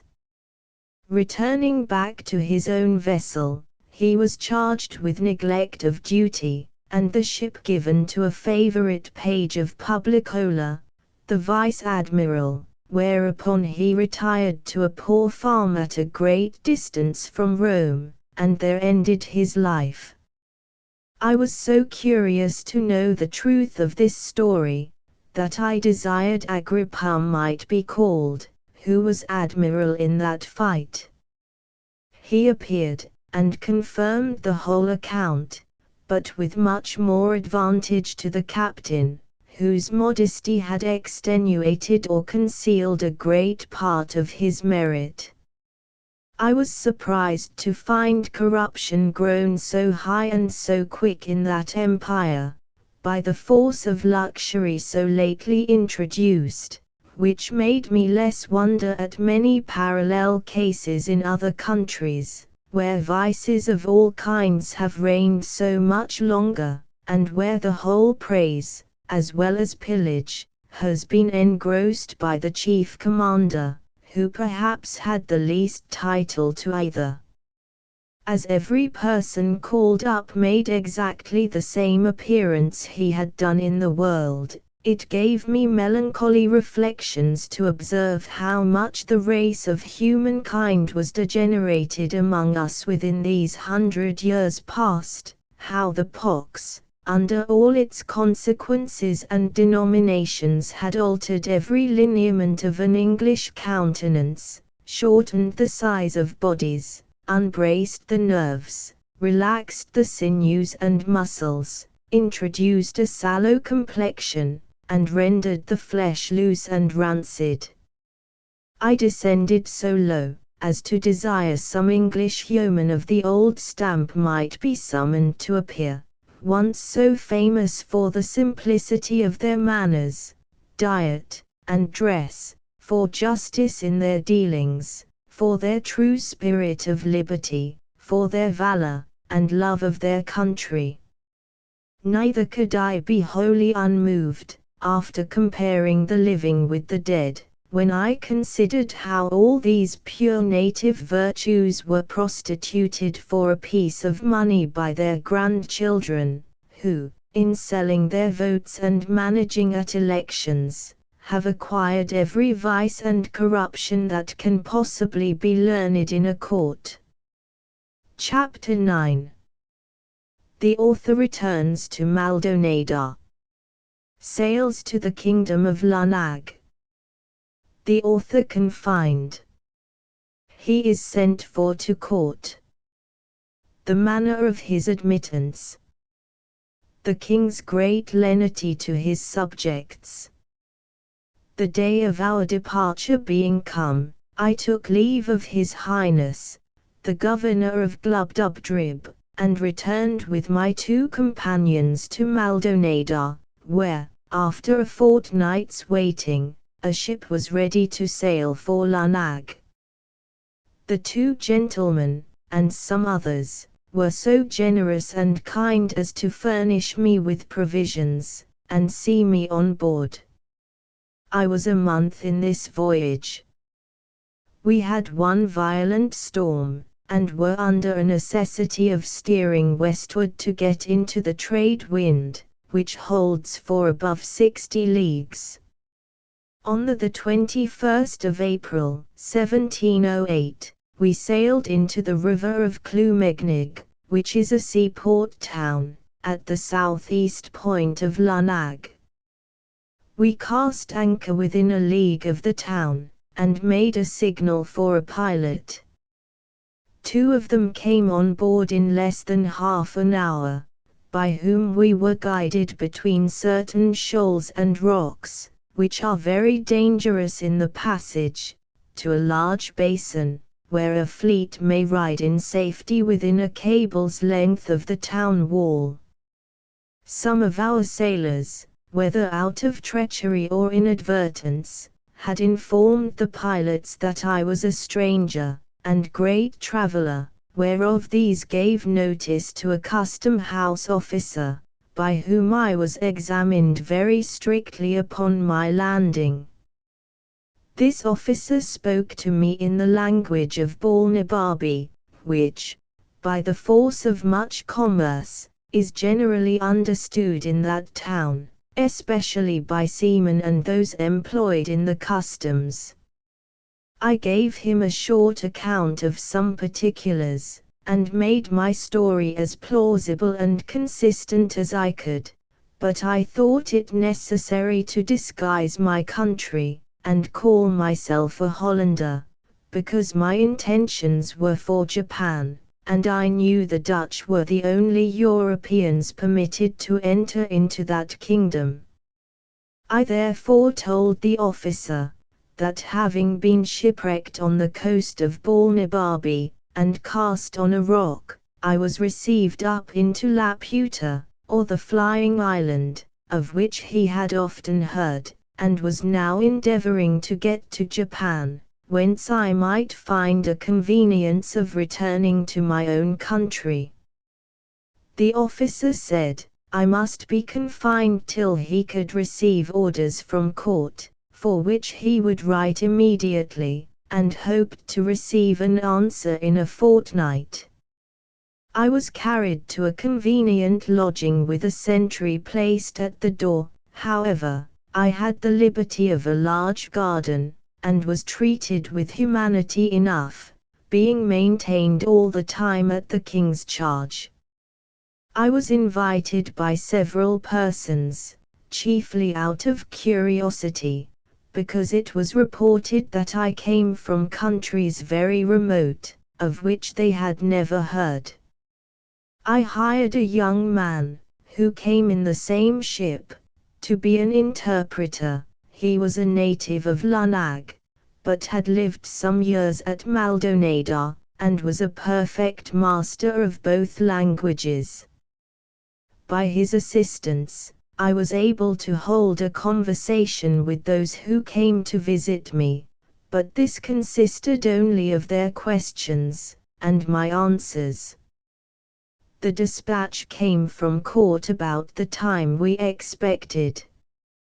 It contained a warrant for conducting me and my retinue to Troldragdub, or Trildrogdrib, for it is pronounced both ways as near as I can remember, by a party of 10 horse. All my retinue was that poor lad for an interpreter, whom I persuaded into my service, and, at my humble request, we had each of us a mule to ride on. A messenger was dispatched half a day's journey before us, to give the king notice of my approach, and to desire that his majesty would please to appoint a day and hour, when it would by his gracious pleasure that I might have the honor to lick the dust before his footstool. This is the court style, and I found it to be more than matter of form, for, upon my admittance 2 days after my arrival, I was commanded to crawl upon my belly, and lick the floor as I advanced, but, on account of my being a stranger, care was taken to have it made so clean, that the dust was not offensive. However, this was a peculiar grace, not allowed to any but persons of the highest rank, when they desire an admittance. Nay, sometimes the floor is strewed with dust on purpose, when the person to be admitted happens to have powerful enemies at court, and I have seen a great lord with his mouth so crammed, that when he had crept to the proper distance from the throne, he was not able to speak a word. Neither is there any remedy, because it is capital for those who receive an audience to spit or wipe their mouths in His Majesty's presence. There is indeed another custom, which I cannot altogether approve of, when the king has a mind to put any of his nobles to death in a gentle indulgent manner. He commands the floor to be strewed with a certain brown powder of a deadly composition, which being licked up, infallibly kills him in 24 hours. But in justice to this prince's great clemency, and the care he has of his subjects' lives, wherein it were much to be wished that the monarchs of Europe would imitate him, it must be mentioned for his honor, that strict orders are given to have the infected parts of the floor well washed after every such execution, which, if his domestics neglect, they are in danger of incurring his royal displeasure.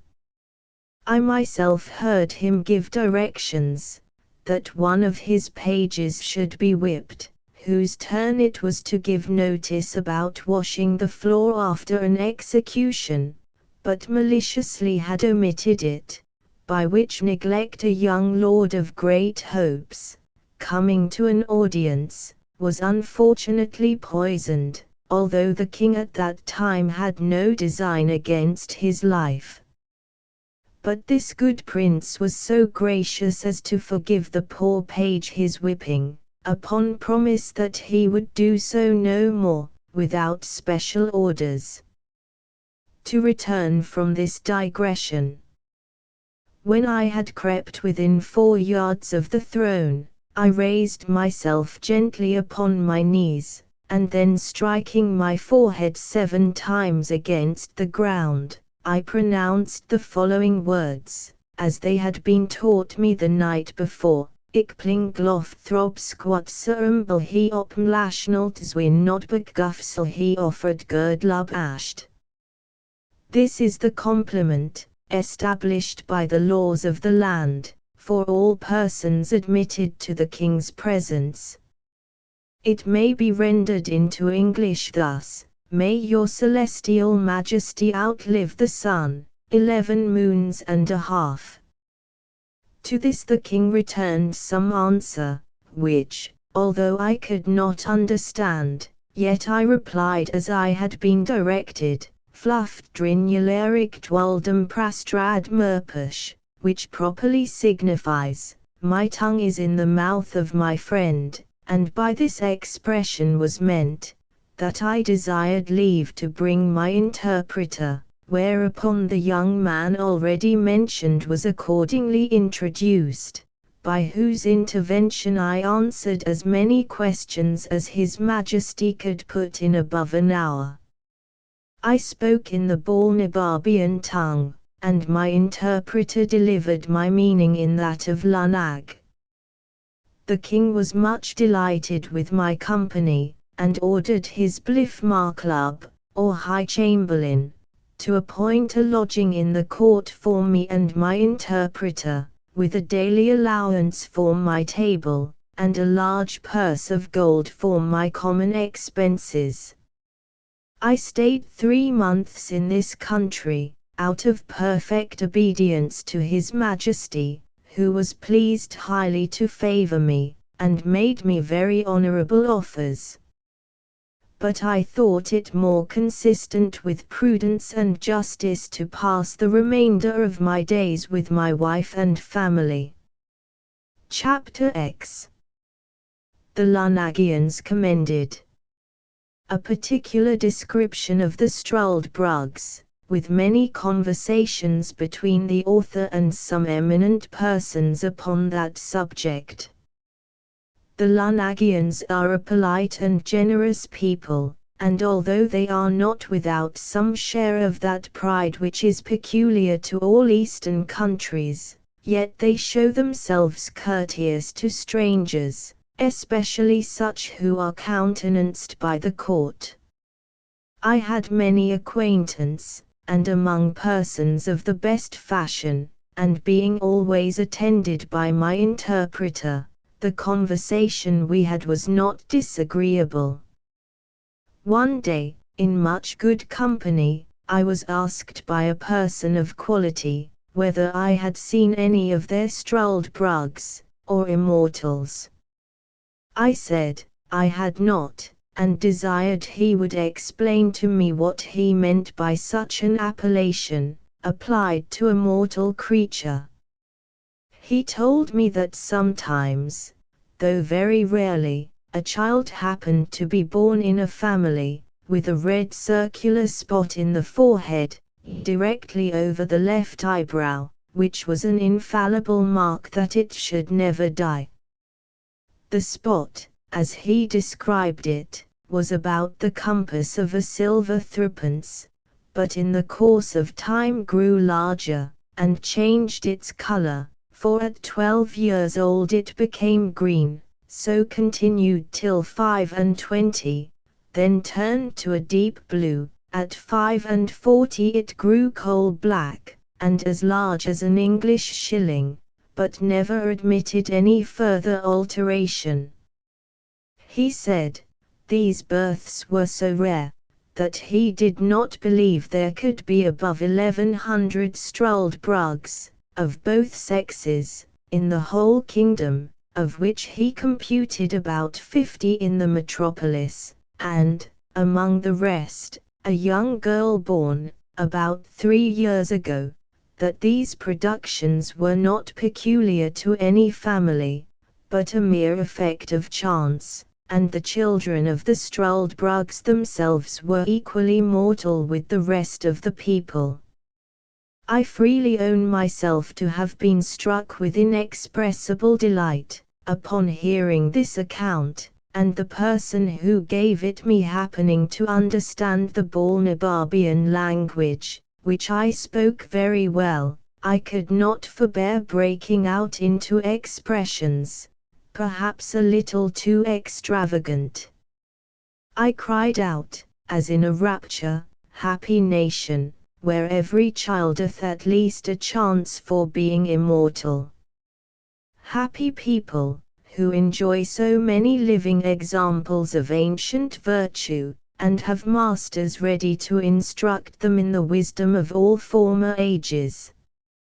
But happiest, beyond all comparison, are those excellent Struldbrugs, who, being born exempt from that universal calamity of human nature, have their minds free and disengaged, without the weight and depression of spirits caused by the continual apprehensions of death."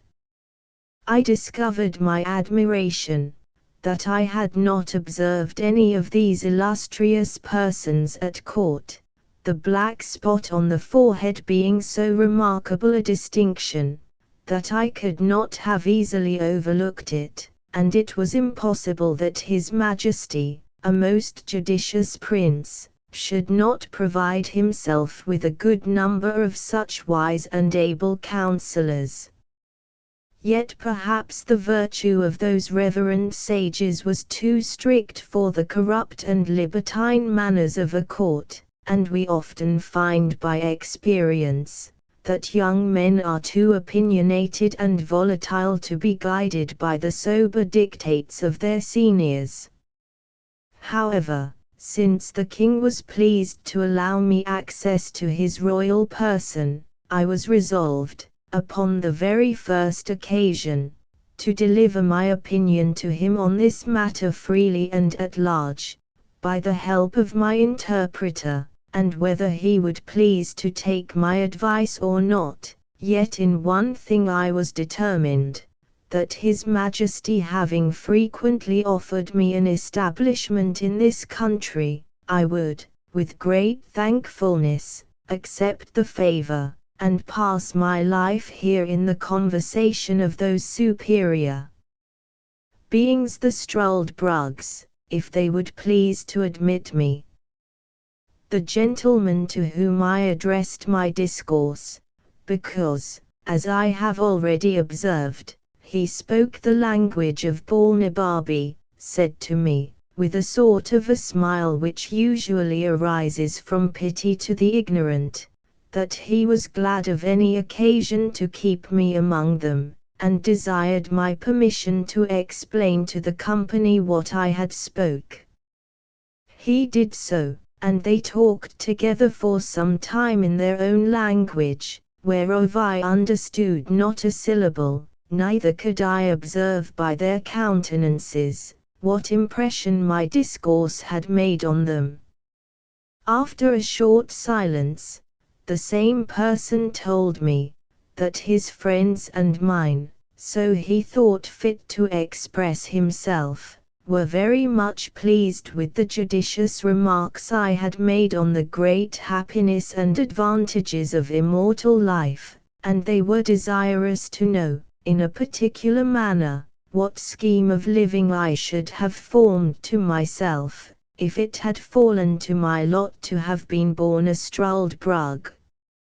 I answered, it was easy to be eloquent on so copious and delightful a subject, especially to me, who had been often apt to amuse myself with visions of what I should do, if I were a king, a general, or a great lord, and upon this very case, I had frequently run over the whole system how I should employ myself, and pass the time, if I were sure to live forever.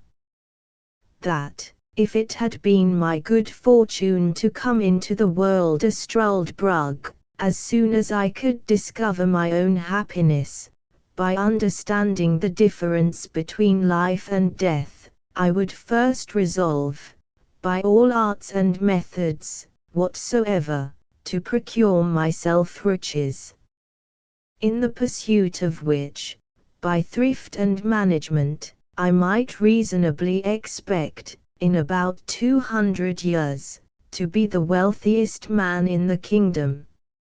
In the second place, I would, from my earliest youth, apply myself to the study of arts and sciences, by which I should arrive in time to excel all others in learning.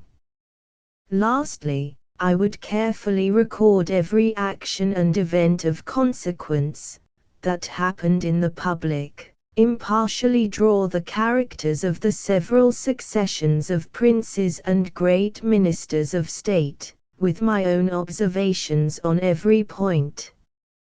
I would exactly set down the several changes in customs, language, fashions of dress, diet, and diversions. By all which acquirements, I should be a living treasure of knowledge and wisdom, and certainly become the oracle of the nation. I would never marry after 60, but live in a hospitable manner, yet still on the saving side.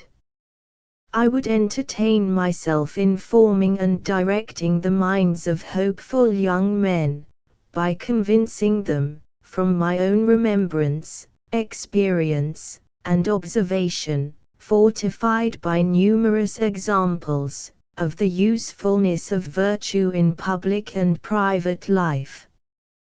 But my choice and constant companions should be a set of my own immortal brotherhood, among whom I would elect a dozen from the most ancient, down to my own contemporaries.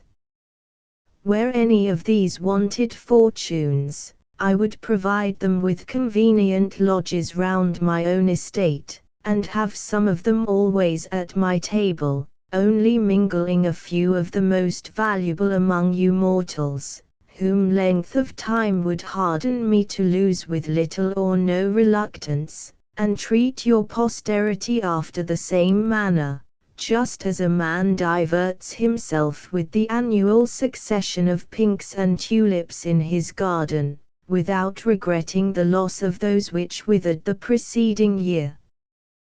These Struldbrugs and I would mutually communicate our observations and memorials, through the course of time, remark the several gradations by which corruption steals into the world, and oppose it in every step, by giving perpetual warning and instruction to mankind, which, added to the strong influence of our own example, would probably prevent that continual degeneracy of human nature so justly complained of in all ages. Add to this, the pleasure of seeing the various revolutions of states and empires, the changes in the lower and upper world, ancient cities in ruins, and obscure villages become the seats of kings, famous rivers lessening into shallow brooks, the ocean leaving one coast dry, and overwhelming another, the discovery of many countries yet unknown, barbarity overrunning the politest nations, and the most barbarous become civilized. I should then see the discovery of the longitude, the perpetual motion, the universal medicine, and many other great inventions, brought to the utmost perfection.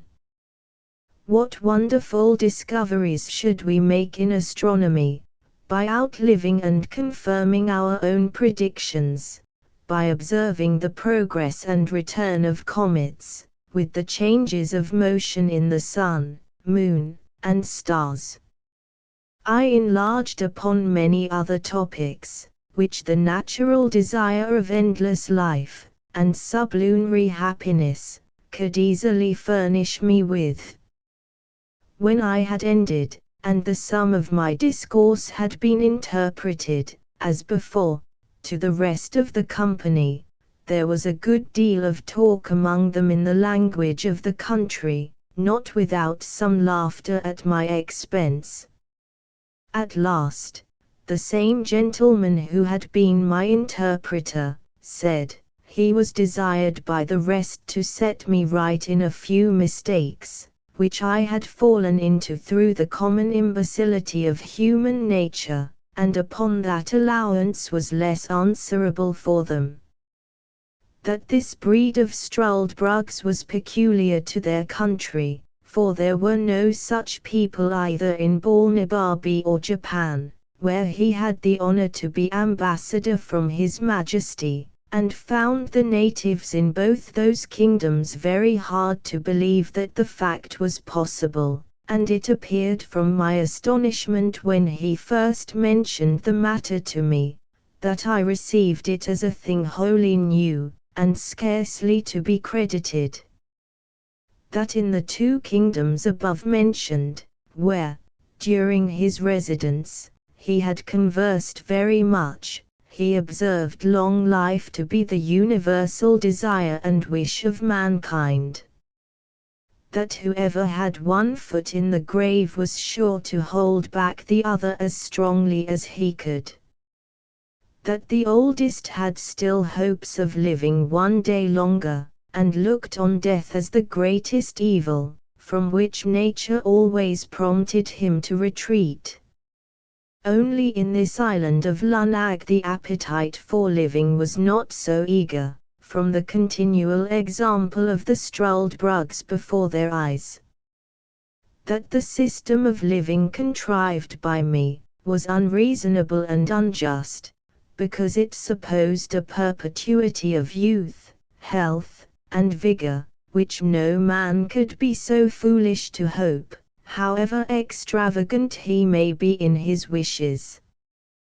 That the question therefore was not, whether a man would choose to be always in the prime of youth, attended with prosperity and health, but how he would pass a perpetual life under all the usual disadvantages which old age brings along with it.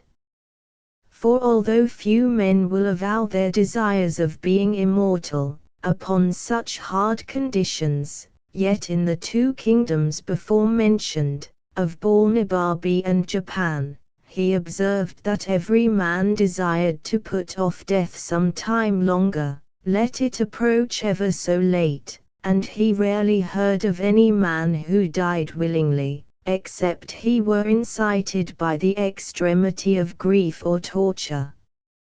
And he appealed to me, whether in those countries I had travelled, as well as my own, I had not observed the same general disposition.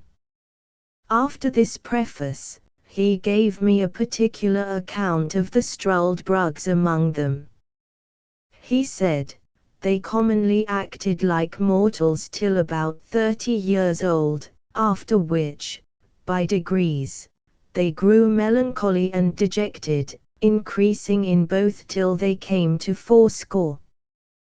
This he learned from their own confession, for otherwise, there not being above 2 or 3 of that species born in an age, they were too few to form a general observation by.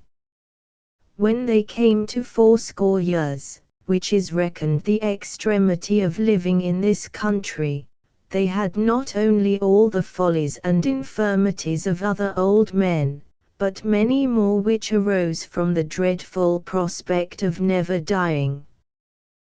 They were not only opinionative, peevish, covetous, morose, vain, talkative, but incapable of friendship, and dead to all natural affection, which never descended below their grandchildren.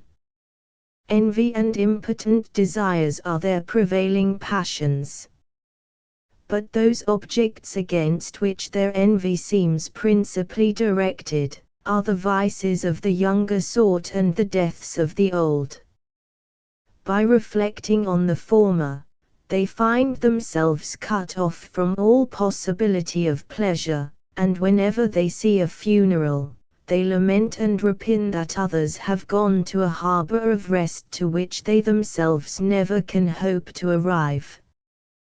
They have no remembrance of anything but what they learned and observed in their youth and middle age, and even that is very imperfect, and for the truth or particulars of any fact, it is safer to depend on common tradition, than upon their best recollections.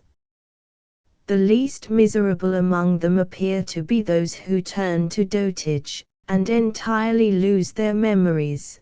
These meet with more pity and assistance, because they want many bad qualities which abound in others. If a Struldbrug happen to marry one of his own kind, the marriage is dissolved of course, by the courtesy of the kingdom, as soon as the younger of the two comes to be fourscore, for the law thinks it a reasonable indulgence, that those who are condemned, without any fault of their own, to a perpetual continuance in the world, should not have their misery doubled by the load of a wife. As soon as they have completed the term of 80 years, they are looked on as dead in law, their heirs immediately succeed to their estates, only a small pittance is reserved for their support, and the poor ones are maintained at the public charge. After that period, they are held incapable of any employment of trust or profit. They cannot purchase lands, or take leases, neither are they allowed to be witnesses in any cause, either civil or criminal, not even for the decision of meers and bounds. At 90, they lose their teeth and hair. They have at that age no distinction of taste, but eat and drink whatever they can get, without relish or appetite. The diseases they were subject to still continue, without increasing or diminishing. In talking, they forget the common appellation of things, and the names of persons, even of those who are their nearest friends and relations. For the same reason, they never can amuse themselves with reading, because their memory will not serve to carry them from the beginning of a sentence to the end, and by this defect, they are deprived of the only entertainment whereof they might otherwise be capable. The language of this country being always upon the flux, the Struldbrugs of one age do not understand those of another, neither are they able, after 200 years, to hold any conversation, farther than by a few general words, with their neighbors the mortals, and thus they lie under the disadvantage of living like foreigners in their own country. This was the account given me of the Struldbrugs, as near as I can remember. I afterwards saw 5 or 6 of different ages, the youngest not above 200 years old, who were brought to me at several times by some of my friends, but although they were told that I was a great traveler, and had seen all the world, they had not the least curiosity to ask me a question, only desired I would give them slumskudask or a token of remembrance, which is a modest way of begging, to avoid the law, that strictly forbids it, because they are provided for by the public. Although indeed with a very scanty allowance, they are despised and hated by all sorts of people. When one of them is born, it is reckoned ominous, and their birth is recorded very particularly, so that you may know their age by consulting the register, which, however, has not been kept above 1,000 years past, or at least has been destroyed by time or public disturbances. But the usual way of computing how old they are, is by asking them what kings or great persons they can remember, and then consulting history, for infallibly the last prince in their mind did not begin his reign after they were 80 years old. They were the most mortifying sight I ever beheld, and the women more horrible than the men. Besides the usual deformities in extreme old age, they acquired an additional ghastliness, in proportion to their number of years, which is not to be described, and among 6, I soon distinguished which was the eldest, although there was not above a century or 2 between them. The reader will easily believe, that from what I had heard and seen, my keen appetite for perpetuity of life was much abated. I grew heartily ashamed of the pleasing visions I had formed, and thought no tyrant could invent a death into which I would not run with pleasure, from such a life. The king heard of all that had passed between me and my friends upon this occasion, and rallied me very pleasantly, wishing I could send a couple of struldbrugs to my own country, to arm our people against the fear of death, but this, it seems, is forbidden by the fundamental laws of the kingdom, or else I should have been well content with the trouble and expense of transporting them. I could not but agree, that the laws of this kingdom relative to the struldbrugs were founded upon the strongest reasons, and such as any other country would be under the necessity of enacting, in the like circumstances.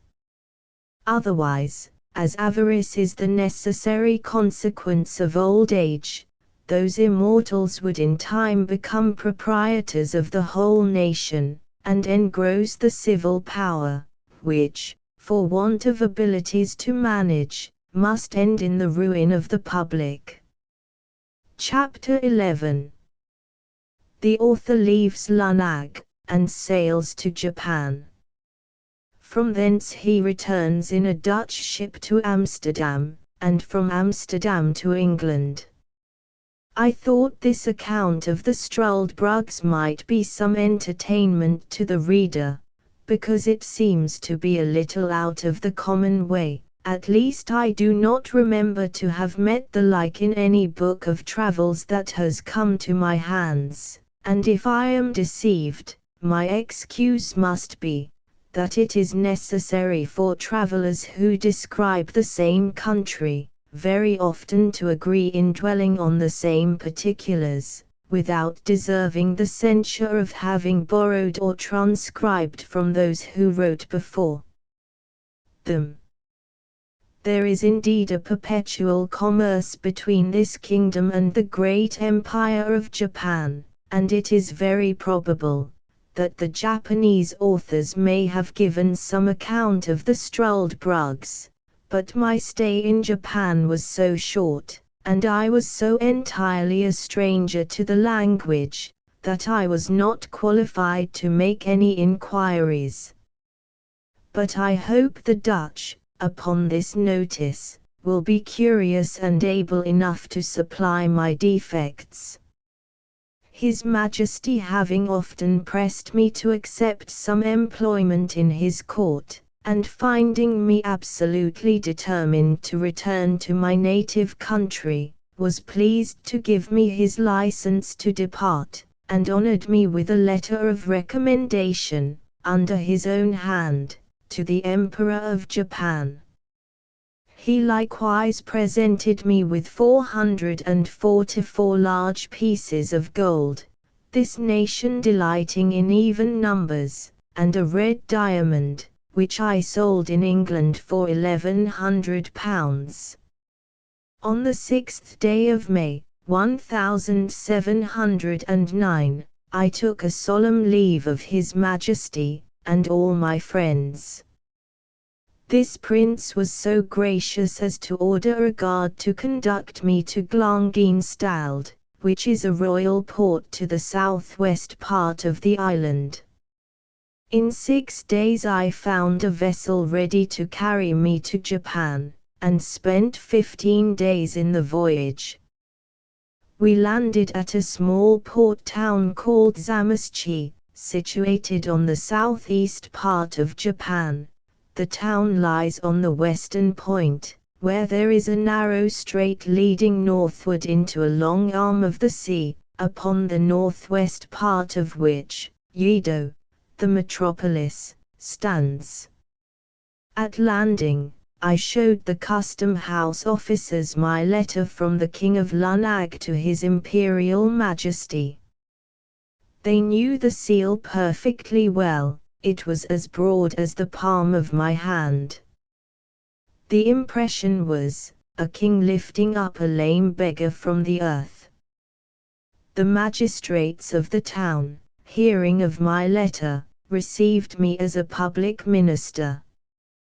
They provided me with carriages and servants, and bore my charges to Yedo, where I was admitted to an audience, and delivered my letter, which was opened with great ceremony, and explained to the emperor by an interpreter, who then gave me notice, by His Majesty's order, that I should signify my request, and, whatever it were, it should be granted, for the sake of his royal brother of Lunag.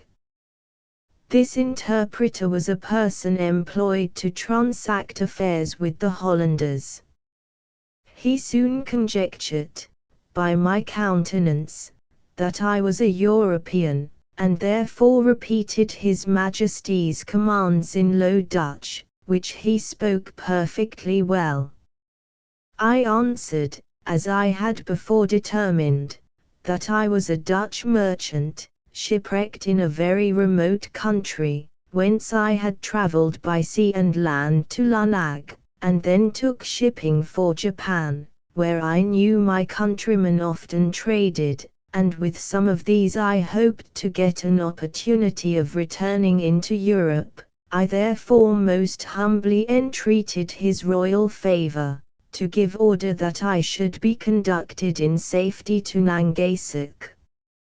To this I added another petition, that for the sake of my patron the King of Lunag, His Majesty would condescend to excuse my performing the ceremony imposed on my countrymen, of trampling upon the crucifix, because I had been thrown into His kingdom by my misfortunes, without any intention of trading. When this latter petition was interpreted to the emperor, he seemed a little surprised, and said, he believed I was the first of my countrymen who ever made any scruple in this point, and that he began to doubt, whether I was a real Hollander, or not, but rather suspected I must be a Christian. However, for the reasons I had offered, but chiefly to gratify the King of Lunag by an uncommon mark of his favour, he would comply with the singularity of my humour, but the affair must be managed with dexterity, and his officers should be commanded to let me pass, as it were by forgetfulness. For he assured me, that if the secret should be discovered by my countrymen the Dutch, they would cut my throat in the voyage. I returned my thanks, by the interpreter, for so unusual a favour, and some troops being at that time on their march to Nangasuk, the commanding officer had orders to convey me safe thither, with particular instructions about the business of the crucifix. On the 9th day of June, 1709, I arrived at Nangasuk, after a very long and troublesome journey. I soon fell into the company of some Dutch sailors belonging to the Amboina, of Amsterdam, a stout ship of 450 tons. I had lived long in Holland, pursuing my studies at Leiden, and I spoke Dutch well. The seamen soon knew from whence I came last. They were curious to inquire into my voyages and course of life. I made up a story as short and probable as I could, but concealed the greatest part. I knew many persons in Holland. I was able to invent names for my parents, whom I pretended to be obscure people in the province of Gelderland.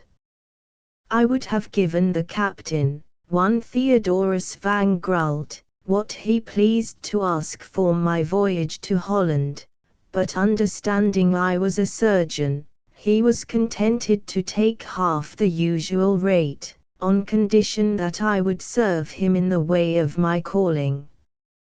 Before we took shipping, I was often asked by some of the crew, whether I had performed the ceremony above mentioned. I evaded the question by general answers, that I had satisfied the emperor and court in all particulars. However, a malicious rogue of a skipper went to an officer, and pointing to me, told him, I had not yet trampled on the crucifix, but the other, who had received instructions to let me pass, gave the rascal 20 strokes on the shoulders with a bamboo, after which I was no more troubled with such questions. Nothing happened worth mentioning in this voyage. We sailed with a fair wind to the Cape of Good Hope, where we stayed only to take in fresh water. On the 10th of April, 1710, we arrived safe at Amsterdam, having lost only 3 men by sickness in the voyage, and a 4th, who fell from the foremast into the sea, not far from the coast of Guinea. From Amsterdam I soon after set sail for England, in a small vessel belonging to that city. On the 16th of April, 1710, we put in at the Downs. I landed next morning, and saw once more my native country, after an absence of 5 years and 6 months complete. I went straight to Redriff, where I arrived the same day at 2 in the afternoon, and found my wife and family in good health. Part 4. A Voyage to the Country of the Houyhnhnms. Chapter I. The author sets out as captain of a ship. His men conspire against him, confine him a long time to his cabin, and set him on shore in an unknown land. He travels up into the country. The Yahoos, a strange sort of animal, described.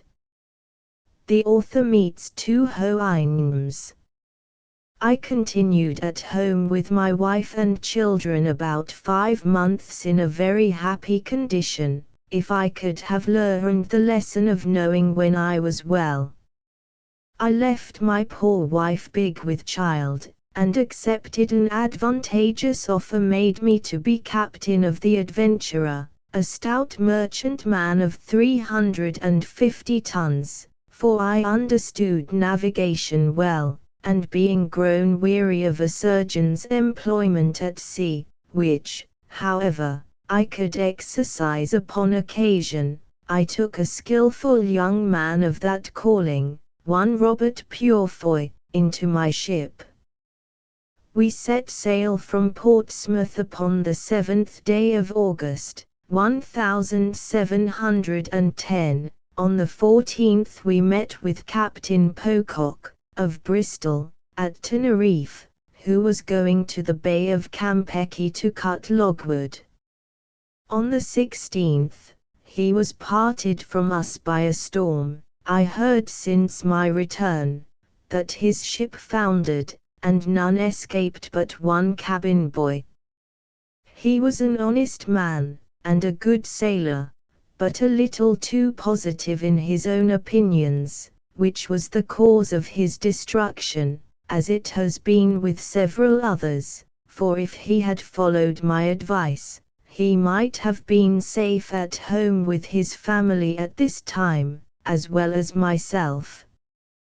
I had several men who died in my ship of calanchas, so that I was forced to get recruits out of Barbados and the Leeward Islands, where I touched, by the direction of the merchants who employed me, which I had soon too much cause to repent, for I found afterwards, that most of them had been buccaneers.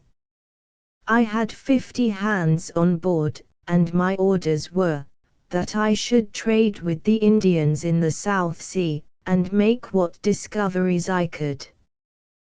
These rogues, whom I had picked up, debauched my other men, and they all formed a conspiracy to seize the ship, and secure me, which they did one morning, rushing into my cabin, and binding me hand and foot, threatening to throw me overboard, if I offered to stir. I told them, I was their prisoner, and would submit. This they made me swear to do, and then they unbound me, only fastening one of my legs with a chain, near my bed, and placed a sentry at my door with his piece charged, who was commanded to shoot me dead if I attempted my liberty. They sent me down victuals and drink, and took the government of the ship to themselves. Their design was to turn pirates, and plunder the Spaniards, which they could not do till they got more men. But first they resolved to sell the goods in the ship, and then go to Madagascar for recruits, several among them having died since my confinement. They sailed many weeks, and traded with the Indians, but I knew not what course they took, being kept a close prisoner in my cabin, and expecting nothing less than to be murdered, as they often threatened me. Upon the 9th day of May, 1711, one James Welsh came down to my cabin, and said, he had orders from the captain to set me ashore. I expostulated with him, but in vain, neither would he so much as tell me who their new captain was. They forced me into the longboat, letting me put on my best suit of clothes, which were as good as new, and take a small bundle of linen, but no arms, except my hanger, and they were so civil as not to search my pockets, into which I conveyed what money I had, with some other little necessaries. They rowed about a league, and then set me down on a strand. I desired them to tell me what country it was. They all swore, they knew no more than myself, but said, that the captain, as they called him, was resolved, after they had sold the lading, to get rid of me in the first place where they could discover land. They pushed off immediately, advising me to make haste for fear of being overtaken by the tide, and so bade me farewell. In this desolate condition I advanced forward, and soon got upon firm ground, where I sat down on a bank to rest myself, and consider what I had best do. When I was a little refreshed, I went up into the country, resolving to deliver myself to the first savages I should meet, and purchase my life from them by some bracelets, glass rings, and other toys, which sailors usually provide themselves with in those voyages, and whereof I had some about me. The land was divided by long rows of trees, not regularly planted, but naturally growing. There was great plenty of grass, and several fields of oats. I walked very circumspectly, for fear of being surprised, or suddenly shot with an arrow from behind, or on either side. I fell into a beaten road, where I saw many tracks of human feet, and some of cows, but most of horses. At last I beheld several animals in a field, and one or two of the same kind sitting in trees. Their shape was very singular and deformed, which a little discomposed me, so that I lay down behind a thicket to observe them better. Some of them coming forward near the place where I lay, gave me an opportunity of distinctly marking their form. Their heads and breasts were covered with a thick hair, some frizzled, and others lank. They had beards like goats, and a long ridge of hair down their backs, and the fore parts of their legs and feet, but the rest of their bodies was bare, so that I might see their skins, which were of a brown-buff color. They had no tails, nor any hair at all on their buttocks, except about the anus, which, I presume, nature had placed there to defend them as they sat on the ground. For this posture they used, as well as lying down, and often stood on their hind feet. They climbed high trees as nimbly as a squirrel, for they had strong extended claws before and behind, terminating in sharp points, and hooked. They would often spring, and bound, and leap, with prodigious agility. The females were not so large as the males. They had long lank hair on their heads, but none on their faces, nor anything more than a sort of down on the rest of their bodies, except about the anus and pudenda. The dugs hung between their 4 feet, and often reached almost to the ground as they walked. The hair of both sexes was of several colors: brown, red, black, and yellow. Upon the whole, I never beheld, in all my travels, so disagreeable an animal, or one against which I naturally conceived so strong an antipathy. So that, thinking I had seen enough, full of contempt and aversion, I got up, and pursued the beaten road, hoping it might direct me to the cabin of some Indian. I had not got far, when I met one of these creatures full in my way, and coming up directly to me. The ugly monster, when he saw me, distorted several ways every feature of his visage, and stared, as at an object he had never seen before, then approaching nearer, lifted up his forepaw, whether out of curiosity or mischief I could not tell, but I drew my hanger, and gave him a good blow with the flat side of it, for I durst not strike with the edge, fearing the inhabitants might be provoked against me, if they should come to know that I had killed or maimed any of their cattle. When the beast felt the smart, he drew back, and roared so loud, that a herd of at least 40 came flocking about me from the next field, howling and making odious faces, but I ran to the body of a tree, and leaning my back against it, kept them off by waving my hanger. Several of this cursed brood, getting hold of the branches behind, leaped up into the tree, whence they began to discharge their excrements on my head. However, I escaped pretty well by sticking close to the stem of the tree, but was almost stifled with the filth, which fell about me on every side. In the midst of this distress, I observed them all to run away on a sudden as fast as they could, at which I ventured to leave the tree and pursue the road, wondering what it was that could put them into this fright. But looking on my left hand, I saw a horse walking softly in the field, which my persecutors having sooner discovered, was the cause of their flight.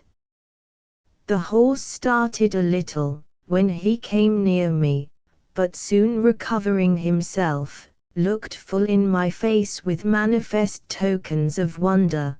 he viewed my hands and feet, walking round me several times. I would have pursued my journey, but he placed himself directly in the way, yet looking with a very mild aspect, never offering the least violence. We stood gazing at each other for some time. At last I took the boldness to reach my hand towards his neck with a design to stroke it, using the common style and whistle of jockeys, when they are going to handle a strange horse. But this animal seemed to receive my civilities with disdain, shook his head, and bent his brows, softly raising up his right forefoot to remove my hand. Then he neighed 3 or 4 times, but in so different a cadence, that I almost began to think he was speaking to himself, in some language of his own. While he and I were thus employed, another horse came up, who applying himself to the first in a very formal manner, they gently struck each other's right hoof before, neighing several times by turns, and varying the sound, which seemed to be almost articulate. They went some paces off, as if it were to confer together, walking side by side, backward and forward, like persons deliberating upon some affair of weight, but often turning their eyes towards me, as it were to watch that I might not escape. I was amazed to see such actions and behavior in brute beasts, and concluded with myself, that if the inhabitants of this country were endued with a proportionable degree of reason, they must needs be the wisest people upon earth. This thought gave me so much comfort, that I resolved to go forward, until I could discover some house or village, or meet with any of the natives, leaving the 2 horses to discourse together as they pleased. But the first, who was a dapple grey, observing me to steal off, neighed after me in so expressive a tone, that I fancied myself to understand what he meant, whereupon I turned back, and came near to him to expect his farther commands, but concealing my fear as much as I could, for I began to be in some pain how this adventure might terminate, and the reader will easily believe I did not much like my present situation. The 2 horses came up close to me, looking with great earnestness upon my face and hands. The grey steed rubbed my hat all round with his right forehoof, and discomposed it so much that I was forced to adjust it better by taking it off and settling it again, whereat, both he and his companion, who was a brown bay, appeared to be much surprised. The latter felt the lappet of my coat, and finding it to hang loose about me, they both looked with new signs of wonder. He stroked my right hand, seeming to admire the softness and color, but he squeezed it so hard between his hoof and his pastern, that I was forced to roar, after which they both touched me with all possible tenderness. They were under great perplexity about my shoes and stockings, which they felt very often, neighing to each other, and using various gestures, not unlike those of a philosopher, when he would attempt to solve some new and difficult phenomenon.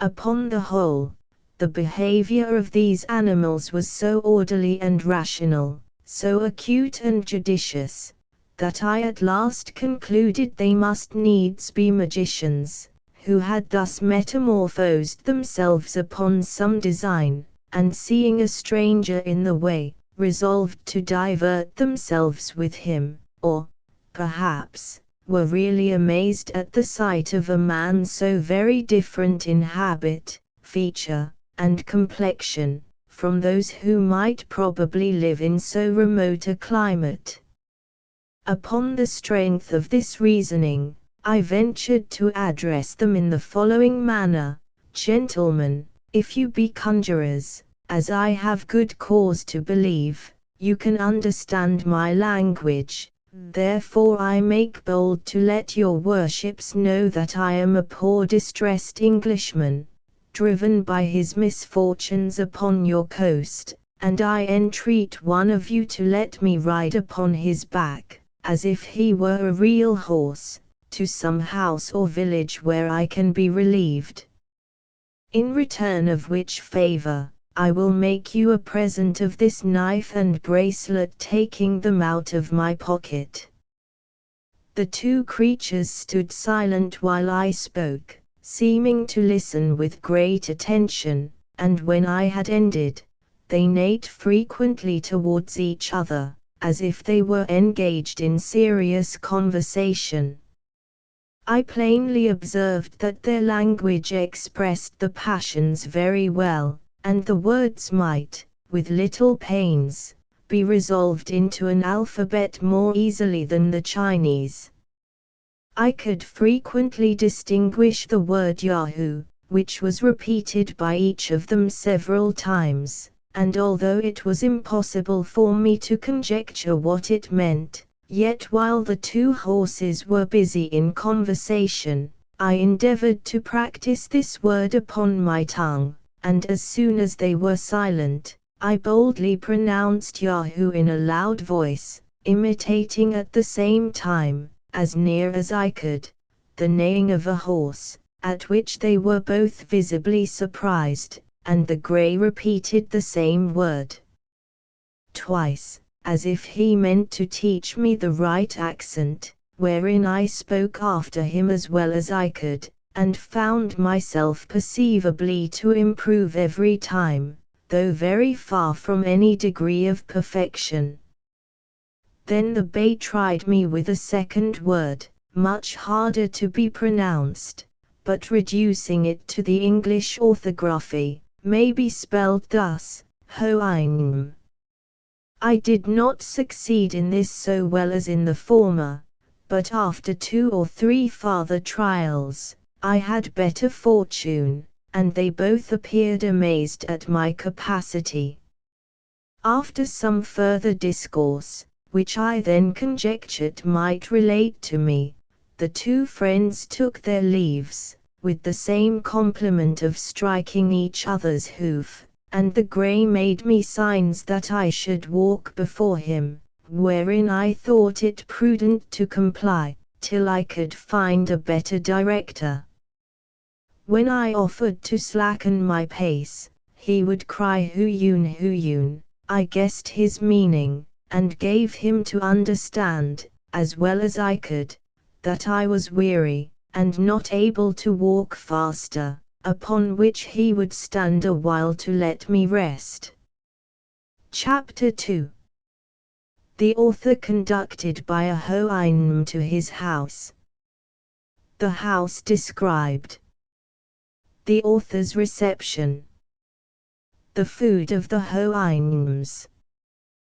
The author, in distress for want of meat, is at last relieved. His manner of feeding in this country. Having travelled about 3 miles, we came to a long kind of building, made of timber stuck in the ground, and wattled across. The roof was low and covered with straw. I now began to be a little comforted, and took out some toys, which travelers usually carry for presents to the savage Indians of America, and other parts, in hopes the people of the house would be thereby encouraged to receive me kindly.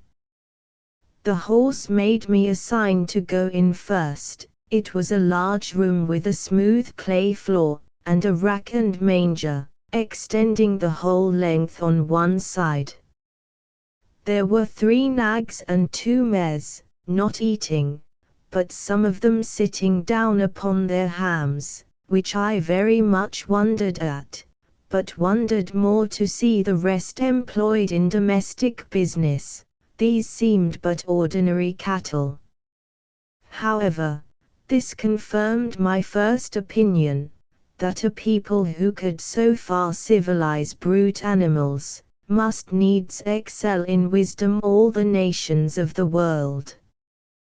The grey came in just after, and thereby prevented any ill treatment which the others might have given me. He neighed to them several times in a style of authority, and received answers.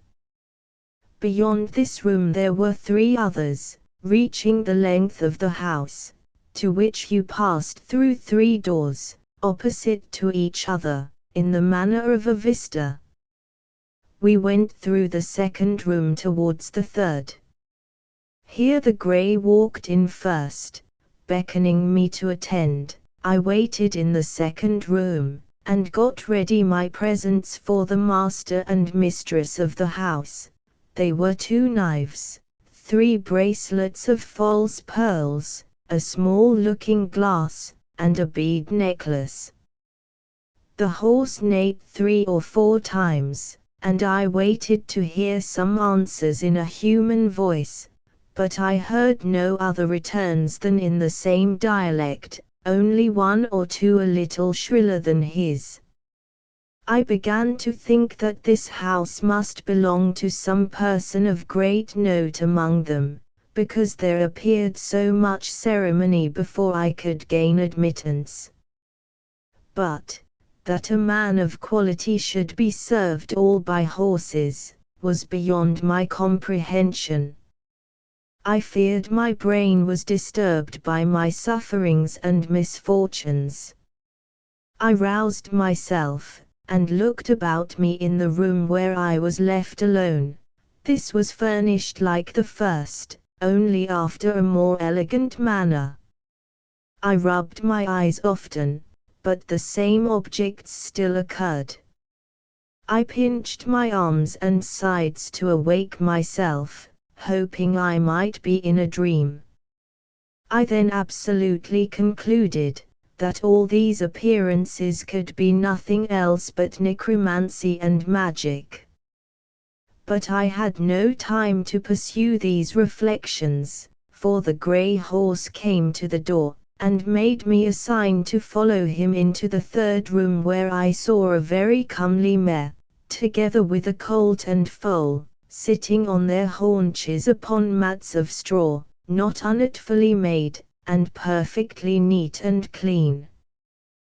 The mare soon after my entrance rose from her mat, and coming up close, after having nicely observed my hands and face, gave me a most contemptuous look, and turning to the horse, I heard the word Yahoo often repeated betwixt them, the meaning of which word I could not then comprehend, although it was the first I had learned to pronounce.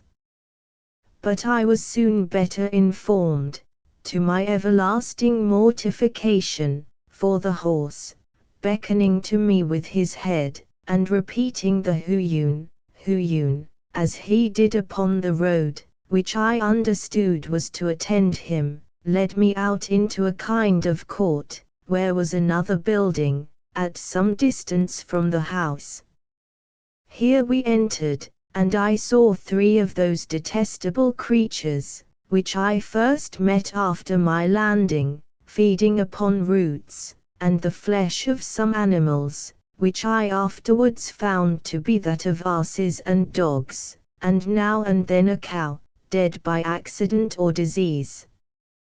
They were all tied by the neck with strong withes, fastened to a beam. They held their food between the claws of their 4 feet, and tore it with their teeth.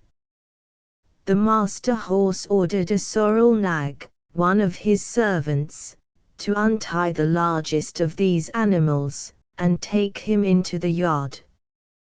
The beast and I were brought close together, and by our countenances diligently compared both by master and servant, who thereupon repeated several times the word Yahoo. My horror and astonishment are not to be described, when I observed in this abominable animal, a perfect human figure, The face of it indeed was flat and broad, the nose depressed, the lips large, and the mouth wide, but these differences are common to all savage nations, where the lineaments of the countenance are distorted, by the natives suffering their infants to lie grovelling on the earth, or by carrying them on their backs, nuzzling with their face against the mother's shoulders. The 4 feet of the Yahoo differed from my hands in nothing else but the length of the nails, the coarseness and brownness of the palms, and the hairiness on the backs. There was the same resemblance between our feet, with the same differences, which I knew very well, though the horses did not, because of my shoes and stockings, the same in every part of our bodies except as to hairiness and color, which I have already described. The great difficulty that seemed to stick with the 2 horses, was to see the rest of my body so very different from that of a Yahoo, for which I was obliged to my clothes, whereof they had no conception. The sorrel nag offered me a root, which he held, after their manner, as we shall describe in its proper place, between his hoof and pastern. I took it in my hand, and, having smelt it, returned it to him again as civilly as I could. He brought out of the Yahoo's kennel a piece of ass's flesh, but it smelt so offensively that I turned from it with loathing. He then threw it to the Yahoo, by whom it was greedily devoured. He afterwards showed me a wisp of hay, and a fetlock full of oats, but I shook my head, to signify that neither of these were food for me. And indeed I now apprehended that I must absolutely starve, if I did not get to some of my own species, for as to those filthy Yahoos, although there were few greater lovers of mankind at that time than myself, yet I confess I never saw any sensitive being so detestable on all accounts, and the more I came near them the more hateful they grew, while I stayed in that country. This the master horse observed by my behavior, and therefore sent the Yahoo back to his kennel. He then put his forehoof to his mouth, at which I was much surprised, although he did it with ease, and with a motion that appeared perfectly natural, and made other signs, to know what I would eat. But I could not return him such an answer as he was able to apprehend, and if he had understood me, I did not see how it was possible to contrive any way for finding myself nourishment. While we were thus engaged, I observed a cow passing by, whereupon I pointed to her, and expressed a desire to go and milk her. This had its effect, for he led me back into the house, and ordered a mare servant to open a room, where a good store of milk lay in earthen and wooden vessels, after a very orderly and cleanly manner. She gave me a large bowlful, of which I drank very heartily, and found myself well refreshed. About noon, I saw coming towards the house a kind of vehicle drawn like a sledge by 4 Yahoos.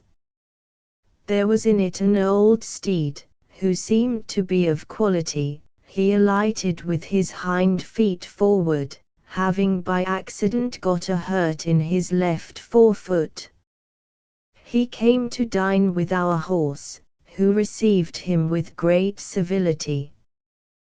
They dined in the best room, and had oats boiled in milk for the second course, which the old horse ate warm, but the rest cold.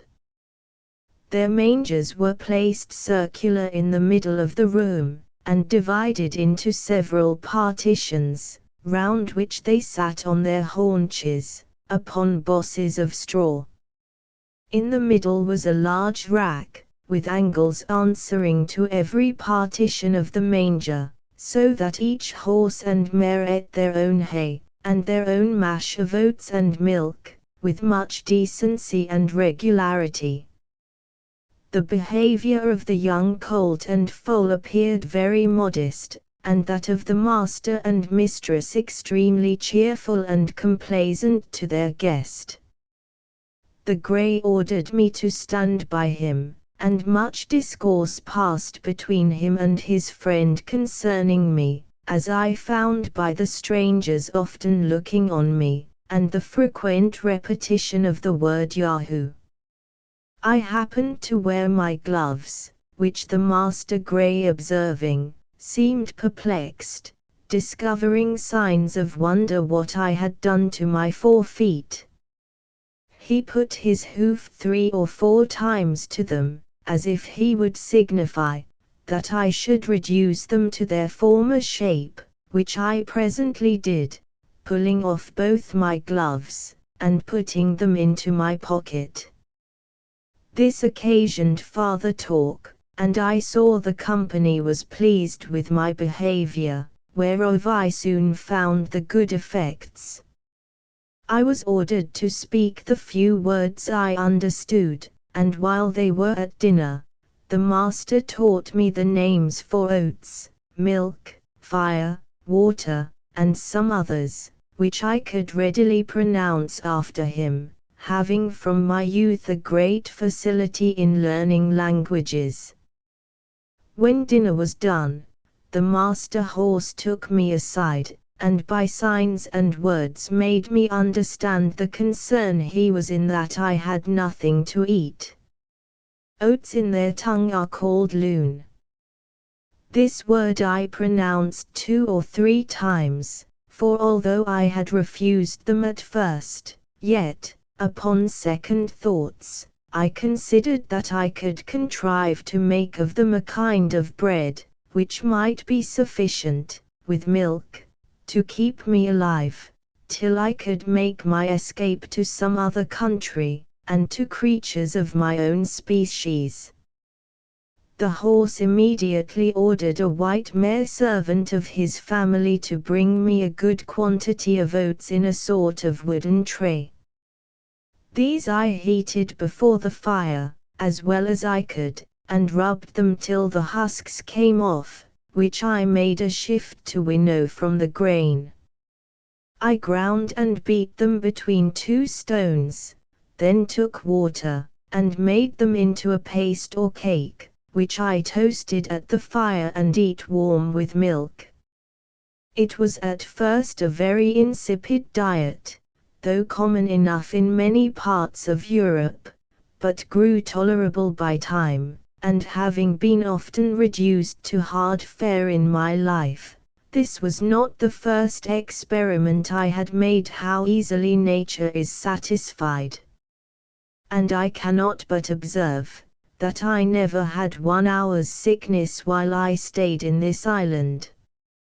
It is true, I sometimes made a shift to catch a rabbit, or bird, by springs made of Yahoo's hairs, and I often gathered wholesome herbs, which I boiled, and ate as salads with my bread, and now and then, for a rarity, I made a little butter, and drank the whey.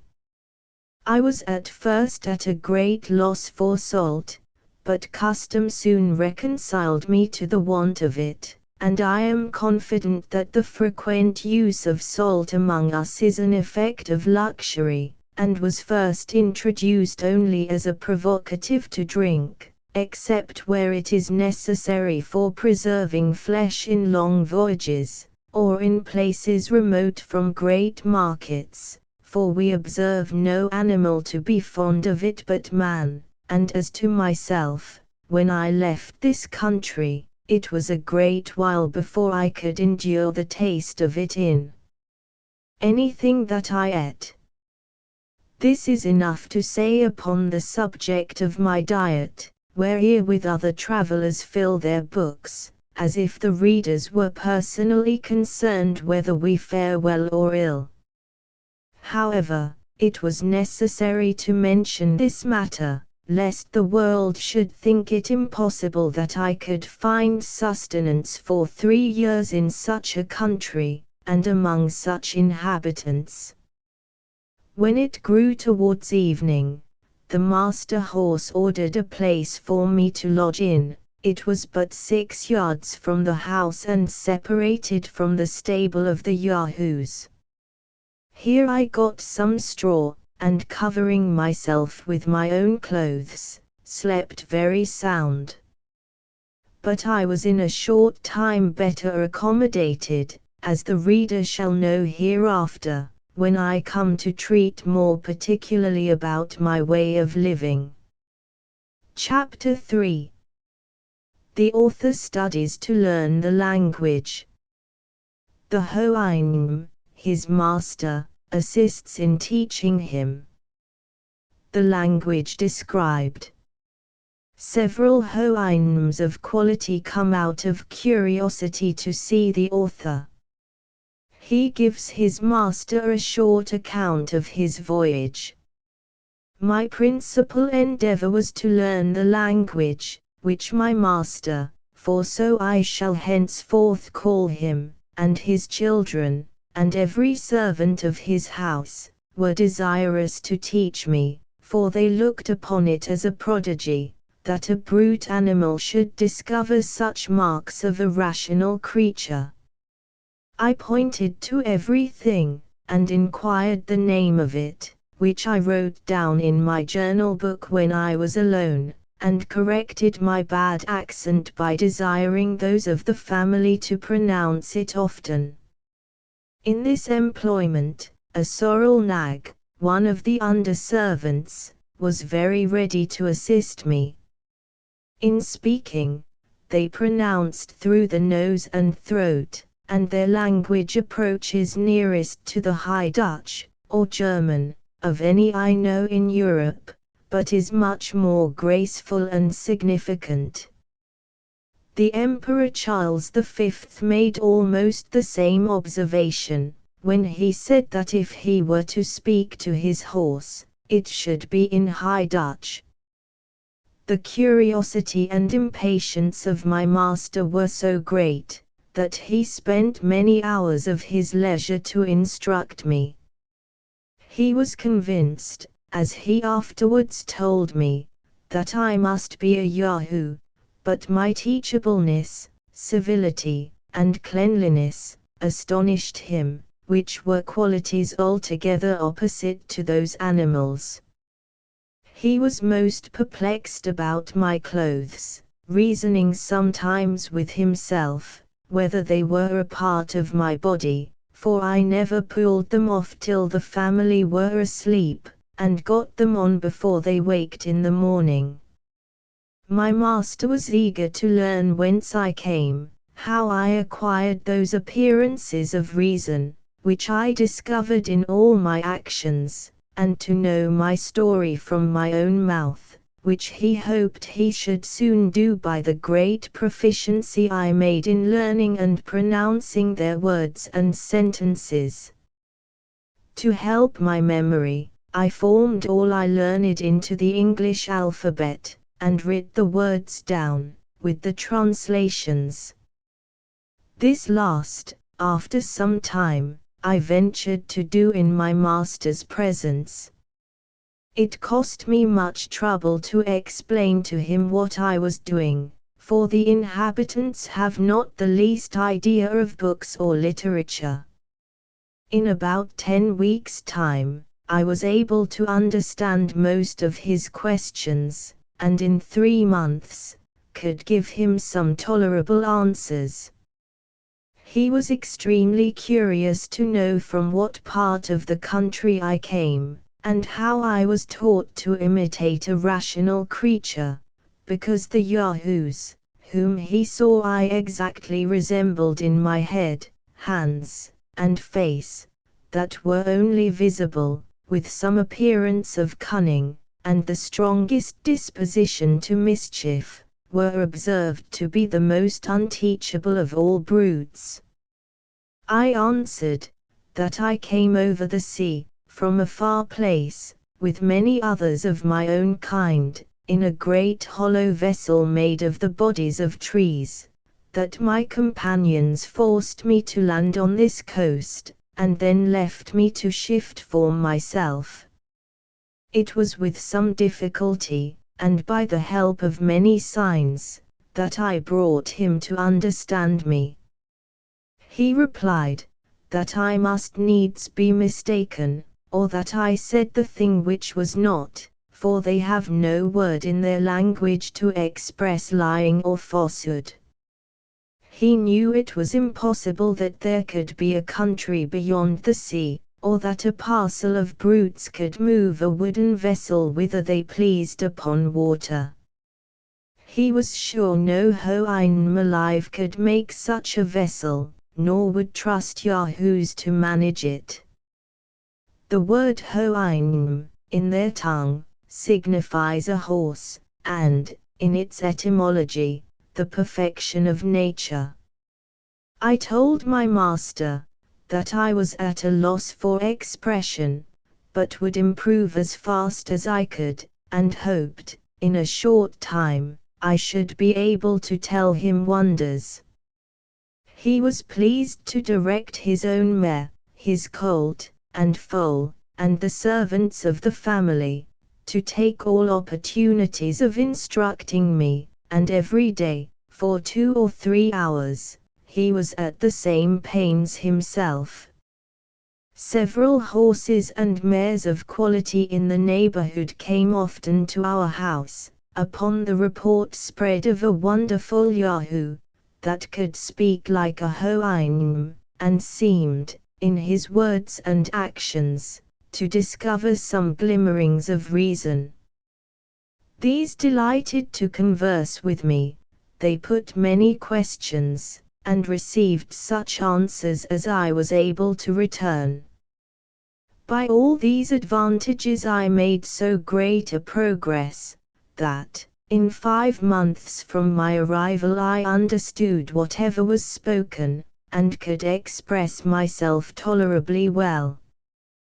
The Houyhnhnms, who came to visit my master out of a design of seeing and talking with me, could hardly believe me to be a right Yahoo, because my body had a different covering from others of my kind.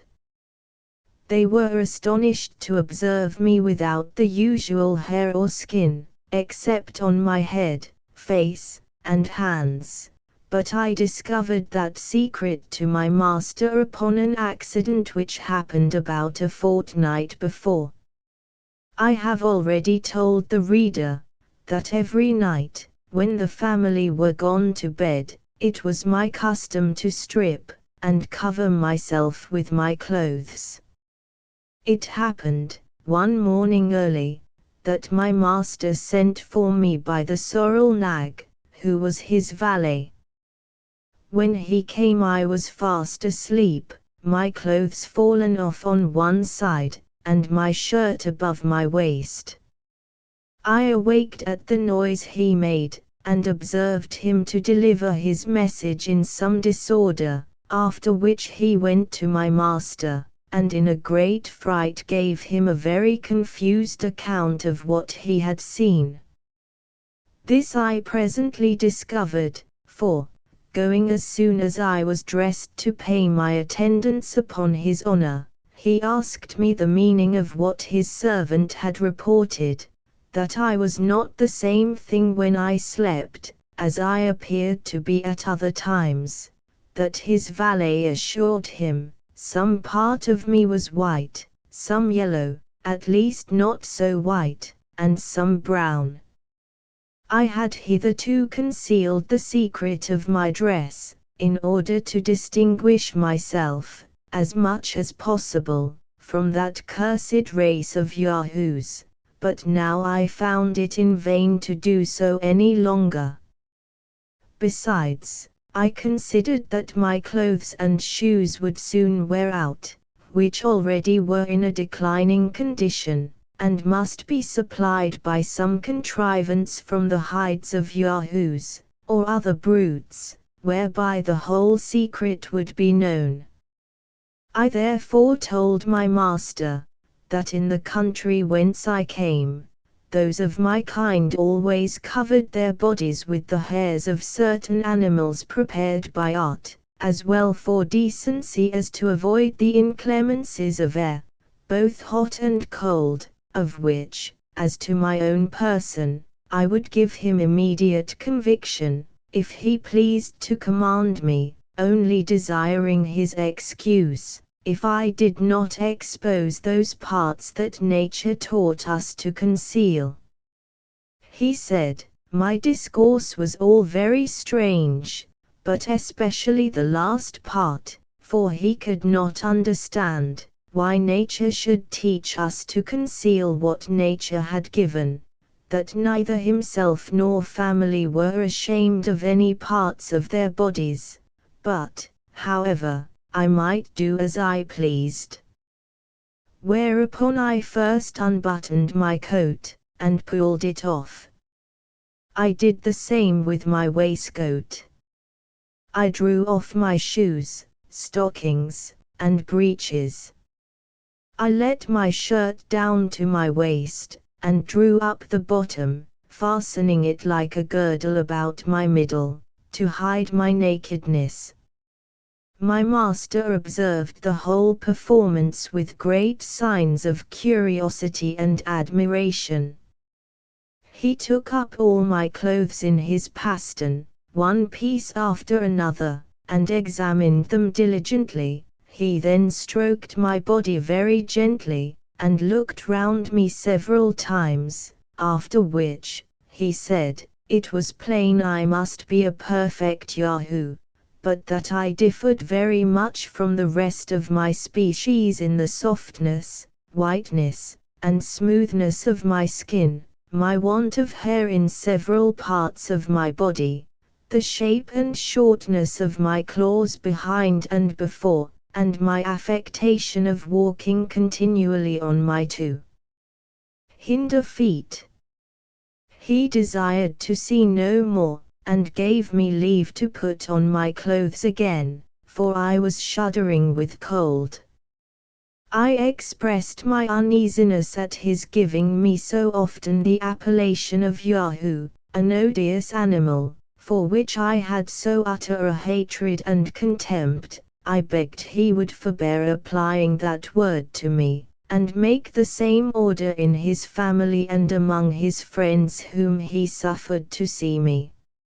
I requested likewise, that the secret of my having a false covering to my body, might be known to none but himself, at least as long as my present clothing should last, for as to what the sorrel nag, his valet, had observed, his honour might command him to conceal it. All this my master very graciously consented to, and thus the secret was kept till my clothes began to wear out, which I was forced to supply by several contrivances that shall hereafter be mentioned. In the meantime, he desired I would go on with my utmost diligence to learn their language, because he was more astonished at my capacity for speech and reason, than at the figure of my body, whether it were covered or not, adding, that he waited with some impatience to hear the wonders which I promised to tell him. From thenceforward he doubled the pains he had been at to instruct me. He brought me into all company, and made them treat me with civility, because as he told them, privately, this would put me into good humor, and make me more diverting.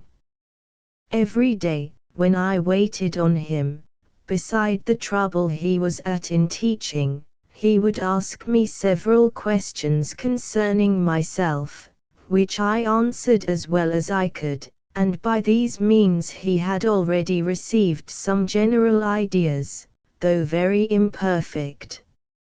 It would be tedious to relate the several steps by which I advanced to a more regular conversation, but the first account I gave of myself in any order and length was to this purpose, that I came from a very far country, as I already had attempted to tell him, with about 50 more of my own species, that we travelled upon the seas in a great hollow vessel made of wood, and larger than his honour's house.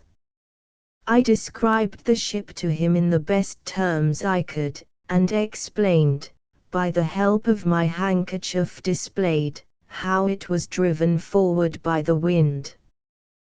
That upon a quarrel among us, I was set on shore on this coast, where I walked forward, without knowing whither, till he delivered me from the persecution of those execrable Yahoos.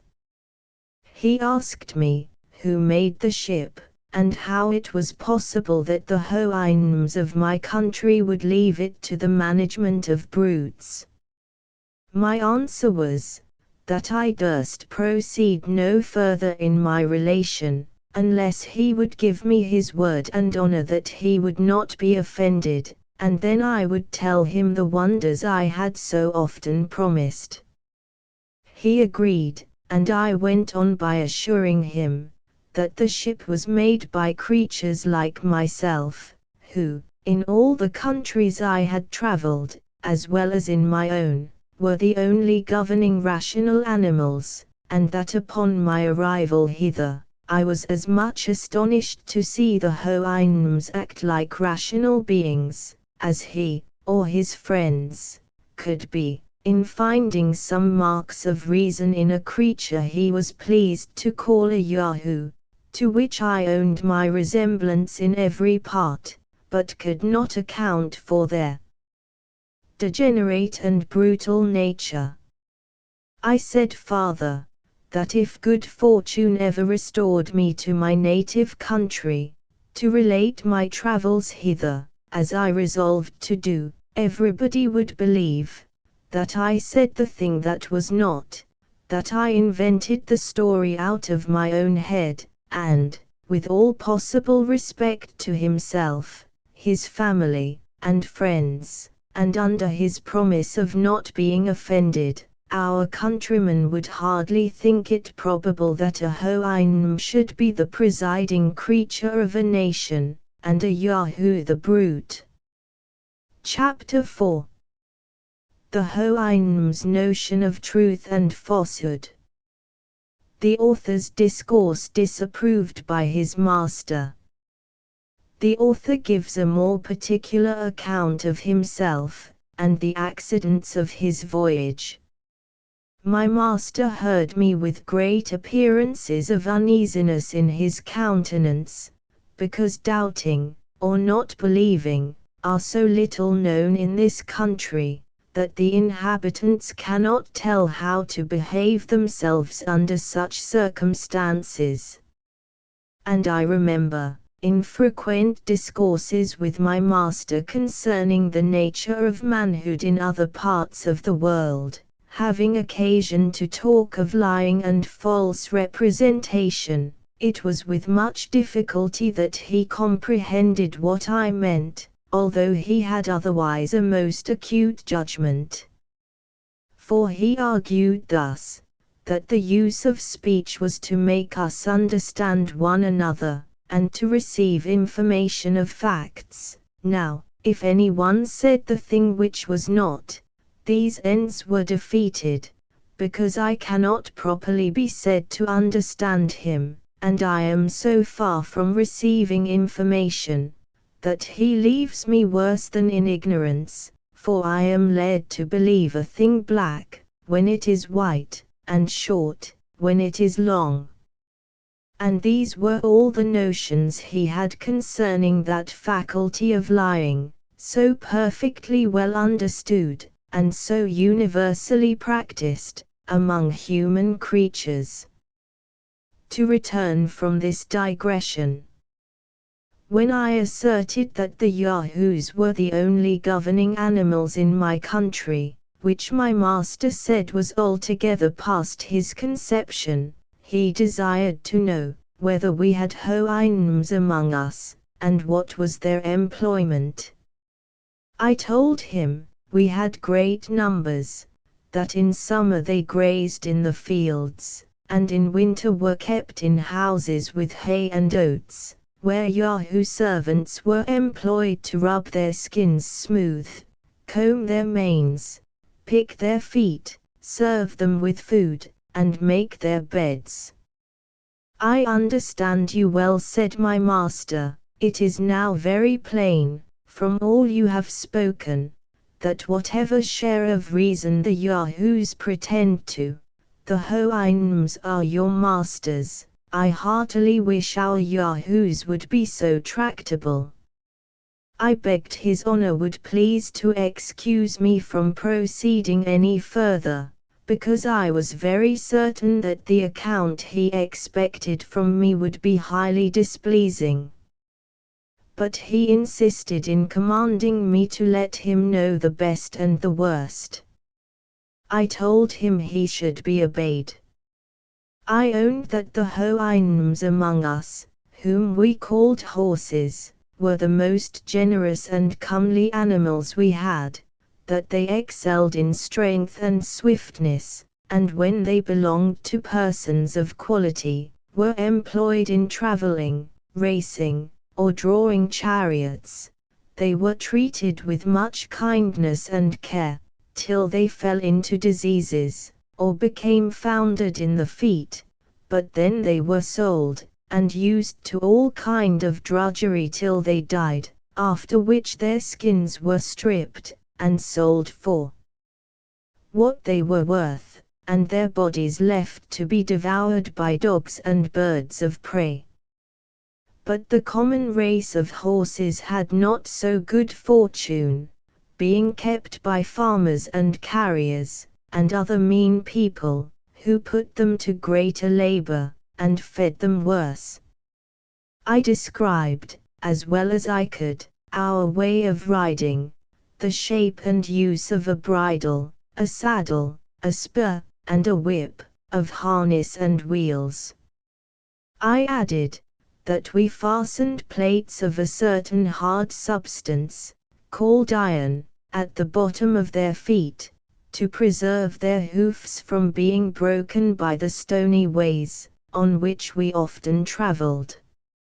My master, after some expressions of great indignation, wondered how we dared to venture upon a Houyhnhnm's back, for he was sure that the weakest servant in his house would be able to shake off the strongest Yahoo, or by lying down and rolling on his back, squeeze the brute to death. I answered that our horses were trained up, from 3 or 4 years old, to the several uses we intended them for, that if any of them proved intolerably vicious, they were employed for carriages, that they were severely beaten, while they were young, for any mischievous tricks, that the males, designed for the common use of riding or draught, were generally castrated about 2 years after their birth, to take down their spirits, and make them more tame and gentle, that they were indeed sensible of rewards and punishments, but his honor would please to consider, that they had not the least tincture of reason, any more than the Yahoos in this country. It put me to the pains of many circumlocutions, to give my master a right idea of what I spoke, for their language does not abound in variety of words, because their wants and passions are fewer than among us. But it is impossible to express his noble resentment at our savage treatment of the Houyhnhnm race, particularly after I had explained the manner and use of castrating horses among us, to hinder them from propagating their kind, and to render them more servile. He said, if it were possible there could be any country where Yahoos alone were endued with reason, they certainly must be the governing animal, because reason in time will always prevail against brutal strength. But, considering the frame of our bodies, and especially of mine, he thought no creature of equal bulk was so ill-contrived for employing that reason in the common offices of life, whereupon he desired to know whether those among whom I lived resembled me, or the Yahoos of his country.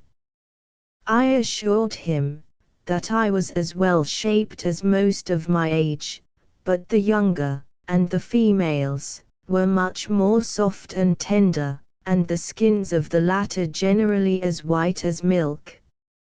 He said, I differed indeed from other Yahoos, being much more cleanly, and not altogether so deformed, but, in point of real advantage, he thought I differed for the worse, that my nails were of no use either to my fore or hinder feet. As to my 4 feet, he could not properly call them by that name, for he never observed me to walk upon them, that they were too soft to bear the ground, that I generally went with them uncovered, neither was the covering I sometimes wore on them of the same shape, or so strong as that on my feet behind, that I could not walk with any security, for if either of my hinder feet slipped, I must inevitably fall. He then began to find fault with other parts of my body, the flatness of my face, the prominence of my nose, my eyes placed directly in front, so that I could not look on either side without turning my head, that I was not able to feed myself, without lifting one of my 4 feet to my mouth, and therefore nature had placed those joints to answer that necessity. He knew not what could be the use of those several clefts and divisions in my feet behind, that these were too soft to bear the hardness and sharpness of stones, without a covering made from the skin of some other brute, that my whole body wanted a fence against heat and cold, which I was forced to put on and off every day, with tediousness and trouble, and lastly, that he observed every animal in this country naturally to abhor the Yahoos, whom the weaker avoided, and the stronger drove from them.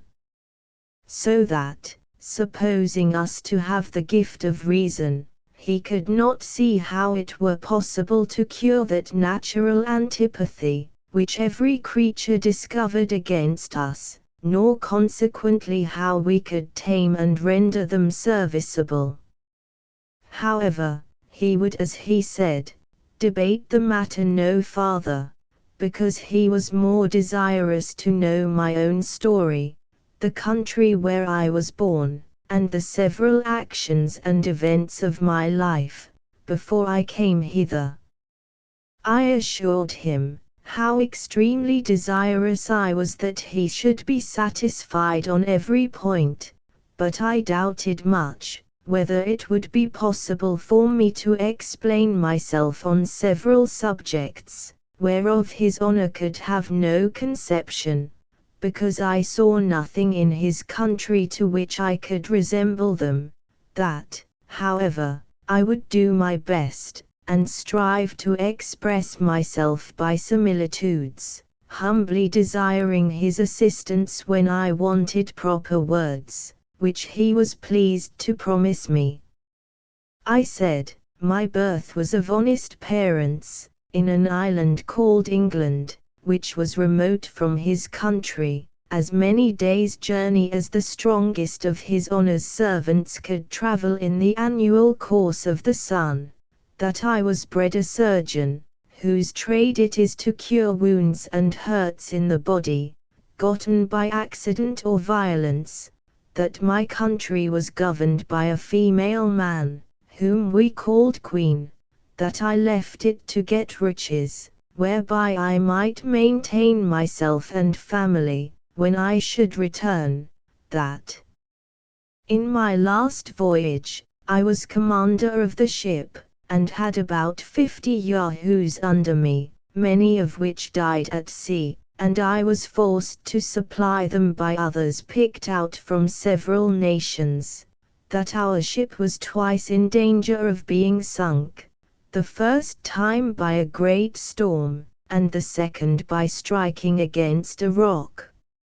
Here my master interposed, by asking me how I could persuade strangers, out of different countries, to venture with me, after the losses I had sustained, and the hazards I had run.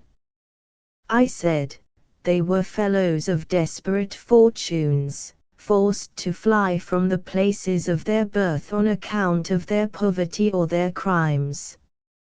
Some were undone by lawsuits, others spent all they had in drinking, whoring, and gaming, others fled for treason, many for murder, theft, poisoning, robbery, perjury, forgery, coining false money, for committing rapes, or sodomy, for flying from their colors, or deserting to the enemy, and most of them had broken prison. None of these durst return to their native countries, for fear of being hanged, or of starving in a jail, and therefore they were under the necessity of seeking a livelihood in other places. During this discourse, my master was pleased to interrupt me several times. I had made use of many circumlocutions in describing to him the nature of the several crimes for which most of our crew had been forced to fly their country. This labor took up several days' conversation, before he was able to comprehend me. He was wholly at a loss to know what could be the use or necessity of practicing those vices, to clear up which, I endeavored to give some ideas of the desire of power and riches, of the terrible effects of lust, intemperance, malice, and envy. All this I was forced to define and describe by putting cases and making suppositions. After which, like one whose imagination was struck with something never seen or heard of before, he would lift up his eyes with amazement and indignation. Power, government, war, law, punishment, and 1,000 other things, had no terms wherein that language could express them, which made the difficulty almost insuperable, to give my master any conception of what I meant. But being of an excellent understanding, much improved by contemplation and converse, he at last arrived at a competent knowledge of what human nature, in our parts of the world, is capable to perform, and desired I would give him some particular account of that land which we call Europe, but especially of my own country. Chapter V. The author at his master's command, informs him of the state of England. The causes of war among the princes of Europe. The author begins to explain the English constitution. The reader may please to observe, that the following extract of many conversations I had with my master, contains a summary of the most material points which were discoursed at several times for above 2 years, his Honour often desiring fuller satisfaction, as I farther improved in the Houyhnhnm tongue. I laid before him, as well as I could, the whole state of Europe. I discoursed of trade and manufactures, of arts and sciences, and the answers I gave to all the questions he made, as they arose upon several subjects, were a fund of conversation not to be exhausted. But I shall here only set down the substance of what passed between us concerning my own country, reducing it in order as well as I can, without any regard to time or other circumstances, while I strictly adhere to truth. My only concern is, that I shall hardly be able to do justice to my master's arguments and expressions, which must needs suffer by my want of capacity, as well as by a translation into our barbarous English. In obedience, therefore, to his honour's commands, I related to him the revolution under the Prince of Orange, the long war with France, entered into by the said prince, and renewed by his successor, the present queen, wherein the greatest powers of Christendom were engaged, and which still continued. I computed, at his request, that about 1,000,000 of Yahoos might have been killed in the whole progress of it, and perhaps 100 or more cities taken, and 5 times as many ships burnt or sunk. He asked me, what were the usual causes or motives that made one country go to war with another? I answered they were innumerable, but I should only mention a few of the chief. Sometimes the ambition of princes, who never think they have land or people enough to govern, sometimes the corruption of ministers, who engage their master in a war, in order to stifle or divert the clamor of the subjects against their evil administration. Difference in opinions has cost many millions of lives. For instance, whether flesh be bread, or bread be flesh, whether the juice of a certain berry be blood or wine, whether whistling be a vice or a virtue, whether it be better to kiss a post, or throw it into the fire, what is the best color for a coat, whether black, white, red, or gray, and whether it should be long or short, narrow or wide, dirty or clean, with many more. Neither are any wars so furious and bloody, or of so long a continuance, as those occasioned by difference in opinion, especially if it be in things indifferent. Sometimes the quarrel between two princes is to decide which of them shall dispossess a third of his dominions, where neither of them pretend to any right. Sometimes one prince quarrels with another for fear the other should quarrel with him. Sometimes a war is entered upon, because the enemy is too strong, and sometimes, because he is too weak. Sometimes our neighbors want the things which we have, or have the things which we want, and we both fight, till they take ours, or give us theirs. It is a very justifiable cause of a war, to invade a country after the people have been wasted by famine, destroyed by pestilence, or embroiled by factions among themselves. It is justifiable to enter into war against our nearest ally, when one of his towns lies convenient for us, or a territory of land that would render our dominions round and complete. If a prince sends forces into a nation, where the people are poor and ignorant, he may lawfully put half of them to death, and make slaves of the rest, in order to civilize and reduce them from their barbarous way of living.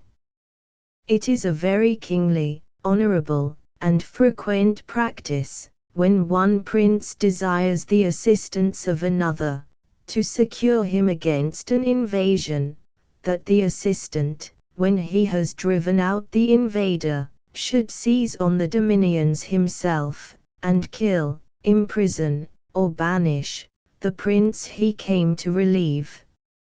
Alliance by blood, or marriage, is a frequent cause of war between princes, and the nearer the kindred is, the greater their disposition to quarrel. Poor nations are hungry, and rich nations are proud, and pride and hunger will ever be at variance.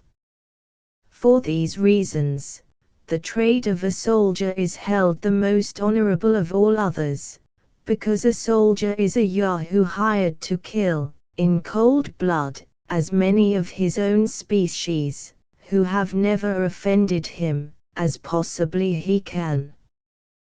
There is likewise a kind of beggarly princes in Europe, not able to make war by themselves, who hire out their troops to richer nations, for so much a day to each man, of which they keep 3/4 to themselves, and it is the best part of their maintenance. Such are those in many northern parts of Europe. What you have told me, said my master, upon the subject of war, does indeed discover most admirably the effects of that reason you pretend to. However, it is happy that the shame is greater than the danger, and that nature has left you utterly incapable of doing much mischief. For, your mouths lying flat with your faces, you can hardly bite each other to any purpose, unless by consent. Then as to the claws upon your feet before and behind, they are so short and tender, that one of our yahoos would drive a dozen of yours before him. And therefore, in recounting the numbers of those who have been killed in battle, I cannot but think you have said the thing which is not. I could not forbear shaking my head, and smiling a little at his ignorance. And being no stranger to the art of war, I gave him a description of cannons, culverins, muskets, carabines, pistols, bullets, powder, swords, bayonets, battles, sieges, retreats, attacks, undermines, countermines, bombardments, sea fights, ships sunk with 1,000 men, 20,000 killed on each side, dying groans, limbs flying in the air, smoke, noise, confusion, trampling to death under horses' feet, flight, pursuit, victory, fields strewed with carcasses, left for food to dogs and wolves and birds of prey, plundering, stripping, ravishing, burning, and destroying. And to set forth the valor of my own dear countrymen, I assured him, that I had seen them blow up 100 enemies at once in a siege, and as many in a ship, and beheld the dead bodies drop down in pieces from the clouds, to the great diversion of the spectators. I was going on to more particulars, when my master commanded me silence. He said, whoever understood the nature of yahoos, might easily believe it possible for so vile an animal to be capable of every action I had named, if their strength and cunning equaled their malice. But as my discourse had increased his abhorrence of the whole species, so he found it gave him a disturbance in his mind to which he was wholly a stranger before. He thought his ears, being used to such abominable words, might, by degrees, admit them with less detestation, that although he hated the yahoos of this country, yet he no more blamed them for their odious qualities, than he did a bird of prey, for its cruelty, or a sharp stone for cutting his hoof. But when a creature pretending to reason could be capable of such enormities, he dreaded lest the corruption of that faculty might be worse than brutality itself. He seemed therefore confident, that, instead of reason, we were only possessed of some quality fitted to increase our natural vices, as the reflection from a troubled stream returns the image of an ill-shapen body, not only larger but more distorted. He added, that he had heard too much upon the subject of war, both in this and some former discourses. There was another point, which a little perplexed him at present. I had informed him, that some of our crew left their country on account of being ruined by law, that I had already explained the meaning of the word, but he was at a loss how it should come to pass, that the law, which was intended for every man's preservation, should be any man's ruin. Therefore he desired to be further satisfied what I meant by law, and the dispensers thereof, according to the present practice in my own country, because he thought nature and reason were sufficient guides for a reasonable animal, as we pretended to be, in showing us what we ought to do, and what to avoid. I assured his Honour, that law was a science in which I had not much conversed, further than by employing advocates, in vain, upon some injustices that had been done me. However, I would give him all the satisfaction I was able. I said, there was a society of men among us, bred up from their youth in the art of proving, by words multiplied for the purpose, that white is black, and black is white, according as they are paid. To this society all the rest of the people are slaves. For example, if my neighbor has a mind to my cow, he has a lawyer to prove that he ought to have my cow from me. I must then hire another to defend my right, it being against all rules of law that any man should be allowed to speak for himself. Now, in this case, I, who am the right owner, lie under two great disadvantages. First, my lawyer, being practiced almost from his cradle in defending falsehood, is quite out of his element when he would be an advocate for justice, which is an unnatural office he always attempts with great awkwardness, if not with ill will. The second disadvantage is, that my lawyer must proceed with great caution, or else he will be reprimanded by the judges, and abhorred by his brethren, as one that would lessen the practice of the law. And therefore I have but two methods to preserve my cow. The first is, to gain over my adversary's lawyer with a double fee, who will then betray his client by insinuating that he hath justice on his side. The second way is for my lawyer to make my cause appear as unjust as he can, by allowing the cow to belong to my adversary, and this, if it be skillfully done, will certainly bespeak the favor of the bench.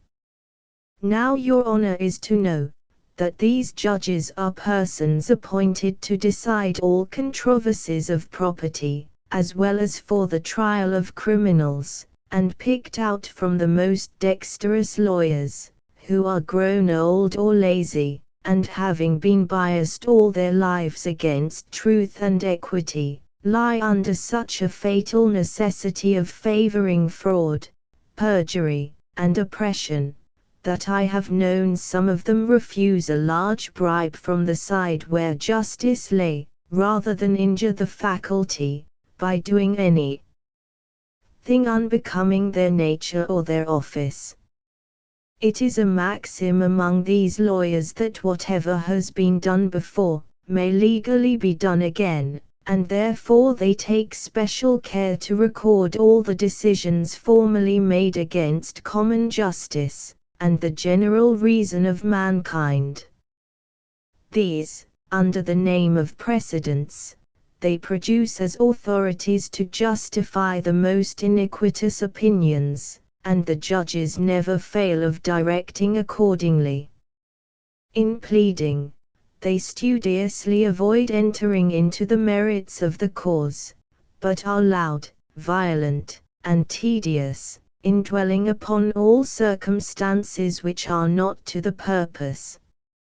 For instance, in the case already mentioned, they never desire to know what claim or title my adversary has to my cow, but whether the said cow were red or black, her horns long or short, whether the field I graze her in be round or square, whether she was milked at home or abroad, what diseases she is subject to, and the like, after which they consult precedents, adjourn the cause from time to time, and in 10, 20, or 30 years, come to an issue. It is likewise to be observed, that this society has a peculiar cant and jargon of their own, that no other mortal can understand, and wherein all their laws are written, which they take special care to multiply, whereby they have wholly confounded the very essence of truth and falsehood, of right and wrong, so that it will take 30 years to decide whether the field left me by my ancestors for 6 generations belongs to me, or to a stranger 300 miles off. In the trial of persons accused for crimes against the state, the method is much more short and commendable. The judge first sends to sound the disposition of those in power, after which he can easily hang or save a criminal, strictly preserving all due forms of law. Here my master interposing, said, it was a pity, that creatures endowed with such prodigious abilities of mind, as these lawyers, by the description I gave of them, must certainly be, were not rather encouraged to be instructors of others in wisdom and knowledge. In answer to which I assured his Honour, that in all points out of their own trade, they were usually the most ignorant and stupid generation among us, the most despicable in common conversation, avowed enemies to all knowledge and learning, and equally disposed to pervert the general reason of mankind in every other subject of discourse as in that of their own profession. Chapter 6. A continuation of the state of England under Queen Anne. The character of a first Minister of State in European courts.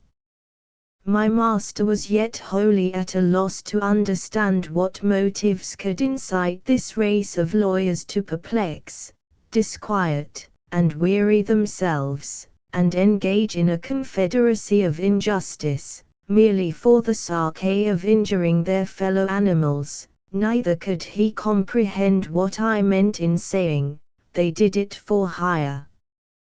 Whereupon I was at much pains to describe to him the use of money, the materials it was made of, and the value of the metals, that when a Yahoo had got a great store of this precious substance, he was able to purchase whatever he had a mind to, the finest clothing, the noblest houses, great tracts of land, the most costly meats and drinks, and have his choice of the most beautiful females.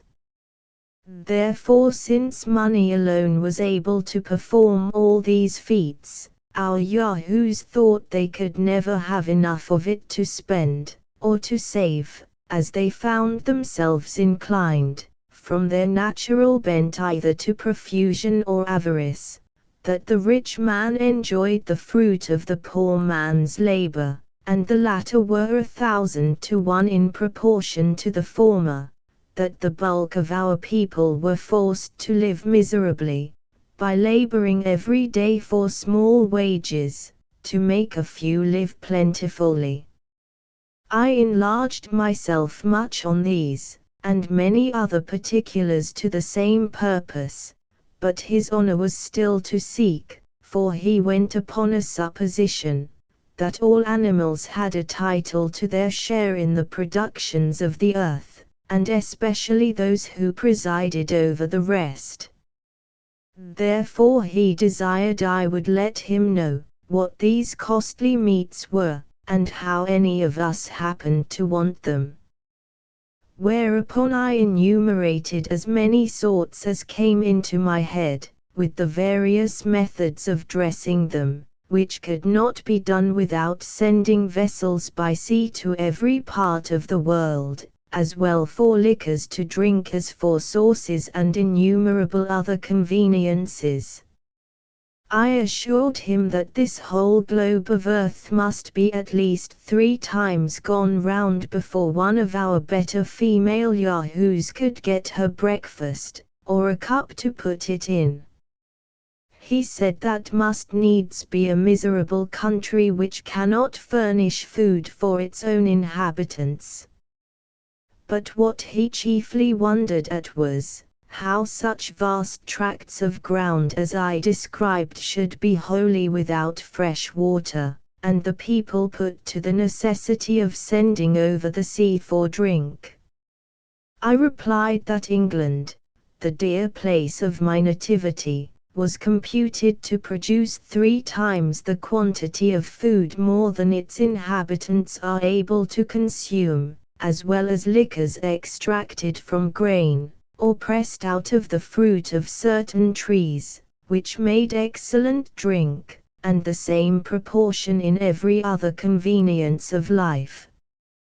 But, in order to feed the luxury and intemperance of the males, and the vanity of the females, we sent away the greatest part of our necessary things to other countries, whence, in return, we brought the materials of diseases, folly, and vice, to spend among ourselves.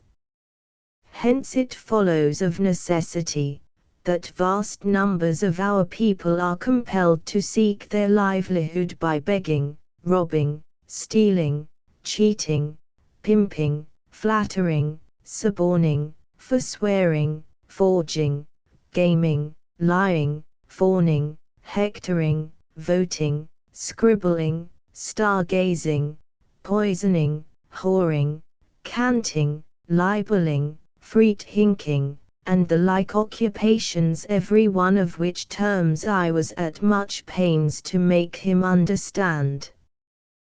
That wine was not imported among us from foreign countries to supply the want of water or other drinks, but because it was a sort of liquid which made us merry by putting us out of our senses, diverted all melancholy thoughts, begat wild extravagant imaginations in the brain, raised our hopes and banished our fears, suspended every office of reason for a time, and deprived us of the use of our limbs, till we fell into a profound sleep, although it must be confessed, that we always awaked sick and dispirited, and that the use of this liquor filled us with diseases which made our lives uncomfortable and short.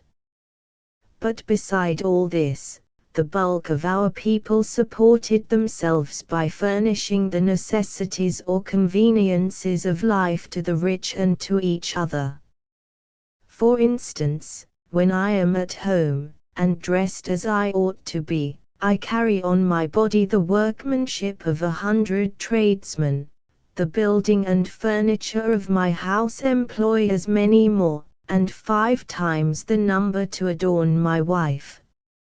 I was going on to tell him of another sort of people, who get their livelihood by attending the sick, having, upon some occasions, informed his honor that many of my crew had died of diseases.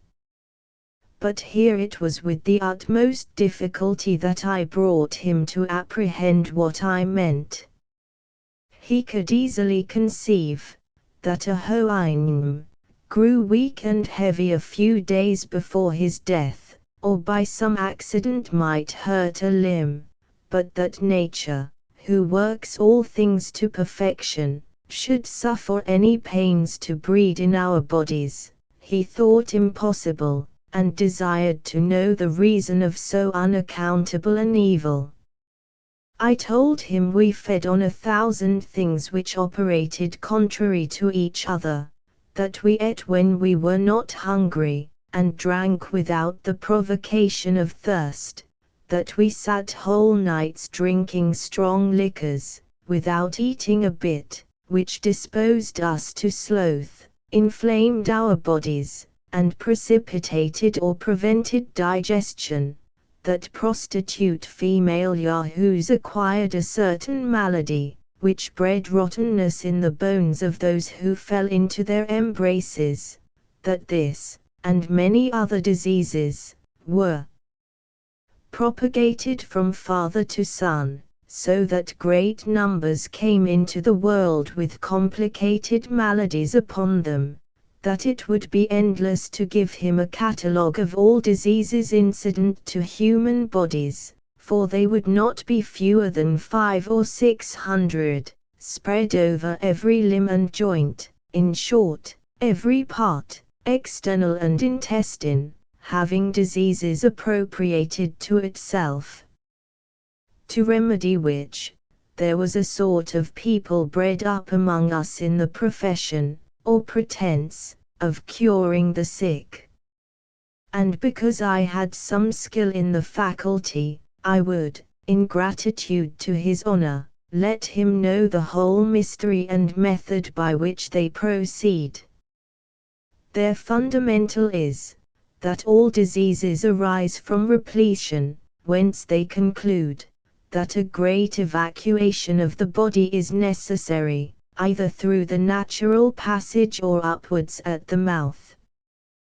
Their next business is from herbs, minerals, gums, oils, shells, salts, juices, seaweed, excrements, barks of trees, serpents, toads, frogs, spiders, dead men's flesh and bones, birds, beasts, and fishes, to form a composition, for smell and taste, the most abominable, nauseous, and detestable, they can possibly contrive, which the stomach immediately rejects with loathing, and this they call a vomit, or else, from the same storehouse, with some other poisonous additions, they command us to take in at the orifice above or below, just as the physician then happens to be disposed, a medicine equally annoying and disgustful to the bowels, which, relaxing the belly, drives down all before it, and this they call a purge, or a clyster. For nature, as the physicians allege, having intended the superior anterior orifice only for the intromission of solids and liquids, and the inferior posterior for ejection, these artists ingeniously considering that in all diseases nature is forced out of her seat, therefore, to replace her in it, the body must be treated in a manner directly contrary, by interchanging the use of each orifice, forcing solids and liquids in at the anus, and making evacuations at the mouth. But, besides real diseases, we are subject to many that are only imaginary, for which the physicians have invented imaginary cures. These have their several names, and so have the drugs that are proper for them, and with these our female yahoos are always infested. One great excellency in this tribe, is their skill at prognostics, wherein they seldom fail. Their predictions in real diseases, when they rise to any degree of malignity, generally portending death, which is always in their power, when recovery is not, and therefore, upon any unexpected signs of amendment, after they have pronounced their sentence, rather than be accused as false prophets, they know how to approve their sagacity to the world, by a seasonable dose. They are likewise of special use to husbands and wives who are grown weary of their mates, to eldest sons, to great ministers of state, and often to princes. I had formerly, upon occasion, discoursed with my master upon the nature of government in general, and particularly of our own excellent constitution, deservedly the wonder and envy of the whole world. But having here accidentally mentioned a minister of state, he commanded me, some time after, to inform him what species of Yahoo I particularly meant by that appellation. I told him that a first or chief minister of state, who was the person I intended to describe, was the creature wholly exempt from joy and grief, love and hatred, pity and anger, at least, makes use of no other passions, but a violent desire of wealth, power, and titles, that he applies his words to all uses, except to the indication of his mind, that he never tells a truth but with an intent that you should take it for a lie, nor a lie, but with a design that you should take it for a truth. That those he speaks worst of behind their backs are in the surest way of preferment, and whenever he begins to praise you to others, or to yourself, you are from that day forlorn. The worst mark you can receive is a promise, especially when it is confirmed with an oath, after which, every wise man retires, and gives over all hopes. There are 3 methods by which a man may rise to be chief minister. The first is, by knowing how, with prudence, to dispose of a wife, a daughter, or a sister. The second, by betraying or undermining his predecessor, and the third is, by a furious zeal, in public assemblies, against the corruptions of the court. But a wise prince would rather choose to employ those who practice the last of these methods, because such zealots prove always the most obsequious and subservient to the will and passions of their master. That these ministers, having all employments at their disposal, preserve themselves in power, by bribing the majority of a senate or great council, and at last, by an expedient, called an act of indemnity, whereof I described the nature to him, they secure themselves from after reckonings, and retire from the public laden with the spoils of the nation. The palace of a chief minister is a seminary to breed up others in his own trade, the pages, lackeys, and porters, by imitating their master, become ministers of state in their several districts, and learn to excel in the 3 principal ingredients, of insolence, lying, and bribery. Accordingly, they have a subaltern court paid to them by persons of the best rank, and sometimes by the force of dexterity and impudence, arrive, through several gradations, to be successors to their lord.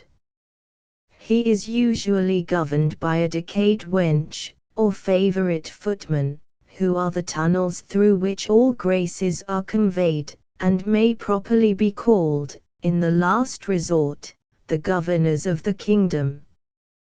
One day, in discourse, my master, having heard me mention the nobility of my country, was pleased to make me a compliment which I could not pretend to deserve, that he was sure I must have been born of some noble family, because I far exceeded in shape, color, and cleanliness, all the Yahoos of his nation, although I seemed to fail in strength and agility, which must be imputed to my different way of living from those other brutes. And besides I was not only endowed with the faculty of speech, but likewise with some rudiments of reason, to a degree that, with all his acquaintance, I passed for a prodigy. He made me observe, that among the Houyhnhnms, the white, the sorrel, and the iron grey, were not so exactly shaped as the bay, the dapple grey, and the black, nor born with equal talents of mind, or a capacity to improve them, and therefore continued always in the condition of servants, without ever aspiring to match out of their own race, which in that country would be reckoned monstrous and unnatural.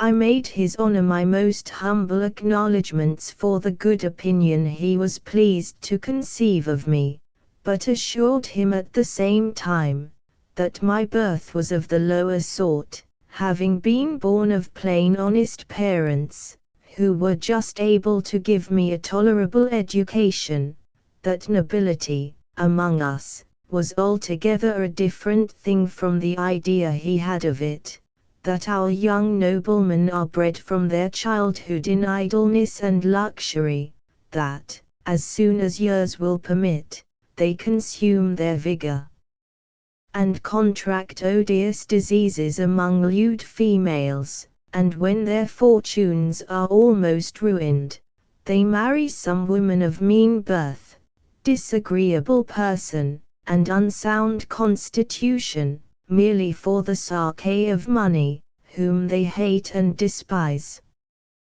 That the productions of such marriages are generally scrofulous, rickety, or deformed children, by which means the family seldom continues above 3 generations, unless the wife takes care to provide a healthy father, among her neighbors or domestics, in order to improve and continue the breed.